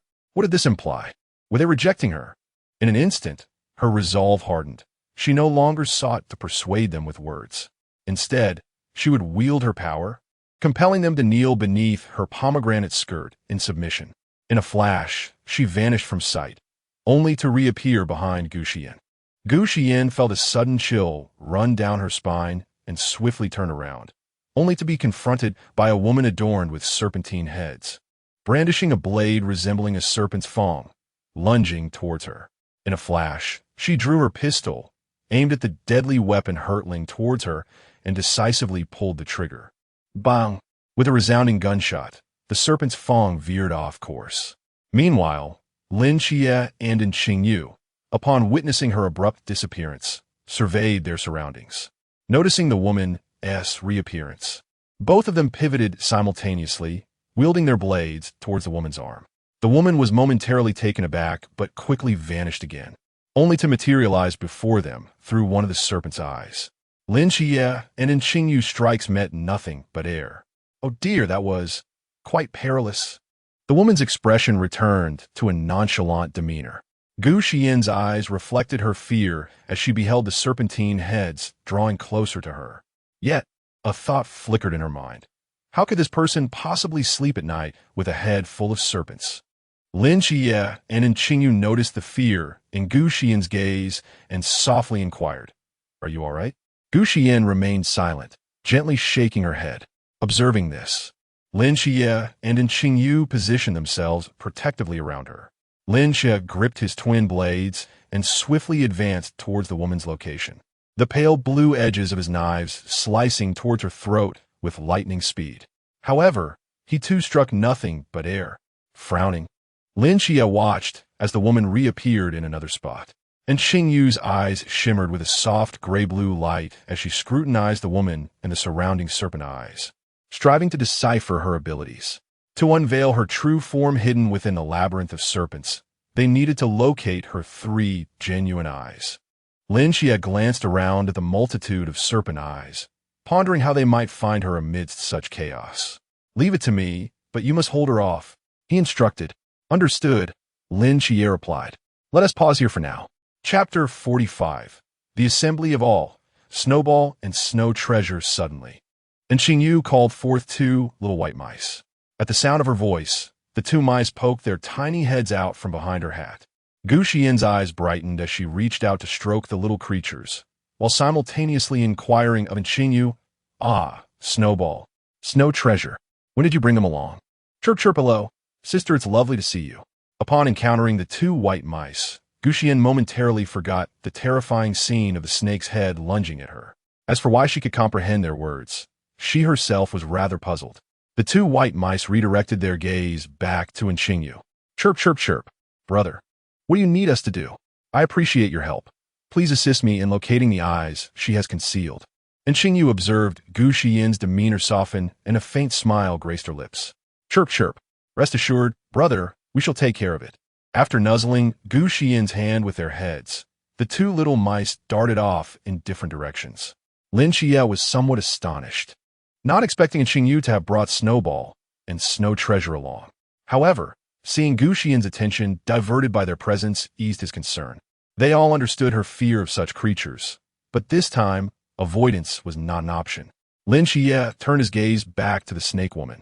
Indeed, she was the divine agent of Medusa, crowned with a head of serpents. Who else could she be but a snake woman? Infuriated by Lin Xie's recent attack, the snake woman's expression darkened. Her eyes transformed into serpentine slits, coldly surveying the trio. In an instant, all the patterns resembling snake eyes glowed with a crimson light, a multitude of serpent eyes glaring at them.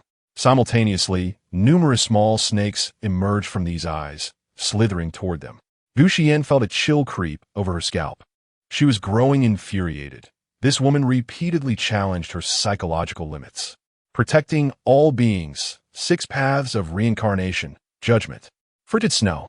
In an instant, ancient, iron chains surged toward the snake woman. Realizing the formidable energy emanating from the chains, the snake woman hastily attempted to evade to another position. However, once locked onto by the chains, escape was impossible, and thus she found herself ensnared in midair. The snake woman's face contorted in terror. "What is this? Why can't I move? You wretched girl, what have you done? Release me at once." When the snake woman saw Gu Xiyan ignoring her, her scorn escalated. "You insolent girl, are you deaf? Let me go. You vile girl." At her words, Lin Xie and Qingyu exchanged glances, their expressions darkening, their gazes turning hostile as they prepared to defend against the encroaching serpents. Gu Xiyan, however, chose not to respond verbally, instead opting for action to convey her intent. Snow began to fall upon the head of the serpent woman, enveloping her in a flurry of white flakes until her body was swiftly buried beneath the snow. The serpent woman, rendered rigid by the cold, found herself unable to scream or move, her only recourse being to glare venomously at Gu Xiyan. At that moment, the snowball emitted a sound, squeak, squeak. Brother, the first eye is 2 meters behind you on the left in the second position. Upon hearing this, Xingyu swiftly made his way toward the eye, with Lin Xie clearing a path for him. The serpent woman, noticing his direction, widened her eyes in alarm. Xingyu thrust his ice sword forcefully at the glowing red eye beneath the snow. The instant the eye was pierced, the serpent woman let out a wretched scream. To her astonishment, she found herself able to speak, fueled by a sudden surge of strength. You dare to blind me. I will have you dead. I will ensure your demise. As she spoke, her features contorted grotesquely. Simultaneously, she summoned her divine power to counter the punishment afflicting her, causing Gu Xiyan to glow in response as they faced each other. The snowball then announced the location of the second eye. Squeak, brother. It's 3 meters to the south in the first position. Xingyu turned and moved in the direction indicated by the snowball. Soon, the second eye was also destroyed. After piercing the second eye, Xingyu activated vision sharing, and the third eye was swiftly shattered as well. This time, the serpent woman could no longer scream in pain. Once the third eye was broken, the silhouettes of the four appeared before Hong Ying and the others. Their eyes brightened, and they rushed toward them. Xiaoyu, Xiaoyan, Jie, are you all right?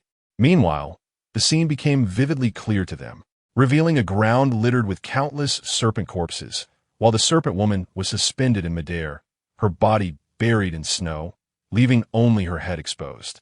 And Xingyu stood 2 meters away from the group, with Lin Xie and Gu Xiyan surrounded by the most serpent corpses, as though they had stumbled into a nest of snakes. Hiss! The sight sent a shiver down everyone's spines. Gu Xiyan's mental strength was nearly depleted, and so was that of the serpent woman. Gu Xiyan's complexion paled, and her form swayed slightly. Lin Xie, who had been fighting alongside her against the serpents, quickly reached out to steady her, concern etched on his face. Xiyan, his voice brimmed with worry. Gu Xiyan shook her head, leaning against him, devoid of any strength. Fortunately, her healing abilities were still at work. The others gasped in shock, Xiaoyan, simultaneously, with Gu Xiyan's mental support vanishing. The iron chains suddenly disappeared from everyone's sight. The serpent woman fell to the ground, her gaze filled with venomous hatred directed at Gu Xiyan. The myriad serpent corpses dissipated as the serpent woman's mental strength waned. And Xingyu, witnessing Gu Xiyan's staggering form, narrowed his eyes and darted toward the fallen serpent woman like a bolt of lightning, his ice sword shimmering with a cold light as he aimed a fierce strike at her. Not only he, but also Molly and Hong Ying wielded their respective weapons, charging towards the serpent woman. Even the rotund Bai Li brandished a great sword, while Zhao Kongsheng unleashed a barrage of black crescent blades directed at the serpent woman. Meanwhile, Chao Yuan hurried to Gu Xiyan's side, his predicament in the forbidden ruins preventing him from joining the fray. Wen Shima and Si Shaonan also arrived beside Gu Xiyan. Assessing her condition, the man, who had remained still until now, swiftly intervened to shield the serpent woman. Shun Qingzhu's expression darkened as he snapped his fingers, causing the air in their vicinity to be vacated. The man furrowed his brow, seizing the serpent woman's collar and retreating to a place where the air still existed. Hong Ying and the others fixed their gaze intently on the serpent woman and the man. The man turned to the serpent woman and uttered, "You go first." The serpent woman, her face etched with reluctance, had no choice but to comply. However, before departing, she cast a venomous glare at Gu Xiyan and her companions. Just as she was about to turn away, a flurry of bullets whizzed towards her vital points, startled and instinctively attempting to evade. The serpent woman found her movements hindered by the numbing effects of her punishment, rendering her less agile than before. Just as it seemed she could not escape, the man sprang into action once more, conjuring a vortex before the serpent woman that deflected all the incoming bullets. At that moment, Chun Mai's voice resonated. Team 136 is fully present. Who dares to seek death? Lung Xian followed closely behind Chun Mai, having been the one to fire the bullets moments earlier. Captain, the group called out. Uncle Chun, Bai Li, and the others echoed. Chapter 46. Han Xiaoyun. Ever since their eyes had been shattered, Xueqiu and Xuebao had scampered onto Gu Xiyan's shoulder, gently nudging her face with their small heads in concern. Squeak. Sister, are you all right? Gu Xiyan reached out to stroke them, smiling reassuringly. Do not worry, I am fine. I just need a moment to recover. Squeak. That is good to hear. Chun Mai glanced at Gu Xiyan, asking, Xiyan, are you sure you are okay? Gu Xiyan shook her head. It is nothing, just my mental energy has been depleted. Si Xiaonan nodded in agreement, indicating that Gu Xiyan spoke the truth. With that, Chun Mai felt relieved, as did the others. Chun Mai shifted his focus back to the man before him. Han Xiaoyun, former captain of the Sioux City Night Watch team. The others looked on in surprise. The man who had remained motionless since his appearance had once been a night watcher, and even its captain. Han Xiaoyun remained silent, his gaze fixed on Chun Mai. You were once a captain. Why did you choose to become a pawn of the ancient god church? Noticing Han Xiaoyun's lack of response, Chun Mai's voice grew somber. Upon hearing Chun Mai's words, Han Xiaoyun lowered his eyes, memories flooding back to that fateful day. A flicker of pain crossed his eyes. You do not understand. Raising his gaze once more, he locked eyes with Chun Mai. My only goal concerns those 3 boys. The rest of you may leave now.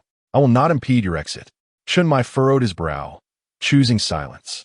Cold Xian's expression was grim as he retrieved a massive grenade launcher from the mobile armory, shouldering it and aiming directly at Han Xiaoyun and the Snake Lady, pulling the trigger without hesitation.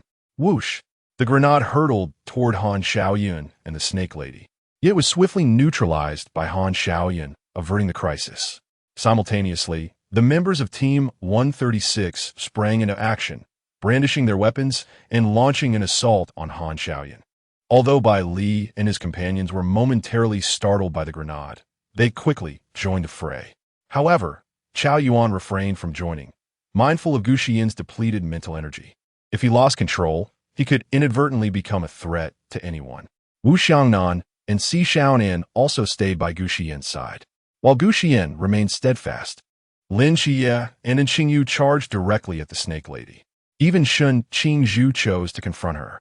Lin Xie and An Qingyu, brimming with murderous intent, showed no intention of sparing her. As Han Xiaoyun was occupied by the others, he did not attempt to rescue the Snake Lady. Terror filled her eyes.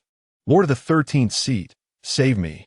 Before long, Lin Xie and An Qingyu's blade struck toward the Snake Lady's neck. With a snap of his fingers, Shun Qingzhu caused the air around the Snake Lady to be siphoned away. Under his control, Lin Xie and An Qingyu could still breathe freely. The Snake Lady suddenly found it difficult to draw breath as the two attacked. In an instant, the Snake Lady's head fell, her face still etched with fear, resentment, and hatred. As Han Xiaoyun struggled to fend off all adversaries, Chun Mai maintained a stoic expression, gripping his twin blades firmly. When Qimao, having exhausted his illusions against Han Xiaoyun, appeared somewhat pale, and Qingyu swiftly approached to provide him with aid. Observing the situation, Han Xiaoyun felt a sudden wave of satisfaction wash over him. However, it was fleeting, as a mild spasm in his heart compelled him to continue fighting.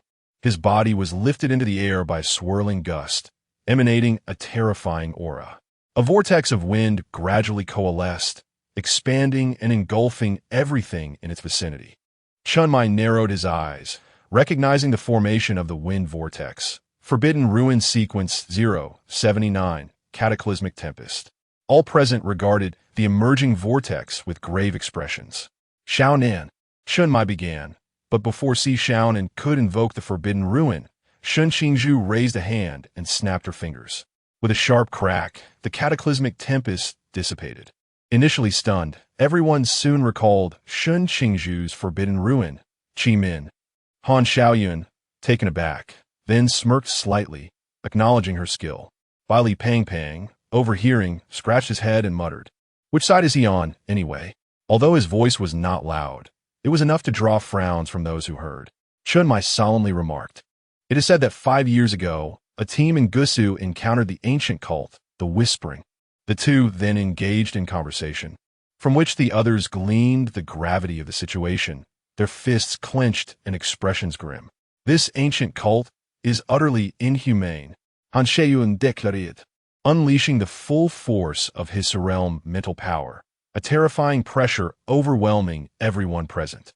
Gu Xiyan, upon hearing the term soul contract, pondered her own abilities concerning souls.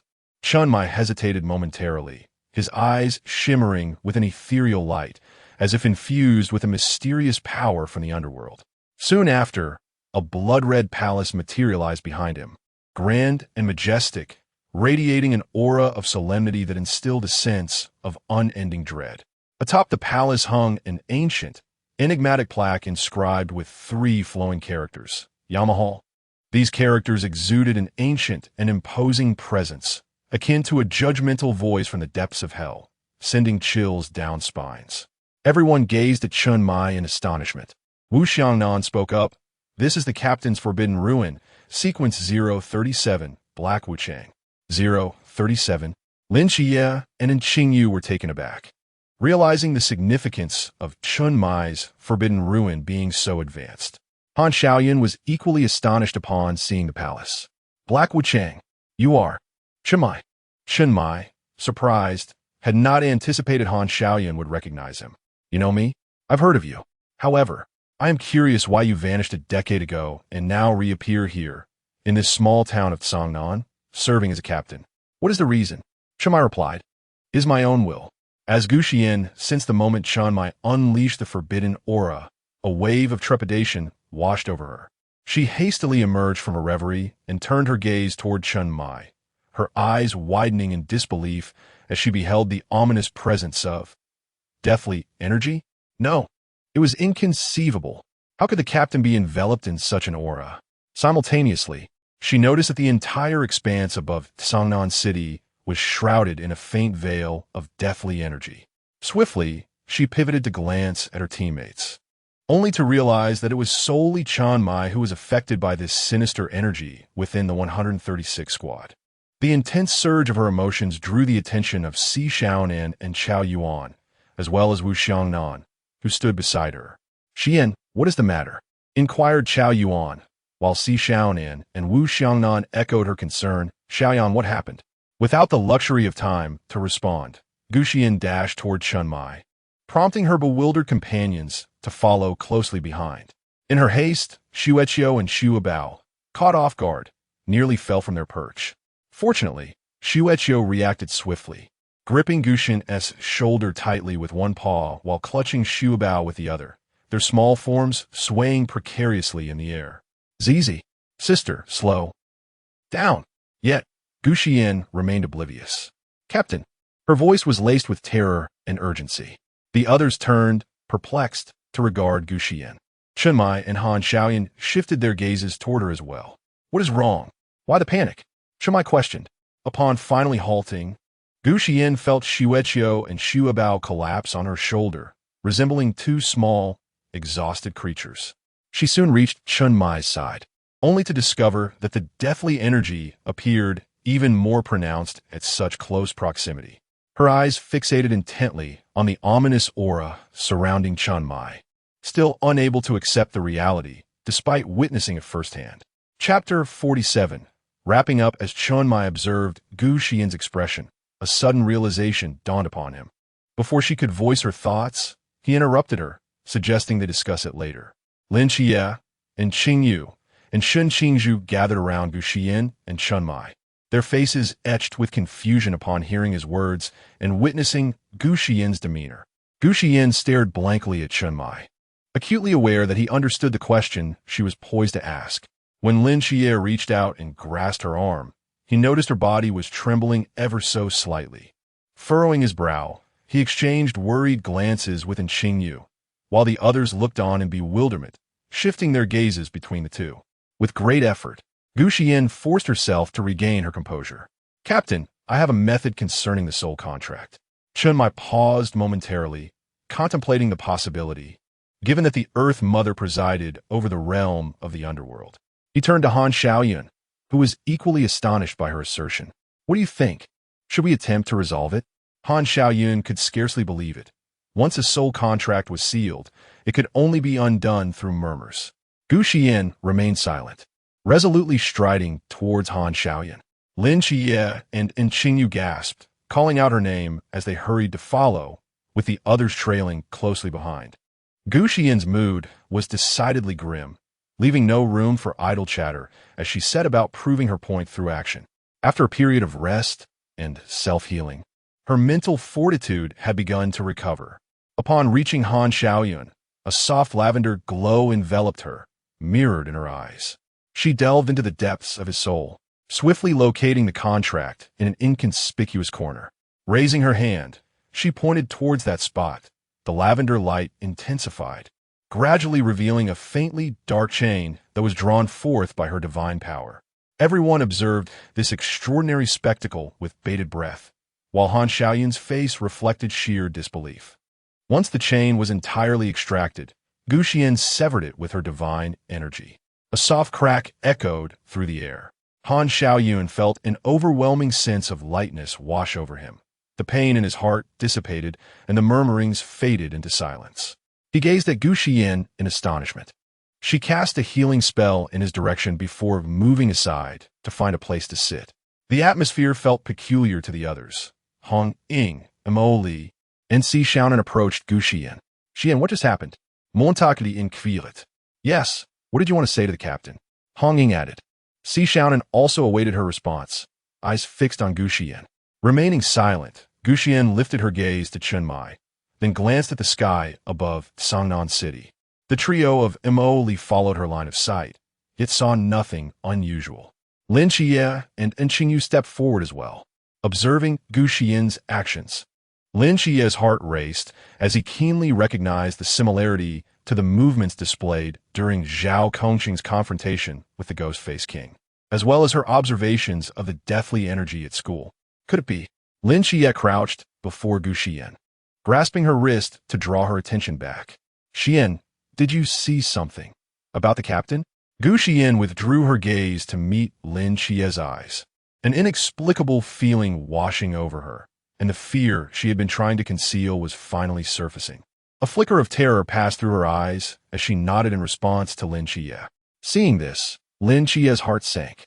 The others, watching the two engage in a silent exchange, were growing increasingly anxious. Bailey Pang Pang exclaimed, "Come on, Xiyan, can you please say something we can understand? I'm about to lose it." Hong Ying added urgently, "Xiyan, stop playing charades and speak up." And Qingyu's eyes were deep and inscrutable, seemingly having guessed what Gu Xiyan had witnessed. Shun Qingzhu and the others awaited the answer with bated breath. At that moment, Yuan Gang and Hong Hao finally arrived.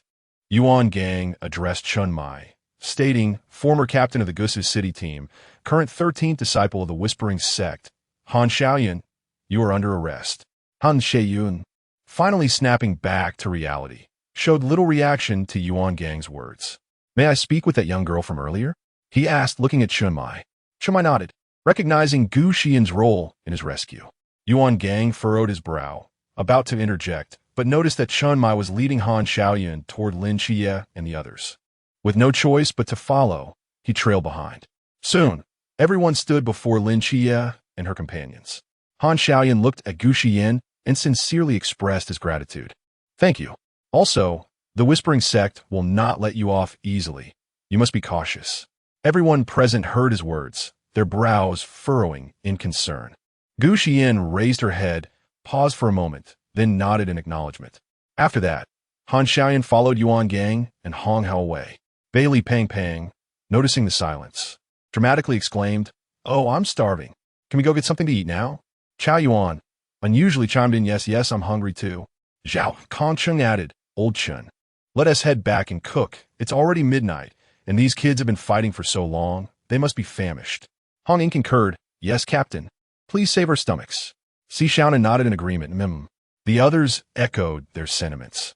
Shumai smiled, "All right, but there may not be much food. It's too late to buy anything, so we'll have to make do for tonight." Wu Xiaonan remarked, "However, there isn't enough space." Hong Ying suggested, "Let us go to my house. It's spacious enough." Zhao Kongqing approved, "Sounds good. Let us go, I'm starving." The group followed Hong Ying to her villa. Upon seeing the villa, Bailey Pang Pang and Chow Yuan were astonished, realizing that Hong Ying was quite affluent. Chun Mai and the others brought the ingredients from the office to Hong Ying's home. Chun Mai took charge of cooking, with Wu Xiangnan and Zhao Kongqing assisting. The others wished to help, but the kitchen was too small for so many, and Chun Mai feared their presence would be more of a hindrance than a help. Before the meal, Bai Li Pang Pang presented the members of Team 136 with a late-arriving local specialty. During their initial encounter, they were all preoccupied with confronting their adversaries. But now, at last, they had the luxury of time. This gesture caused a slight awkwardness for Shun Qingzhu and Chow Yuan, who muttered under their breath, "That glutton! And what an eyesore!" Even as Molly felt a tinge of embarrassment.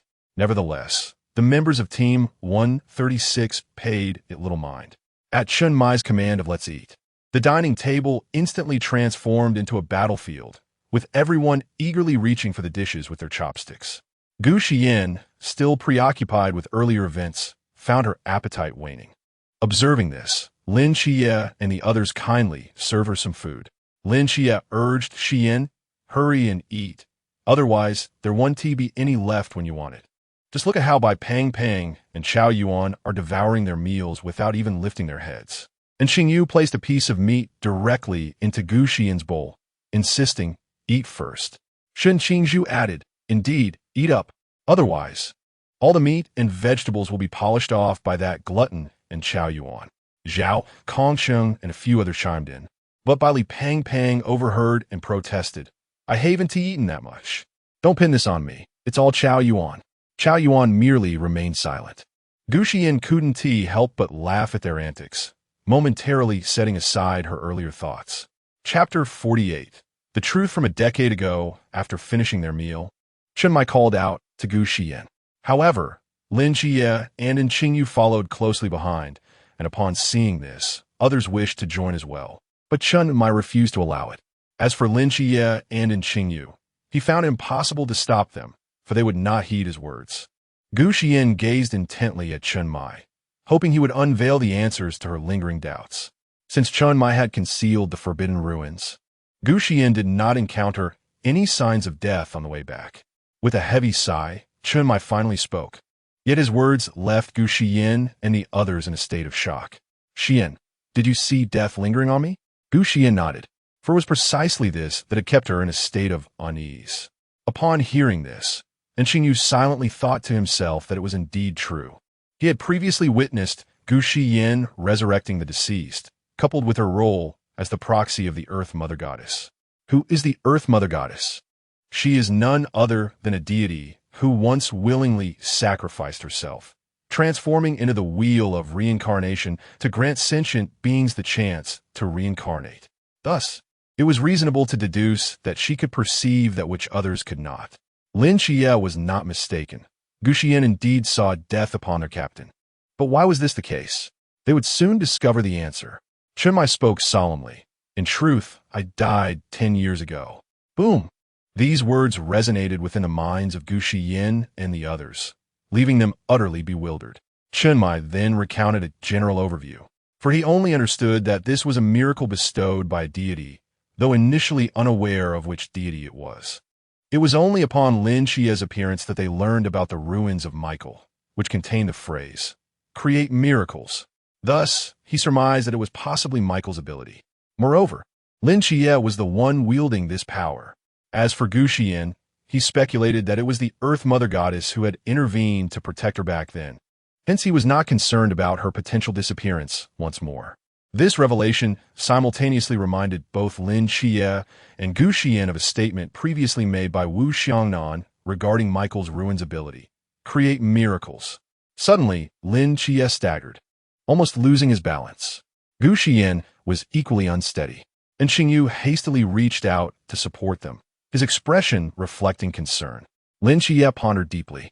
No wonder when Qima had said that his ruins were incomplete. No wonder, upon first laying eyes on Michael, he had been blinded for a decade. This was evidently a backlash resulting from the overuse of ruins power. Moreover, he recalled Chow Yuan's words. Simultaneously, Gu Xiyan and Lin Xie thought of their families. Aunt, a Jean, cousin. No, this cannot be allowed. Thus, Gu Xiyan was saved by the artifact she possessed, the little bell. The captain had also mentioned that the time for miracles was running short. They could not, under any circumstances, allow their captain to disappear again. Gu Xiyan and Lin Xie trembled incessantly, while Xingyu could only brace them firmly, at a loss for words. This revelation was overwhelmingly shocking. He found himself unable to react. Chun Mai was acutely aware that their loved ones were entangled in this situation, and he knew that this news would be unbearable for them. Gu Xiyan quickly realized that as the agent of the Earth Mother, she might possess the ability to save them. With this thought, she forced herself to regain her composure. She immediately unleashed the divine ruins, pushing in Qingyu and the others away from her. When the 6 paths of reincarnation will manifested behind Gu Xiyan, Chun Mai was taken aback. Xiao Yan, what are you doing? Stop. The expanse of Tsangnan City is vast. With your current cultivation, it is impossible for you to resurrect everyone. Lin Xie and Qingyu were also startled by Gu Xiyan's actions. Xiyan. Gu Xiyan did not respond. A formidable force emanated from her being. Xiao Yan, be obedient. Chun Mai urged anxiously. This commotion drew the attention of Team 136 and by Li Pangpang, who hurried towards their location. Upon arrival, they were astonished to see Gu Xiyan had indeed unleashed the divine ruins. They initially feared there were still enemies present, swiftly scanning their surroundings only to find no signs of danger. Noticing Chun Mai's anxious demeanor, they collectively inquired, Captain, Uncle Chun, what is happening? What is Xiao Yan doing? Chun Mai was at a loss for words, merely attempting to persuade Gu Xiyan to cease her actions. He, along with Lin Xie and Qingyu, endeavored to approach her, but Gu Xiyan kept them at bay. The relentless stream of death energy surrounding them was being transformed into life force by Gu Xiyan, and the first to respond was Chun Mai. He became enveloped in a faint purple glow, the death energy around him gradually dissipating, replaced by vibrant vitality. The others, bewildered by this phenomenon, could not comprehend why Gu Xiyan's divine ruins power was directed towards their captain without causing him harm. Zhao Kongsheng and the others, having witnessed Gu Xiyan resurrecting individuals with the divine ruins, exchanged incredulous glances with Chun Mai. Captain, is he not alive? Xiao Yan, please listen. We could devise another plan. Perhaps, after you advance your cultivation, you will be able to achieve it. Chun Mai continued to implore. Lin Xie and Qingyu were equally concerned. Xian, what the captain says is true. We still have time. Those who had not witnessed Gu Xiyan's abilities remained confused but joined in the pleas. Xiao Yan, we do not know what has transpired, but please heed the captain's, Uncle Chen's, words, all right? As the glow surrounding Chun Mai faded, he was truly revived. Additional light radiated outward, affecting individuals within a 10-mile radius. But fortunately, it was late at night, and no one was around to witness it. However, one person was an exception. Yang Jin was stirred awake by this overwhelming power. He hurried to the balcony to observe the source of the energy. Frowning deeply, he thought to himself, this girl is far too impulsive. Little Black Lie also observed the scene, barking in concern. If this continues, she feared that she would perish from exhaustion. Little Black Lie was growing increasingly anxious. Indeed, as her strength continued to wane, Gu Xiyan's complexion turned ashen, and her form began to sway precariously. Everyone's anxiety intensified. Lin Xie opened his divine realm, striving to draw closer to Gu Xiyan. Xiyan, little Yan, please stop, he called out as he approached. Yet, Gu Xiyan remained oblivious to his pleas. Others followed suit, making earnest attempts to reach her. Suddenly, an ethereal voice resonated. Yin Yin, stop. Gu Xiyan paused in astonishment. Everyone else heard it too, their expressions filled with shock. This was. Yang Jin also caught the sound, his gaze filled with excitement. However, upon realizing it was merely a lingering trace of consciousness, he was taken aback. How could this be? Little Black Lie sensed the emerging presence. It was. Chapter 49. Is the soul of my mother? Listen carefully. The ethereal voice continued to resonate. Gu Xiyan's eyes grew warm. It was her mother's voice. Mother? Is that you? The others were taken aback, their expressions a mixture of shock and confusion at Gu Xiyan's exclamation of mother. What? Gradually, A figure even more translucent than before materialized before Gu Xiyan, resembling a woman in her 30s, strikingly similar to Gu Xiyan herself. All present gaped in disbelief at this extraordinary sight. In a surge of emotion, Gu Xiyan rushed towards her, only to find herself grasping at nothing. Stunned, tears streamed down her cheeks as she turned away. Yes, her mother was no longer present. The figure gazed gently at Gu Xiyan, reaching out as if to caress her head, but it felt as though she were touching mere air, and her expression dimmed slightly. Due to the previous exertion of power, she had become somewhat transparent, rendering her unable to make contact. Yin, do not fret. The power that belongs to you still lies dormant. My power? Dormant? Gu Xiyan murmured in confusion. The others were equally astonished by this revelation. So much had transpired that night, far beyond their comprehension. Indeed, I too was not awakened until after I conceived you. It was then that my memories returned. Yet my power remained feeble, merely a remnant merged with the spirit of this body. Everyone listened intently. When the great calamity struck Songnan, I too lacked the strength to save the innocent souls of Songnan. I could only muster all my energy to forge a small bell meant to safeguard you. However, this act plunged me back into slumber, and I awoke only on the day you encountered the masked specter. Gu Xiyan had not anticipated such a backstory. So, you are yes, I am she, and I am also your mother. The affirmation caused a collective intake of breath from the onlookers. Gu Xiyan finally understood why Empress Hudu had chosen her as a proxy. It was indeed her mother's power. The emergence of Empress Hudu brought Gu Xiyan to a halt, allowing Chun Mai, Lin Xie, and Qing Yu and the others to approach her. Gu Xiyan yearned to express her feelings, to tell her how much she missed her, but her eyelids grew heavy, and she soon began to fall backward. Fortunately, her companions were by her side, with Lin Xie and Qing Yu quickly supporting her. Empress Hutu gazed at Gu Xiyan with a look filled with love. Shimai promptly spoke, bowing slightly. I am Shimai, captain of the 136th Squad of the Night Watchman of Daxiao in Songnan City. It is an honor to meet you, Empress Hutu. The others followed suit. It is an honor to meet you, Empress Hutu. Only then did she shift her attention to the group. You are all wonderful children. There is no need for such formalities. Chenmai inquired, Empress Hutu, what truly transpired when the fog first appeared? Why did you all vanish?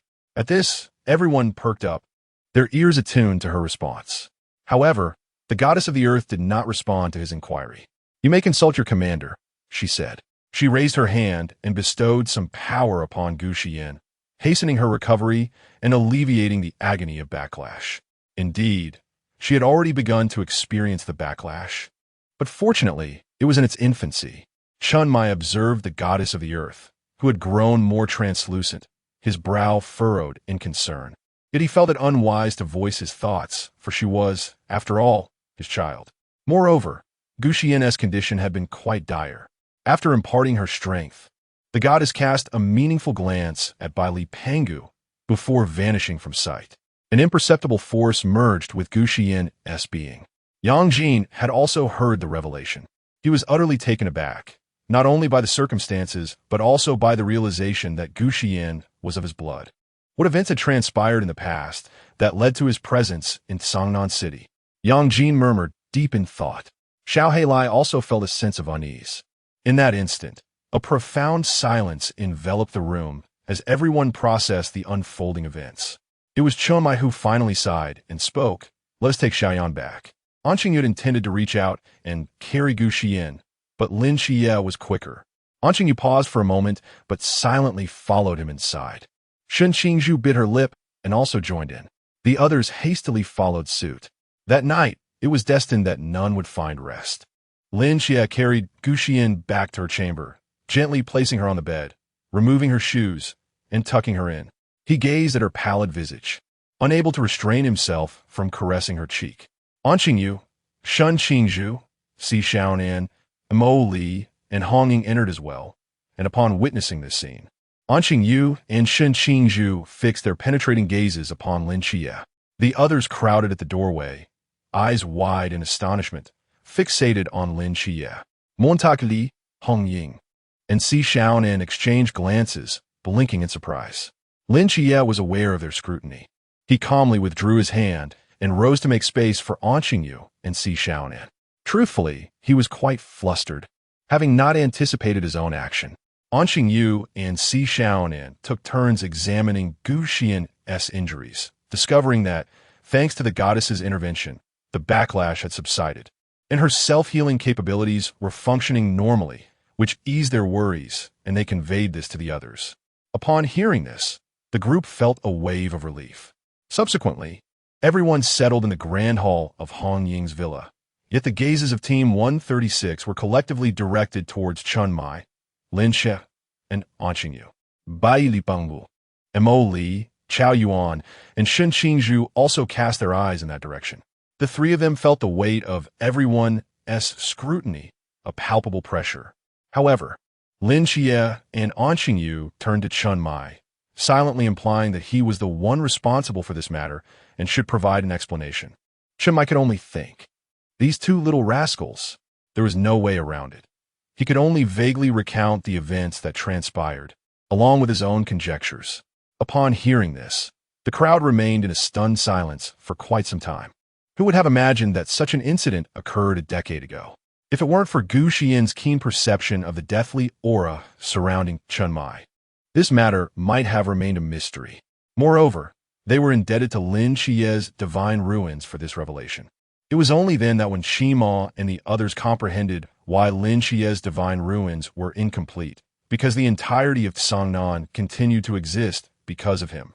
Now, Chun Mai had indeed returned to life in a complete sense, and his realm had ascended to the ocean level, no longer merely a shadow sustained by miracles. However, the majority of Songnan's populace had yet to awaken. The members of Team 136 had reddened eyes. Had Gu Xiyan not pressed for the truth, Chun Mai would have undoubtedly concealed this until the very end. Zhao Kongqing's usual smile had vanished, and he spoke in a deep tone. Old Chun, this is rather inconsiderate. Do you not regard us as teammates? Such a significant matter, and you chose not to share it with us. Wu Xiangnan remarked. I thought my past was already filled with hardship, but it seems you have your own share of suffering. Thankfully, this girl, Xiaoyan, brought you back. Han Ying spoke with a quivering voice. Captain, you must not keep any more secrets from us. Otherwise, we shall never forgive you in this lifetime. Xi Xiaonan threw herself into Chun Mai's embrace, weeping. Uncle. Chun Mai gently patted Xi Xiaonan's head and softly replied, Uncle is here, do not cry, Xiaonan. Wen Shima echoed Han Ying's sentiments, asserting, Indeed, Captain, should anything arise in the future, the entire Team 136 shall face it together. Lung Xian, unusually vocal, added, Captain, do not think you can shake us off. Lin Xie and An Qingyu remained silent, yet their stance was clear. They would stand with Team 136 through thick and thin. Chun Mai gazed at the members of Team 136, a helpless smile gracing his lips. All right, I truly cannot contend with you all. Baili Fat and Chao Yuan were already in tears, while Mo Li quietly wiped her eyes. Shen Qingzhu's eyes were also subtly reddened, feeling a profound connection to the entire Team 136. Baili Fat and the others had never anticipated that Songnan's preservation was due to Lin Xie's divine ruins. Following this revelation, Hong Ying and the others suggested that Lin Xie should visit his aunt and cousin. Baili Fat and the rest expressed their agreement. Wu Xiangnan refrained from discussing rules and regulations regarding this suggestion, having no objections. Chun Mai consented, for he held the final say in Songnan. Lin Xie looked at everyone, feeling a warm sensation in his heart. Given this, Hong Ying directly proposed that Gu Xiyan's cousin, Lin Xie's aunt, and cousin be invited to her villa for the new year. However, this suggestion was promptly dismissed by Wu Xiangnan. Thus, Hong Ying sought the captain's support, reasoning that as long as the captain agreed, the vice-captain's opinion was irrelevant. Under Hong Ying's persistent persuasion, Chun Mai reluctantly acquiesced. This year was destined to be the most joyous of all. As a side note, I see many people wishing for an all scenario. I shall do my utmost to accommodate that. If my writing falls short, please do not scold me. On May 31st, I would like to mention that the aforementioned words are merely a reiteration of what has been said. I shall continue to express my original thoughts. lest everyone echoes the same sentiments. Chapter 50. New Year's Eve. Once everyone had dispersed, Chimai made a phone call to Xiaoping Gu, recounting the events of the evening. Xiaoping Gu was taken aback and promptly reported the situation to Commander Yi. Yi Fan immediately resolved to journey to Cangnan, accompanied by Master Fu. Meanwhile, Lin Xie and the others remained unaware of the identity of the person they were about to encounter. Yin, what are you doing? I'm watching ants move their home. Yin, do not trust strangers, or you may never see your mother again. Do you understand? I understand, Mama. Tonight's dinner includes your favorite braised pork. Yay, that's wonderful. Thank you. Manga. Gu Xiyan observed this scene, realizing it was a fragment of her lost memory. It was evident. The little girl was her, and the woman was her mother. The echoes of her mother's words resonated, and the exquisite little girl responded dutifully. However, as soon as the little girl finished responding to her mother's final statement, all the buildings in Cangnan City began to fade away, people included. The little girl was no exception, staring blankly at her gradually vanishing hand. Mama, what is happening? Her gaze shifted to the others who were also disappearing. The little girl's mother witnessed this scene, her pupils constricting sharply. Yin, do not be afraid. Mama is here, the woman proclaimed, emanating a powerful aura. She conjured a protective shield, encasing the little girl to slow her fading. Soon, a transparent furnace materialized in her hands, into which she poured all her remaining strength, beginning to forge something. Fearing time was running out, she desperately suppressed her remaining power to hasten the process. Gu Xiyan, watching this unfold, cried out in desperation, "No, Mama, stop! Please stop!" But the woman could not hear her.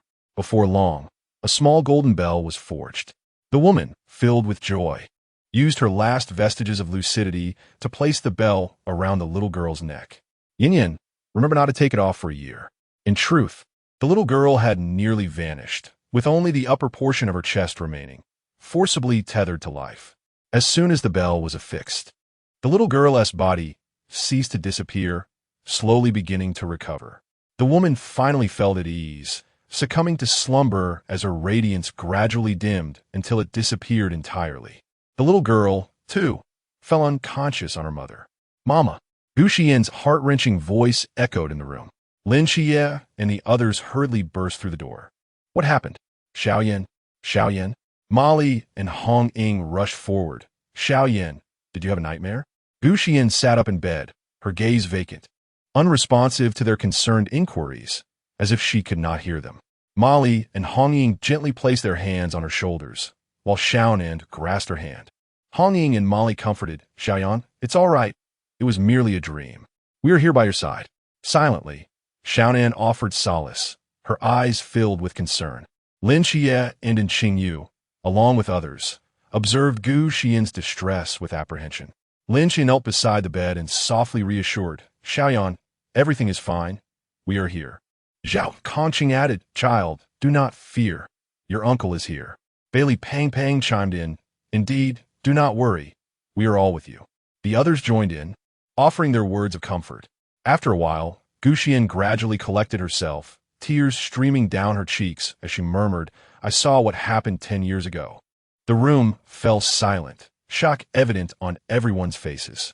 Chimai asked, Was it the great calamity of Cangnan? Gu Xiyan nodded, Yes, I was supposed to vanish, but my mother used all her strength to protect me. Hong Ying interjected, Xiaoyan, do not dwell on such thoughts. Your mother surely wished for your safety, which is why she acted so. Molly concurred, Indeed, what she desires most is for you to live happily. The others echoed similar sentiments. Hong Ying then shifted the topic. By the way, let's go fetch Anren to celebrate the new year together. The captain has already agreed. Bailey Pang exclaimed, Right, let us go. It's already noon. Molly added, Yes, and we should bring Chiye's aunt and cousin as well. Gu Xiyan's attention was successfully redirected, and she realized that the past was unchangeable. But her cousins could still be saved. She had merely been momentarily lost in thought. Really? Then let us depart at once. Chimai smiled. Indeed, off you go. Later, I will join Xiangnan and the others to buy groceries. Gu Xiyan replied, Thank you, Captain. With that, she hurriedly descended from the bed. Feeling a bit bashful, she scratched her head and said, let me freshen up quickly. The others laughed, relieved at her recovery.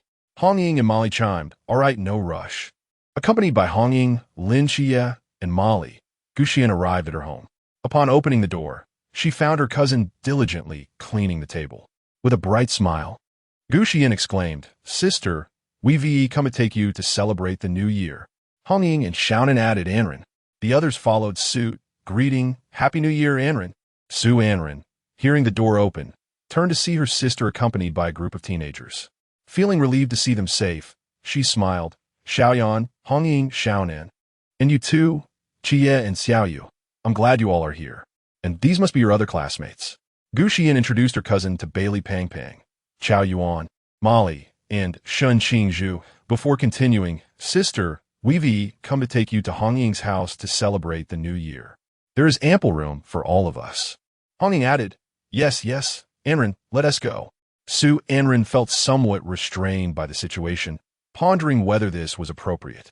However, Hong Ying, noticing her hesitation, stepped forward to clasp her hand, urging her toward the door. "Sister Anren, let us go. The new year is a time for gatherings. The more, the merrier." The others echoed her sentiments.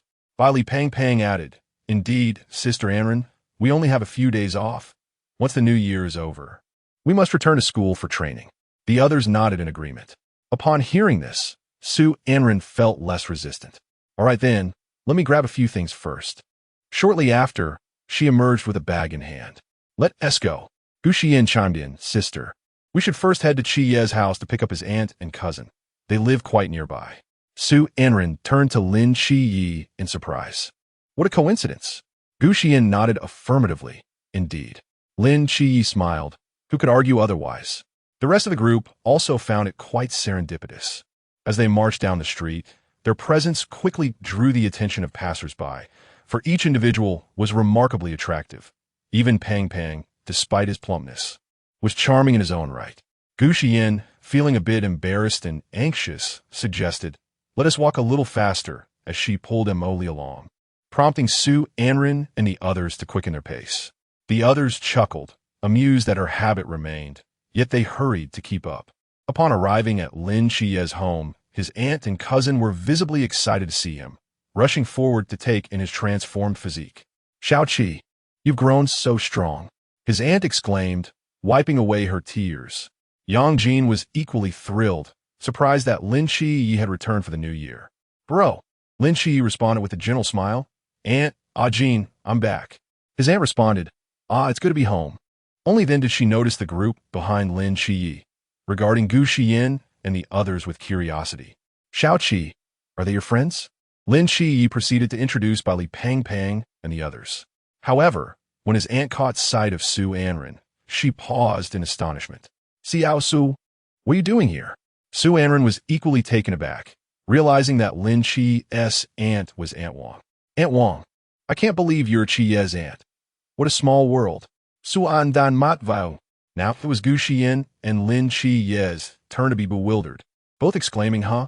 Sister, aunt, you know each other?" The others shared their astonishment at this remarkable coincidence. Su Anren clarified, "Aunt Wang and I work at the same factory." The group responded in unison, "What?"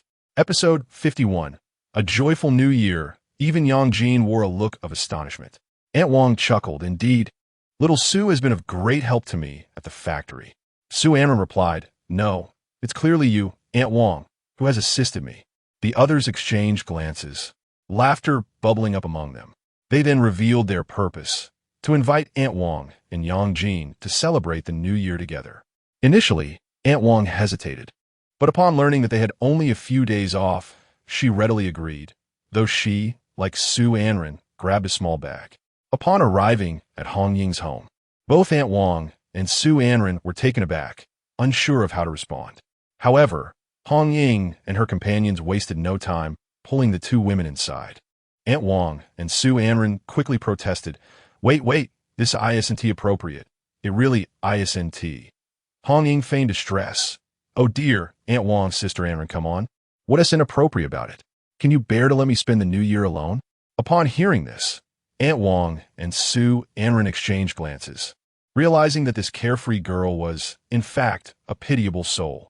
Thus, they acquiesced and followed Hong Ying inside. Yang Jin threatened closely behind Lin Qie, cradling the little black dog, a faint smile gracing his lips. Lin Qie placed a hand on his shoulder, saying, "Ah, Jin, I appreciate your efforts during my absence." Yang Jin shook his head. "Brother, we are family. There is no need to speak of hardship. Your safety is what matters most." These words momentarily startled Lin Qie, making him wonder if Jin was aware of something more. He cast a glance at him, but chose not to speak further. Chen Mai, Wu Xiangnan, Zhao Kongsheng, Wen Qimao, and Lung Xian returned from grocery shopping. Subsequently, Lin Qie introduced Su Anren and Aunt Wang to them.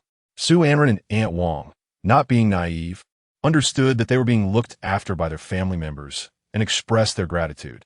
Chen Mai and the others quickly waved it off, insisting, "No need, no need.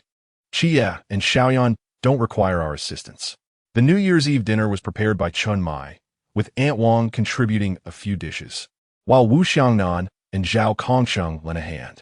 Su Anren, meanwhile, led Gu Xiyan and the others in cleaning up and putting up couplets. Chao Yuan climbed a ladder to hang a banner. Bali Pang Pang, standing below, urged, "It's crooked." "You fool, Chao Yuan. Do you even know what you're doing?" Chao Yuan retorted, "If you're so capable, why don't you do it?" Shen Qingzhu was busy affixing a figure of the god of wealth to the door and glanced over, suggesting a bit to the left. Chao Yuan replied, "Oh." Bali Pang Pang felt a twinge of unfairness at Chao Yuan's differential treatment, muttering, "You scoundrel, why do you argue with me, but listen to Brother Zhuang? What is your meaning?"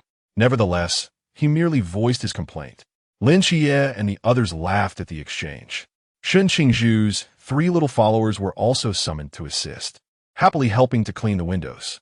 Lin Qie and Qingyu and Yang Jin were sweeping the floor, while Gu Xiyan and Su Anren wiped the handrails of the stairway. Mo Li, Hong Ying, and Si Xiaonan busied themselves cleaning tables and the decorative wall paintings, while Wen Qimao and Lung Xian mopped the floors. With a playful smile, it was evident that Wen Qimao was more than willing. Soon, under the diligent efforts of the group, the entire villa was left spotless. Bali Pang Pang and Chao Yuan, along with the others, beamed with pride at their handiwork, declaring it a perfect completion. Zhao Kongsheng and Chen Mai emerged, showcasing the dishes they had prepared. Announcing that dinner was ready, others hurried to assist as well. A splendid array of over a dozen dishes was laid out, including braised pork, preserved vegetable pork, braised ribs, steamed fish, and roasted chicken, creating an extravagant feast. Hong Ying and Bali Pang Pang gazed at the table, their mouths watering with anticipation. Chen Mai called out, "Everyone, take your seats, it's time to eat." The crowd responded enthusiastically, settling down in order of seniority. Each person had a glass of juice before them. Chen Mai raised his cup, proposing a toast to a new year filled with peace, joy, and the realization of wishes, concluding with a cheerful Happy New Year. The others followed suit, clinking their glasses and echoing the sentiment. Then, everyone eagerly reached for their favorite dishes. "This is mine." "Qimao, let go," Hong Ying exclaimed. "I clearly reached for it first," Wen Qimao retorted. The two nearly came to blows over a piece of meat, though it was merely a playful battle with chopsticks. Aunt Wang, observing the commotion, interjected, Hey, don't fight. There's still another piece. Here, Hong Ying, this one is bigger." She deftly placed it in front of Hong Ying. Delighted, Hong Ying smiled and raised her eyebrows at Wen Qimao, thanking Aunt Wang. Wen Qimao merely chuckled, unfazed. Meanwhile, another culinary skirmish unfolded nearby. Bali Pang Pang gritted his teeth. "Chao Yuan, that's mine." Chao Yuan replied, "Whoever grabs it first, it belongs to them," as he boldly placed the piece of meat into his mouth, chewing provocatively. Mo Li sighed in exasperation, while Gu Xiyan stifled a laugh. Lung Xian distributed chicken legs to Si Xiaonan and Gu Xiyan, while Chen Mai served chicken legs to Lin Qi and Qingyu. Wu Xiangnan offered peace to Hong Ying and Mo Li, and Zhao Kongsheng did the same for Yang Jin and Shen Qingzhu. In any case, Bali Pang Pang and the others each enjoyed a chicken leg. Even Xiao Hei Lai was seen gnawing on a large one, specially purchased by Chen Mai for this occasion. Everyone relished the meal, filled with joy. After dining, Aunt Wang and Su Anren brought out their bags, distributing red envelopes to everyone. The envelopes may not be large, but they symbolize good fortune. Come, take them, they announced. Even Chun Mai and his companions received one, prompting them to reciprocate with their own prepared envelopes, much to the delight of Bai Li Pang Pang and the others. In unison, the group expressed their gratitude. Thank you, Aunt Wang, Anren, Uncle Chun, Uncle Wu, Uncle Zhao. To their surprise, even Ling Xian joined in the act of giving out red envelopes. The crowd chimed, "Thank you, Brother Ling Xian," as they sat in the hall. Keeping vigil for the new year while engaging in lively conversation, a sudden commotion erupted at the door. Bang, bang, bang. Hong Ying and the others rushed to the entrance, looking up in awe. Wow, it's fireworks. How beautiful. Several elder individuals accompanying Chun and Mai ventured outside to admire the view, each silently making their wishes. Gu Xiyan and the others responded with enthusiastic affirmations, exclaiming how beautiful it was. Bai Li Pang Pang and the others eagerly took out their phones to capture the moment. Observing Hong Ying and the others snapping pictures, Gu Xiyan was struck by a thought and proposed to the group, "Let's take a photograph together." This suggestion was met with unanimous agreement, with cheerful affirmations echoing among them. Upon hearing this, Ling Xian quietly retrieved his camera. Bai Li Ban Ban Gain. Let's take the picture itself. Just set it up. The group concurred, positioning themselves accordingly, with Xiaohei Lai cradled in Gu Xian's arms. With the sound of a click, a snapshot capturing the beaming faces of the group was produced. Ling Xian, feeling slightly awkward during his first photo, had a tight-lipped expression immortalized in the image. Wishing you all a joyous new year. May the coming year bring each of you endless blessings. A message from another realm. Hoping it reaches you all. Chapter 52. The arrival of Commander Yi and others the following day. Bai Li, feeling somewhat rotund, discreetly took a large group photo, intending to make several copies for everyone. However, just as he obtained it, he was spotted by Chao Yuan and the others, who, upon understanding his intentions, expressed their approval. Together with Chao Yuan, Shun Qingzhu, and Qingyu, and Lin Xie, Bai Li set out to print the copies. Gu Xiyan chose not to accompany them, as she wished to remain indoors, having been the subject of scrutiny the day before while picking up Su Anren and Aunt Wang. She resolutely declared that she would not venture out today. Lin Xie and the others did not press her, and Emoli stayed behind with Gu Xiyan at Hong Ying's home. Bai Li sighed, expressing his concern. Alas, I truly wonder when Xiao Yan will overcome this issue. Lin Xie remarked, this is fundamentally a psychological matter. And Qingyu added, it can only be addressed gradually. Gao Duan speculated, perhaps she has endured some psychological trauma in the past that has led to this behavior. Shen Qingzhu reflected, having had such a father in her childhood and living that kind of life, it is difficult to say.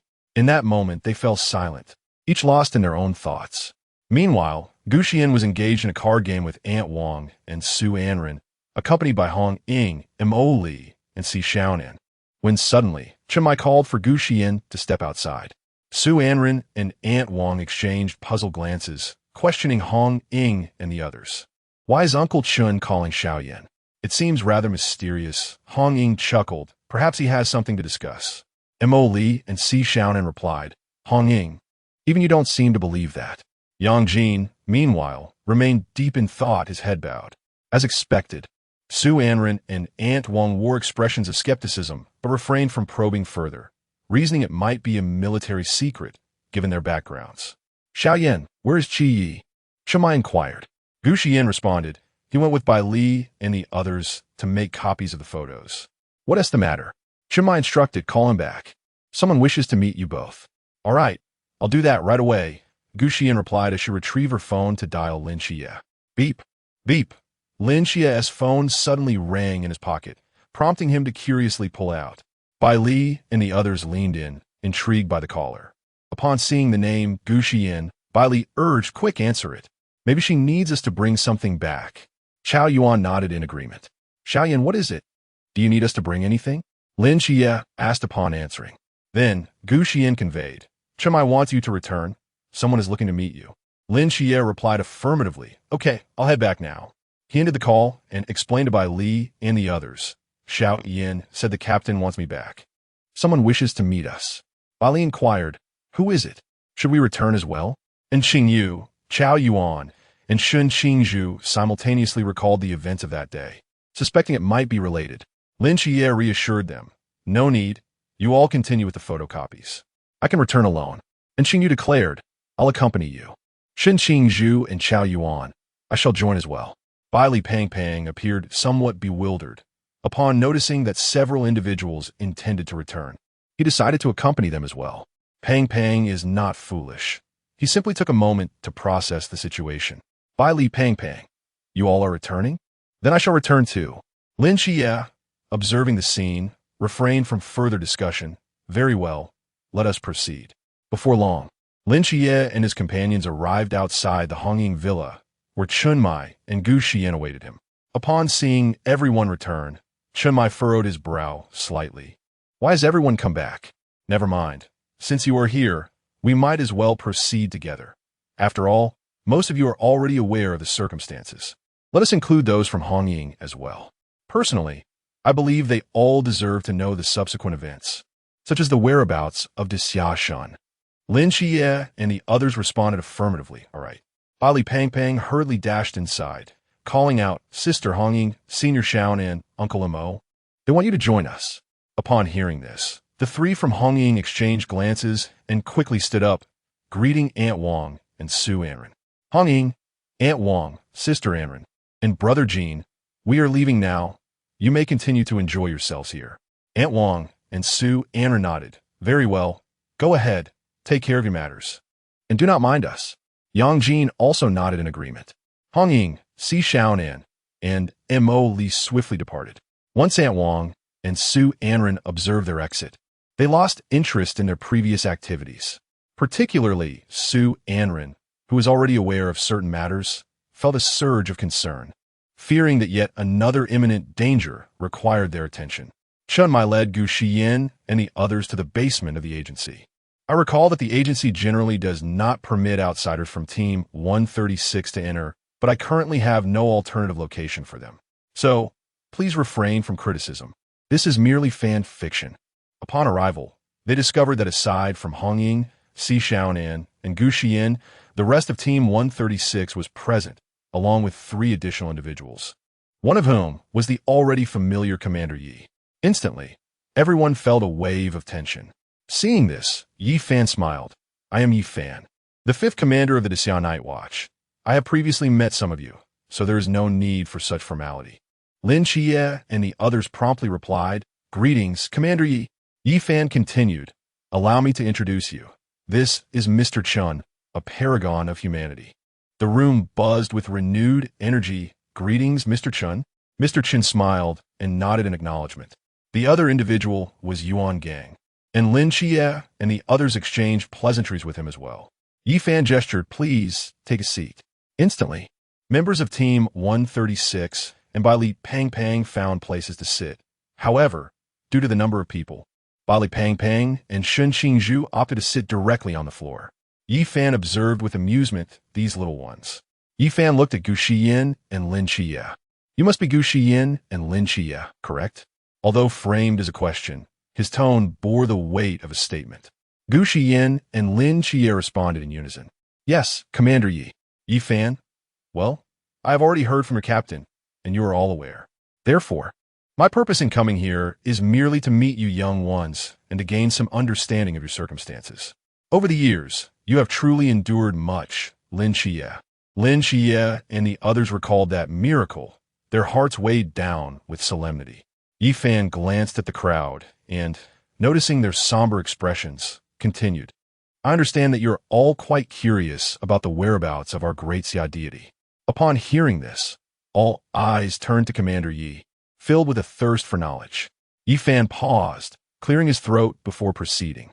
When the fog first appeared, the deities of Great Xia resolutely chose to transform themselves into stone, using their own bodies to shield our people from the encroaching mist. They erected an indomitable barrier for the citizens of Great Xia, while their souls entered a cycle of rebirth lasting a century. As Yi Fan spoke, his voice grew increasingly somber, his demeanor imbued with reverence and sorrow. After hearing his words, an unsettling silence enveloped the group, as they were filled with shock, awe, and grief. They finally understood the reason behind the absence of the great Xia deity. It was because they were still caught in the cycle of reincarnation. After a long pause, the group slowly regained their composure. Because someone mentioned that Xiaopinggu should not easily leave the capital city.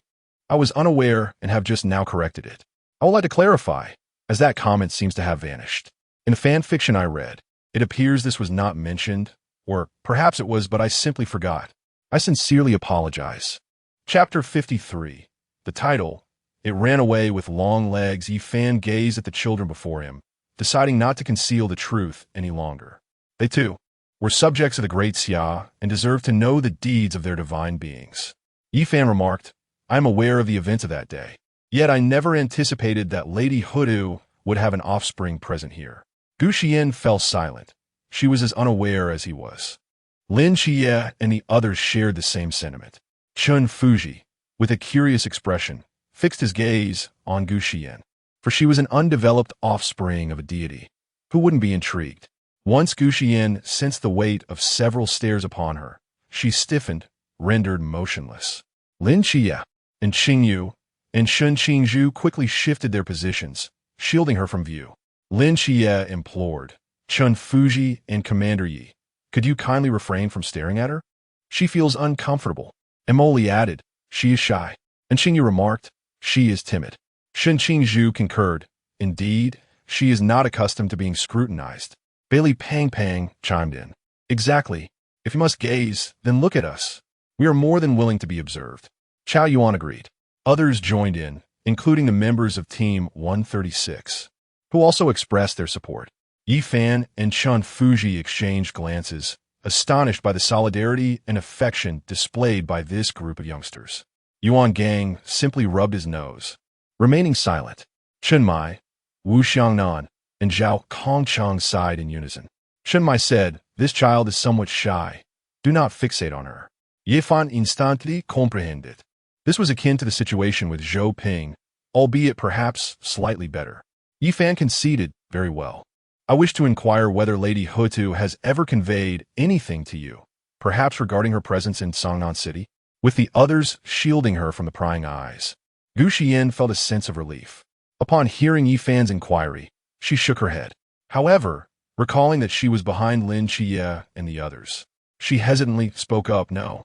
Yi Fan and the others furrowed their brows, realizing she, too, was in the dark. It was understandable, considering she had only just discovered her lineage. With this in mind, Yi Fan and his companions found no further questions to pose, recognizing that asking her might yield no answers. Do you possess any means regarding the matters in Songnan? Yi Fan was aware that this inquiry might be overly demanding, yet he felt compelled to ask, given her lineage as the offspring of Lady Hutu. Even if the answer was negative, he needed to know. He wished for no further calamities to befall the divine progeny in their efforts to protect them. Chun Mai and the others grew tense, fearing Gu Xiyan might act recklessly again. Chun Mai urged, Xiyan, to speak the truth, do not force yourself. Zhao Kongcheng added, indeed, no one will blame you. Who would dare? I would confront them with a blade to discuss reason. Wu Xiangnan solemnly stated, if there is truly no way, we elders are still present. You need not bear the consequences. When Shima affirmed, what they say is indeed correct. Hong Ying urgently said, indeed, Xiaoyan, this is not your responsibility. You two nearly faced peril in the past. Si Xiaonan nodded anxiously in agreement. Lung Xian remained silent, yet he hoped that Gu Xiyan would not push herself too hard. Lin Xie interjected, Xiaoyan, please listen. And Qingyu added, just do your best. There is no need to feel pressured. Li Pang Pang concurred exactly. Others, including Mo Li, offered their encouragement as well. Yi Fan observed the members of Team 136 and Lin Xie, feeling as though he were being perceived as a coercive villain. Chun Fuzi and Yuan Gang shared this sentiment. Gu Xiyan gazed at everyone, her heart warmed by their concern for her. Yet, she yearned to do something for the innocent citizens of Daxia, just as they would. Nevertheless, she was not naive. She recognized her current limitations, having lost her rationality in the past.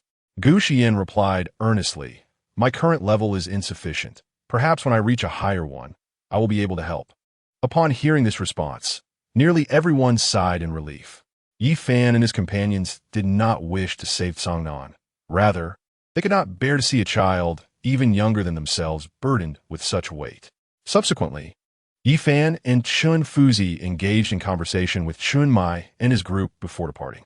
After bidding farewell to Yi Fan and the others, Bali Pang Pang and the others continued to make copies of the photographs. Gu Xiyan and her companions returned to Hong Ying's villa to keep company with Su Anren and Ant Wang. Gu Xiyan had conferred with Lin Chia and the others, planning to resurrect them after they fell asleep. Soon after, Bali Pang Pang and the others returned with the photographs, distributing one to each individual, over 20 in total, including Shun Qingzhu's little brother. In truth, I would like to inquire if I could also receive one. Everyone cherished their photographs dearly. Ant Wang and Su Anren continuously reached out to touch the faces captured in the images, providing them with a sense of connection. Due to the resurrection plans, Hong Ying insisted that Ant Wang and Su Anren remain at the Hong Ying residence.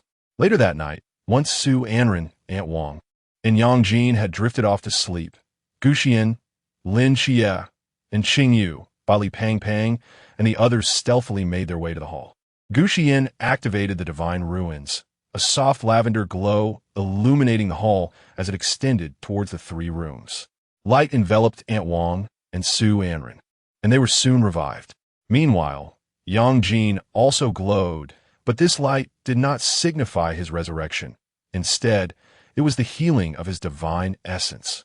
Yang Jin was taken aback, not expecting this girl to have such intentions, nor realizing that her ability could expedite his recovery. He felt the divine essence healing within him, gradually increasing like sand in an hourglass, quickly reaching 1/3 of its capacity. In the hall, Gu Xiyan furrowed her brow, cold sweat trickling down her forehead. She was perplexed as to why her energy was depleting so rapidly. It had never happened like this during previous resurrections. Lin Xie and Qingyu noticed Gu Xiyan's condition and urged her to cease. This time, Gu Xiyan complied, sensing that they had indeed been revived. And Qingyu diligently employed her mental prowess to examine her own condition, only to discover that it seemed as though her strength had been excessively exerted. Puzzled, she wondered why, with only 3 individuals this time, such a situation had arisen. Lin Xie and the others noticed in Qingyu's perplexity and inquired about it. And Qingyu's tone was somewhat hesitant as she remarked that Xiaoyan's strength appeared to have been overused. The expressions of Lin Xie and the others turned to confusion, questioning the nature of her hesitance.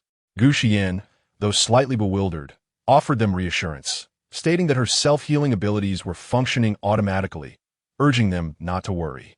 The group turned their attention back to Qingyu, who nodded in acknowledgement, yet her mind remained clouded with uncertainty.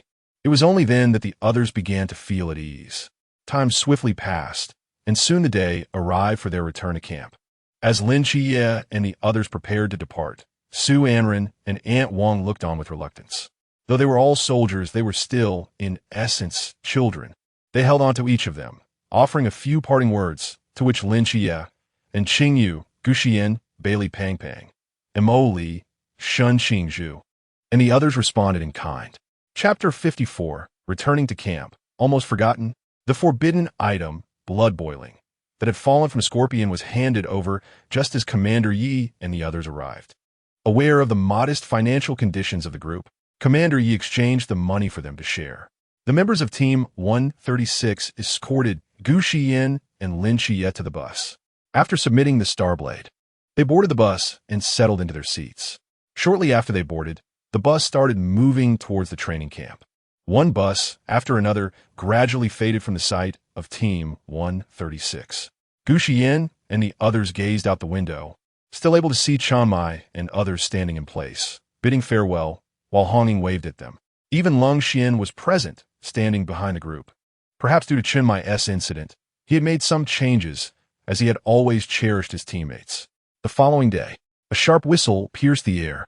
Instantly, the new recruits at the training camp hurriedly rose from their slumber to don their military uniforms. Lin Xie and the others were no exception. After enjoying a rare few days of leisure, Gu Xiyan was almost caught off guard, realizing she had returned to the training camp. Molly found it somewhat amusing. Xiyan, hurry up, or you might face punishment. Upon hearing this, Gu Xiyan abruptly sat up, quickly got out of bed, and dressed in her uniform while responding to Molly. "I'm getting up." Then, she followed Molly to the assembly point.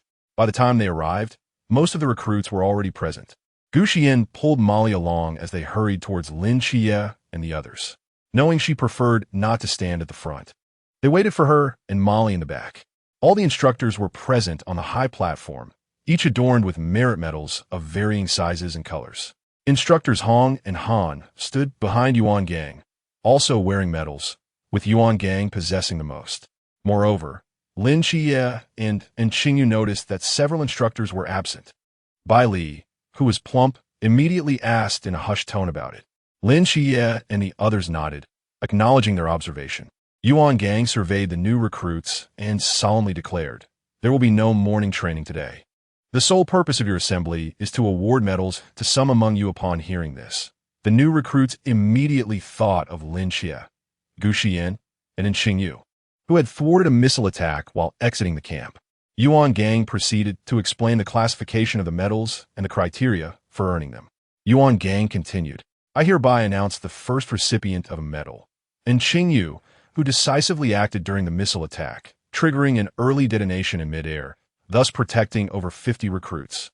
Subsequently, alongside Lin Xie, Shan Qingzhu, and Gu Xiyan, they jointly defeated the Snake Woman of the Ancient God Church, and together with Team 136, captured the 13th disciple of the Ancient God Church here. He conferred the Star Medal."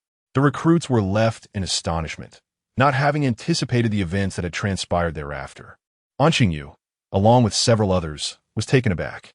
Amidst the admiring and respectful gazes of the new recruits, he stepped forward to receive his medal. After Yuan Gang conferred the honor upon him, he graciously saluted Yuan Gang before departing the stage.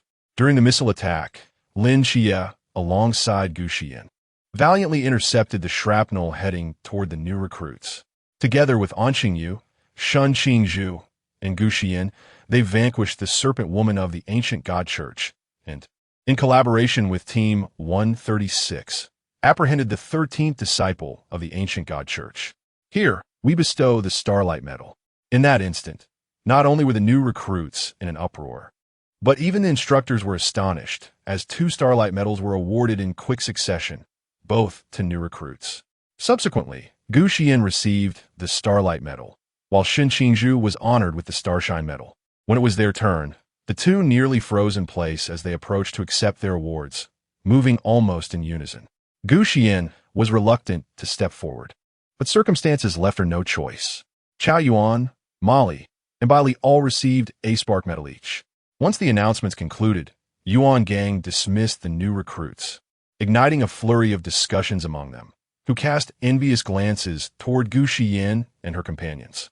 Meanwhile, Lin Xie and the others had already slipped away, with Shan Qingzhu's followers quickly trailing behind, showering her with praise. Bai Li, holding his medal with great affection, kissed it excitedly, exclaiming in disbelief that one day he too would earn a medal. In colloquial terms, "I can't believe this is happening to me." Not just him, even Molly, Chao Yuan, and Gu Xiyan found it hard to believe. An Qingyu and Lin Xie were the first to regain their composure. Standing atop the teaching building, Gu Xiyan and her companions slowly absorbed the moment. After having breakfast, they attended their classes. Having experienced the events in Sangnan and learned the truth, Gu Xiyan and her peers dedicated themselves to rigorous training both indoors and at the outdoor training grounds. This motivated other new recruits to join their ranks, as they felt inspired by the diligence of these exceptionally talented individuals. Initially, instructors like Hong Hao and Han Li felt gratified to see Gu Xiyan and her friends galvanizing the entire training camp's recruits in action.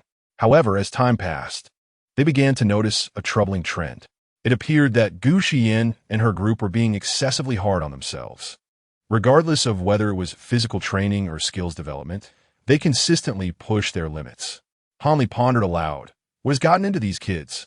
Why are they suddenly so driven?" Hong Hao, equally perplexed, replied, "I have no idea."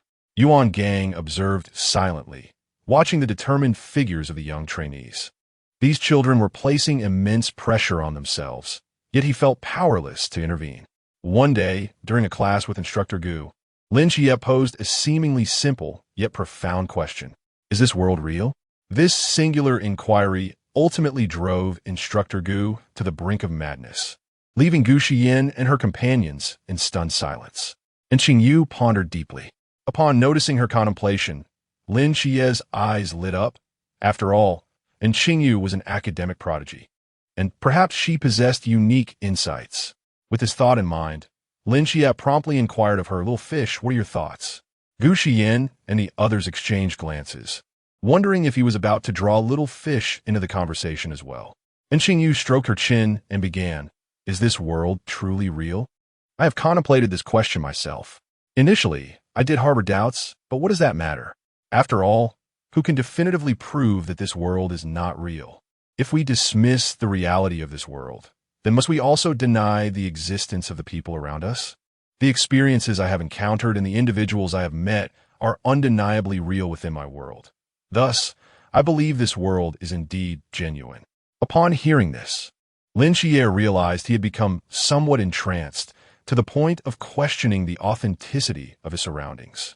If the world were not real, then were Annie, Ajin, Xiaoyan, Little Fish, Fatty, Mo Li, Chao Yuan, Shun Qingzhu, and the others mere figments of imagination? No, they existed in reality, and therefore, the world he inhabited was naturally real to him. Finally, Fatty and the others comprehended her perspective, though they themselves had never entertained such thoughts. They had never doubted the authenticity of this world. Chapter 55. The acrobatics performance. As night fell and the time for rest approached, Gu Xiyan entered the Divine Psychiatric Hospital, holding a small bell, only to comprehend the reason behind Lin Xie's inquiry. She observed Lin Xie conveying in Qingyu's words to Merlin. Lin Xie introduced Gu Xiyan, saying, "Uncle Merlin, this is my friend Gu Xiyan." Gu Xiyan promptly greeted him as well. Merlin nodded at Gu Xiyan, then instinctively attempted to foresee her fate. However, his pupils slightly constricted. Was he unable to predict? Noticing Merlin's subtle expression, Lin Xie inquired, "What is it, Uncle Merlin?" Merlin murmured, "I cannot foresee." Lin Xie caught this utterance, questioning its significance. Did he truly fail to predict matters concerning Xiaoyan? Gu Xiyan quietly observed the two, registering the statement but remaining largely unresponsive. Lin Xie pressed, "Uncle Merlin, are you saying you cannot foresee Xiaoyan's affairs?" Merlin sighed, nodding, "Indeed, neither past nor future." Lin Xie was taken aback. Not even the past? Could it be that Xiaoyan was the offspring of the Earth Mother? Merlin regarded Gu Xiyan with a profound gaze, noting the void surrounding her, a realm devoid of vision. Lin Xie exited, enveloped in confusion, followed closely by Gu Xiyan. The following day, at the training ground, a cluster of instructors watched as the new recruits performed acrobatics, their laughter resounding, some even bending over in mirth. The expressions of Lin Xie, Gu Xiyan, and others shifted dramatically. Gu Xiyan and her companions swallowed hard before. In unison, they pushed Bai Li Pang Pang forward, indicating he should try first. Bai Li Pang Pang, feeling slighted by their lack of solidarity, gritted his teeth and donned the wrist device. Then, as soon as Bai Li Pang Pang put it on, he began executing backflips, soaring further and further until his figure gradually vanished from sight. "Save me! Xie! Zhua Ge Xiaoyu! Help me!" Yet his voice could still be faintly heard echoing back. Lin Xie and Gu Xiyan exchanged glances, astonished. Is this wrist device truly so powerful? Even with his physique, he can flip so far. Ultimately, they had no choice but to wear the devices themselves, as this was a mandatory training exercise. Chao Yuan performed a backflip, followed by Lin Xie and Qingyu, who also managed to flip before stabilizing. Molly flipped 2 or 3 times before regaining her balance, while Shun Qingzhu did not flip at all. Lin Xie and the others were left in awe, exclaiming, "It must be Zhua Ji's prowess." When it was Gu Xiyan's turn, her apprehension was palpable. As expected, upon donning the device, she executed a front flip, followed by another. "Help! Seeing her predicament, Lin Xie and the others swiftly surrounded her, instructing her on how to harness her mental energy to maintain balance. After much effort, she finally stabilized after her 8th flip. Gu Xiyan wore a face akin to a bitter melon, casting a glance at the few individuals who were struggling to stifle their laughter, which only deepened her displeasure, rendering her demeanor somewhat listless. The group hastened to catch up with the rotund Bailey, only to find that he had already made his way to the dining hall, leaving them at a loss for words. Truly, Bailey was deserving of his nickname. During mealtime, Shen Qingzhu's subordinates resembled fledglings eagerly awaiting nourishment, each one hoping to be fed by him. Shen Qingzhu. Ultimately, he resigned himself to the situation. Bailey had initially intended for Molly to feed him, but she ignored him, leaving the task to fall upon Lin Qie. Shen Qingzhu was too preoccupied, and Lin Qingyu was certainly not going to oblige, while Gu Xiyan, if asked to feed him, would likely result in Bailey missing this meal altogether. As for Chao Yuan, he had fully embraced his role as a ravenous eater. Once Gu Xiyan and the others had their fill, they noticed Shen Qingzhu still feeding his subordinates, prompting them to intervene. Chao Yuan assisted in feeding Li Liang, while Lin Qingyu took it upon herself to feed Li Jia. Later that evening, when everyone had settled down for the night, Shen Qingzhu was found practicing somersaults alone on the training ground. This scene caught Xueqiu's attention, which in turn meant that Lin Qingyu also witnessed it. The smile at the corner of Lin Qingyu's lips broadened, and she quickly stifled a cough to suppress her amusement. In truth, Lin Qie had also inadvertently observed this. Truly, he was a man of indomitable spirit. The following day, the number of new recruits performing acrobatics had significantly dwindled. Lin Qie, Gu Xiyan, and Lin Qingyu had discreetly inquired with Chunmai the night before regarding Wu Xiangnan. They had all noticed that Wu Xiangnan occasionally stared blankly at his hands, compounded by the words he had spoken to Chunmai that night. They were reluctant to approach the vice-captain, fearing it might inflict further emotional distress upon him. Chunmai eventually revealed the truth, and they learned that Wu Xiangnan had once been a member of the Blue Rain Special Team, tasked with entering the fog to pursue the Yamada no Orochi, only to encounter Susanoo of the Japanese Takamagura head-on, resulting in the annihilation of his entire team, leaving him as the sole survivor. His hands bore the scars inflicted by Susanoo. They were taken aback by the vice-captain's harrowing past. Gu Xiyan now trained diligently, driven by the desire to possess the ability to revive all of Songnan before the miracle faded away. Meanwhile, Lin Qie and Lin Qingyu sought to elevate their own capabilities, wishing to be of assistance should any unforeseen circumstances arise. Time swiftly passed, and soon several months had elapsed. On this particular day, the entire training camp was enveloped in an unusual silence. Gu Xiyan and Molly, upon waking, were perplexed by the stillness. Exchanging glances, they stepped outside. Upon reaching the threshold, they encountered several equally bewildered female soldiers. The women greeted them. "So you are awake as well?" Molly and Gu Xiyan nodded in affirmation, with Molly inquiring, "Why is the training camp so quiet today? Where's everyone?" Zhang Xiaoxiao furrowed her brow, replying, "Everyone else is still asleep, and strangely, we cannot seem to rouse them." Chapter 56. Danger approaches. Zhang Xiaoxiao had intended to say something further when several of them suddenly heard a sound emanating from downstairs. It resembled the chilling scrape of a blade being dragged along the ground. Instantly, they became alert, exchanging wary glances before cautiously making their way toward the staircase to discern the source of the noise. However, before they could approach the stairs, a blood-curdling scream from below startled them. Reacting swiftly, Molly signaled that she would investigate, yet Gu Xiyan and the others feared for her safety. Molly reassured them that she would merely check from the staircase and would not act impulsively. Just as Molly prepared to ascend, Zhang Xiaoxiao abruptly pulled her back, raising her right hand, which shimmered with a faint light at her fingertips. Zhang Xiaoxiao's voice resonated in their minds. "We can communicate this way. This is my forbidden domain, allowing us to connect our thoughts through mental energy, though the range is limited." Gu Xiyan and Molly's eyes lit up, and they nodded in understanding. Gu Xiyan then enveloped Molly in a protective shield, granting her the confidence to descend. As Molly carefully made her way down the staircase, upon reaching the first floor, she was met with a scene that froze her in place, chilling her blood. Several corpses of female soldiers were sprawled across the corridor, blood flowing in a grotesque manner, glaringly vivid under the sunlight.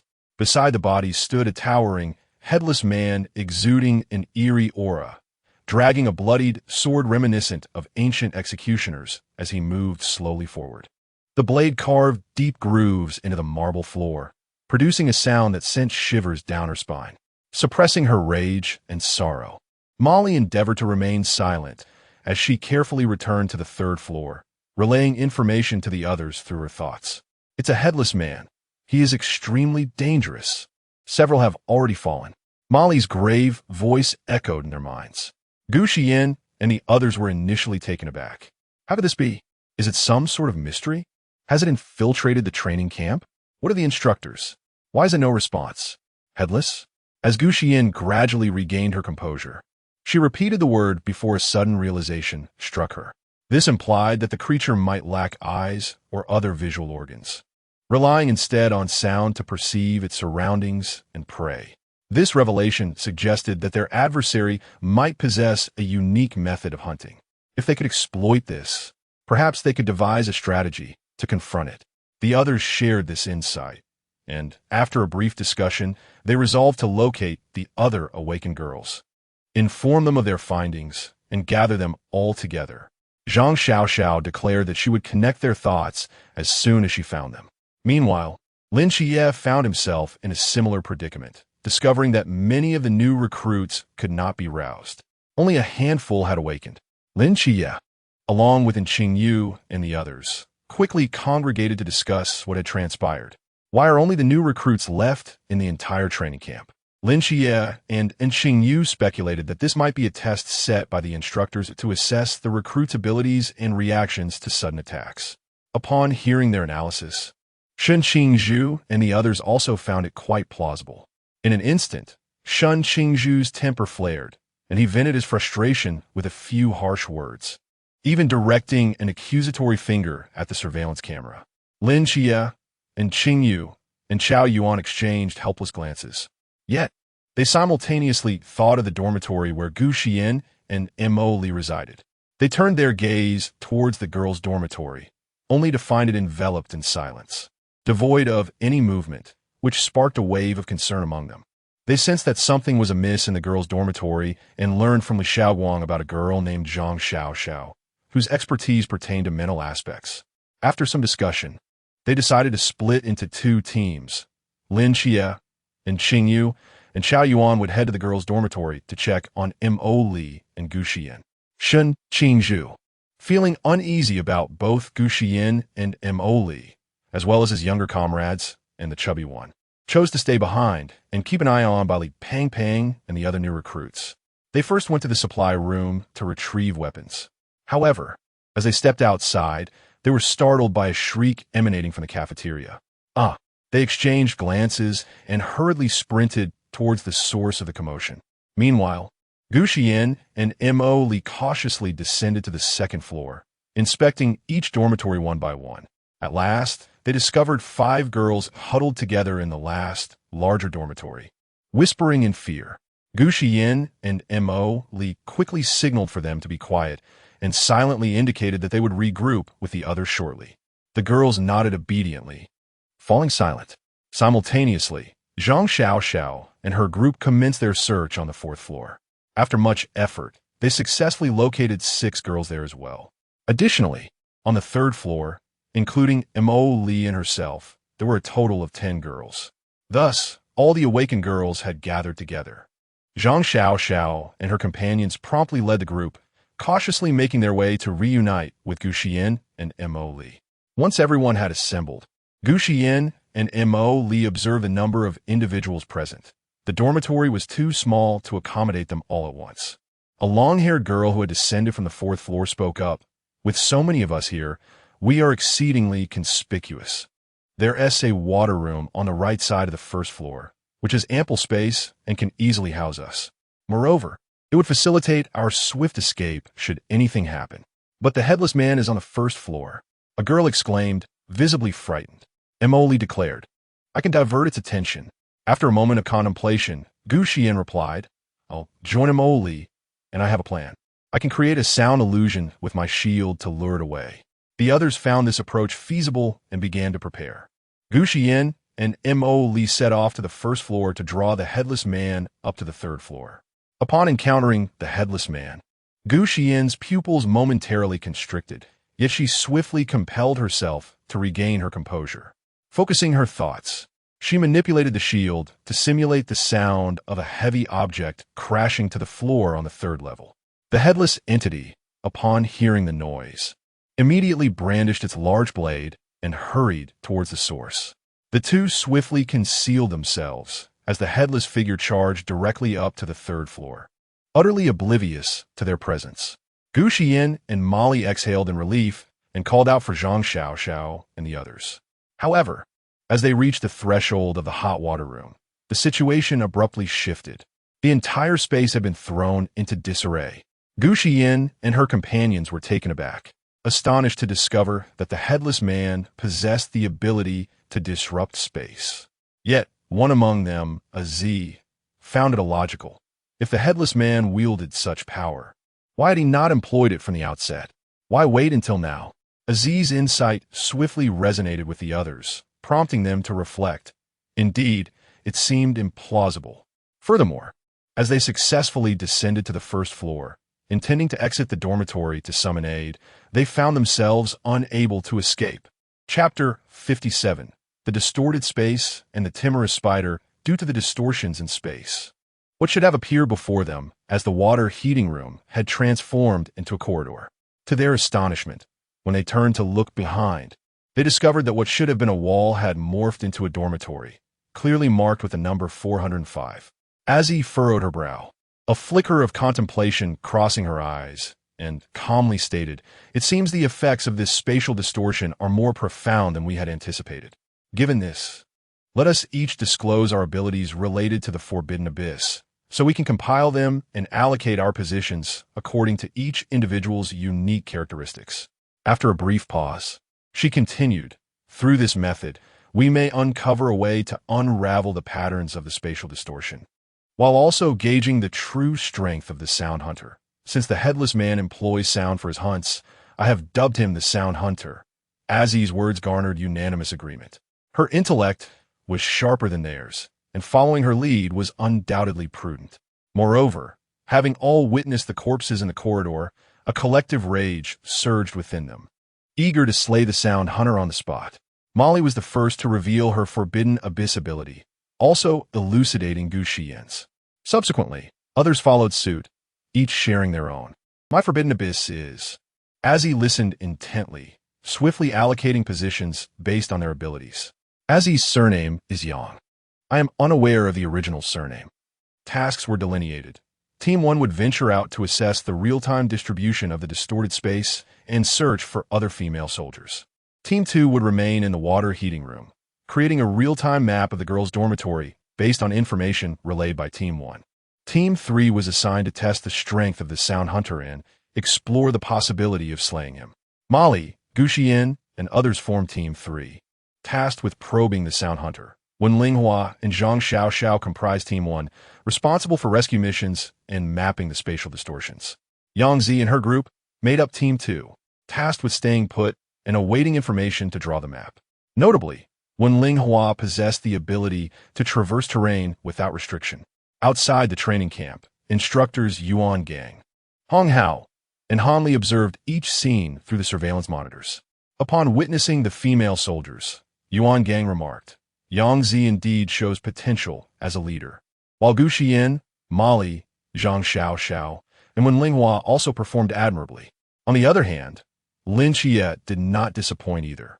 Both Lin Xie and Qingyu were walking reservoirs of wisdom, albeit one was more versatile than the other.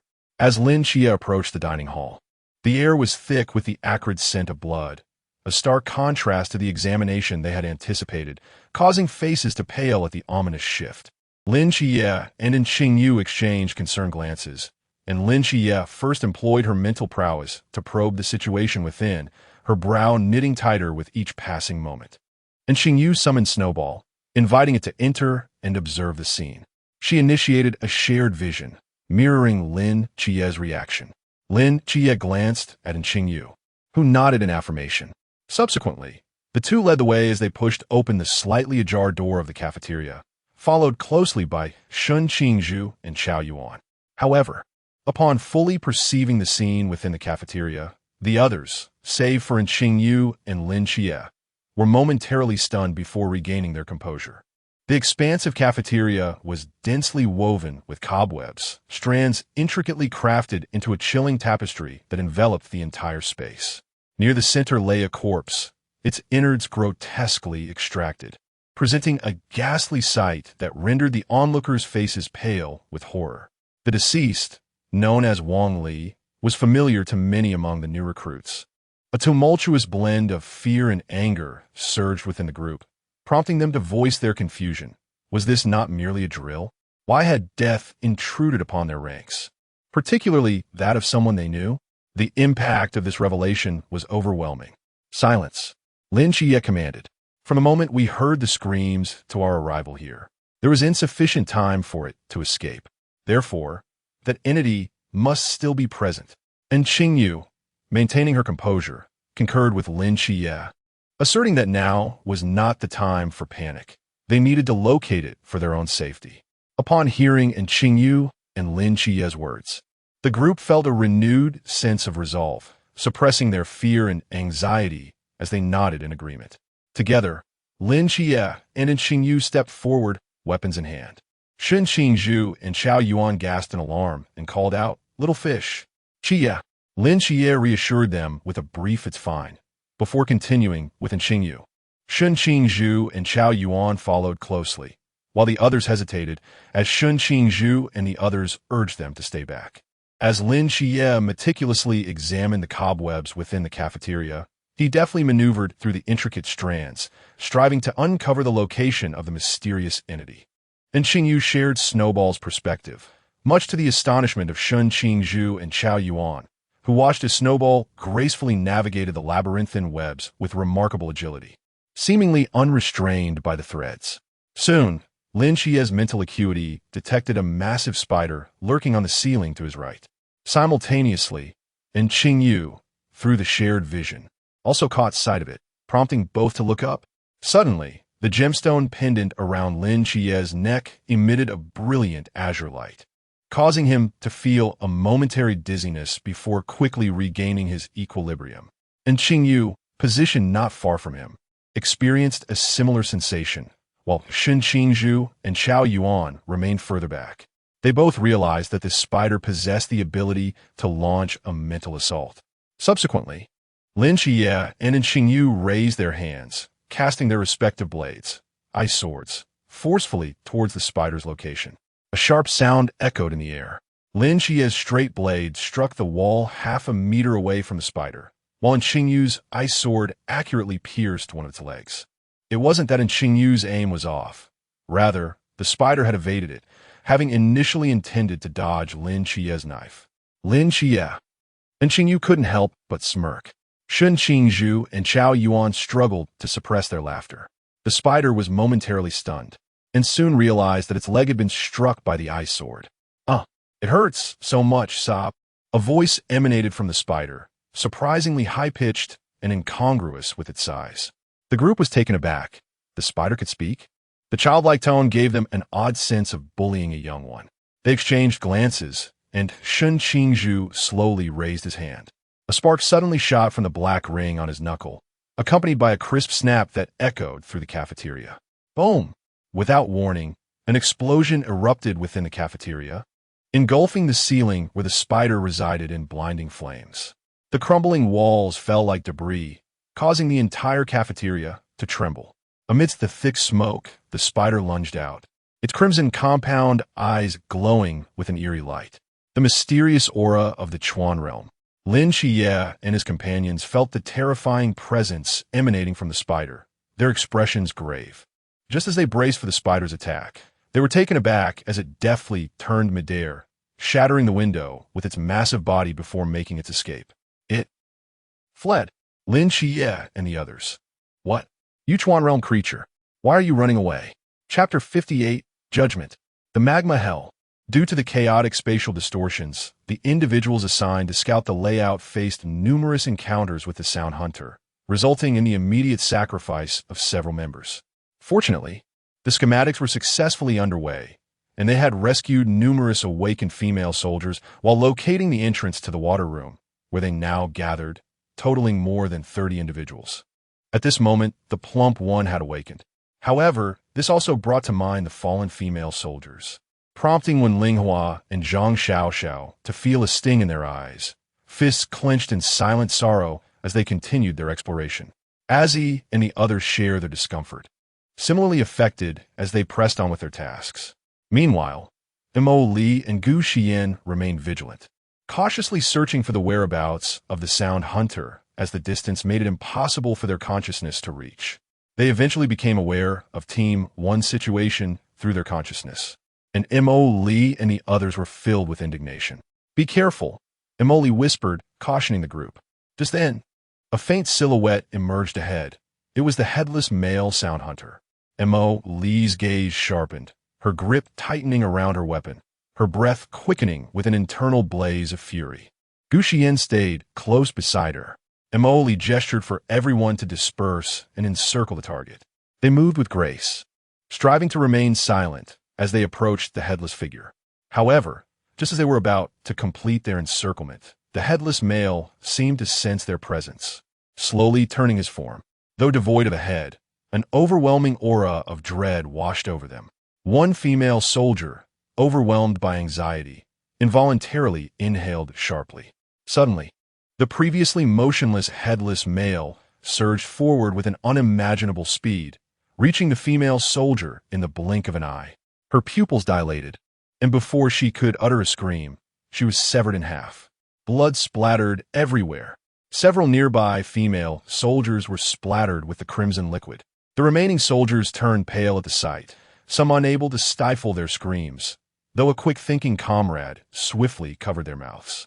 Silence enveloped the area. After the headless male dispatched the soldier, he froze in place, an eerie stillness taking hold. Modi guritet hertit, tiktening herfists. Gu Xiyan's face turned ashen. The scene had unfolded too swiftly. Yet this time, they had felt the true strength of the Sound Hunter. It was of the Chuan realm. After a prolonged moment, Mo Li knelt on the ground, pressing her hands firmly against the earth. She took a deep breath, summoning the power of the forbidden ruins within her. Guided by her will, a torrent of formidable energy surged from her palms, cascading like a turbulent undercurrent beneath the headless male's feet. Bang! Bang! Bang! In an instant, the ground beneath the headless male began to tremble violently, splitting apart with a thunderous crack. The headless man plunged downwards through the cracked floor, while the other female soldiers unleashed their forbidden abilities to assault him. Gu Xiyan also invoked her divine realm, protection of all beings, 6 paths of reincarnation, judgment, lava hell. The headless man was dragged directly into the black hole that materialized beneath him by iron chains. A wave of searing heat rushed forth like a tempest, as if it sought to devour everything in its path. The anguished screams of the headless man echoed from the depths of the black hole. Simultaneously, a foul scent of charred flesh wafted through the air. The other female soldiers gazed at Gu Xiyan in shock, astonished that this seemingly adorable girl possessed such terrifying power. Molly's lips curled into a slight smile. The greater Gu Xiyan's abilities, the stronger her self-preservation, alleviating her worries. Just minutes after the headless man was pulled in, the space began to distort again, catching everyone off guard. Gu Xiyan's divine realm lost its target and vanished. Molly and Gu Xiyan exchanged glances, their faces pale, realizing they had been so close to annihilating the headless man. With no other option, they began to navigate back towards the hot water room. As long as they approached the vicinity of the hot water room, their thoughts could connect, ensuring they would find the entrance without difficulty. Meanwhile, Lin Xie and Qingyu, along with others, arrived at the base of the dormitory building, only to discover that the entire structure was spatially isolated. Thankfully, Li Xiaowang's forbidden realm was related to space. He led the group into the dormitory. However, as Lin Xie and Qingyu, Chao Yuan, and Li Xiaowang stood before the indistinct, dark figure on the ground, they were utterly bewildered. What on earth was that? And why did it carry the stench of burnt flesh? To be frank, It was an unpleasant odor reminiscent of a charred corpse. The group instinctively covered their noses, and the situation made Lin Xie and Xingyu think of Gu Xiyan. It seemed she had unleashed her wrath, which brought them some relief. Lin Xie and Xingyu exchanged glances, cleared their throats, and prepared to deliver the final blow. They surmised that the sudden spatial distortion must have prevented her from eliminating this mysterious entity. Lin Xie, armed with a straight blade, approached the dark figure alongside Xingyu and Li Xiaowang, but once again, the space shifted dramatically. Before their eyes, the dark shape vanished, replaced by a doorway. Lin Xie and the others. Here we go again. Is this never-ending? It appeared that until they dealt with this entity wielding spatial powers, they would be unable to vanquish another mysterious foe. As they ascended the stairs, having already encountered one spatial shift, coupled with the sight of the corpse, they deduced that there were likely two mysterious entities present. Outside the training camp, Yuan Gang, Hong Hao, Han Su, and others watched the scene with bated breath. Goodness, this divine realm is astonishing. Is this truly classified as support? Are they certain it's not a joke? Which support class inflicts such high damage? If they had delayed even a few minutes longer, that headless man would have met his demise. However, once everyone grasped the situation, they were filled with joyous excitement. Indeed, this marks the first encounter for Yuan Gang, Hong Hao, Han Su, and others with the capabilities of this divine ruin. Truly, it is worthy of the deities of our great Xia. It is simply remarkable. Chapter 59, Silly Fatty Upon Awakening. Billy Fatty found himself in the girls' dormitory. With the help of the forbidden items he possessed, he successfully gained entry into the building. Meanwhile, Gu Xiyan had returned to the hot water room, where she informed Z and others about the situation. However, upon learning that Team 1 had also suffered casualties, her frustration intensified. It was all due to that mysterious figure with the ability to disrupt space. Otherwise, the Sound Hunter would have already been vanquished by them. In truth, she had attempted to revive her comrades, but to no avail. As she scanned the other female soldiers present, she discerned that none bore the signs of death. It dawned on her that perhaps the others were indeed unharmed, and this was likely a trial orchestrated by the instructors. She shared this revelation with Mo Li and Z along with Zhang Xiao and Wen Linghua, who all concurred that if the others were truly alive, this possibility was quite plausible. Now that they had nearly completed their exploration of the space, they awaited the discovery of the pattern behind the spatial disarray. Lin Xie and his companions underwent several more spatial transformations. Lin Xie and Xingyu were engaged in reasoning at their location, while Li Xiaowang occasionally proffered his insights.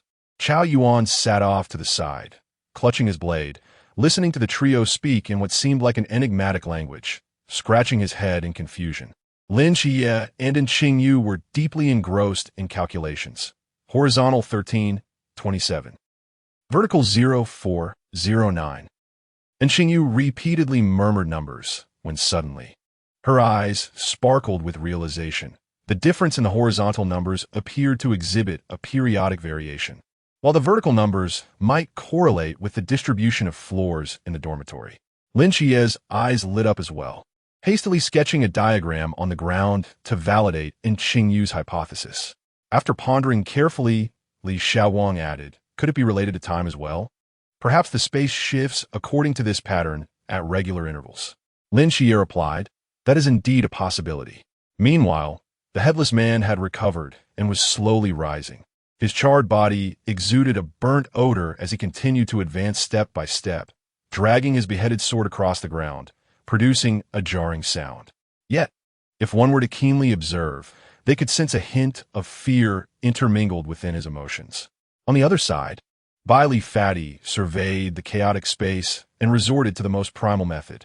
He cupped his hands to form a trumpet shape and called out, Emo Li Xiao, Yin Chi Yi Xiao Yu Chao Yuan, where are you? All his voice echoed throughout the building.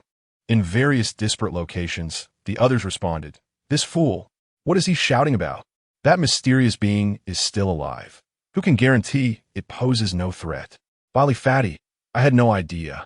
The headless man, having traveled a distance, also heard the commotion. Realizing it was not the one who had previously unleashed a molten hell, he headed towards that direction. The sound of crackling grew closer, slowly approaching the location of by Li Pang Pang.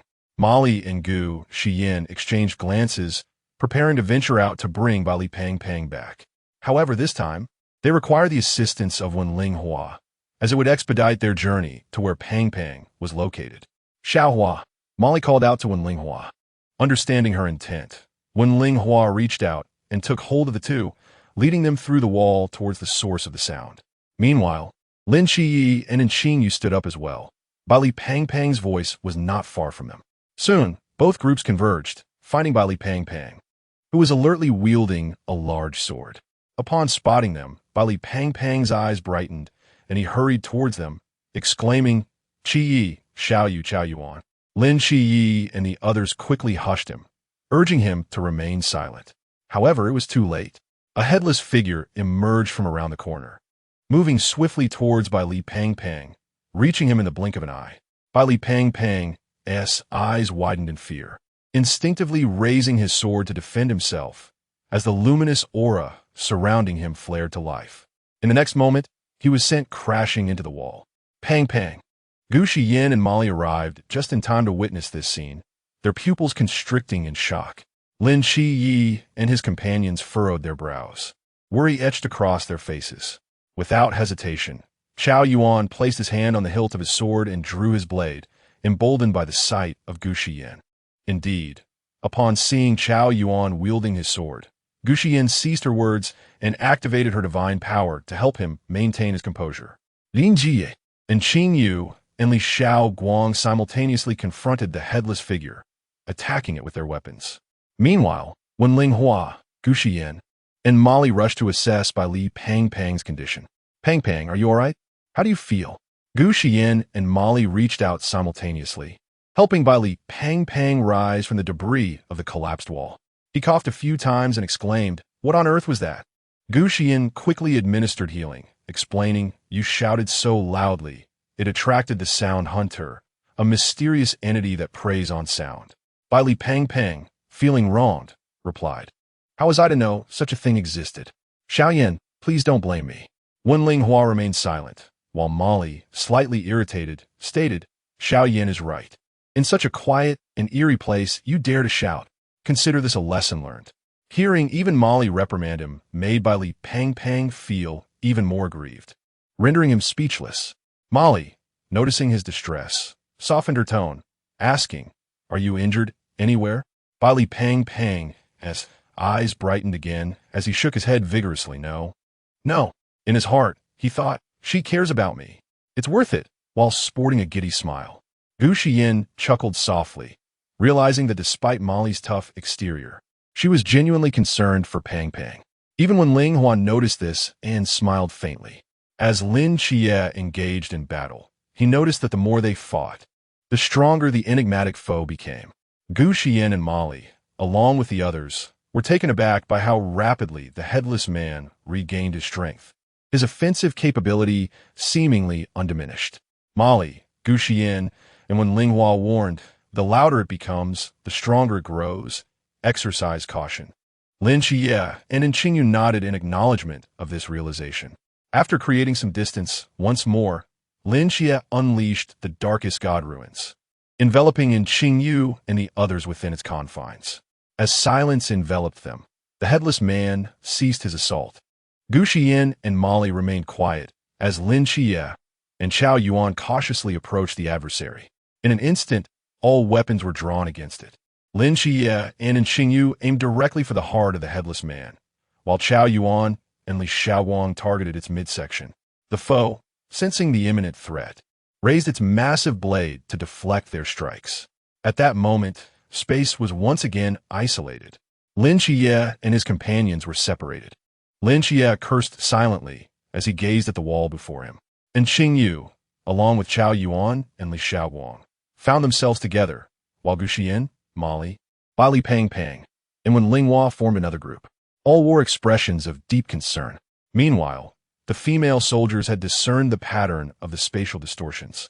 However, since Molly and Gu Xiyan had ventured outside, they decided to wait for their return before strategizing, prioritizing the elimination of the enigmatic foe. They understood that the next instance of spatial distortion would inevitably arise, and their immediate target was the Sound Hunter. Indeed, it had claimed the lives of many of their sisters, and it must be vanquished first. Yet, the majority of the female soldiers opted to confront the Sound Hunter first, even knowing this was merely a training exercise. Nevertheless, the emotions they experienced were all too real, helplessly witnessing their comrades perish before their eyes.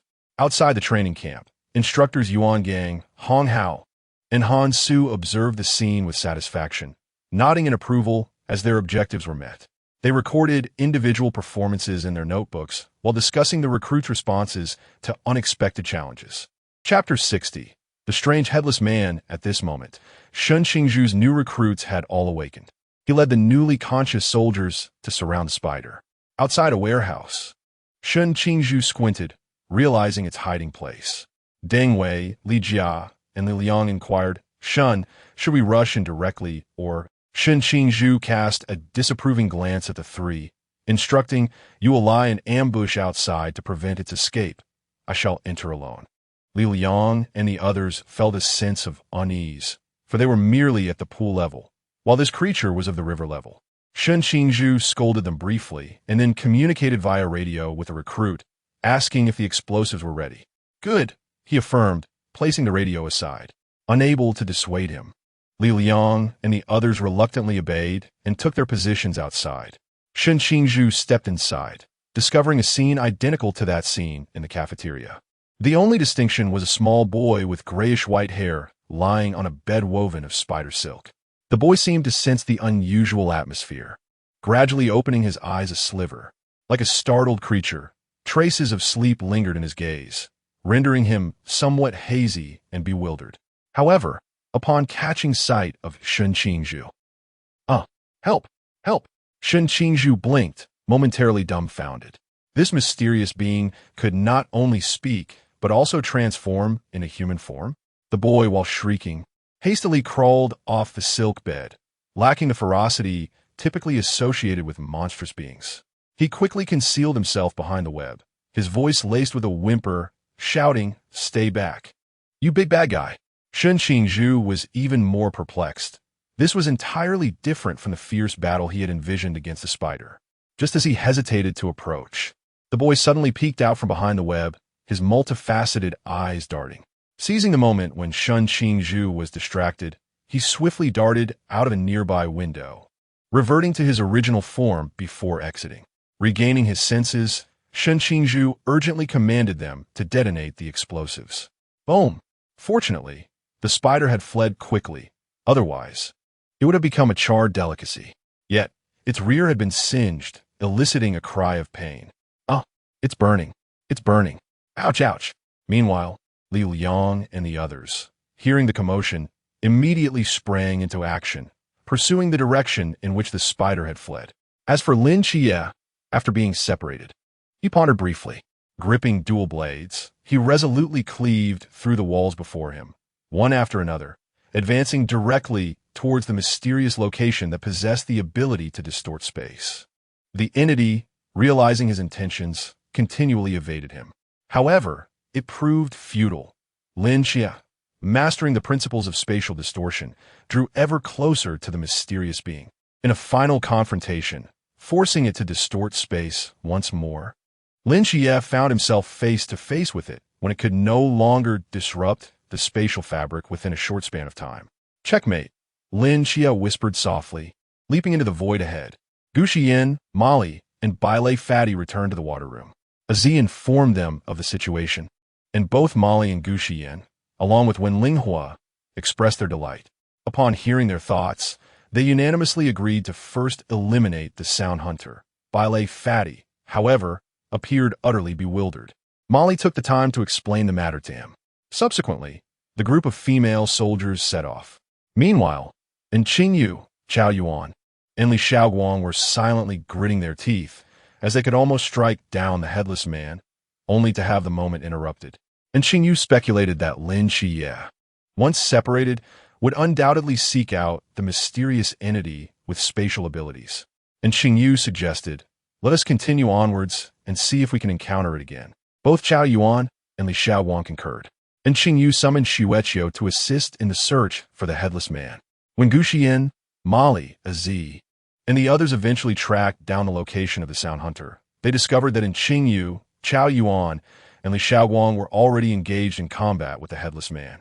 In truth, it was only Chao Yuan who fought the headless man, having succumbed to madness. The frenzied Chao Yuan, his body engulfed in black flames, wielded a straight knife, clashing fiercely with the headless man. The headless man's large blades struck like lightning, each blow aimed directly at Chao Yuan's waist, as if it harbored a peculiar obsession with severing him in half. The frenzied Chao Yuan parried the descending blade with his knife, while continuously retaliating with strikes imbued with black flames. Boom! And Qingyu and Li Xiaowang watched intently, seeking an opportune moment to deliver a fatal blow to the headless man. As Gu Xiyan and her companions arrived, and Qingyu and Li Xiaowang called them over, Gu Xiyan and Molly swiftly joined them, and Gu Xiyan activated her divine sanctuary to restore Chao Yuan's sanity. The other female soldiers, witnessing this for the first time, were astonished, not expecting Gu Xiyan's sanctuary to possess such capabilities. Zhang Xiaoxiao quickly connected their consciousnesses using mental power within Qingyu, Li Xiaowang, and Chao Yuan. And Qingyu and the others were somewhat taken aback, yet intrigued, as a flicker of fervor passed through in Qingyu's eyes. Gu Xiyan, Molly, and Bailei Fatty inquired, "Where's Qia? Did you also get separated from him?" And Qingyu, Chao Yuan, and Li Xiaowang replied, "Yes." The group instinctively furrowed their brows. Aziz directed everyone with her consciousness, while Qingyu remained silent. Given the unique nature of Gu Xiyan's sanctuary, Aziz suggested that she draw the headless man into it for punishment, allowing everyone to strike simultaneously upon its release. Gu Xiyan agreed, and Molly collaborated with her. Molly pressed her hand against the ground and utilized the forbidden sanctuary, causing the earth beneath the headless man to tremble. Soon, the headless man began to plummet through the fissured ground, and Gu Xiyan swiftly activated her divine sanctuary, protection of all beings, 6 paths of reincarnation, judgment, lava hell. Once again, the headless man was ensnared within the lava hell.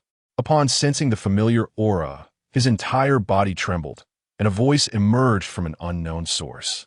"Woo, I was wrong. Help me." Gu Xiyan was momentarily taken aback, instinctively glancing towards Molly, and Qingyu, and Chao Yuan. However, she found their expressions unchanged, prompting her to blink in confusion. Redirecting her gaze towards the dark void where the headless man resided, she heard a faint plea, "Please, spare my life. I shall serve you from now on." Its voice gradually faded, and Qingyu and Molly exchanged puzzled looks upon noticing the strange expression on Gu Xiyan's face. "Xiaoyan, what is the matter?" they inquired, drawing the attention of the others. Observing their concern, Gu Xiyan instinctively retreated behind in Qingyu and Molly, while Bai Li Pangpang, Chao Yuan, and the others dutifully shielded her from the crowd's gaze. Gu Xiyan recounted what she had heard, leading in Qingyu, Molly, and the others into contemplation. Yet, for reasons unknown, none wished to let the headless man escape. After a while, Gu Xiyan pulled it up, but to their surprise, the headless man no longer required their assistance to finish him off. Charred and emitting plumes of black smoke, he was accompanied by an overwhelming stench. Everyone instinctively covered their noses, blinking in unison, momentarily silenced. As the group remained quiet, the space around them underwent a transformation, not a chaotic distortion, but a restoration to its former state. Initially, Aziz suspected he had miscalculated, yet he was later astonished to discover that someone had discerned the spatial distortion and subsequently eliminated it. Gu Xiyan and Qingyu, Molly Bai Li Pangpang, and Chao Yuan had their suspicions about the identity of the culprit. Chapter 61. Conclusion. Lin Qia descended from the rooftop, where Gu Xiyan and the others were gathered on the 3rd floor. Chao Yuan and Gu Xiyan exclaimed, "Qia." Bai Li Pangpang inquired, "Was it you who just eliminated that mysterious creature?" And Qingyu affirmed, "I knew it was you." Upon seeing Lin Qia, the faces of Gu Xiyan and her companions brightened with smiles. It was then that Aziz realized that the mystery-possessing spatial distortion had been vanquished by Lin Qia. The other female soldiers shared a similar sentiment. Lin Qia chuckled lightly and asked, What about the headless man? As Gu Xiyan approached, she sensed the considerable depletion of his mental energy and promptly administered treatment. Bailey Pang Pang and Xiao Yuan chimed in unison. Let Xiao Yin punish him. Lin Xie blinked, acknowledging, well, that sounds rather unfortunate for him. He, along with Qing Yu, Xiao Yuan, and Bailey Pang Pang, remembered there was still a spider to confront. With Shen Qingzhu observing from distance, they hurried towards it, but before departing, Qing Yu dragged the headless man's corpse along. Upon hearing that another mysterious creature was present, the female soldiers eagerly followed suit. Over with Shen Qingzhu, a throng pursued the spider, which dared not pause, fleeing in a panic. It dashed towards the buildings, desperately leaping over one structure after another. Shen Qingzhu was perplexed. Despite the spider's formidable power, it exhibited such timidity. Some new recruits, skilled with firearms, fired repeatedly at it. Swish, swish, swish. Several bullets grazed the spider's body, prompting it to screech in terror and accelerate further. Li Jia remarked, having more legs certainly has its advantages. It has evaded capture several times. Shen Qingzhu. As Lin Xie and the others exited the female dormitory, they spotted a gigantic spider scaling the rooftop of the building. Initially stunned, several female soldiers stared at the creature, bewildered, exclaiming, "Isn't that too large?" Lin Xie and Qing Yu quickly regained their composure. Lin Xie nimbly kicked off the walls, ascending toward the rooftop. And Qing Yu concentrated the moisture in the air into ice swords, launching them at the spider. Once the others caught on, those capable of ranged attacks joined in, targeting the direction in which the spider fled. However, they failed to injure it. It was in Qing Yu's ice sword that struck the spider's rear, causing it to emit a pain scream. Ah, ah, ah. It hurts, it hurts. Not again. My behind. What a cruel fate. Why must I endure such torment? The spider's cries echoed through the air, leaving everyone except Shen Qingzhu and her companions momentarily stunned. Could this spider actually speak? At that moment, the thoughts of all present aligned in surprising unison. Meanwhile, Lin Xie's silhouette had long since vanished. Before long, the spider's cries resounded once more. Ah! Ah! Help! Don't come any closer! Upon hearing the news, the crowd suddenly felt a pang of sympathy for the unfortunate spider. What had Lin Xie done to instill such terror in the colossal creature? Bang! Moments later, the spider's lifeless body plummeted from the rooftop, landing before the astonished onlookers. They blinked in disbelief. Was this truly the end? And Qing Yu, however, exhibited a keen interest in the spider's remains, his eyes glinting with excitement as he hurried forward to grasp the body with one hand, refusing to let go. The new recruits exchanged glances, feeling a chill run down their spines. Thankfully, he was one of their own. Lin Xie soon descended along the wall. Shen Qingzhu regarded him with a look of resignation, realizing that all his efforts in pursuit had culminated in such a swift demise. Yet, upon witnessing Lin Xie and Qing Yu, alongside Gu Xiyan and others emerging from the girls' dormitory, he felt reassured that the situation had been resolved. At that moment, the rumble of military jeeps echoed from a distance. Arriving in the blink of an eye, the instructors disembarked one by one, with Yuan Gang leading the procession, followed by instructors Hong Hao and Han Li. Yuan Gang surveyed the crowd, a rare smile gracing his face. Well done. The carnival day exercise has come to a close. At the mention of the word exercise, a collective sigh of relief swept through the ranks. Clearly, Lin Xie and his companions' assumptions had been correct.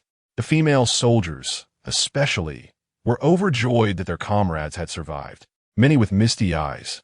Yuan Gang further clarified that those who had perished during the exercise were, in fact, unharmed. He announced that the rankings and scores would be published the following day, encouraging everyone to check for themselves while commending their efforts. He also declared that training for the next 2 days would be canceled, subsequently dispersing the new recruits, who erupted in cheers and excitement. Before departing, Yuan Gang cleared his throat and turned his gaze toward Lin Xie and the others. Instantly, Lin Xie and Qing Yu stiffened. While the others caught on to the unspoken tension, Yuan Gang approached them, addressing Lin Xie directly. Hand over the corpse of the magic cube. Feigning ignorance, Lin Xie replied, Corpse? What corpse? It dissipated like sand upon death. Yuan Gang narrowed his eyes, scrutinizing him for a prolonged moment, making Lin Xie increasingly uneasy. After a pause, Yuan Gang conceded. Very well. And Qing Yu, produce the body you're holding. All mysterious corpses from the exercise must be retrieved. And Qing Yu blinked, subtly shifting the body behind him. But wasn't it said that the mysterious corpses could be dissected? Bai Li and Chao Yuan quickly took the corpse from him, concealing it behind their backs, while Gu Xiyan, Mo Li, Shun Qingzhu, and Lin Xie positioned themselves in front of them, blocking Yuan Gang's line of sight. Noticing their furtive movements, Yuan Gang raised an eyebrow, preparing to speak. However, Bai Li interjected, peeking out from behind. Instructor Yuan, could you simply turn a blind eye? Xiao Yu could gain abilities from dissecting the mysterious corpses. Chao Yuan concurred. Indeed, the more abilities Little Fish possesses, the better it will be for our great Xia. Do you not wish for our prosperity? Lin Xie dared not voice his opinion, yet his intentions were unmistakable. Gu Xiyan and Bai Li Pangpang gazed eagerly at Yuan Gang. Yuan Gong, observing the youthful faces brimming with anticipation, sighed after a moment. All right, take it quickly and pretend I did not see. Gu Xiyan and the others rejoiced in unison. Thank you, Instructor Yuan. As they departed, they bowed slightly to him and hurried out of his line of sight. Once they had all left, Hong Hao and several other instructors approached Yuan Gang. Hong Hao spoke up, Chief, is this truly acceptable? Yuan Gang continued to watch the direction in which the others had vanished. It's all right. I trust Commander Yi will also approve, especially given the dire circumstances facing Great Xia. They cannot afford to wait any longer. He gazed into the distance as he uttered these words, rendering the other instructors silent. Indeed, Great Xia has long been under the watchful eyes of foreign deities, and there are also certain factions within that stand in opposition to it.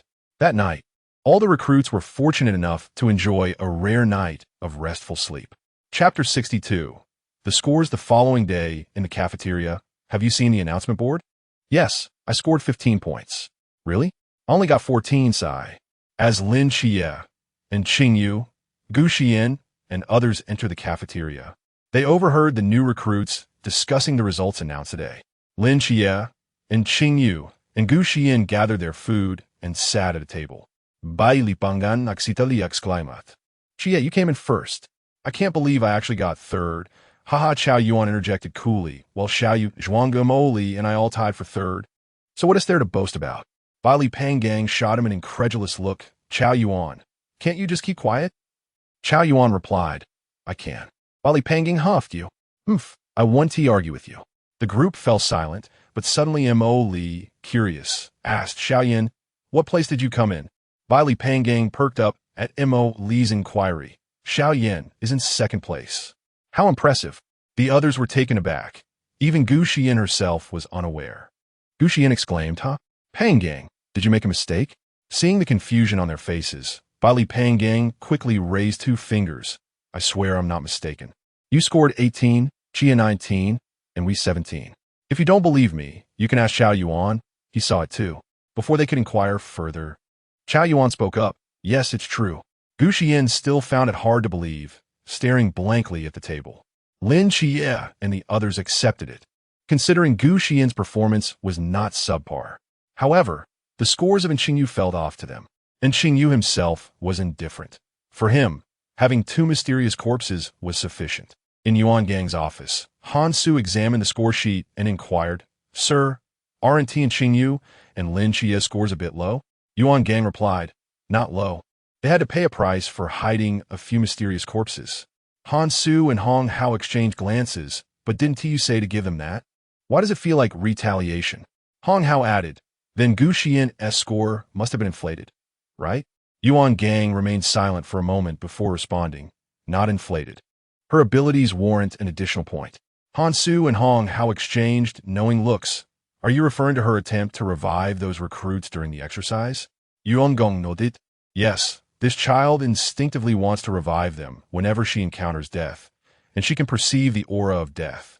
This left both Hong Hao and Han Su in stunned silence. Later that evening, Gu Xiyan entered the Asylum of the Gods, her gaze fixating on an 11 or 12-year-old boy, momentarily lost in thought. Gu Xiyan widened her eyes. You mean, that's the spider? Lin Xie shrugged, indeed. I was surprised at first, too. I didn't expect it could transform into human form. The spider? No, it was a Zhu, cautiously observed Gu Xiyan from behind Li Yifei. Li Yifei spoke to a Zhu. A Zhu. Do not be afraid. Xiyan is a good person. A Zhu, filled with trepidation, asked, really? Is what Brother Yifei, the director, said true? Lin Xian nodded affirmatively. Indeed, she is a wonderful person. Only then did a Zhu feel reassured and timidly stepped out from behind Li Yifei to greet Gu Xiyan. Hello, sister. My name is a Zhu. Gu Xiyan, somewhat flustered, was unsure how to interact with the child. Hello, my name is Gu Xiyan, she replied. Lin Xie softly reassured her. It's all right. A Zhu is quite a timid child. Indeed, it was challenging to perceive a Zhu as a being over a century old. Gu Xiyan nodded, realizing that this cube was indeed the mysterious object that caused spatial disarray. Would you like to play? Lin Xie asked. Gu Xiyan shook her head. I cannot. Lin Xie responded. It's quite simple. I can teach you. He then took the cube in his hands, and it obediently stayed with him. A Zhu's eyes lit up at the sight. Director, I want to play too. Is that all right? Lin Xie smiled, of course. He proceeded to teach Gu Xiyan and a Zhu how to play with the cube. Li Yifei observed from the side, occasionally offering suggestions. Nikes and Merlin sat nearby, sipping coffee while watching the trio play. After an indeterminate amount of time, Lin Xie suddenly recalled he had matters to attend to. He looked at Gu Xiyan and said, Xiyan, would you like to accompany me to a place? I need to go out. Gu Xiyan, engrossed in the game, was surprised by his sudden declaration. Without lifting her gaze, she inquired, where to? Lin Xie gazed at her with warmth. You will know when we arrive. The cube can wait for another day. Reluctantly, Gu Xiyan set the cube down. The cube gently nudged her fingers, and a Zhu clung to her, saying, Sister Xiyan, you must come back to play with a Zhu next time. Gu Xiyan affectionately patted a Zhu's head, promising, all right. Lin Xie smiled at the two with the cube, saying, I will be waiting for you outside the dormitory. Gu Xiyan replied, okay. Before departing, both exchanged farewells with Nikes and Merlin. As Gu Xiyan stepped outside, she noticed Molly sleeping soundly and carefully descended from the bed, closing the door gently behind her. She proceeded down the stairs with utmost caution, fearful of disturbing others' rest.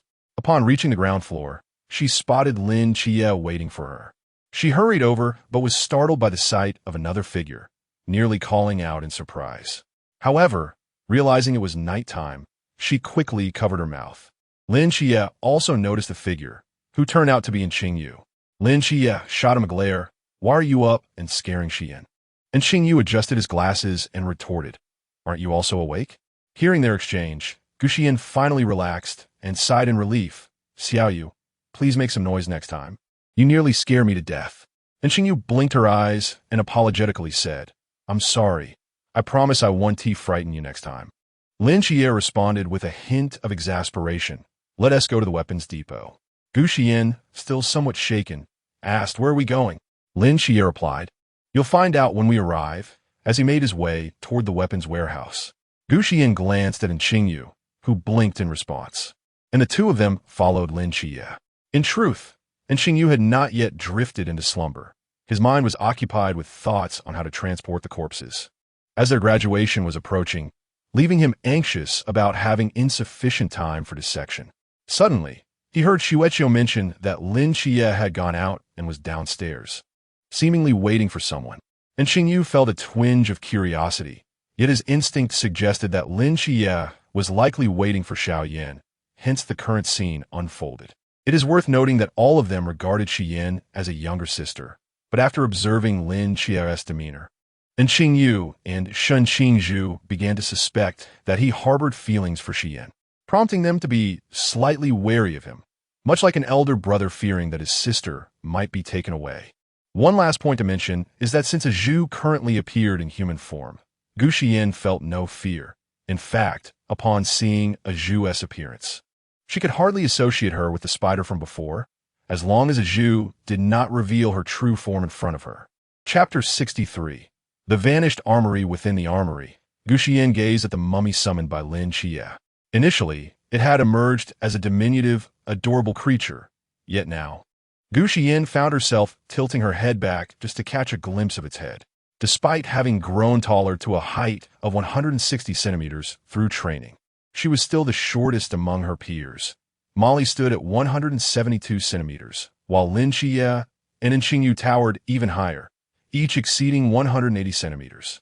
With a tearful complaint, Gu Xiyan exclaimed, "You deceive me." And Qingyu, intrigued, adjusted his glasses and inquired, "Considering this weapon has been consumed, do you think the instructor will discover what you're doing?" Lin Xie, wearing an expression of resignation as he surveyed the barren armory, hesitated and replied, "It shouldn't be a problem, I suppose." After a prolonged period of viewing, Gu Xiyan's neck grew weary from craning up. She quickly returned her head to its proper position and rubbed her neck, questioning, "Xie, is it not too large?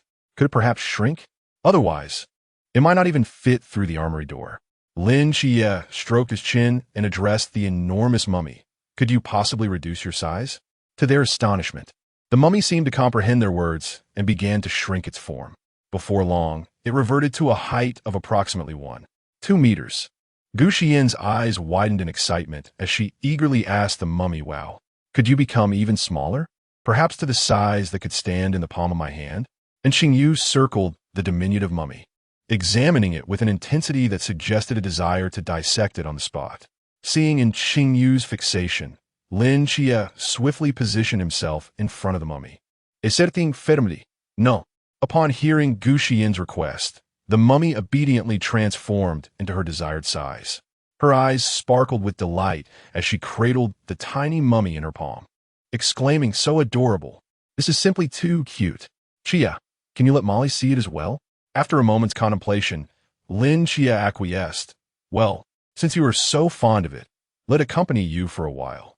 Gu Xiyan beamed with joy, expressing her gratitude. "Thank you, Xie." She softly added brother in a whisper, her voice barely audible like that of a mosquito. If it weren't for Lin Xie's keen hearing, he might have missed it entirely, which caused an involuntary smile to grace his lips. Meanwhile, Qingyu observed Lin Xie with a piercing gaze, motivated by 2 reasons. Firstly, his obstruction of his study of the mummy, and secondly, Gu Xiyan's affectionate address of him as brother. Lin Xie noticed Qingyu's intense stare, but chose to disregard it. He gently patted Gu Xiyan's head and said softly, "Let us depart. It will be troublesome should the instructor arrive." Gu Xiyan nodded, carefully safeguarding the small mummy as they made their way out of the armory. Qingyu followed suit, his attention predominantly fixated on the tiny mummy. The following morning, Hong Hao stood dazed before the armory door. He must have been still half asleep. Yes, let's rewind that moment. Hong Hao closed his eyes once more, only to gradually reopen them. However, the scene before him remained unchanged. A few seconds later, he exclaimed in astonishment, his voice reverberating throughout the training camp. Meanwhile, Gu Xiyan awoke to find it was already 7 or 8 o'clock. Upon seeing Molly, she hurriedly presented the adorable little mummy, sleeping soundly beside her pillow. "Molly, look at this," she exclaimed, her eyes sparkling with excitement. Molly, puzzled, wondered what could have brought such joy to Gu Xiyan. She glanced at Gu Xiyan's palm and beheld a miniature mummy, peacefully nestled and indulging in sweet slumber. It was undeniably endearing, prompting Molly to inquire, "Where did this come from?" "Xie lent it to me. Isn't it adorable?" Gu Xiyan responded eagerly. Molly nodded in agreement. "It certainly is." Upon hearing this, Gu Xiyan placed the little mummy into Molly's hands, inviting her to touch it. As Molly instinctively petted the soft little creature, she marveled at its delightful texture. Suddenly, the mummy rubbed its eyes and sat up in Molly's hands. Molly blinked in surprise. "It's awake." Gu Xiyan, witnessing the moment, gently poked the mummy's cheek, finding it irresistibly cute no matter how many times she looked. The little mummy tilted its head, gazing curiously at the 2 girls. In unison, Gu Xiyan and Molly thought, "It's just too adorable. How can it be this cute?" The 2 spent the entire morning interacting with the mummy, leaving Lin Xie and Qingyu by Li Pangpang, and others perplexed about the whereabouts of Molly and Gu Xiyan. They exchanged glances, and eventually, Bai Li Pangpang called over a female soldier, asking her to check on them and to remind the girls to come down for lunch. The soldier, Wu Yu, agreed. as she happened to reside on the same floor as Gu Xiyan and Molly. Upon reaching the third floor, she approached the door of room 306, gently knocking. Gu Xiyan, Molly, Bali Pang Pang is looking for you. It's time for lunch. Gu Xiyan and Molly exchanged glances, surprised that it was already noon. Molly got up to open the door and replied, "Okay, we'll be down shortly. Thank you." Wu Yu shook her head and turned to leave. "Let us go," Molly said to Gu Xiyan. In Yuan Gang's office, he pondered the disappearance of the weapons from the warehouse, meticulously contemplating who could be responsible. Ultimately, his suspicions fell upon Bai Li Pang Pang, who possessed the free space. Yuan Gang regarded Bai Li Pang Pang with a stern expression. "Speak up, did you take those weapons?" Bai Li Pang Pang appeared bewildered. "Weapons? What weapons? I don't know anything about it." Yuan Gang narrowed his eyes, clearly unconvinced. "You truly don't know? Open your free space and let us see." In an effort to prove his innocence, Bai Li Pang Pang reluctantly emptied the contents of his free space. Yuan Gang surveyed the pile of forbidden items before him, falling into a contemplative silence. Indeed, the Bai family was renowned for their collection of forbidden artifacts. However, there were indeed no weapons within. Yuan Gang instructed him to return them and allowed him to leave. Upon the return of Bai Li Pang Pang, Lin Shiyi and Qingyu, along with others, looked on with curiosity as Chao Yuan inquired, "What did Instructor Yuan summon you for?" Lin Shiyi and the others also gazed at him with intrigue. Bai Li Pang Pang appeared bewildered and aggrieved, replying, "He asked me where the weapons in the warehouse went. How would I know?" Their disbelief prompted them to inspect my free space. Upon hearing this, Lin Shiyi felt a twinge of discomfort and cleared his throat twice. Gu Xiyan discreetly concealed the small mummy she held behind her, and Qingyu, however, remained remarkably calm. The others shared a sentiment of bewilderment regarding Instructor Yuan's actions, yet upon reflection, they considered that they too would first suspect Bai Li Pang Pang's free space. Ultimately, and Qingyu decided to dissect the two mysterious corpses in the training camp's laboratory. Chapter 64. A dense aura of death in the month of August. As Gu Xiyan and Lin Chia emerged from the cafeteria, Gu Xiyan inadvertently looked up and beheld a thick, ominous aura of death permeating the distant sky.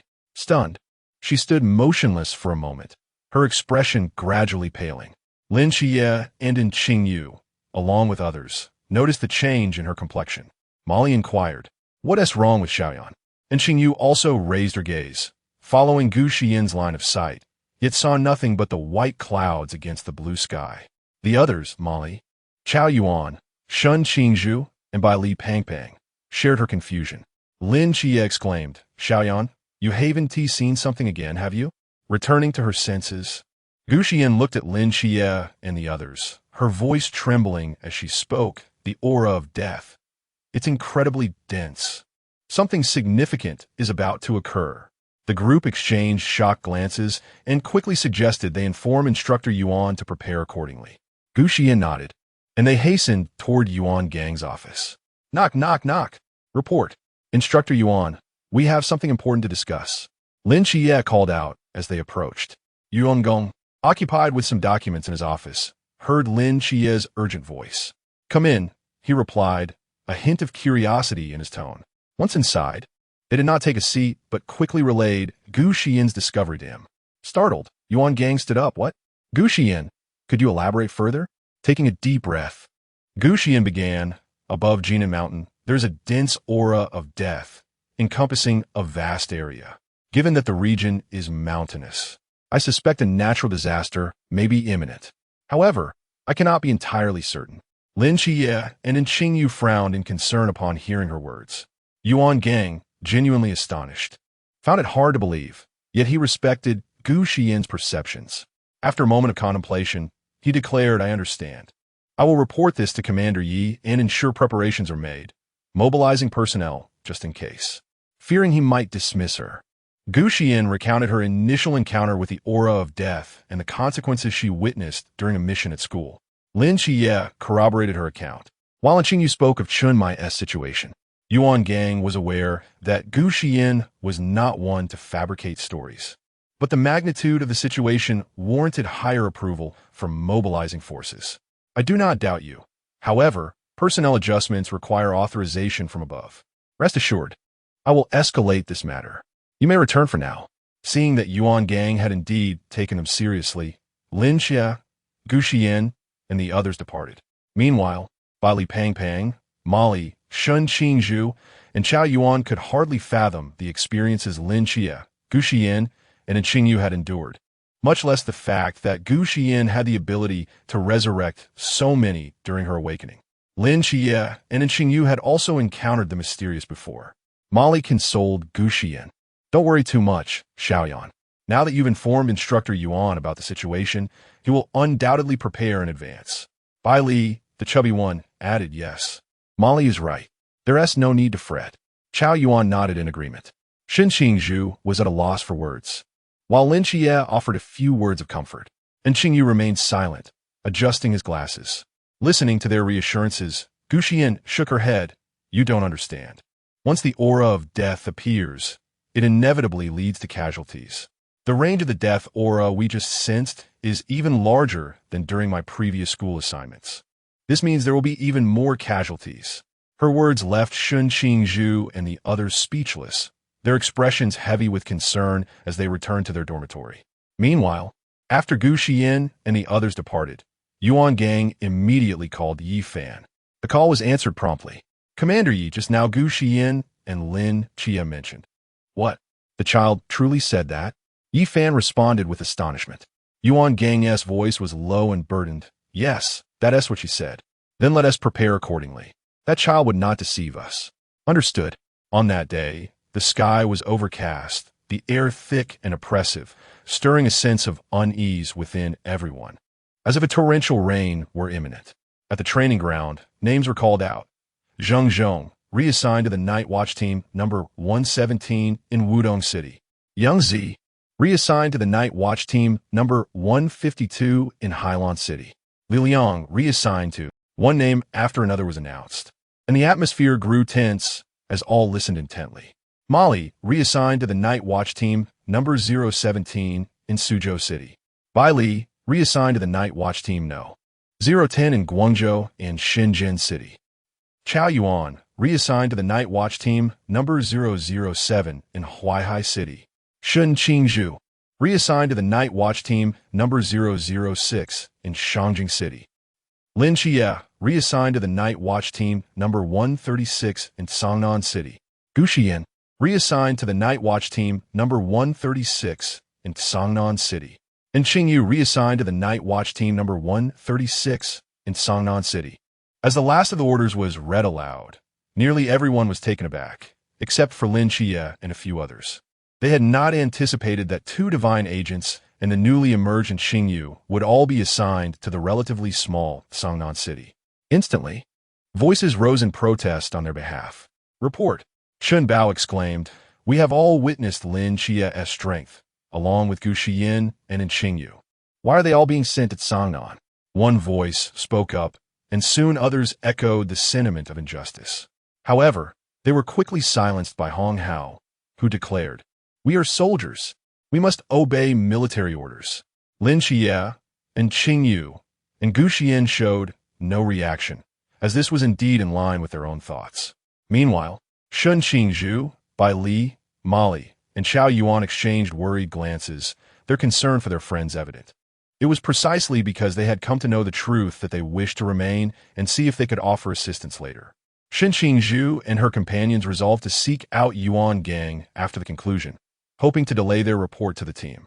Shortly after dispersing, the rain began to fall. Initially, it was but a sparse drizzle, yet it soon transformed into a torrential downpour. Gu Xiyan and Lin Xie, along with their companions, stood not far from the training grounds. Gu Xiyan gazed at the dense, ominous aura in the distance, her heart heavy with concern. Lin Xie and Qingyu also furrowed their brows, their gazes fixed upon the direction of Jinan Mountain. Suddenly, the ground began to tremble. Gu Xiyan and Lin Xie both sensed it, and the intensity of the tremors grew. Before long, Instructor Hong sounded the whistle once more. Everyone gathered together, braving the relentless rain. Yuan Gang, along with instructors Hong Hao and Han Su, wore expressions of grave seriousness. A number of military tents stood nearby, and Gu Xiyan and her companions felt a sinking sensation within. Indeed, they could not escape fate. Chapter 65. Rescue Yuan Gang strode purposefully to the elevated platform, his voice resonating with urgency. Just 1 minute ago, the region surrounding Jinan Mountain had been struck by a devastating earthquake, triggering a massive mudslide. At least 7 villages have suffered calamity, and rescue teams have already departed for Jinan Mountain. However, our training camp is the nearest location. Time is of the essence. Although your training has concluded, do not forget, you are soldiers. Now, immediately board the vehicles. We are heading to the disaster area to provide aid. Everyone swiftly boarded the vehicles, which set off towards Jinan Mountain. Outside the windows, torrential rain poured down, and fierce winds howled as slender trees swayed violently. Raindrops pelted the vehicle, creating a cacophony of sound. Gu Xiyan, Lin Xie, and Qing Yu and others donned the black raincoats distributed by Instructor Hong, occupying the last vehicle. After handing out the raincoats, Hong Hao produced a map, sketching on it while dividing the 20 or so new recruits into 3 teams. In a solemn tone, Hong Hao declared, Lin Xie, you shall be the captain of Team 1, alongside Gu Xiyan and Qing Yu. Yes, came the chorus of responses from Lin Xie and the others. Chao Yuan was initially slated to be assigned to another village, but Hong Hao and the others deemed it more prudent to place him near Gu Xiyan. Thus, he took Deng Wei's position. At the foot of Jinan Mountain, the already treacherous mountain path had become even more perilous due to the torrential rain and mudslides that had devastated the vegetation, blocking the ascent. Consequently, Hong Hao was compelled to lead Lin Xie, Gu Xiyan, and the others on foot. However, upon disembarking, Li Jia and Shen Qingzhu stood directly in front of Gu Xiyan, drawing her gaze towards them. Gu Xiyan was taken aback. Were we not merely here for disaster relief? Why did Li Jia, an ordinary person, emanate an aura of death? And Shen Qingzhu was shrouded in a murky, dark haze. Lin Xie and the others looked at Gu Xiyan in confusion. What was wrong? Had she seen something again? They called out to her, Xian. Gu Xian's eyes remained fixed on Li Jia, who noticed her stare and looked puzzled. What are you looking at? Finally, Gu Xiyan spoke. Li Jia also carries an aura of death, and Shen Qingzhu is enveloped in a dark haze. I do not know what it is, but it suggests he is in danger. A heaviness settled in Lin Xie and the others' hearts. How could this be? Was this not merely a natural disaster? Upon hearing Gu Xian's words, Shen Qingzhu's brows furrowed. His greatest concern was not for himself, but for Li Jia. Li Jia felt the same. He feared that if Shen Qingzhu were to encounter danger, he would put himself at risk to protect him, because that is just how Shen Gu is. Suddenly, a realization struck everyone. The ancient cult that had appeared previously. The rain fell in torrents, a relentless cascade from the heavens, accompanied by distant rumblings of thunder. Indeed, it was not long before Hong Hao received news from other instructors. Instructor Yuan was missing. Hong Hao frowned deeply, but continued to lead Lin Xie and the others forward, offering a word of reassurance. The commander will be fine. He is a seasoned veteran. Lin Xie and his companions found themselves at a loss. Yet the most pressing matter was the rescue effort. With resolute determination, Lin Xie, Gu Xiyan, and Qing Yu, and the others hurried deep into the mountains, each bearing a black box containing the stellar blade. As they traversed the path, they encountered nearby villages, the devastation far exceeding their worst fears. A profound silence enveloped the group, each member hoping to reach the scene as swiftly as possible. After an hour and a half, they arrived at the first village under their jurisdiction. The sight that greeted them was one of utter disarray, collapsed mountainsides and crumbled homes. Without hesitation, they initiated their rescue operations. Lin Xie utilized his abilities to search for survivors while also assisting in the rescue. Meanwhile, Molly and the others wielded their shovels, digging cautiously and swiftly at designated spots. Gu Xiyan took charge of treating the injured. As they collaborated in their efforts, the clearing gradually filled with the wounded. Gu Xiyan activated her divine healing technique, enveloping the area in a soft lavender glow that steadily flowed into the bodies of the injured, mending their wounds. An elderly man, slowly awakening from her treatment, staggered to his feet and cried out in despair. Why has such calamity befallen us? One misfortune followed another, as those who had been healed began to regain consciousness. Yet, some would never awaken again, their loved ones weeping in anguish. Jianjun, how could you leave me? How am I to live on without you? No, no. My darling will be fine. Tears welled in Gu Xiyan's eyes as she witnessed Lin Xia and the others rescuing everyone. Determined, she invoked the divine technique. Guardians of all beings, 6 paths of rebirth, a powerful resurrection spell. Instantly, a tremendous wave of energy radiated from her, enveloping the unfortunate souls. The gentle lavender light began to heal the lifeless bodies that had just been brought forth. Lin Xia and the others felt a surge of urgency, yet they were powerless to intervene. The previously weeping and despair-laden individuals suddenly stood frozen, as if under a spell, their gazes fixed in astonishment at the miraculous scene unfolding before them. As the lavender light gradually faded, the once lifeless forms began to exhibit subtle movements, their chests gently rising and falling, warmth returning to their once cold bodies. Gu Xiyan pressed on, her heart set on aiding those unfortunate souls she had encountered in the village they had passed through. Her mastery had advanced to the pool stage, allowing her divine technique to reach a broader scope, her mental fortitude greatly enhanced. A mere 100 or 200 individuals were within her capability to heal. However, Lin Xia and the others remained unaware of whether Gu Xiyan was merely persevering or truly capable of such feats. Xiaoyan, Lin Xia called out anxiously. Gu Xiyan, what are you doing? Huang Hao added, equally distressed. Gu Xiyan shook her head, signaling for them not to worry, assuring them of her ability. Gradually, the lavender light transformed into a deep violet hue. Villages 2, 3, 4, 5. A purple radiance continuously emanated from the depths of the mountains, cascading down upon the bodies draped in white cloth. The instructors and a multitude of new recruits gazed upon this spectacle, aware that this ethereal glow was gradually healing all present, regardless of the severity of their injuries, including those who had ceased to breathe. In Village 1, the villagers watched as a young girl clad in military attire exerted herself to save everyone. After a moment, someone spoke up, asking, "Is this a divine being?" This question stirred the onlookers, prompting them to express their gratitude towards the now somewhat weakened girl. "Thank you. Thank you for saving us. Thank you. Thank you for saving my dear. Thank you." Each voice trembled with emotion. Lin Xia and Xingyu hurriedly urged Gu Xiyan to cease her efforts. "Xiyan, it's enough, please stop." "Yes, Xiyan, they're all fine now." "Xiyan." Gu Xiyan, sensing that those she had healed were no longer in peril, obediently halted her actions. Molly, Lin Xia, and Xingyu, and the others rushed to support her, with Xingyu utilizing her healing abilities to expedite Gu Xiyan's recovery.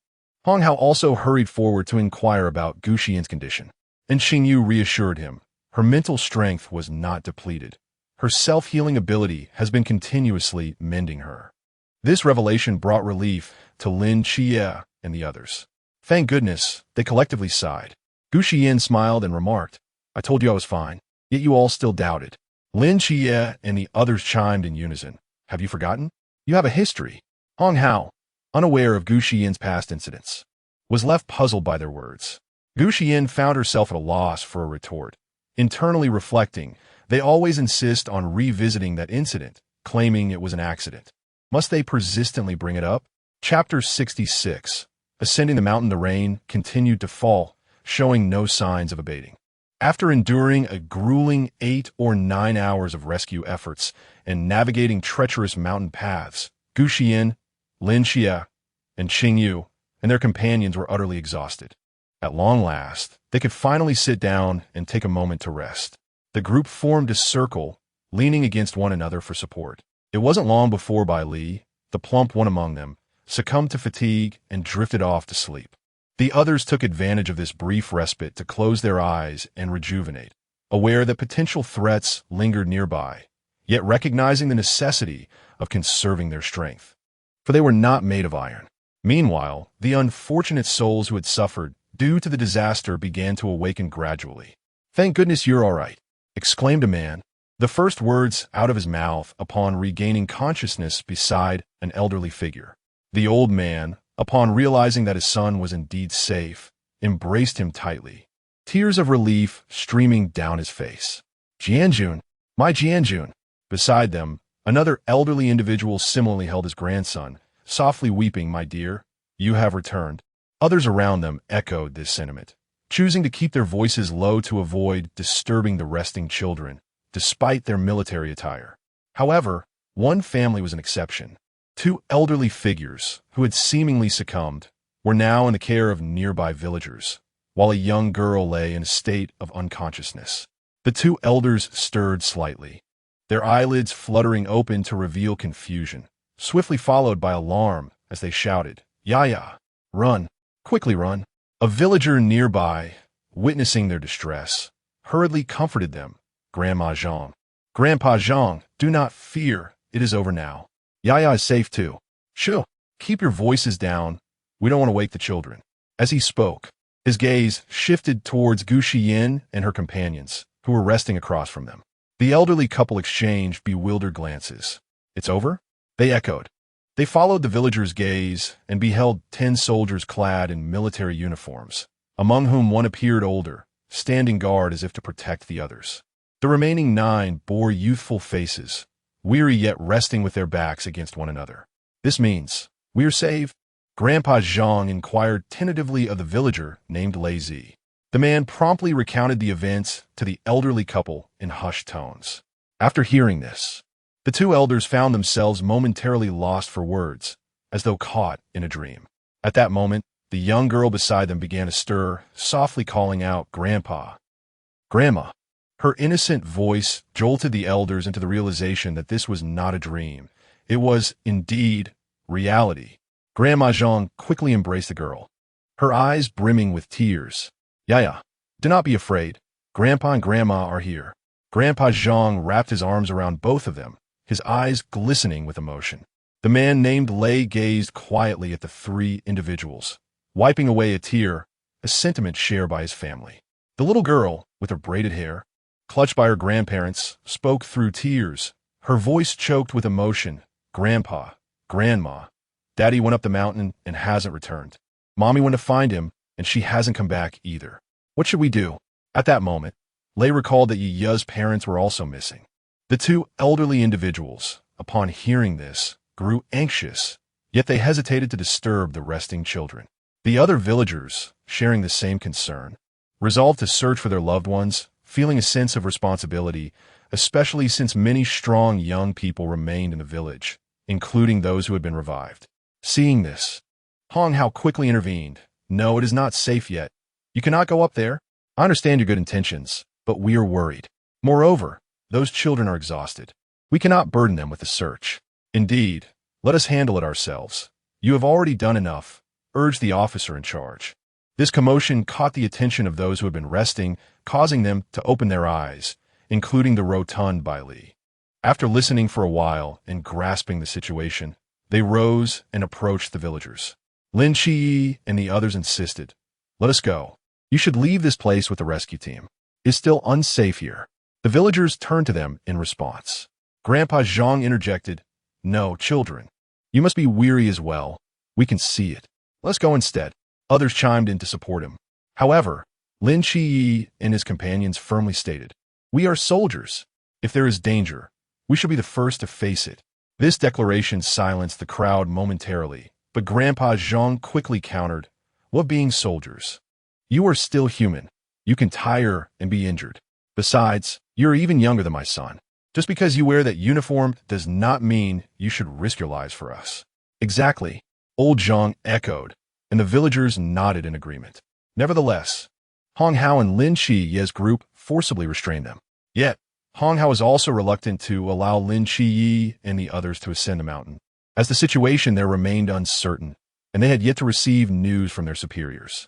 Lin Qi replied, Instructor Hong, since they are targeting us, we cannot remain here any longer, or the villagers will be in danger. We must draw them away. Bai Li added, yes, we have rested enough. Shun Qing Zhu stated solemnly, Instructor Hong, Xiaoyan mentioned that Li Jia carries a deathly aura, so we cannot separate. We must go together. However, we cannot stay here either. Please allow us to proceed. Gu Xiyan, Mo Li, Chao Yuan, and Qing Yu, Li Jia, and Li Liang all nodded in agreement, their eyes resolute. Seeing their determination, Hong Hao sighed, reluctantly conceding, "Very well, you may go. I will escort these villagers to safety and then immediately seek you out. But you all must promise to return alive. Do you hear me?" Lin Qiye and his companions responded in unison, their voices resonating with fervor. The villagers gazed at them with slightly reddened eyes. Setting off in the direction indicated by Yaya, Lin Qiye and Gu Xiyan ventured forth. The sky was shrouded in darkness, with ominous clouds obscuring the light, casting a somber shadow over the forest. Though it was merely dusk, it felt as though night was fast approaching. Shadows clad in black military coats traversed the dimly lit woods. Lin Qiye and his companions remained ever vigilant, acutely aware of their surroundings, anticipating the emergence of foes while simultaneously searching for Yaya's parents. Bailey Pang, observing the encroaching darkness, quickly retrieved a luminous pearl the size of a goose egg from his free space to illuminate their path. Lin Qiye and the others reacted with exasperation. Enough already. Aware of their stares, Bailey Pang scratched his head sheepishly and chuckled. "It's too dark. I can barely see the road." With a wink, he reached back into the free space and produced 3 or 4 more pearls of the same size, offering them to his companions. "You can't see either, right? But this is all I have." Indeed, what a generous gesture. The group accepted the pearls without hesitation, using them to light their way. Although they possessed flashlights, Bailey Pang had forgotten to bring his, while Li Jia, Li Liang, and Xinqing had theirs.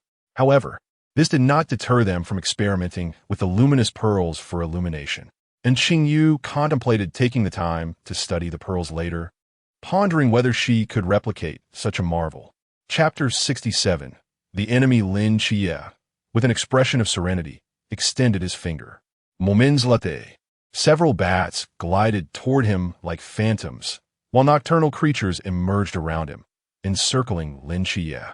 And Qing Yu gazed at him, her eyes brimming with excitement.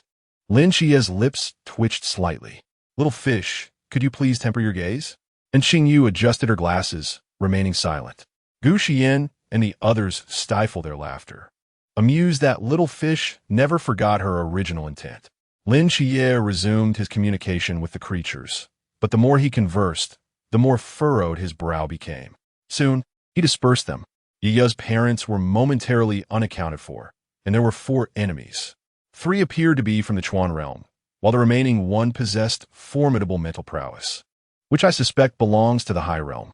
In truth, Gu Xiyan was also capable of understanding their speech. Upon hearing this, Xinqing Zhu and the others' expressions darkened. Before anyone could speak further, a faint sound emanated from the side. Gu Xiyan and her companions immediately fell into a state of alertness. Xinqing Zhu retrieved a flashlight and directed it toward the source of the noise. Emerging from a short distance away was a man wielding an axe, ambling leisurely in their direction. "Ah, I didn't expect to find so many heads here, and they all look familiar.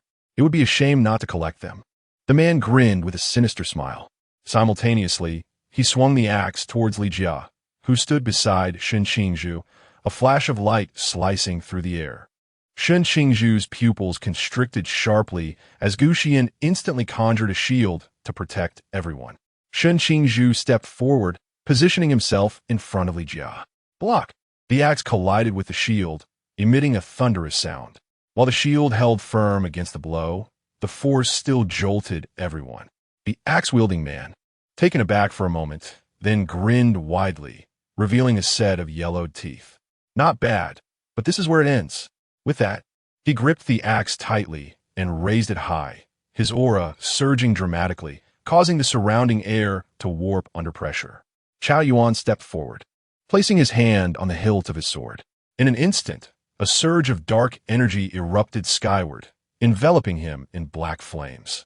Gu Xiyan utilized her divine assistance to help him maintain his composure. Xinqing Zhu, his expression grim, fixed his gaze on the axe-wielding man and snapped his fingers. Snap! Immediately, sparks ignited in the air, exploding around the axe-wielding man. Boom!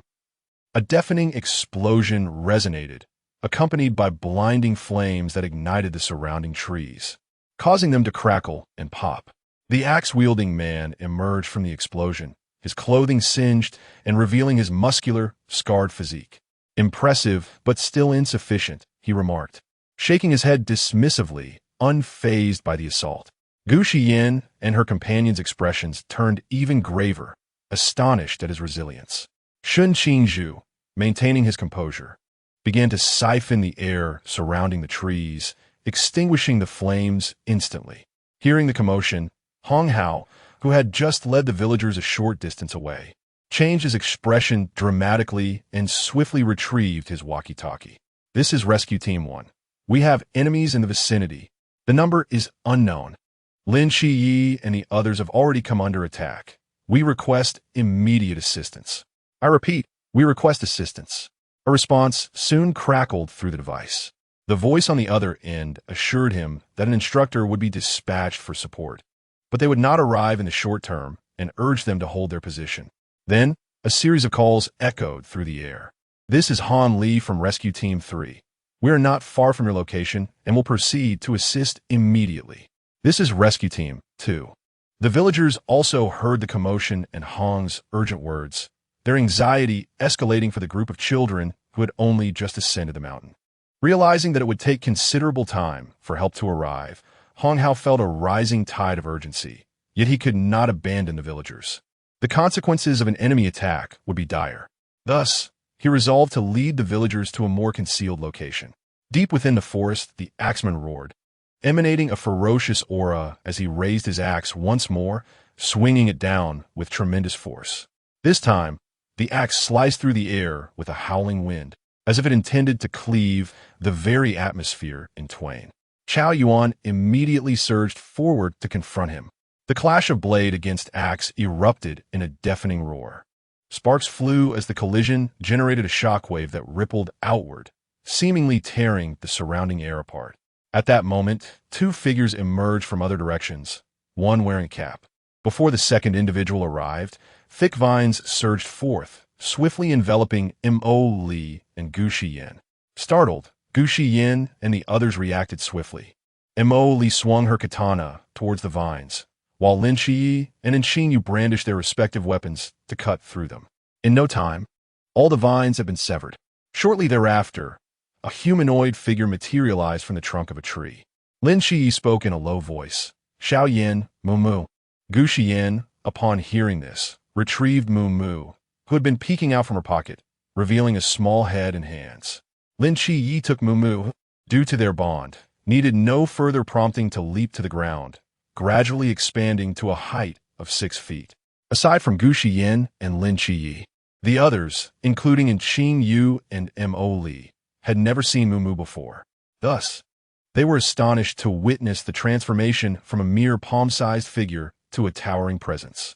Mo Li, having only seen Mu Mu in its smaller form, was equally taken aback by its ability to change size. Standing beside Lin Shiyi, Mu Mu revealed an array of weapons, including automatic rifles, submachine guns, sniper rifles, and shotguns. Baili Pang Pang's eyes widened in astonishment at the sight of Mu Mu's armaments. The others shared his astonishment. At that moment, Baili Pang Pang suddenly recalled the day Instructor Yuan had sought him out, realizing, "So it was you. You were well hidden, Qi." Baili Pang Pang felt an overwhelming sense of grievance as he gazed at Lin Xie with a sorrowful expression. It was evident that Shen Qingzhu and the others shared similar thoughts. Poor Pang Pang. Lin Xie, under the scrutiny of their stares, felt a touch of embarrassment and cleared his throat, scratching his nose as he said, "Pang Pang, I apologize."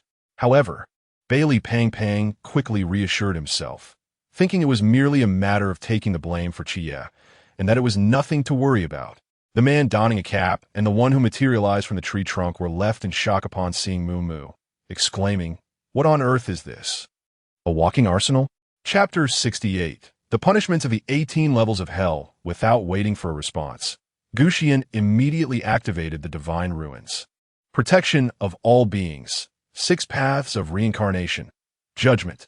18 levels of hell. The wheel of reincarnation manifested behind Gu Xiyan, its heavy, ancient iron chains rushing towards the three men. The axeman, the duckbill cap man, and the tree trunk man were instantly struck with dread, sensing the formidable aura emanating from the chains. They hastily summoned their powers to defend against the onslaught. The axeman gripped his razor-sharp axe tightly, his muscles taut, radiating an overwhelming strength that instilled fear in those who beheld him. Just then, the iron chain lunged at him like a ferocious viper, striking with astonishing speed. He swiftly raised his axe, meticulously aiming at the chain's trajectory, and unleashed all his might in a desperate chop. A resounding clang echoed, sparks flying, yet the chain remained unscathed, emanating a dark, ominous glow. The duckbill cap man shattered his hunting knife, the shards swirling around him like leaves caught in a steady whirlwind, forming a protective barrier. The heavy chains collided with the remnants of a knife, producing showers of sparks. Meanwhile, the tree trunk man shielded himself with all the vines at his disposal, a massive tree standing guard in front of him. The chain approached him menacingly. Gu Xiyan faced the three Chuan realms with considerable effort. Beads of cold sweat streamed down her forehead, yet she persevered. In truth, her mental energy had not fully recovered. Observing the dire situation, Lin Qie and Qingyu prepared to intervene. Mu, Lin Qie called out. In an instant, Mu raised its firearm, swiftly switching weapons as multiple rocket launchers materialized. A dazzling blaze erupted from the launchers, with several rockets trailing fiery tails, hurtling towards the trio like a tempest. Seeing this, Qingyu immediately unfolded a shield, enveloping everyone within its protective embrace. Boom! The blinding explosion erupted beside the duckbill cap man and his companions. The terrifying blast sending the three of them hurtling through the air. As they were flung into the sky, the iron chains took advantage of the moment, swiftly ensnaring them and dragging them into a black void. Panic-stricken, the three found themselves unable to break free from the chains binding, helplessly being pulled downward. As they beheld the horrors below, their terror escalated into screams. The axeman's eyes widened. What the hell is that? The duckbill cap man trembled. Holy crap. A mountain of blades and a sea of fire? Ice? What on earth is this? The tree trunk man was rendered speechless, his gaze fixated in horror upon the myriad of tortures awaiting them. Before they could utter another word, they plunged into the 18 levels of hell, whereupon a deluge of terrifying punishments rained down upon them mercilessly. Ah! The anguished cries of the three reverberated across the mountaintop, startling all living beings into flight, causing even the leaves to tremble slightly. Bailey Pang Pang and Chao Yuan, along with the others, were witnessing this scene for the first time, and they were somewhat taken aback, swallowing hard in silence, their eyes filled with trepidation as they gazed at Gu Xiyan, whose complexion had begun to pale. And Qingyu's expression shifted slightly, and she immediately began to heal Gu Xiyan, a soft blue glow enveloping her. Lin Qie furrowed his brow tightly, asking Xiaoyan, "Are you all right? If not, we can release them. We will handle it." Emoli shared a look of concern. "Indeed, Xiaoyan, my great sword is eager for battle." Shen Qingju's brow was also knitted in worry, urging, "Let them out. It's fine. I've been holding back on them for far too long." His tone laced with a hint of menace. Bailey Pang Pang chimed in, "Exactly, my great sword thirsts for blood as well." Chao Yuan nodded in agreement. Li Jia and Li Liang lowered their eyes, silently clenching their fists, their expressions somber. They were the weakest among the group. Although Gu Xiyan appeared pale, she believed it would be easier to summon the three after punishing them first. "I'm Fina. Let's wait 2 more minutes. When they emerge, you all charge at them. As the saying goes, seize the moment of weakness." A flicker of anger flashed in Gu Xiyan's eyes as she realized that the axe-wielding man intended to strike Li Jia first, likely explaining the ominous aura surrounding him. Shen Qingju's energy, too, seemed intertwined with this dark fate. Seeing her determination, the others had no choice but to remain vigilant and prepared. 2 minutes later, the axe-wielding man and his companions were dragged from the depths of hell by iron chains, resembling lifeless husks as they lay motionless on the ground. One might have mistaken them for dead, but once the chains vanished, their eyes turned cold and vengeful. summoning their last reserves of strength as they lunged toward Gu Xiyan with tendrils, jagged blades, and axes aimed at her. Lin Kia, An Qingyu, Montakli, and the others would not simply stand by. Before the full extent of their powers could be unleashed, each of them launched their attacks at the trio. The great sword struck fiercely at the tree trunk man, followed closely by Chao Yuan's black flames. Boom! Bailey Pang Pang unleashed his technique. One transforms into 3,000, targeting the man in the duckbill cap. Lin Xie drew his straight sword, its soft blue blade slicing through the air toward the side of the duckbill cap man's neck. And Xingyu condensed the moisture in the air into numerous ice swords, launching them like a torrential rain upon the trio, leaving them with no place to hide. Shen Qingzhu snapped his fingers, igniting sparks that exploded upon the axe-wielding man and his companions. Crack! Li Jia and Li Liang also struck at the axe-wielding man with their straight swords. Moments later, the trio bore not only deep gashes but also numerous ice swords embedded within them, punctured by the great sword, along with marks from explosions and burns. Their demise was gruesome, beyond the possibility of revival. Lin Xie and the others breathed a sigh of relief. Now only the ocean enemy remained. Just then Hong Hao arrived, staring in shock at the three lifeless bodies sprawled on the ground, his voice tinged with disbelief. Did you do this? Bailey Pang Pang remarked that it was primarily Xiaoyan who exerted the greatest effort. Chao Yuan nodded in agreement, while Li Jia and Li Liang chimed in, affirming that had it not been for Sister Yan's imposition of punishment on the three of them, they would likely not have met their demise so readily. They referred to Xiaoyan as Sister Yan out of admiration for Gu Xiyan's prowess. Following the demise of the three, Chao Yuan promptly sheathed his blade, apprehensive that Gu Xiyan's mental fortitude might be overstretched. Meanwhile, Mumu transformed back to a diminutive size and scurried into Gu Xiyan's pocket. And Xingyu utilized her healing abilities to expedite Gu Xiyan's recovery. Lin Xie, with concern in his voice, inquired about Xiaoyan's condition, while Molly cast a glance toward Xingyu. Gu Xiyan, with a faint smile, reassured them that she was fine. Thanks to Xiaoyu's healing and her own self-recovery, she was no longer in distress. And Xingyu nodded in affirmation, clarifying that Gu Xiyan had sustained some minor damage to her mental strength while simultaneously contending with the resistance of the three at the Chuan level. But she was now well. A collective sigh of relief swept through the others. Hong Hao, having overheard their conversation, expressed his relief, acknowledging the exceptional abilities of these young individuals. Suddenly, the ground began to tremble once more, leaving Lin Xie and the others astounded. Was this the onset of another quake or merely an aftershock? All surrounding peaks began to tilt as if on the verge of collapse, accompanied by the thunderous roar of massive boulders tumbling down from the mountains. Gu Xiyan immediately knelt, extending her hands to channel her power into the earth, a soft violet luminescence weaving through the soil. Lin Xie and the others remained oblivious to her intentions, their gazes fixated on her every movement. Chapter 69. Rescue of the Mass Squad. Gu Xiyan whispered, "Protect all beings." As soon as the words left her lips, a surge of pale, purple light spiraled frantically into the depths below, enveloping the entire Jinan Mountain in a shimmering glow. Even from Cangnan, one could behold this magnificent spectacle. Lin Xie and the others were momentarily transfixed, bewildered by the sudden display of Gu Xiyan's abilities, as they had never witnessed such a phenomenon before. And Xingyu attempted to analyze this unexpected power with his only correct answer, but in the next instant, a jolt reverberated through his soul, compelling him to shut his eyes and relinquish his focus. After a brief pause, he regained his composure. Simultaneously, the pale purple light surged from beneath his feet, enveloping in Xingyu and healing the injuries he had just sustained.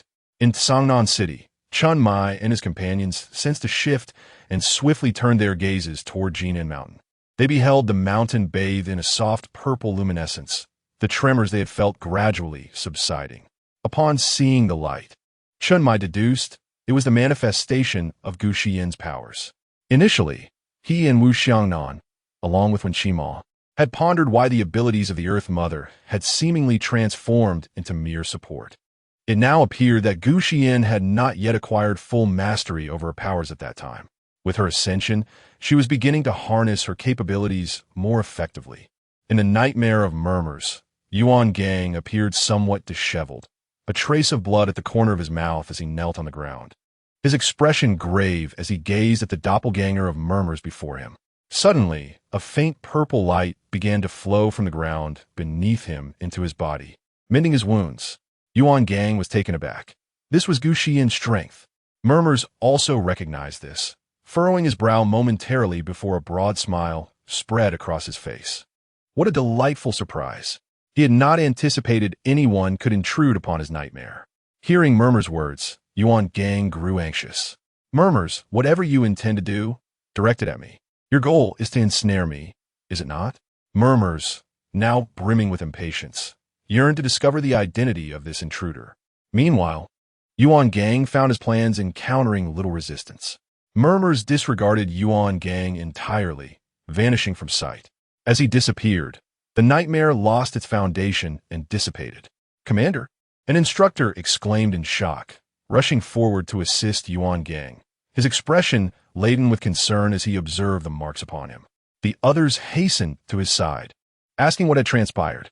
What happened, Commander? How did you suddenly vanish? And what of your injuries? Another instructor inquired, scrutinizing Yuan Gang's wounds.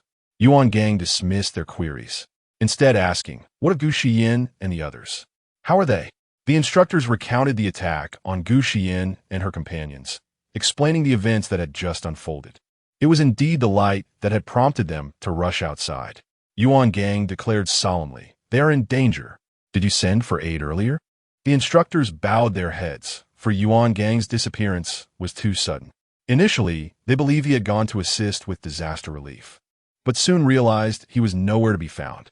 Lin Xie and the others encountered another attack, forcing them to promptly dispatch instructors for rescue, completely forgetting to seek external assistance. Yuan Gang sighed deeply and said in a solemn tone, immediately contact the mask team and have them come as swiftly as possible. Yes. In Huaihai City, the members of the mask team, having just completed a mission, were dining in a restaurant. Suddenly, Wang Mian's phone on the table received a message. Sounding a ding, the other team members turned to look at Wang Mian, instantly feeling the meal lose its appeal. They had only just finished a mission. Could they not enjoy a moment of peace? Yu Gui complained. Could it be that there's another mission? I've barely had 2 bites of food. Is there no respite? Xian was sighed. Well, I might as well indulge in a few more bites, and quickly picked up his chopsticks to eat. Captain, what is the mission? Asked Chang Wei, while the other 3 looked at Wang Mian, awaiting further information. Wang Mian gazed at the message on his phone, his brow furrowing, his expression growing increasingly grave. He quickly stood up and commanded, Stop eating, we're heading to Cangnan. Gu Xiyan and the others are in danger.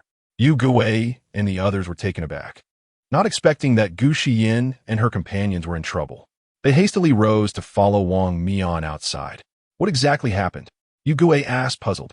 Aren't they at the training camp? Indeed, Xian echoed. Why the sudden urgency? Chang Wei frowned, her heart filled with concern for the young girl, and Lin Xie. Tian Ping pondered silently, while Xing Hin and Tan Xiang remained quiet. Let us discuss it on the way, Wang Mian instructed. At Jinan Mountain, the earthquake had subsided. However, as the faint purple light descended, Gu Xiyan's brow furrowed. She sensed a creature deep within the earth, seemingly a subterranean dragon. This realization prompted her to swiftly inform Lin Xie and the others. There's a subterranean dragon below. It must be the cause of the earthquake. What? A subterranean dragon? Ong Ao exclaimed, astonished. He quickly produced his walkie-talkie to report the situation, eager to find out if Yuan Gang had returned. Even if he had not, this matter was of utmost importance. Fortunately, Yuan Gang had indeed returned and brought another piece of news. Yu's doppelganger had also arrived, previously trapped in a nightmare.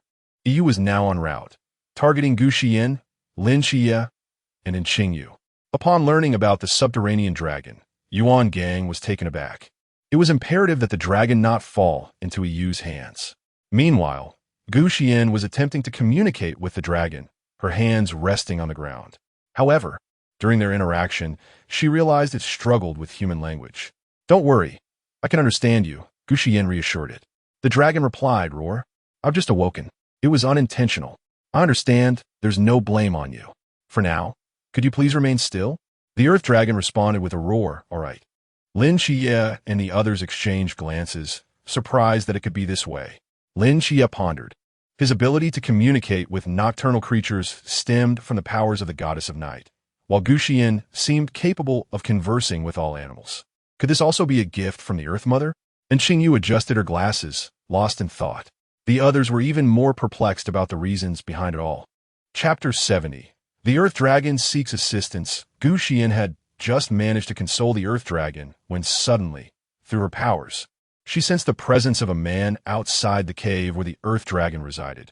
He had also discovered the Earth Dragon. Gu Xiyan's tone turned urgent. This was dire news.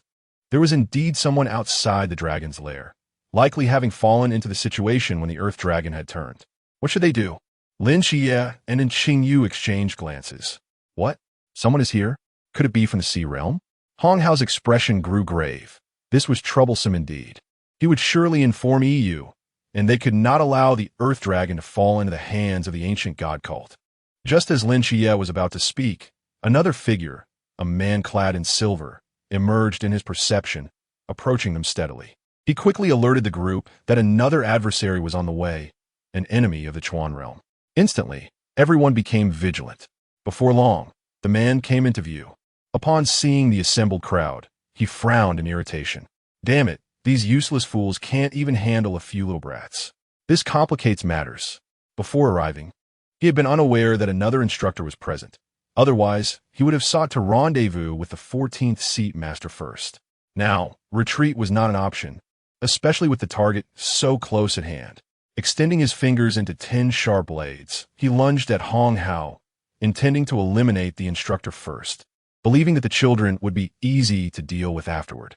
However, Lin Xie and the others would not allow him to confront Instructor Hong alone. Why engage in a one-on-one fight when they could overwhelm him together? Was he a fool? As the man charged at him, Hong Hao calmly drew his straight blade to meet the man's attack. The clash resonated with a metallic clang. Lin Xie and Molly also struck at the man's neck and waist with their blades. The sound of their strikes echoed as if they had struck metal. Hong Hao and his companions furrowed their brows. The man had transformed his body into metal and could alter its shape. This was the power of the Forbidden Ruins. Shen Qingzhu snapped her fingers, and instantly, the air around the man was vacated. And Qingyu's eyes gleamed with a gray-blue light, and after a moment, he extended his right hand, controlling the transformation. Baili, Astunisha, Exclaimat, go. Little fish, you're amazing.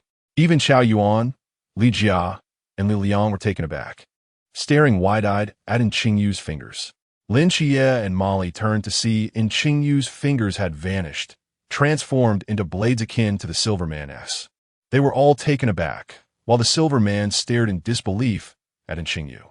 He murmured to himself, no wonder Lord EU desires him. I covet this ability myself. Gu Xiyan, puzzled, asked, little fish, why didn't you use this ability before? And Qingyu blinked innocently. I didn't have the chance to experiment earlier. Do you believe me? At that moment, seizing the distraction, the man suddenly lunged at Qingyu, attempting to seize him to fulfill EU's orders. Lin Xie reacted swiftly, stepping in front of the Silver Man and blocking his attack with dual blades. Hong Hao's reaction was commendable as he wielded his blade towards the silver-haired man. Meanwhile, Shen Qingzhu employed the Forbidden Abyss once more, siphoning the air around the man and impeding his movements. Molly and several others swiftly coordinated their attacks from various angles, and Qingyu concentrated the moisture in the air into icicles, thrusting them towards the man. The man, caught off guard, began to falter, struggling to defend himself. Fortunately, his defensive capabilities were formidable enough to prevent him from becoming a mere pincushion. Suddenly, Qingyu's eyes gleamed with a gray-blue light as she fixed her gaze upon the man's eyes.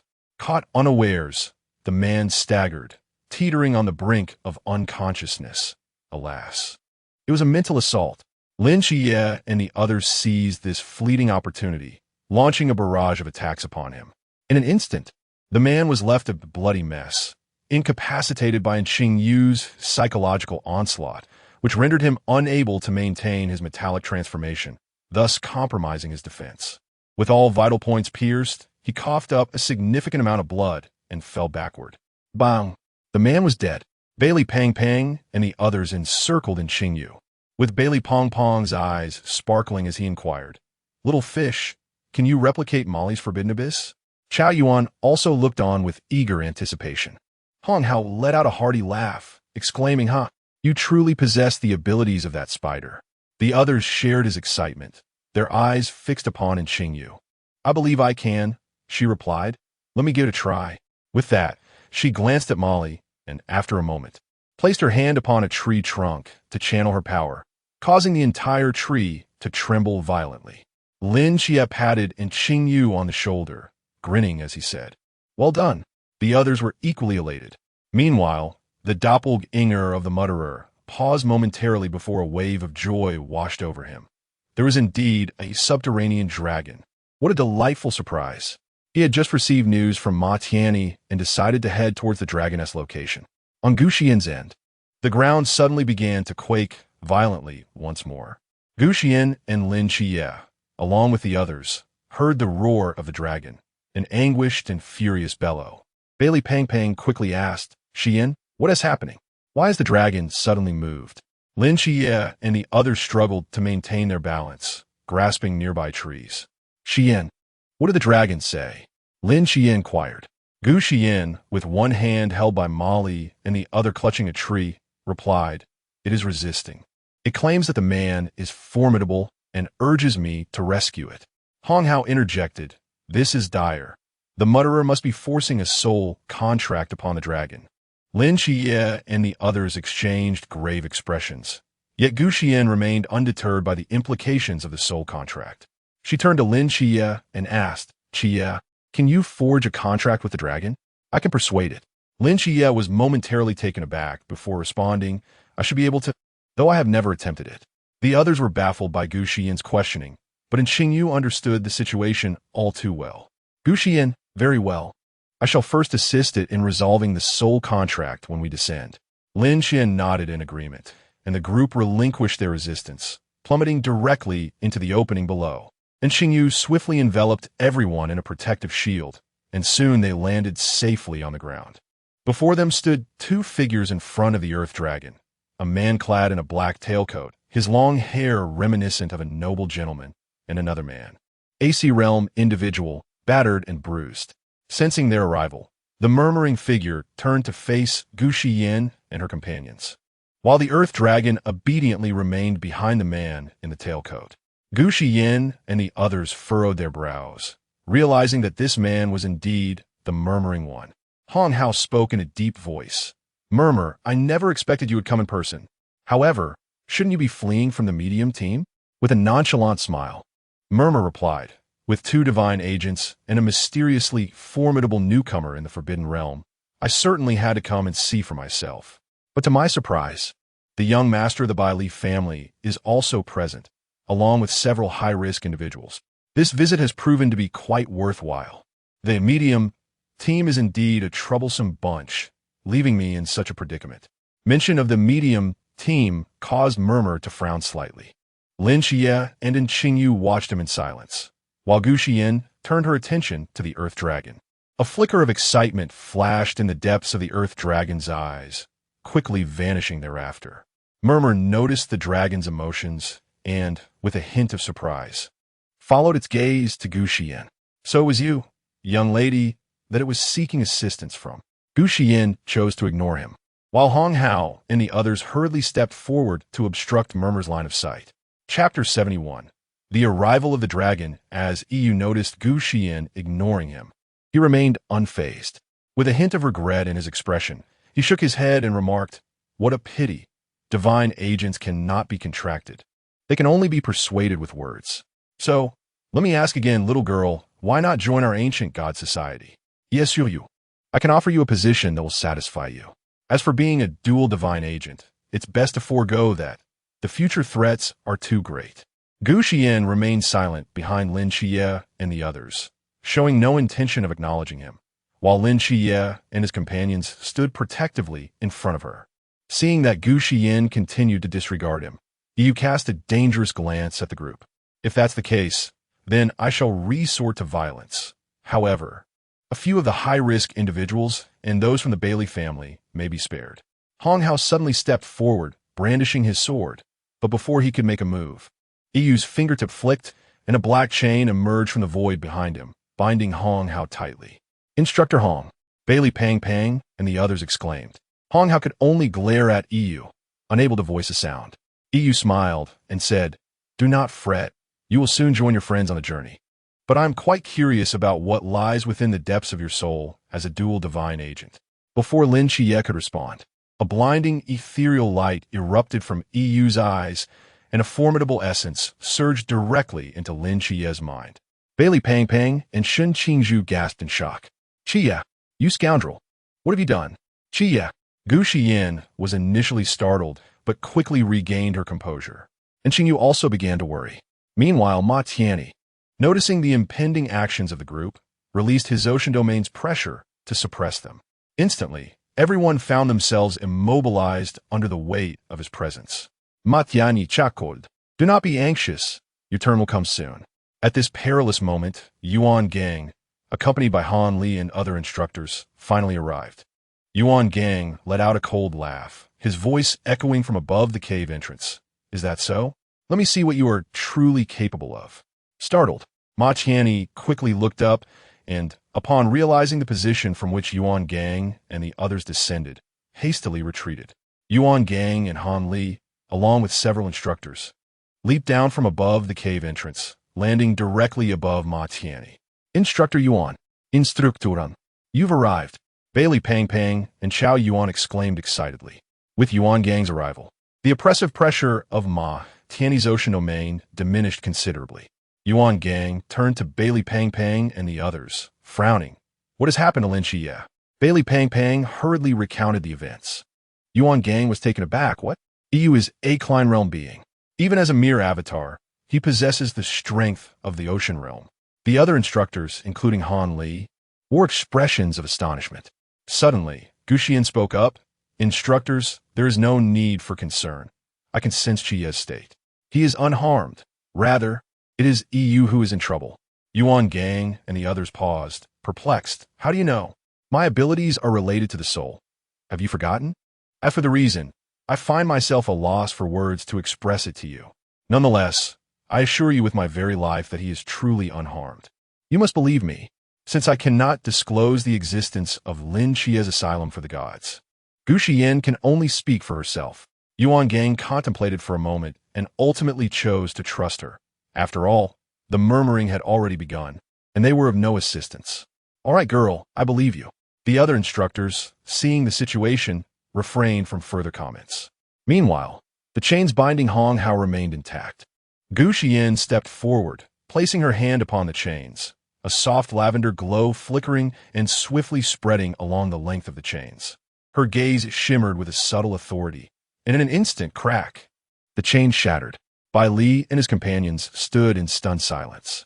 Yuan Gang, however, advanced directly towards Ma Tianyi, shimmering with golden light, and in the blink of an eye, he stood before Ma Tianyi, his right fist clenched and radiating a terrifying golden wave, descending mercilessly towards Ma Tianyi's face. Boom! Ma Tianyi had no time to react or defend himself, and he was sent flying, crashing against the mountain wall with a resounding impact. This was a consequence of his deliberate restraint on his power. Otherwise, the entire cavern would have collapsed.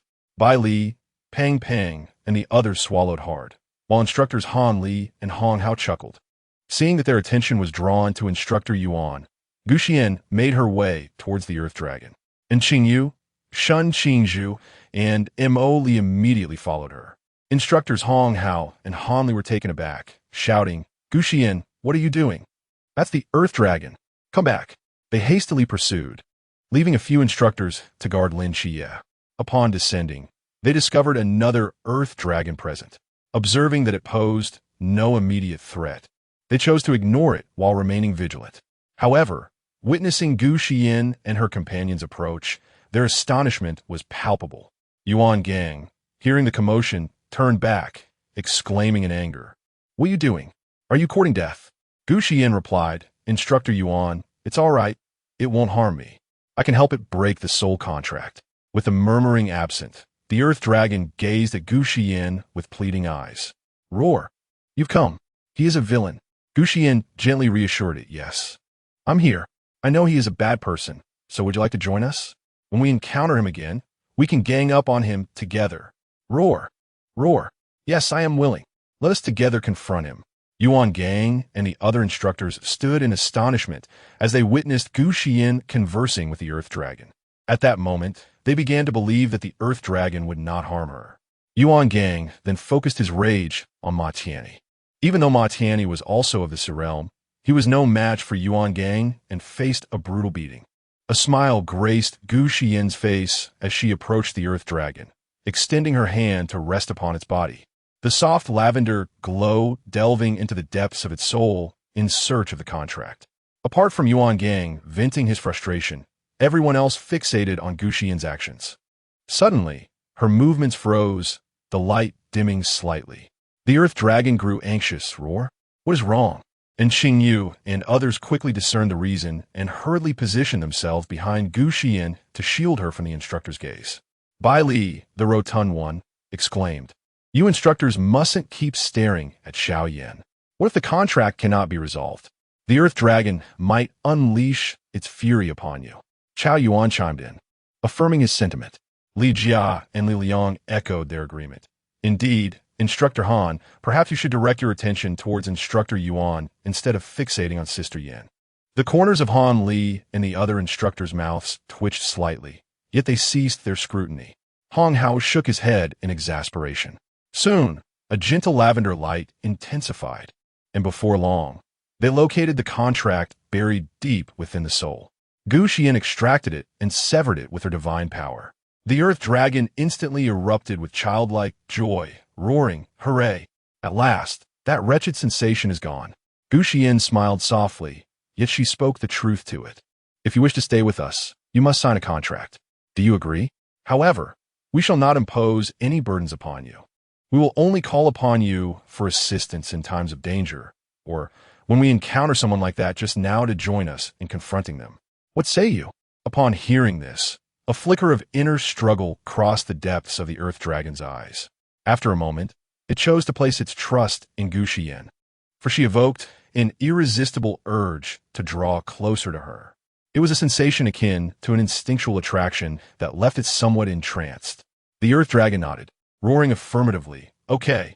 Bai Li, Chao Yuan, and the others were elated to see the Earth Dragon's willingness. They now had an ally.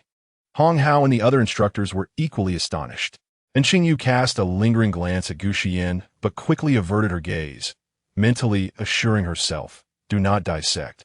Do not dissect. I truly find myself at a loss for words. Each chapter is filled with astonishment. Let's make do with it. Chapter 72. The Art of Naming Before Long. Yuan Gang returned to Gu Xiyan and the others, carrying the lifeless body of Ma Tianyi. Lin Xie, having opened his eyes, noticed several instructors surrounding him, while Gu Xiyan and her companions were by the Earth Dragoness side. The enemy from the realm was held aloft by Yuan Gang, seemingly devoid of a soul's burden. Are you all right, kid? Inquired Wang Feng and a few other instructors. Lin Xie scratched his head and smiled, reporting, Instructor, I am fine. As Lin Xie regained consciousness, the body opposite him lay motionless like a statue, its complexion having turned a ghastly gray. They had not anticipated that Lin Xie truly possessed a solution. Yuan Gang chuckled in relief. Excellent. Baili Fatty and the others also expressed their joy, while in Xingyu, Shen Qingzhu, and Mo Li exhaled in relief. Baili Fatty and Chao Yuan's eyes sparkled with excitement. Chia, Gu Xiyan beckoned. Hurry over, the Earth Dragon has agreed. Li Jia and Li Liang chimed in unison. Lin Gu. Lin Xie turned to Gu Xiyan and smiled. I'm coming. He hastened to their side and gazed at the enormous Earth Dragon once more, asking, Are you truly willing to sign a contract with me? The Earth Dragon glanced at Gu Xiyan, who nodded in affirmation, prompting it to respond with a slight nod of its own. Good. Lin Xie softly replied, extending his right hand. Before him, a mystical and resplendent magic circle emerged, blooming like a flower at his fingertips. The brilliance of the magic circle was extraordinarily radiant. seemingly imbued with boundless mysteries and power. It revolved in an unusual manner, emanating a pulse of energy that sent shivers down one's spine. With a gentle movement of his finger, the magic circle appeared to come alive, racing towards the Earth Dragon like a shooting star. In an instant, both the Earth Dragon and Lin Xie were enveloped in its luminescence. The onlookers held their breath, while Yuan Gang furrowed his brow, recognizing the powers not of the goddess of night or the seraphim. This lad harbors quite a few secrets. Yet, this is fortunate. It alleviates concerns about his premature demise. Bali Fatty and the others dared not breathe, fearful of disrupting Lin Xie's focus. And Xingyu quietly observed the unfolding scene. Moments later, the radiance faded, signifying that Lin Xie and the Earth Dragon had entered into an equal contract.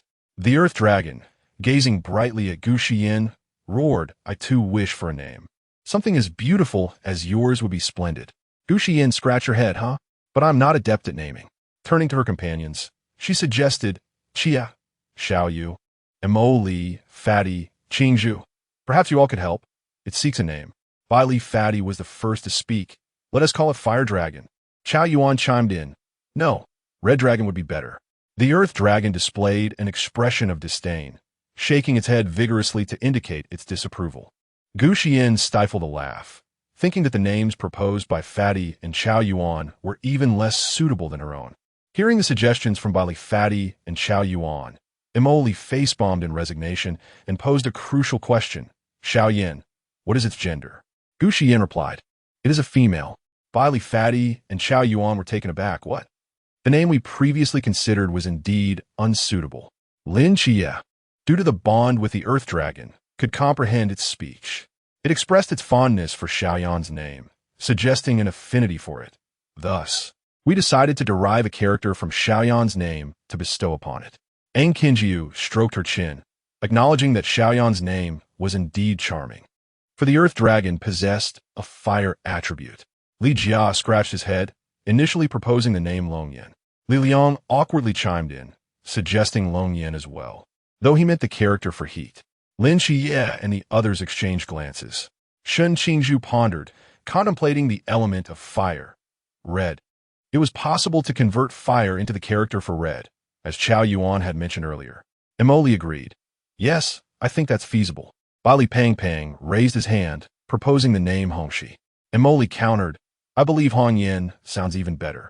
Lin Xie and the others' eyes lit up, recognizing the merit of this choice. The Earth Dragon also appeared satisfied, its large eyes sparkling with evident joy. Gu Xiyan and the others smiled, realizing how much it cherished this name. Yuan Gang, Hong Hao, Han Li, and the other instructors observed the children delighting in the naming process. These youngsters could find such joy in naming. Yuan Gang's lips curled into a slight smile as he softly suggested, All right, let it guide us out. After all, this is its territory. Lin Xie nodded in agreement, and then turned to Hong Yin, saying, Hong Yin, let us depart. The Earth Dragon, or rather Hong Yin, responded with a gentle nod upon hearing Lin Xie's words. It gradually lowered itself, seemingly inviting everyone to climb onto its back.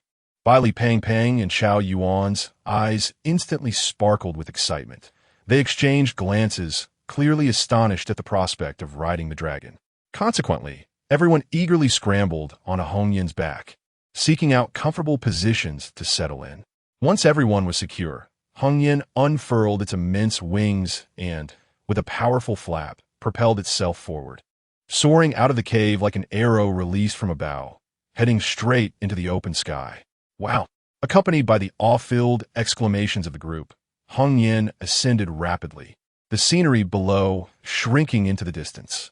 However, at that moment, the mask squad had just leaped from their aircraft and encountered the group riding upon Hong Yin. Wang Mian and the others were taken aback, exclaiming, Is that the Earth Dragon? Bali Pang Pang and the others also spotted the masked squad, prompting Yuan Gang to slap his forehead, realizing he had forgotten about them. Chao Yuan and Bali Pang Pang called out, Hey, esteemed members of the masked squad, over here. Lin Xie, somewhat surprised, added Captain Wang Mian, and esteemed members of the masked squad. What brings you here? Gu Xiyan and Ang Qingjiu greeted the approaching masked squad as well. The members of the masked squad landed on Hongyan, with Yu Gue observing curiously, "Wow, it hasn't been long since we last met, and you've already tamed an earth dragon. You all are quite impressive." Xuanwa's eyes sparkled as he exclaimed, "Wow, this is so much better than our jump." Tianping, Xinghan, and Tanxiang gazed at the earth dragon beneath them with wide eyes, astonished to discover the presence of an earth dragon. Wang Mian gazed upon the serene faces of the crowd, exhaling a sigh of relief. "It is truly a comfort to see you all unharmed." Chang Wei approached Gu Xiyan and Mo Li, inspecting them closely. Noticing that they bore no injuries, she too felt a wave of relief wash over her. "Montak Li, Xiaoyan, it is such a relief to see you safe. You cannot fathom the depth of my worry when I first heard the news." Gu Xiyan, feeling a tad embarrassed, offered a shy smile. "Sister Chang Wei, I apologize for causing you such anxiety." Mo Li chimed in with a smile. "Sister Chang Wei, what brings you here?" Chang Wei replied, "It was Instructor Yuan who called for the rescue." Only then did Gu Xiyan and the others turn their attention towards him. Yuan Gang, slightly awkward, cleared his throat. "It's nothing. You were all on break, and it coincided perfectly with the new recruit's oath-taking ceremony." Wang Mian and the others bore him no ill will. After all, they had arrived, and it was a splendid opportunity to witness the ceremony. They could also enjoy a couple of days of leisure with Lin Xie and the others. Chapter 73. Daily Life upon returning to the training camp. Lin Xie and the others found themselves awaiting the arrival of their companions. They gazed at Hongyan, contemplating how to arrange matters with her. Upon sensing Lin Xie's thoughts, Hongyan pondered briefly and exclaimed, "I can transform into a form like yours." Gu Xiyan's eyes widened in disbelief. "Really?" "Yes, indeed." Curiosity enveloped by Li and the others as they inquired, "What did Hongyan say?" Lin Xie replied, "She claims she can assume human form." This revelation astonished everyone present.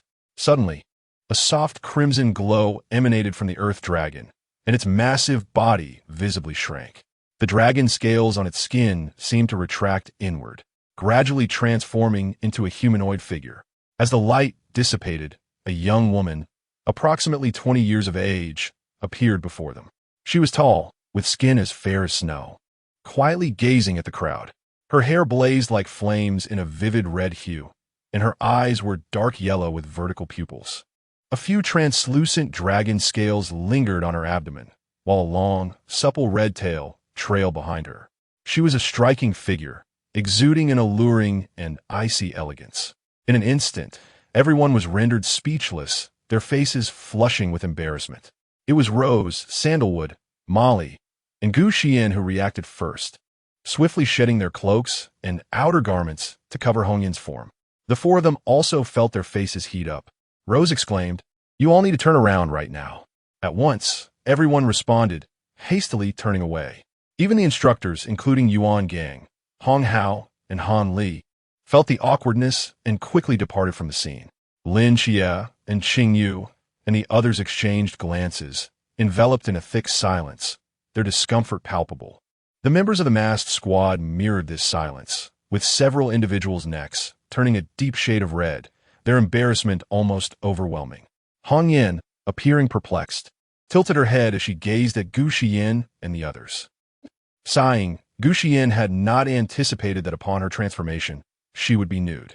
However, reflecting on it, it made sense as she had only dragon scales in her original form.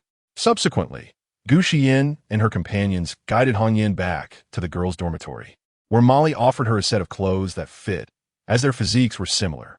Yet, Rose and Sandalwood had no clothing available. Since Hongyan was inexperienced, the four of them had to assist her in dressing. Once she was clothed, Gu Xiyan and her companions began teaching her to speak. "Hello." Hongyan responded with a puzzled expression, scratching her head. Gu Xiyan and the others exchanged glances, realizing this child is a bit difficult to teach. Noticing a bag of chips on the bedside, Hongyan blinked and swiftly reached for it, putting it directly into her mouth.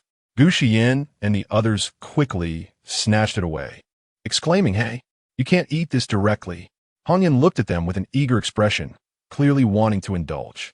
Sighing in unison, the four girls shared a moment of exasperation.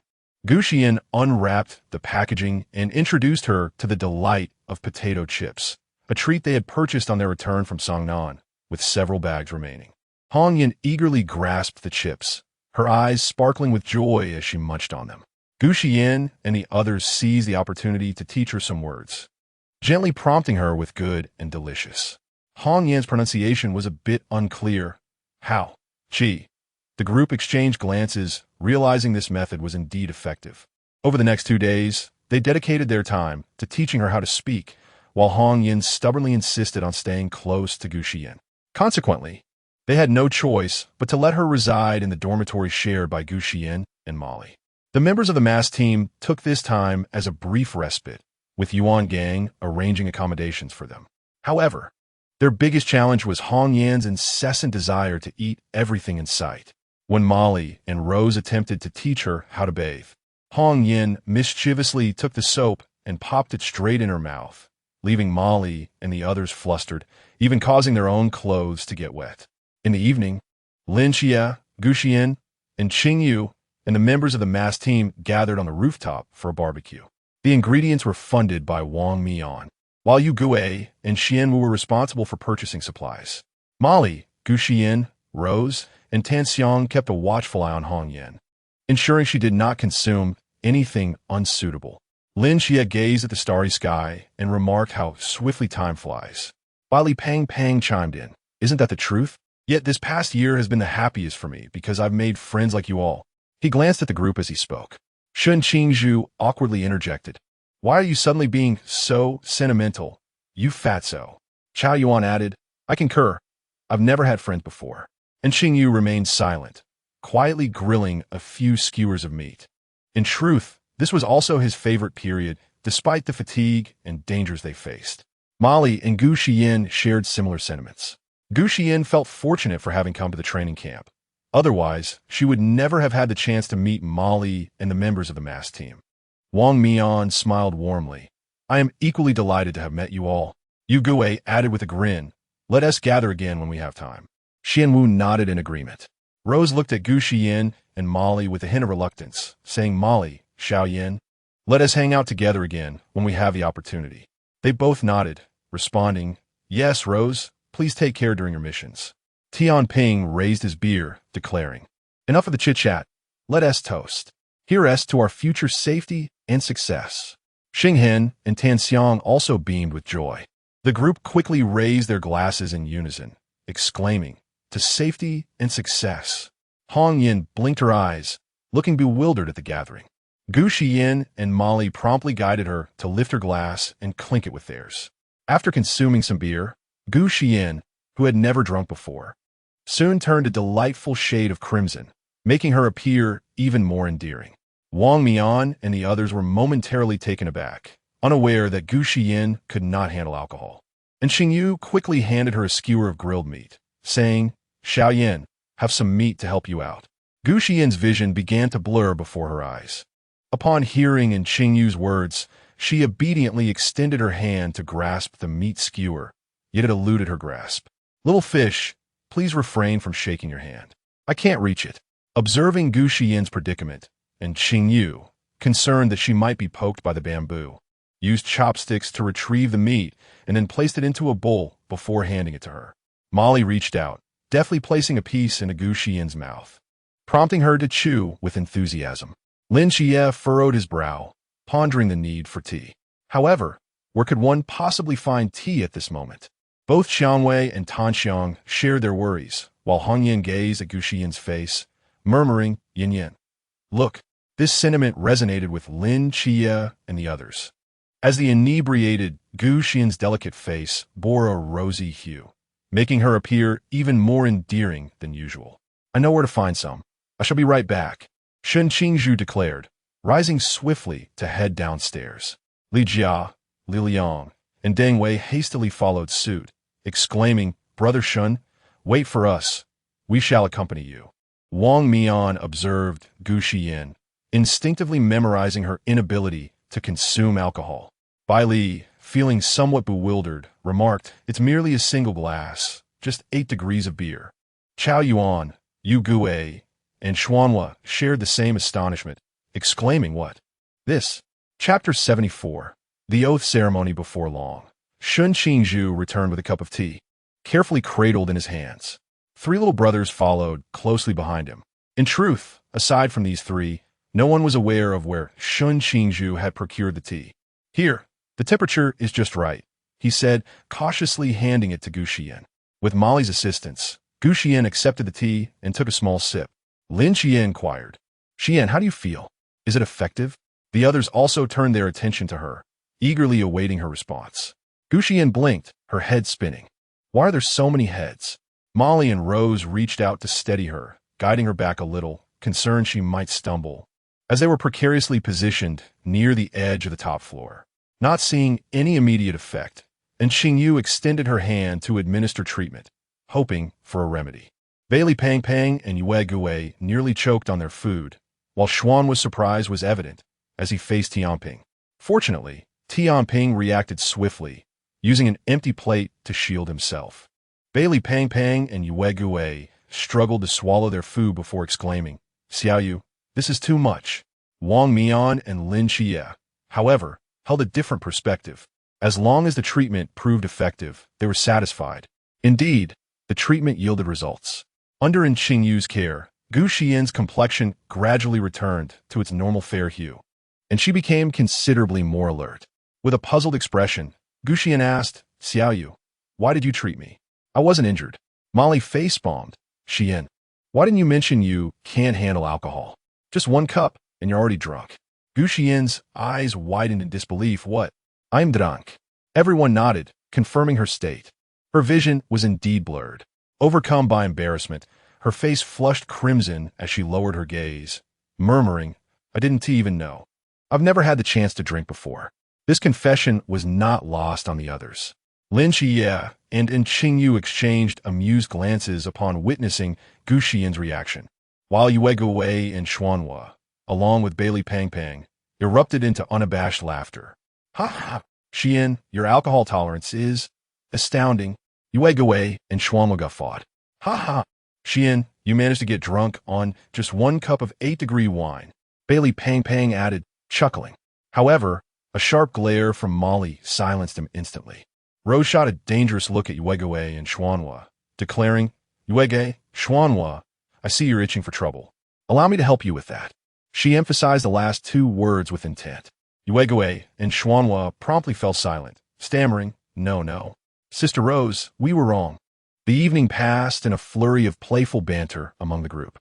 A delightful aroma of meat wafted through the air above the training camp. Meanwhile, in the office of the commanding officer, Yuan Gang surveyed the entire training camp. Small clusters of individuals gathered at intervals, and he chose not to intervene. A smile crept across his face as he stood quietly, observing everyone, particularly noting Gu Xiyan's inebriated state, shaking his head with a hint of exasperation. Hong Hao and Han Li stood silently beside him, observing the scene. The following day, all the departing recruits gathered on the training ground. Yuan Gong, accompanied by a group of instructors, stood on the high platform, while the masked squad positioned themselves to the left of the recruits, refraining from ascending the platform this time. Yuan Gang spoke in a deep voice. Over the past year, you have all grown significantly and faced life and death situations. I believe that upon leaving this training camp, you will emerge more mature and composed. We, the instructors, take great pride in having witnessed your development. Today marks a crucial moment for the Night Watchman, the oath ceremony. However, before the oath, there is another matter to address. His words momentarily stunned everyone. What could it be? Yuan Gang continued. During the rescue mission at Jinan Mountain, each of you performed exceptionally well, demonstrating the resilience expected of our esteemed Xia soldiers in the face of disaster. You embody the honor of the Night Watchman. I hereby bestow upon every recruit who participated in the rescue a Spark Medal. Upon hearing this, the eyes of all present sparkled with excitement. They had previously envied Lin Xie and others for their medals, and now they too possessed one. Although it was merely the Spark Medal, it was enough to fill them with joy. After the instructors distributed the medals, they also handed out the Star Blade, cloaks, and emblems.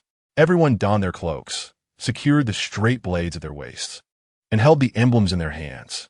Yuan Gang then explained the functions and capabilities of the Night Watchman's triad. standing tall alongside the other instructors. He gazed solemnly at the crowd below and declared, "The oath ceremony. Commence." Yuan Gang tightly grasped the emblem with his right hand, placing it over his heart, while his left hand rested on the hilt of his blade. His voice resonated deeply and gravely, stirring the air of the training ground. Yuan Gong, vow under the crimson banner of Xia.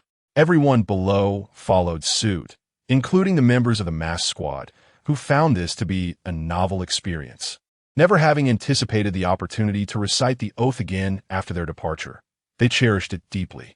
I Zhang Xiao Xiao. I Deng Wei. Li Liang. Li Ji. I Shun Qingzhu. I Chao Yuan. I Bailey Tuming. I Lin Qie. I and Qingyu. Macao Li. I Gu Xiyan. I Wu Yu. I Chun Bao. In the end, all voices converged into a single phrase. I vow under the crimson banner of Xia. Yuan Gang proclaimed, if the dark night should descend, I shall stand before millions. I shall stand before millions, with my blade drawn towards the abyss. With my blade drawn towards the abyss. Blood shall stain the heavens. Blood shall stain the heavens. The voices of all echoed steadily above the training camp, filled with unwavering determination and fervor. This is the path of their growth. Upon arrival, each individual was remarkably naive, innocent, and rebellious. However, as time has passed, everyone has matured, gradually becoming capable of standing on their own. Thus, they have officially begun their journey as night watchers. Initially, I contemplated whether to forego the oath, yet ultimately chose not to, for it is an integral part of their growth. Without it, their experiences would remain incomplete. For those who have read the original novel, this may seem superfluous. Nevertheless, for Gu Xiyan and her companions, it holds great significance. Chapter 75, reporting after the conclusion of the ceremony. Everyone bid farewell to their acquaintances and departed from the training camp. Halva, Shen Qingju, Gao Yuan, Bai Li Bang Bang. And Mo Li approached Yuan Gang to inquire if they could delay reporting to their respective squads for a few days. Gu Xiyan, Lin Qie, and Qingyu were also present, along with the members of the mass team. Yuan Gang, aware of their close camaraderie, had previously discussed this matter with Commander Yi, who consented to a 2-day extension for their reporting. Yuan Gang replied, "Very well, but you must report in 2 days. I will arrange for someone to escort you." Due to the recent events in Jinan Mountain, Yuan Gang was apprehensive about allowing all new recruits to report alone, hence the need for an escort. The agreement brought great joy to Shun Qingzhu, Chao Yuan, Bai Li Pang Pang, and Mo Li, while the members of the mass team were also taken aback by Yuan Gang's acquiescence, as such leniency had never been extended before. However, upon understanding the circumstances, they realized the rationale behind Yuan Gang's decision, which had a significant impact on them. I am aware that some may find it absurd that I am sharing this matter with everyone, but the mass team is not just anyone. They would never betray the great Xia. Furthermore, this is a fanfiction, not the original work, and certain conventions can be broken. With their suitcases in hand, Gu Xiyan, Lin Qie, and Qingyu, and Mo Li bid farewell to the members of the mass team at the entrance of the training camp. They were the last to leave, having exchanged contact information during the group dinner the previous night, even forming a group chat. The mass team had initially intended to accompany them to Changnan, but duty called, leaving them no choice. Wang Mian remarked, "We have tasks to attend to, so for now, we can only wish you all the best." Lin Qie nodded in response. "You all take care as well, Captain Wang." Yu Guwei patted Lin Qie on the shoulder. "Should anything arise, we'll keep in touch through the group." Xuanhua added, "Indeed, we will always have our phones on us." Lin Qie affirmed, "All right." Chang Wei, reluctant to part, clung to Mo Li and Gu Xiyan, Mo Li. "Do keep in touch frequently." Mo Li replied, "Certainly, Chang Wei, we cannot assist with your mission, so please stay safe." Gu Xiyan nodded in agreement. Tian Bing, Xinghen, and Tan Xiang listened quietly alongside Shin Qingzhu and Qingyu. Bai Li Pang Pang turned to Wang Mian and the others. "You are welcome to visit me in Guangzhou and Shenzhen whenever you have the chance. I'll treat you." Chao Yuan added, "I've been assigned to Huaihai City. We can hang out if the opportunity arises." Yu Guai cheerfully responded, "Sounds good." Xuanhua chimed in with a smile, "Rest assured." Wang Mian concluded, "Well then, it's time to part ways." Lin Xie and the others agreed. Shen Qingzhu's 3 companions had already been escorted to report in. As they approached the bus, they were surprised to see Hong Ying arriving to pick them up. However, seeing Shen Qingzhu and the others, they realized there was not enough space in the vehicle. Ultimately, they boarded the bus, which would take them to Sangnan City. Ding dong, welcome. Lin Xie, Gu Xiyan, and Qing Yu, and the others first arrived at the office to report in. As Hong Ying entered, she cheerfully called out to the captain, announcing the arrival of newcomers from Xiangnan. Chen Mai and Wu Xiangnan, upon hearing her voice, immediately knew that Gu Xiyan and the others had returned and hurried out of the office. Chen Mai greeted them with a smile. "Ah, you're back. What brings you little rascals here?" However, he paused in surprise upon seeing Shen Qingzhu and Baili Pangpang. Wu Xiangnan furrowed his brow, inquiring, "What is going on? Should you all be reporting to your respective teams?" Baili Pangpang quickly clarified, "Uncle Chen, Uncle Wu, we've been granted permission to delay our report by 2 days. We want to see if there was anything we could assist with." Chao Yuan nodded in agreement. Yes. It was approved by Instructor Yuan. Shen Qingzhu and Mo Li also chimed in with nods. Shen Mai frowned, pondering Yuan Gang's reasoning. What assistance could you possibly offer for such a significant matter? I'll make a call to inquire. With that, he retrieved his phone from his pocket and dialed Yuan Gang's number. The atmosphere grew tense as Baili Pangpang and the others fell silent, standing quietly to the side. The call was quickly answered. Chen Mai immediately posed his question. On the other end, Yuan Gang responded, "It was Commander Ye's consent, and shortly. Both I and the teacher will arrive." "Very well," Chen Mai replied before ending the call. Wu Xiangnan, standing beside him, overheard the conversation. Only then did Lin Xie, Gu Xiyan, and Qing Yu dare to speak. They saluted Chen Mai and Wu Xiangnan simultaneously, announcing, "Report. Lin Xie, Gu Xiyan, and Qing Yu are here to report." Chen Mai and Wu Xiangnan smiled once more. Chen Mai instructed, "You 3 should head to Hong Ying's house to drop off your luggage. We'll have dinner here tonight." The trio responded affirmatively, "Yes." Chen Mai then turned to Shen Qingzhu and the others, saying, "You should join us as well." Baili Pangpang and the others echoed their agreement. At that moment, Gu Xiyan noticed that Lung Xian, Wen Qima, and Si Xiaonan, along with Zhao Kongcheng, were absent from the office. "Captain, where have Lung Xian and the others gone?" Lin Xie asked. Chen Mai sighed. "There has been a suspected mysterious case reported in the Eastern District. They went to investigate." The group gasped in astonishment. "What?" Wu Xiangnan added, "But we can't definitively say it is mysterious. Let us not dwell on that for now. You should go and drop off your luggage." Lin Xie and the others nodded in agreement. They thought that since Zhao, Kongsheng, and Wen Qima were already investigating, it was best to wait for their return before discussing anything further. Hong Ying then led them towards her villa, where Shen Qingzhu and the others would also be staying for the next few days. Each carried their luggage back to their previous rooms to tidy up before heading to the office together. Upon their arrival at the office, they found Chen Mai already busy in the kitchen preparing a meal, with Wu Xiangnan and Zhao Kongsheng assisting him. Cao Kongking, Ling Xuan, Si Xiaonan, and Wen Qima had returned. "Old Zhao Lung Xian, Qima, Xiaonan, you're back," Lin Xie exclaimed. Gu Xiyan and Baili Pangpang exchanged greetings with Zhao Shu, Lung Xian, Qimo, and Xiaonan. When Qimo, beaming with joy, placed a hand on Lin Xie and the other's shoulders, warmly welcoming them back, while also extending his greetings to the newcomers. Lung Xian nodded with a smile, and Si Xiao then returned the gesture with a grin. Shortly thereafter, Yuan Gang and Master Chen arrived. With a cheerful demeanor, Master Chen remarked, "What a lively gathering. May I join you as well?" Yuan Gang walked alongside him. Upon hearing this, everyone turned to greet them, exclaiming, "Master Chen, Instructor Yuan." Master Chen, his eyes crinkling with delight, replied, "No need for such formality. I'm merely here to enjoy a meal." Chen Mai, Wu Xiangnan, and Zhao Kongcheng, upon hearing the commotion, peeked out from the kitchen. Zhao Kongcheng chuckled, "Master Chen, old Yuan, please take a seat. The dishes will be ready shortly." Master Chen responded, Yes, thank you. You all carry on."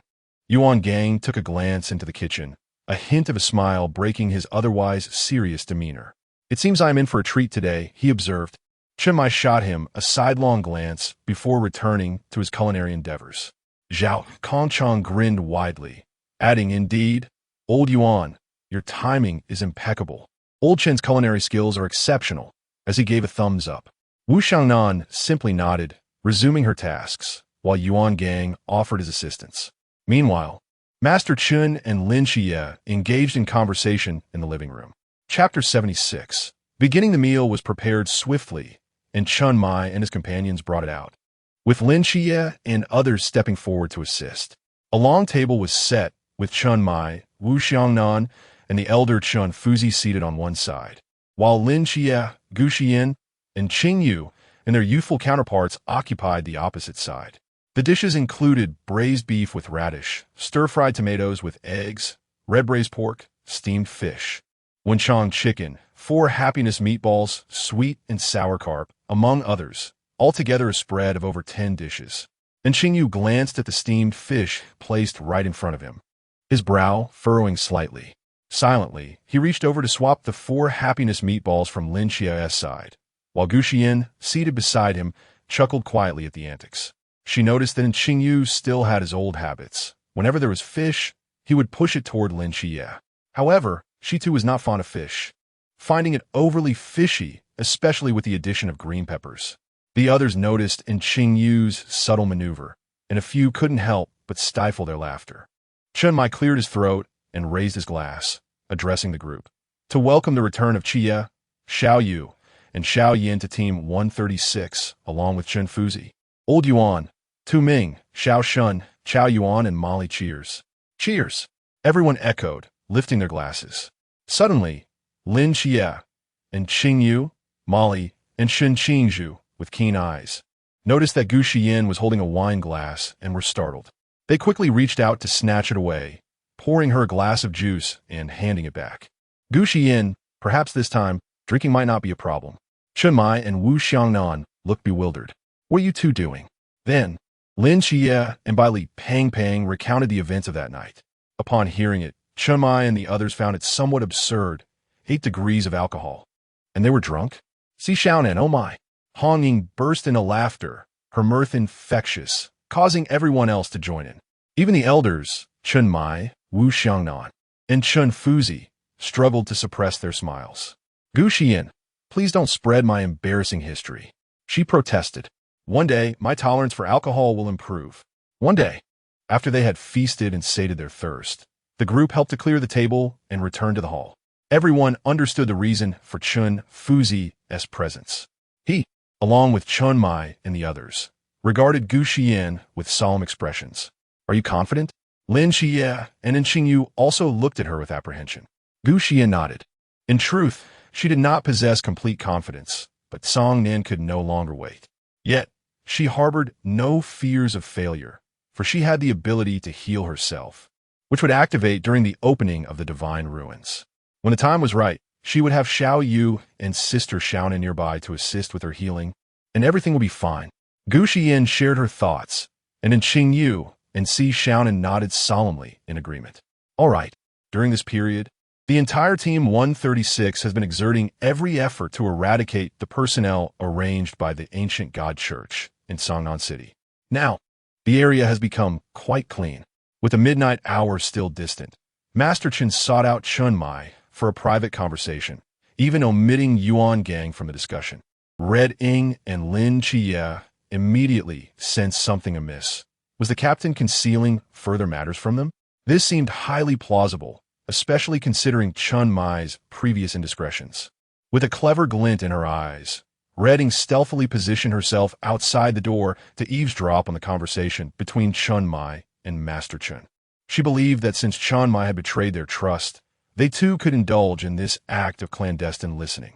Upon witnessing this, when Qima and Lin Xie exchanged glances and followed suit, even Yuan Gang, curious about the nature of Master Chen's discussion with Chen Mai, refrained from intervening and chose instead to join them. The scene had taken an unexpected turn within the room. 2 individuals conversed while a throng of listeners huddled outside the door, of various ages and sizes. Unbeknownst to Chen Mai, His typically obedient team had decided to disregard his authority this time. Master Chen noticed this and felt a slight twitch at the corner of his eye. Nevertheless, after glancing at Chen Mai, he initiated the dialogue. These past 10 years have been arduous for you. How is the situation with Shiva's grievance? Chen Mai sighed softly. Since Xiao Yan resurrected me, my realm has ascended to the ocean level. However, the time to absorb the power of Shiva's grievance remains insufficient. Master Chen furrowed his brow. Time is of the essence. Once Songnan is fully resurrected, they will become aware, and, at that point, Chen Mai could do little. He had only absorbed 2/3 of the power thus far. Outside, apart from Yuan Gang and Wu Xiangnan, the rest were filled with confusion. What exactly was Shiva's grievance? It was evident that the captain was harboring secrets. Wu Xiangnan and Yuan Gang exchanged troubled glances, shocked to learn that Master Chen's inquiry regarding Chen Mai was linked to Shiva's grievance. That was a conceptual-level weapon of mass destruction. Wu Xiangnan's frown deepened. As if it could crush a mosquito, how could Shiva's grievance be in the captain's hands? Redding and the others were anxious, urging them to continue speaking without trailing off into vague remarks that left them feeling unsettled. However, to their disappointment, the two inside the room fell silent, enveloped in a heavy stillness. As the night deepened, the sky turned pitch black, with only a few scattered stars visible. In the old city, Chen Mai and the others found an abandoned mining site. Gu Xiyan stepped forward to the center of the open space, followed closely by Qing Yu and Si Xiaonan. Taking a deep breath, Gu Xiyan crouched down and placed her hands on the ground, invoking the divine ruins. Protecting all beings, 6 paths of reincarnation, transforming from death to rebirth. Safeguarding all creation. The 6 paths of reincarnation wheel materialized behind Gu Xiyan. An immense power surged from her, extending throughout Songnan. The pale purple light rapidly deepened into a rich violet, illuminating the night sky with its brilliance. The entire Songnan city became enveloped in this formidable force. Chen Fuzi and Yuan Gang were both witnessing this for the first time, filled with excitement, yet remaining vigilant of their surroundings, aware that unforeseen circumstances could arise at any moment. Of course, there were those hidden in the shadows, keeping watch, such as a lone rider. Similarly, Chen Mai and his companions were on high alert, encircling Gu Xiyan and her 2 companions at the center. The inhabitants of Songnan City were enveloped in a violet glow, still lost in slumber, entirely oblivious to the unfolding events. In the old city, atop one of the buildings, stood a youth, a child, and a dog. Yang Jin gazed at the radiance enveloping himself and Neza, furrowing his brow. With such a significant fluctuation of energy, could that girl truly withstand it? Neza, filled with astonishment, exclaimed, Ajin, it turns out everything you said is true. This power can indeed aid us in restoring our divine essence. Yang Jin focused intently on the location of Gu Xiyan, sensing that this time it was evident that the presence was not solely that of the Earth Mother. If I am not mistaken, it should. At this point, he fell silent. Neza, momentarily taken aback, urged him, not just the Earth Mother's power. What else is there? Please tell me.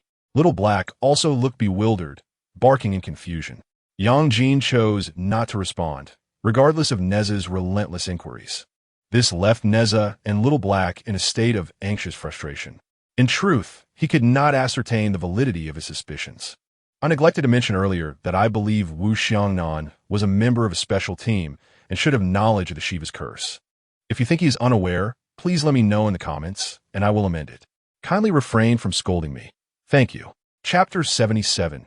Unexpected slumber. As the number of revived individuals in Songnan City gradually increased, beads of cold sweat trickled down Gu Xiyan's forehead, and her complexion began to pale. And Qing Yu and Si Xiaonan, noticing her distress, swiftly initiated treatment, channeling their power into Gu Xiyan. However, the exertion began to weigh heavily on the two of them. This situation startled everyone, both in the shadows and in plain sight. Unbeknownst to them, reviving the entirety of Songnan would not ordinarily elicit such a response. It would only render Gu Xiyan weak.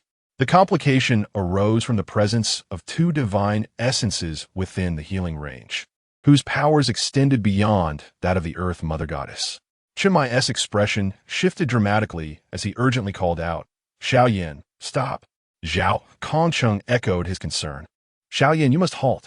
Lin Qia's visage mirrored their anxiety. "Xiaoyan, please listen." Wu Xiangnan's stern demeanor melted away, replaced by a palpable fear. "Xiaoyan, Xiaoyu, Xiaonan, you must not come to harm." Hong Ying and Mo Li's eyes brimmed with tears. "Xiaoyan, Xiaonan, Xiaoyu." Bali Pang Pang and Xiao Yuan gasped in dismay. "Xiaoyan, Xiaoyu." Senior Xiaonan, Shun Qingzhu, nearby, wore an anxious expression, her fists clenched tightly. Cold Xian's face, unusually pale, reflected his worry, while Wen Qima shared the same concern. Meanwhile, Chen Fuji frowned deeply, shaking his head. "It's futile. If we pause midway, the entirety of Songnan City may vanish. This is not merely a matter of a few individuals. Gu Xiaoyu risks being backlashed as well." The figures lurking in the shadows, a knight and a swordsman, recognized the gravity of Chen Fuji's words. Upon hearing this, Chen Mai and the others felt as though they had plunged into an icy abyss. How could this be? She clearly said it was possible. Gu Xiyan, looking aggrieved, thought I did not lie. Chen Fuji and his companions quickly pondered what other means might aid them. Meanwhile, on the rooftop, upon sensing Gu Xiyan's plight, Yang Jin's countenance shifted. "Oh no, my suspicions were correct. This is indeed her power."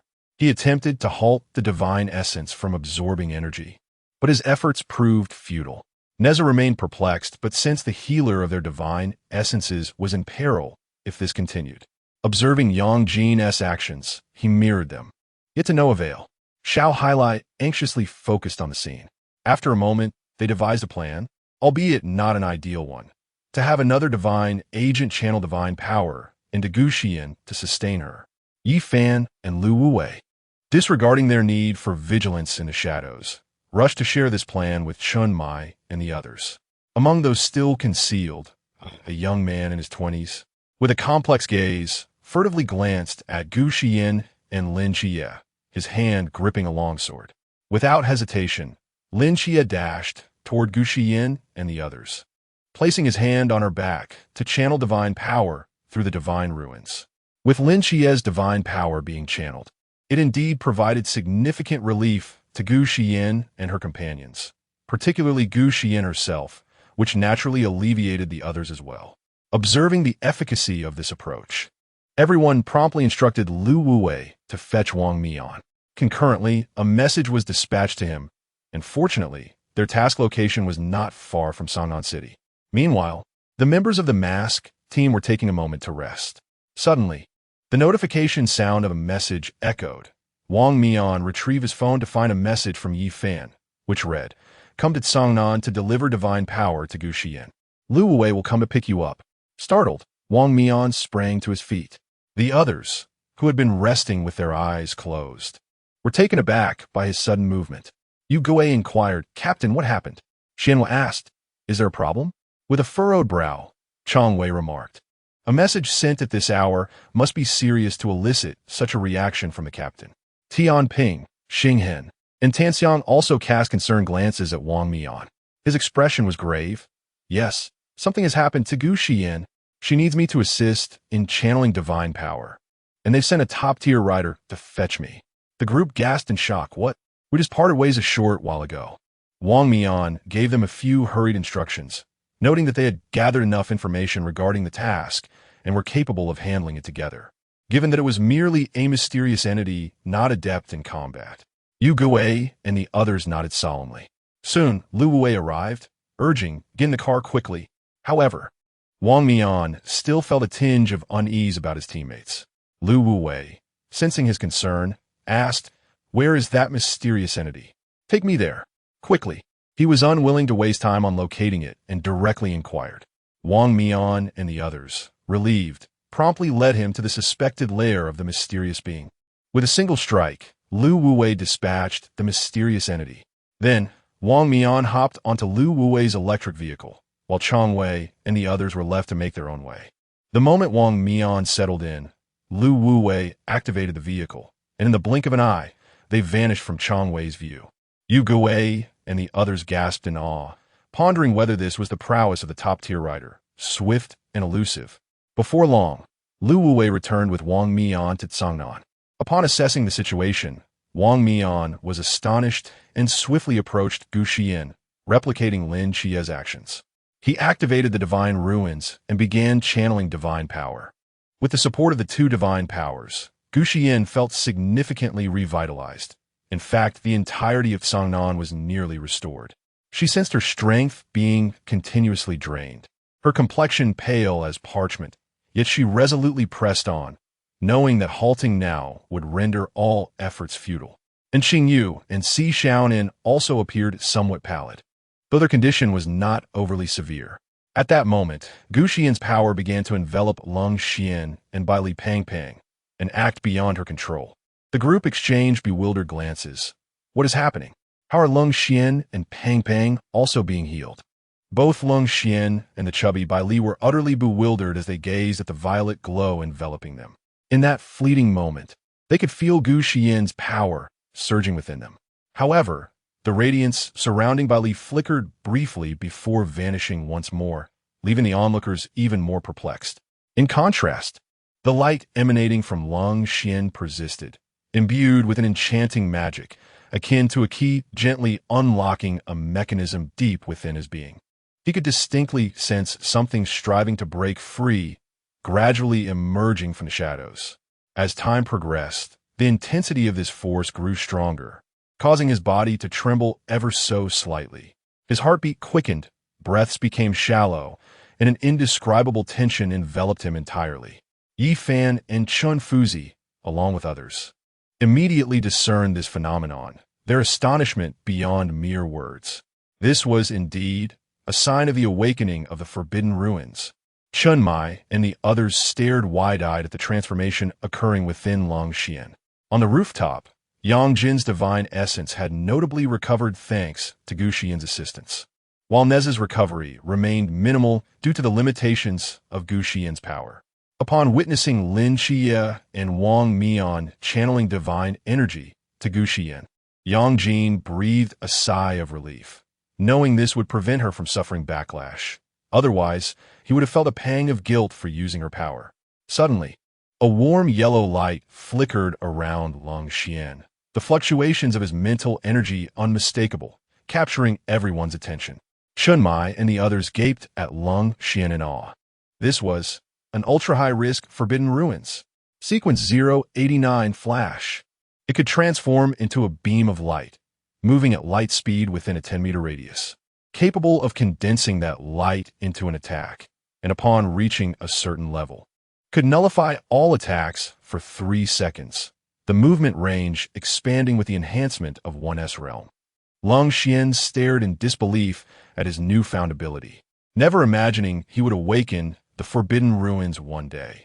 Bai Li, wide-eyed, wondered why he could not achieve the same. Once the entire Cangnan was revived, Gu Xian's power dissipated, and she felt darkness enveloping her, succumbing to unconsciousness. Panic erupted among everyone, and Xingyu, Si Xiaonin, Lin Chia, and Wang Mian were closest. But both Xingyu and Si Xiaonin felt too weak to catch Gu Xiyan. Ultimately, it was Lin Chia and Wang Mian who simultaneously reached out to catch her as she fell backward. Chun Mai and the others rushed to her side, assessing her condition and discovering she had depleted too much energy and would likely sleep for several days.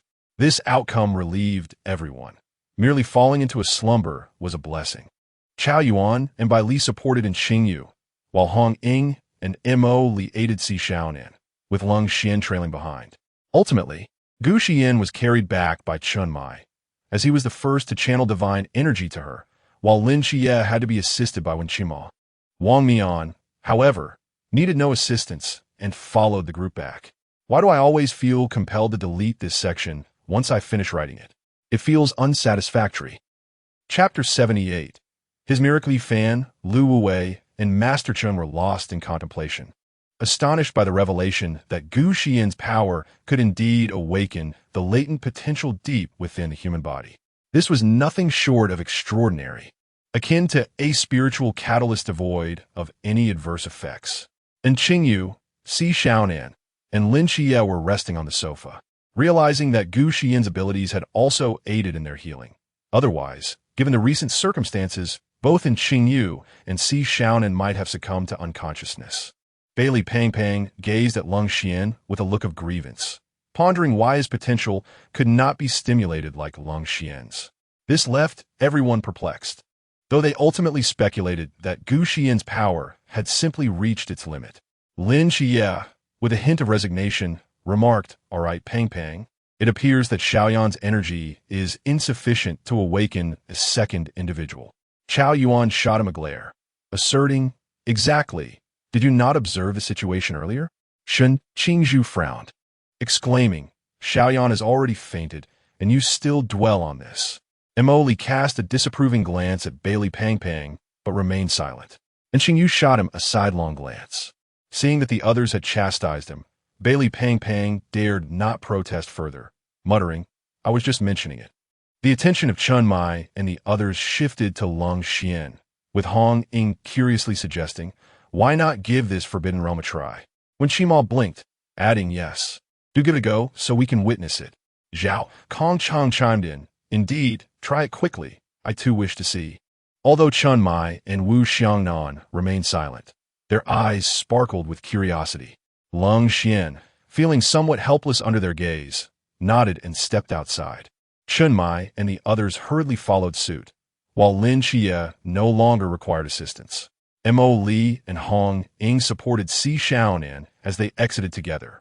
Bailey Pang and Chao Yuan aided in Qingyu, and Wang Mian trailed behind. Currently, they were at Hong Ying's residence, and once He Fan and the others confirmed Gu Xiyan was unharmed, they departed to prepare for Tsang Nen had been resurrected. Standing outside the villa, Lung Xian took a deep breath, feeling a mix of nervousness and exhilaration. Suddenly, a warm yellow light enveloped him, and in the blink of an eye, he vanished from his original spot, reappearing 10 meters away from the villa. "Wow!" exclaimed Hong Ying and Bailey Pang in awe. Si Xiaonan's eyes sparkled with excitement. Even Chun Mai and Wu Xiangnan were convinced that this forbidden realm was perfectly suited for Lung Xian. Once he identified a vantage point, he would no longer need to ascend the stairs. A mere flash would suffice. As this was Lung Xian's first attempt, he was somewhat unaccustomed to it, causing him to be startled by the distance he had traveled. He quickly concentrated and returned to his previous location, with another flash of light. He was back where he started, a glimmer of joy crossing his eyes. Indeed, this forbidden realm was exceptionally fitting for him. Chun Mai chuckled, quite impressive. "It suits you well." Bailey Pang, filled with envy, added, "Congratulations, Lung Xian." Chao Yuan and the others chimed in with their congratulations, and Zhao Kongsheng, delighted for Lung Xian. "Laugh heartily, huh? Now our team possesses the caliber of a special unit." As these words were spoken, a consensus arose among the crowd. Even Wang Mian came to share this sentiment upon learning of all the secrets surrounding Team 136. A fleeting flicker of desolation crossed Wu Xiangnan's eyes, which did not go unnoticed by Chun Mai, who gently patted him on the shoulder. Observing this, Lin Xie quickly interjected, "Vice Captain, extend your hand. Allow me to create a miracle for you." A glimmer of realization lit up Chun Mai's eyes. Indeed, with Songnan resurrected ahead of time, the residual powers of the divine realm would naturally revert to Lin Xie. The others, hearing this, gazed at Wu Xiangnan with eager anticipation, silently urging him to extend his hand. There was an overwhelming impulse among them to seize him and forcibly present his hand before Lin Xie. Wu Xiangnan blinked, momentarily taken aback. Red Ying and Zhao Kongsheng, in their urgency, directly grasped his hands, unbinding the cloth that covered them and laying them before Lin Xie. Lin Xie extended his hands to hold Wu Xiangnan's, his eyes shimmering with a faint golden light as the mortal realm enveloped both of them. A beam of light flickered and gradually merged into Wu Xiangnan's palm, and as the radiance dissipated, the two deep scars vanished without a trace. A wave of joy swept through the crowd as Wu Xiangnan stared blankly at his hands. The others refrained from disturbing him, shifting their focus back to Lung Xian's divine realm. "How's your attack manifest?" Let's see, Redding inquired. Come on, give it a try, urged Si Xiaonan with enthusiasm. When Shima and Zhao Kongsheng chimed in, yes, yes, do show us. Bailey Pang Pang watched Lung Xian with eager anticipation. Indeed, Lung Xian. We are curious. Chao Yuan and Shun Qingzhu nodded in agreement. Even Wang Mian observed with intrigue. Chen Mai offered a resigned smile. Lung Xian remained silent, obediently testing the divine realm. He retrieved a sniper rifle from the mobile armory, inhaled deeply, and gradually infused his divine realm abilities into the bullet.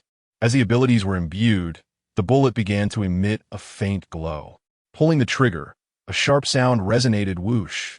The bullet shot forth at an astonishing velocity, twice as fast as before, and then boom, a whole tree was obliterated as if struck by a missile. The crowd's eyes widened in disbelief. Wow, that's incredible. Even Chen Mai was taken aback by the unexpected outcome, his delight palpable. In truth, Lung Xian himself was startled by the result. Bailey Pang Pang exclaimed, amazing, amazing. Lung Xian. Zhao Kongsheng marveled. No wonder this ranks among the highest-tier divine realms. The destructive power is formidable. Redding gave him a thumbs up, praising, so cool. Lin Xie echoed, impressive. Si Xiaonan and Qing Yu, Molly, Shun Qingzhu, and Wen Qima all shared in the joy. Wu Xiangnan, too, was jolted back to reality by the sound. Gazing at the tree struck by Lung Xian's shot, a subtle smile gracing his lips. Chapter 79. Unraveling the cause the following day, as the denizens of Tsangnan City awakened. They sensed a subtle transformation within themselves, though the precise nature of this change eluded their comprehension. They merely felt a profound sense of stability and tranquility. Meanwhile, Lin Xie and Qing Yu and Wen Qima proceeded to the eastern part of the city to investigate the peculiar circumstances surrounding the deceased, whose demise was shrouded in mystery and occurred in the absence of witnesses. The remaining members of the mass team had also arrived in Tsangnan, and upon learning that Gu Xiyan had succumbed to unconsciousness, they expressed their concern, relieved, however, that no other pressing issues had arisen. Molly, along with Rose, Sandalwood, and others, kept vigil at Hong Ying's residence, apprehensive that Gu Xiyan might awaken in their absence. Bailey Pang Pang, Shun Qingzhu, and Chao Yuan received permission from Chen Mai to accompany Lin Xie and the others to the scene, eager to learn from the unfolding events. Initially reluctant, Molly was persuaded by Rose to join them, reassured that Gu Xiyan would be well cared for in their presence. After all, they were due to report back in 2 days' time. Time passed in Gu Xiyan's slumber, spanning several days without her awakening. As Bailey Pang Pang, Molly, Shun Qingzhu, and Chao Yuan prepared to depart for their report, they implored Qing Yu and Lin Xie to notify them immediately upon Gu Xiyan's revival. The two agreed. The mass team had departed a day earlier for another assignment, offering the same reminders to Lin Xie and Qing Yu before their departure. Days continued to elapse, and Lin Xie and Qing Yu successfully resolved the case in the Eastern District, uncovering that the hotel owner had orchestrated a ritual in an attempt to resurrect Belcrand. After receiving Chen Mai's nod of approval, Qing Yu returned to the laboratory with the corpse of the hotel S10 Cut's ghost child and a small golden insect. This adjustment was made as Qing Yu and Lin Xie had discerned the nature of the ritual beforehand, thus preventing Belcrand from being resurrected or taken by the ancient god church, which had already been cleared by Team 136.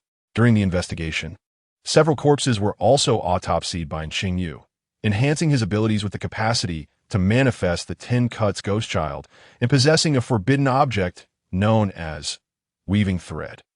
However, Gu Xiyan remained in her unyielding slumber, prompting Chen Mai and the others to grow increasingly restless. With furrowed brows, Chen Mai questioned, why is she not awakened? Did Commander Yi not mention it would only take a few days? Wu Xiangnan suggested, little fish.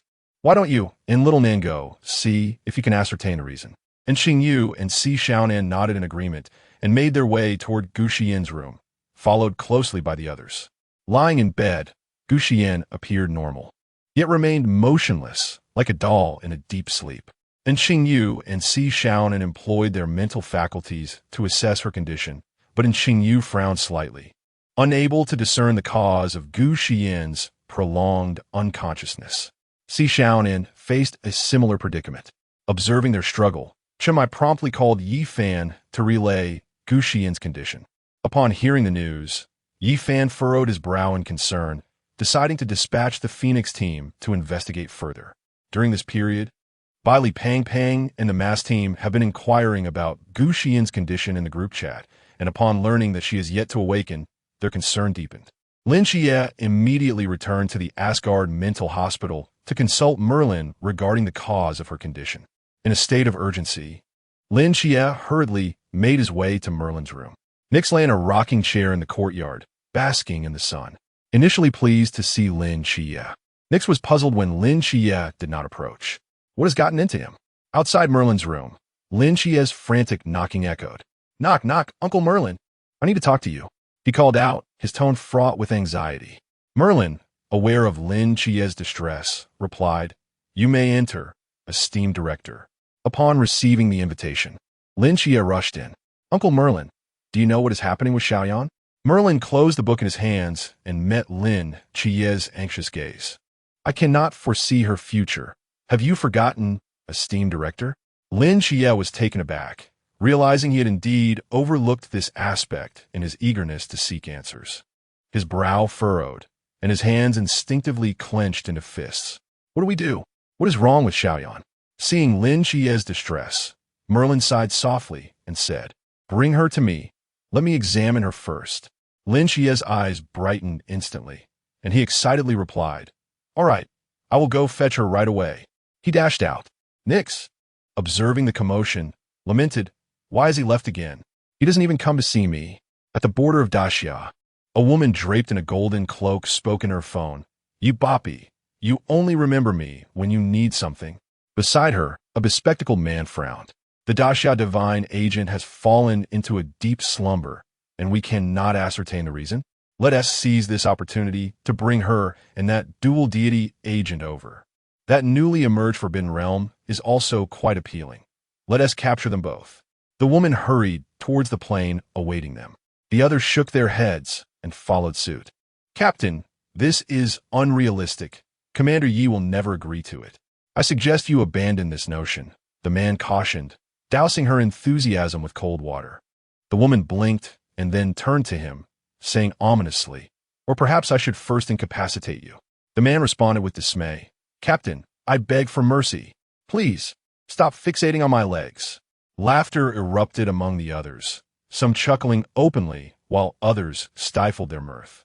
After leaving, Lin Xie headed straight to Gu Xiyan's room, pondering where her little bell might be. Anqingyu noticed Lin Xie hastening towards Gu Xiyan's room. As Lin Xie reached the door, he appeared to be searching for something. "What are you looking for? Do you need assistance?"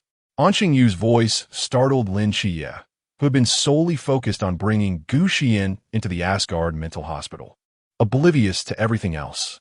"Little fish," Lin Xie said with a hint of exasperation, "could you perhaps amend your tendency to appear and speak so abruptly?" And Xingyu wore an innocent expression and did not respond to him, but instead inquired, "What exactly are you searching for?"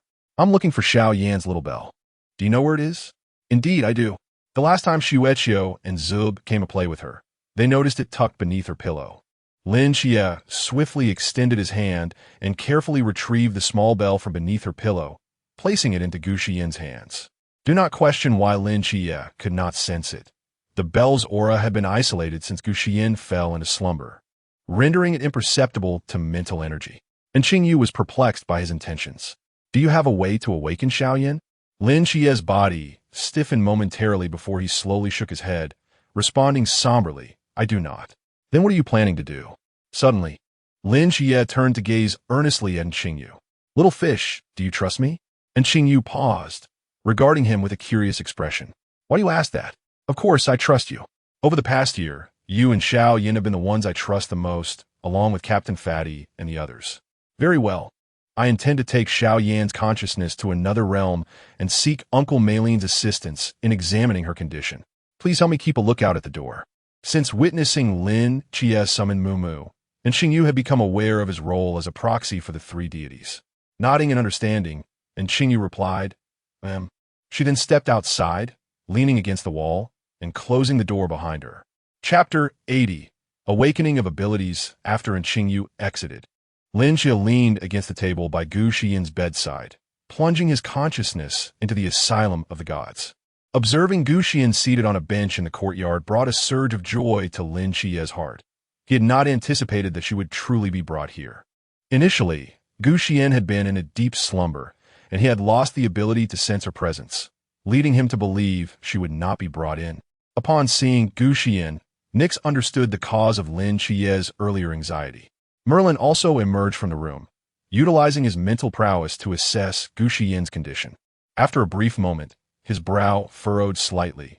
This was. Lin Xie watched Merlin with eager anticipation. Nix, noticing the change, conducted an examination as well, displaying a reaction akin to Merlin's. Lin Xie, perplexed, inquired, "What is it? Speak, please. Uncle Merlin, how is my mother?" Hong Yin was also present. Lin Xie had brought her in to sign a caregiver contract at the asylum, as a prior soul contract existed between them, permitting her entry. This could be considered a personal stipulation. Li Yifei, a Zhu, Mo Fong, and a murmuring dog were also there. Hong Yan, Li Yifei, and a Zhu gazed at Gu Xiyan with concern, awaiting the pronouncements of the two deities. Mo Fong hovered beside Lin Xie, while the murmuring dog wore a puzzled expression. Meow. Merlin, somewhat perplexed, re-examined Gu Xiyan and found the situation unchanged. This was clearly a human. Why was there a divine aura emanating from the depths of her being? Nix stated, "There is a force within her gradually awakening, but..." Lin Xie furrowed his brow. Force? Awakening? Could it be the power that Lady Hutu spoke of? Is this the reason for Xiao Yan's unending slumber? Merlin nodded, affirming, "Indeed. It is as Lord Nix has said." Lin Xie seized upon the latter part. "Mother, Uncle Merlin, but what? Is there an issue with the awakening?" Merlin responded, "However, her physical form is not yet robust enough. She has only just awakened 1/10 of her power." Nix interjected, "It is likely that upon awakening, she will ascend to a higher realm, so you need not worry excessively. She is nearing awakening." Lin Xie was genuinely astounded. How formidable must Xiao Yan's full power be? Nonetheless, this revelation also allowed him to breathe a sigh of relief. "Thank you, Uncle Merlin and Mother, for your efforts." Nix regarded Lin Xie with a tender gaze. Gently stroking his head, "Silly child, I am your mother. Do not hesitate to trouble me." Merlin smiled. "Since I reside here, I will assist as best as I can. There is no need for formalities, Director." A warm feeling enveloped Lin Xie's heart. He had long considered them family. He nodded in agreement. Upon hearing Merlin and Nix's reassurances, Li Yifei, a Zhu, and the others felt a measure of comfort. Hong Yin reached out, gently caressing Gu Xiyan's delicate face. "Yin Yin, it's all going to be all right." A Zhu also grasped Gu Xiyan's hand. "Sister, please awaken soon." Li Yifei glanced at Gu Xiyan, while Mo Fong softly nuzzled her cheek. Merlin and Nix proposed that Gu Xiyan remain here, allowing her to awaken more swiftly. Lin Xie heeded their advice and carried Gu Xiyan to the room where she usually rested, tucking her in snugly before departing. And Qingyu was still waiting. As Lin Xie stepped outside, and Qingyu turned to him. "Xiaoyan's fine. Uncle Merlin mentioned that her powers are beginning to awaken, and her body is adapting. She will awaken shortly." And Qingyu breathed a sigh of relief upon hearing this. "Then we should inform the captain. They are quite concerned." "All right." Lin Xie and Qingyu relayed Gu Xiyan's condition to Chunmai and the others, the news instantly alleviating everyone's worries. Chunmai redialed a number to inform Yi Fan of the situation. Although Yi Fan was already aware, he deemed it prudent for the Phoenix squad to pay a visit, considering it a well-deserved break for them, especially since they had no immediate tasks at hand. Lin Xie and the others were in a small group, known as Under the Starry Sky. Lin Xie announced, "Xiao Yin is fine. She will awaken soon." The moment the message was sent, everyone responded almost instantaneously, most exclaiming, "That's wonderful." A few, however, were not as straightforward. Molly inquired, "Do we know when she will wake?" Shun Qingzhu asked, "What is the reason for her condition?" Wang Mian questioned, "Who informed you?" Rose expressed her concern, "I'm terribly worried. We must have a video call as soon as she awakens." Serious face. And Qingyu replied, "I doubt Xiao Yin would agree. We don't even know if voice calls are possible." Adjust glasses, Rose sighed, comma. Alas, Lin Xie clarified, Wang Mian, it was the goddess Nyx who informed me. Shen Qingzhu. Xiaoyan's powers have partially awakened. Lin Xie added, Molly, I cannot be certain, but it will be soon. The group responded in unison, what? Is that true? Lin Xie affirmed, yes. Bailey Pang Pang exclaimed, wow. Xiao Yuan commented, it is a relief that Xiaoyan is fine. The group agreed, when Xiaoyan awakens, make sure she sends us a message. Lin Xie and Qingyu. Lin Xie and Qingyu replied, all right. Wang Mian, however, noted Lin Xie's words with contemplation. The goddess Nyx spoke of this? How could she have suddenly appeared? Could it be that Lin Xie has maintained contact with her? Nevertheless, it was fortunate that the goddess Nyx was not adversarial to the great Xia. As for Lin Xie's connection with her, everyone harbored their own secrets, and he had no intention of probing further. In truth, several others had noticed but refrained from inquiring, for if Lin Xie were willing to share, he would not deliberately conceal it given their rapport. Chapter 81. The radiance of colors in the depths of darkness, an all-encompassing black enveloped everything, stretching infinitely and instilling a sense of panic and dread. Gu Xiyan widened her eyes, striving to discern her surroundings, yet no matter her efforts, the abyss of darkness remained impenetrable, rendering her blind to all. Her heartbeat quickened, fear surging like a black tide that ensnared her, immobilizing her with trepidation. What place was this? How had she found herself here?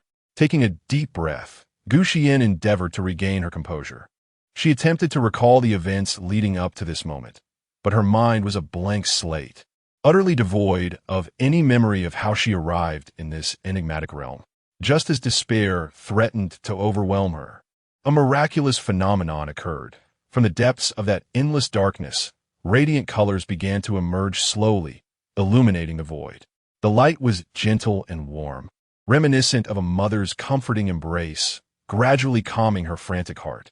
The first to catch her eye was a delicate shade of violet, akin to the brightest star in the night sky, exuding a mysterious and enchanting aura. Next, a pink luminescence blossomed like a blooming flower, vibrant and alluring, drawing her closer to savor its fragrance. The orange glow resembled autumn's fallen leaves, imbued with a hint of sorrow and solitude, yet also revealing a tenacity and resilience. The green light, reminiscent of spring's new shoots, brimmed with vitality and vigor, imparting a sense of uplifting energy. The red glow flickered like a blazing flame, passionate and fervent, as if it could ignite the deepest desires within one's soul. The yellow radiance mirrored the morning sun, bright and warm, dispelling the surrounding gloom and chill. Finally, the blue light resembled the profound ocean, tranquil and expansive, granting her spirit a moment of peace and serenity. This luminous display gracefully approached Gu Xiyan, swirling and dancing around her, as if rejoicing in her presence. Stunned, she instinctively extended a hand to touch them. Yet, before she could make contact, the colors rushed towards her hand, eagerly merging with her being. Instantly, her body emanated a kaleidoscope of hues, illuminating the surrounding darkness, yet she felt no discomfort. In the evening at Hong Ying's villa, a dazzling burst of colorful light suddenly erupted from Gu Xiyan, resembling a magnificent rainbow slicing through the dark night sky. This radiant glow was exceptionally bright, as though the entire world was being illuminated by its brilliance. Alongside this emergence of light, a powerful wave of energy surged forth, sweeping through the air like tumultuous tides, stirring the atmosphere into a formidable current. Chun Mai and the others, sensing this overwhelming energy, were taken aback. Fearful for Gu Xiyan's well-being, they dashed towards her room without a moment's hesitation. Upon arriving at the entrance, they beheld Gu Xiyan's body suspended in midair. Their fears had not materialized.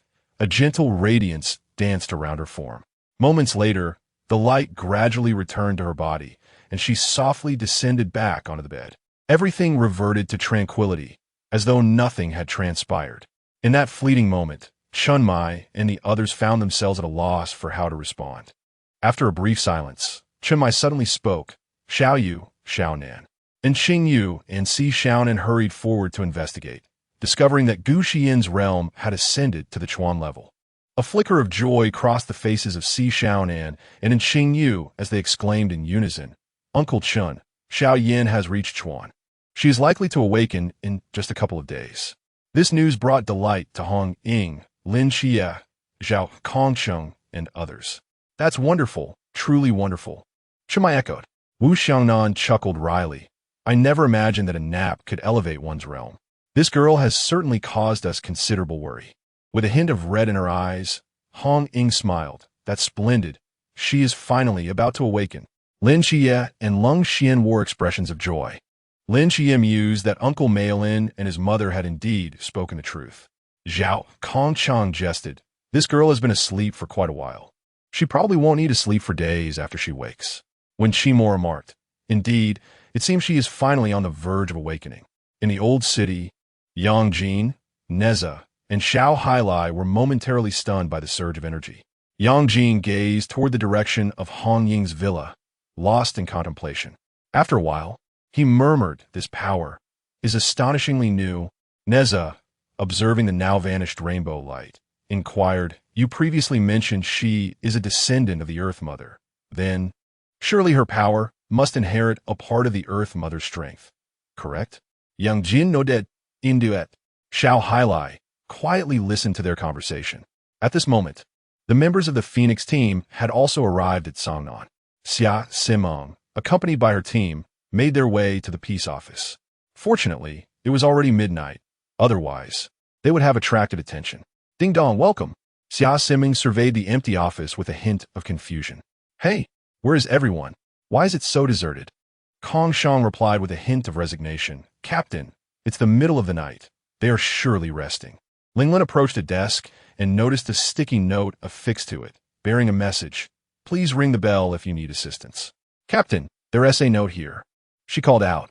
Xia Simeng and the others stepped closer to examine the desk. Very well, Xia Simeng said, reaching to press the bell beside the note. Meanwhile, back with Hong Ying, Wu Xiangnan's phone began to ring, accompanied by a cheerful voice exclaiming, Xiang, someone has arrived. This momentarily embarrassed Wu Xiangnan, prompting her to clear her throat to cover it up. Hong Ying and the others exchanged glances. Xiang? Deputy Captain, what is this? After a moment of silence, everyone could not help but burst into laughter, with Hong Ying and Zhao Kongchang laughing the most uncontrollably, unable to even stand upright. They had never imagined that the serious Wu Xiangnan possessed such a playful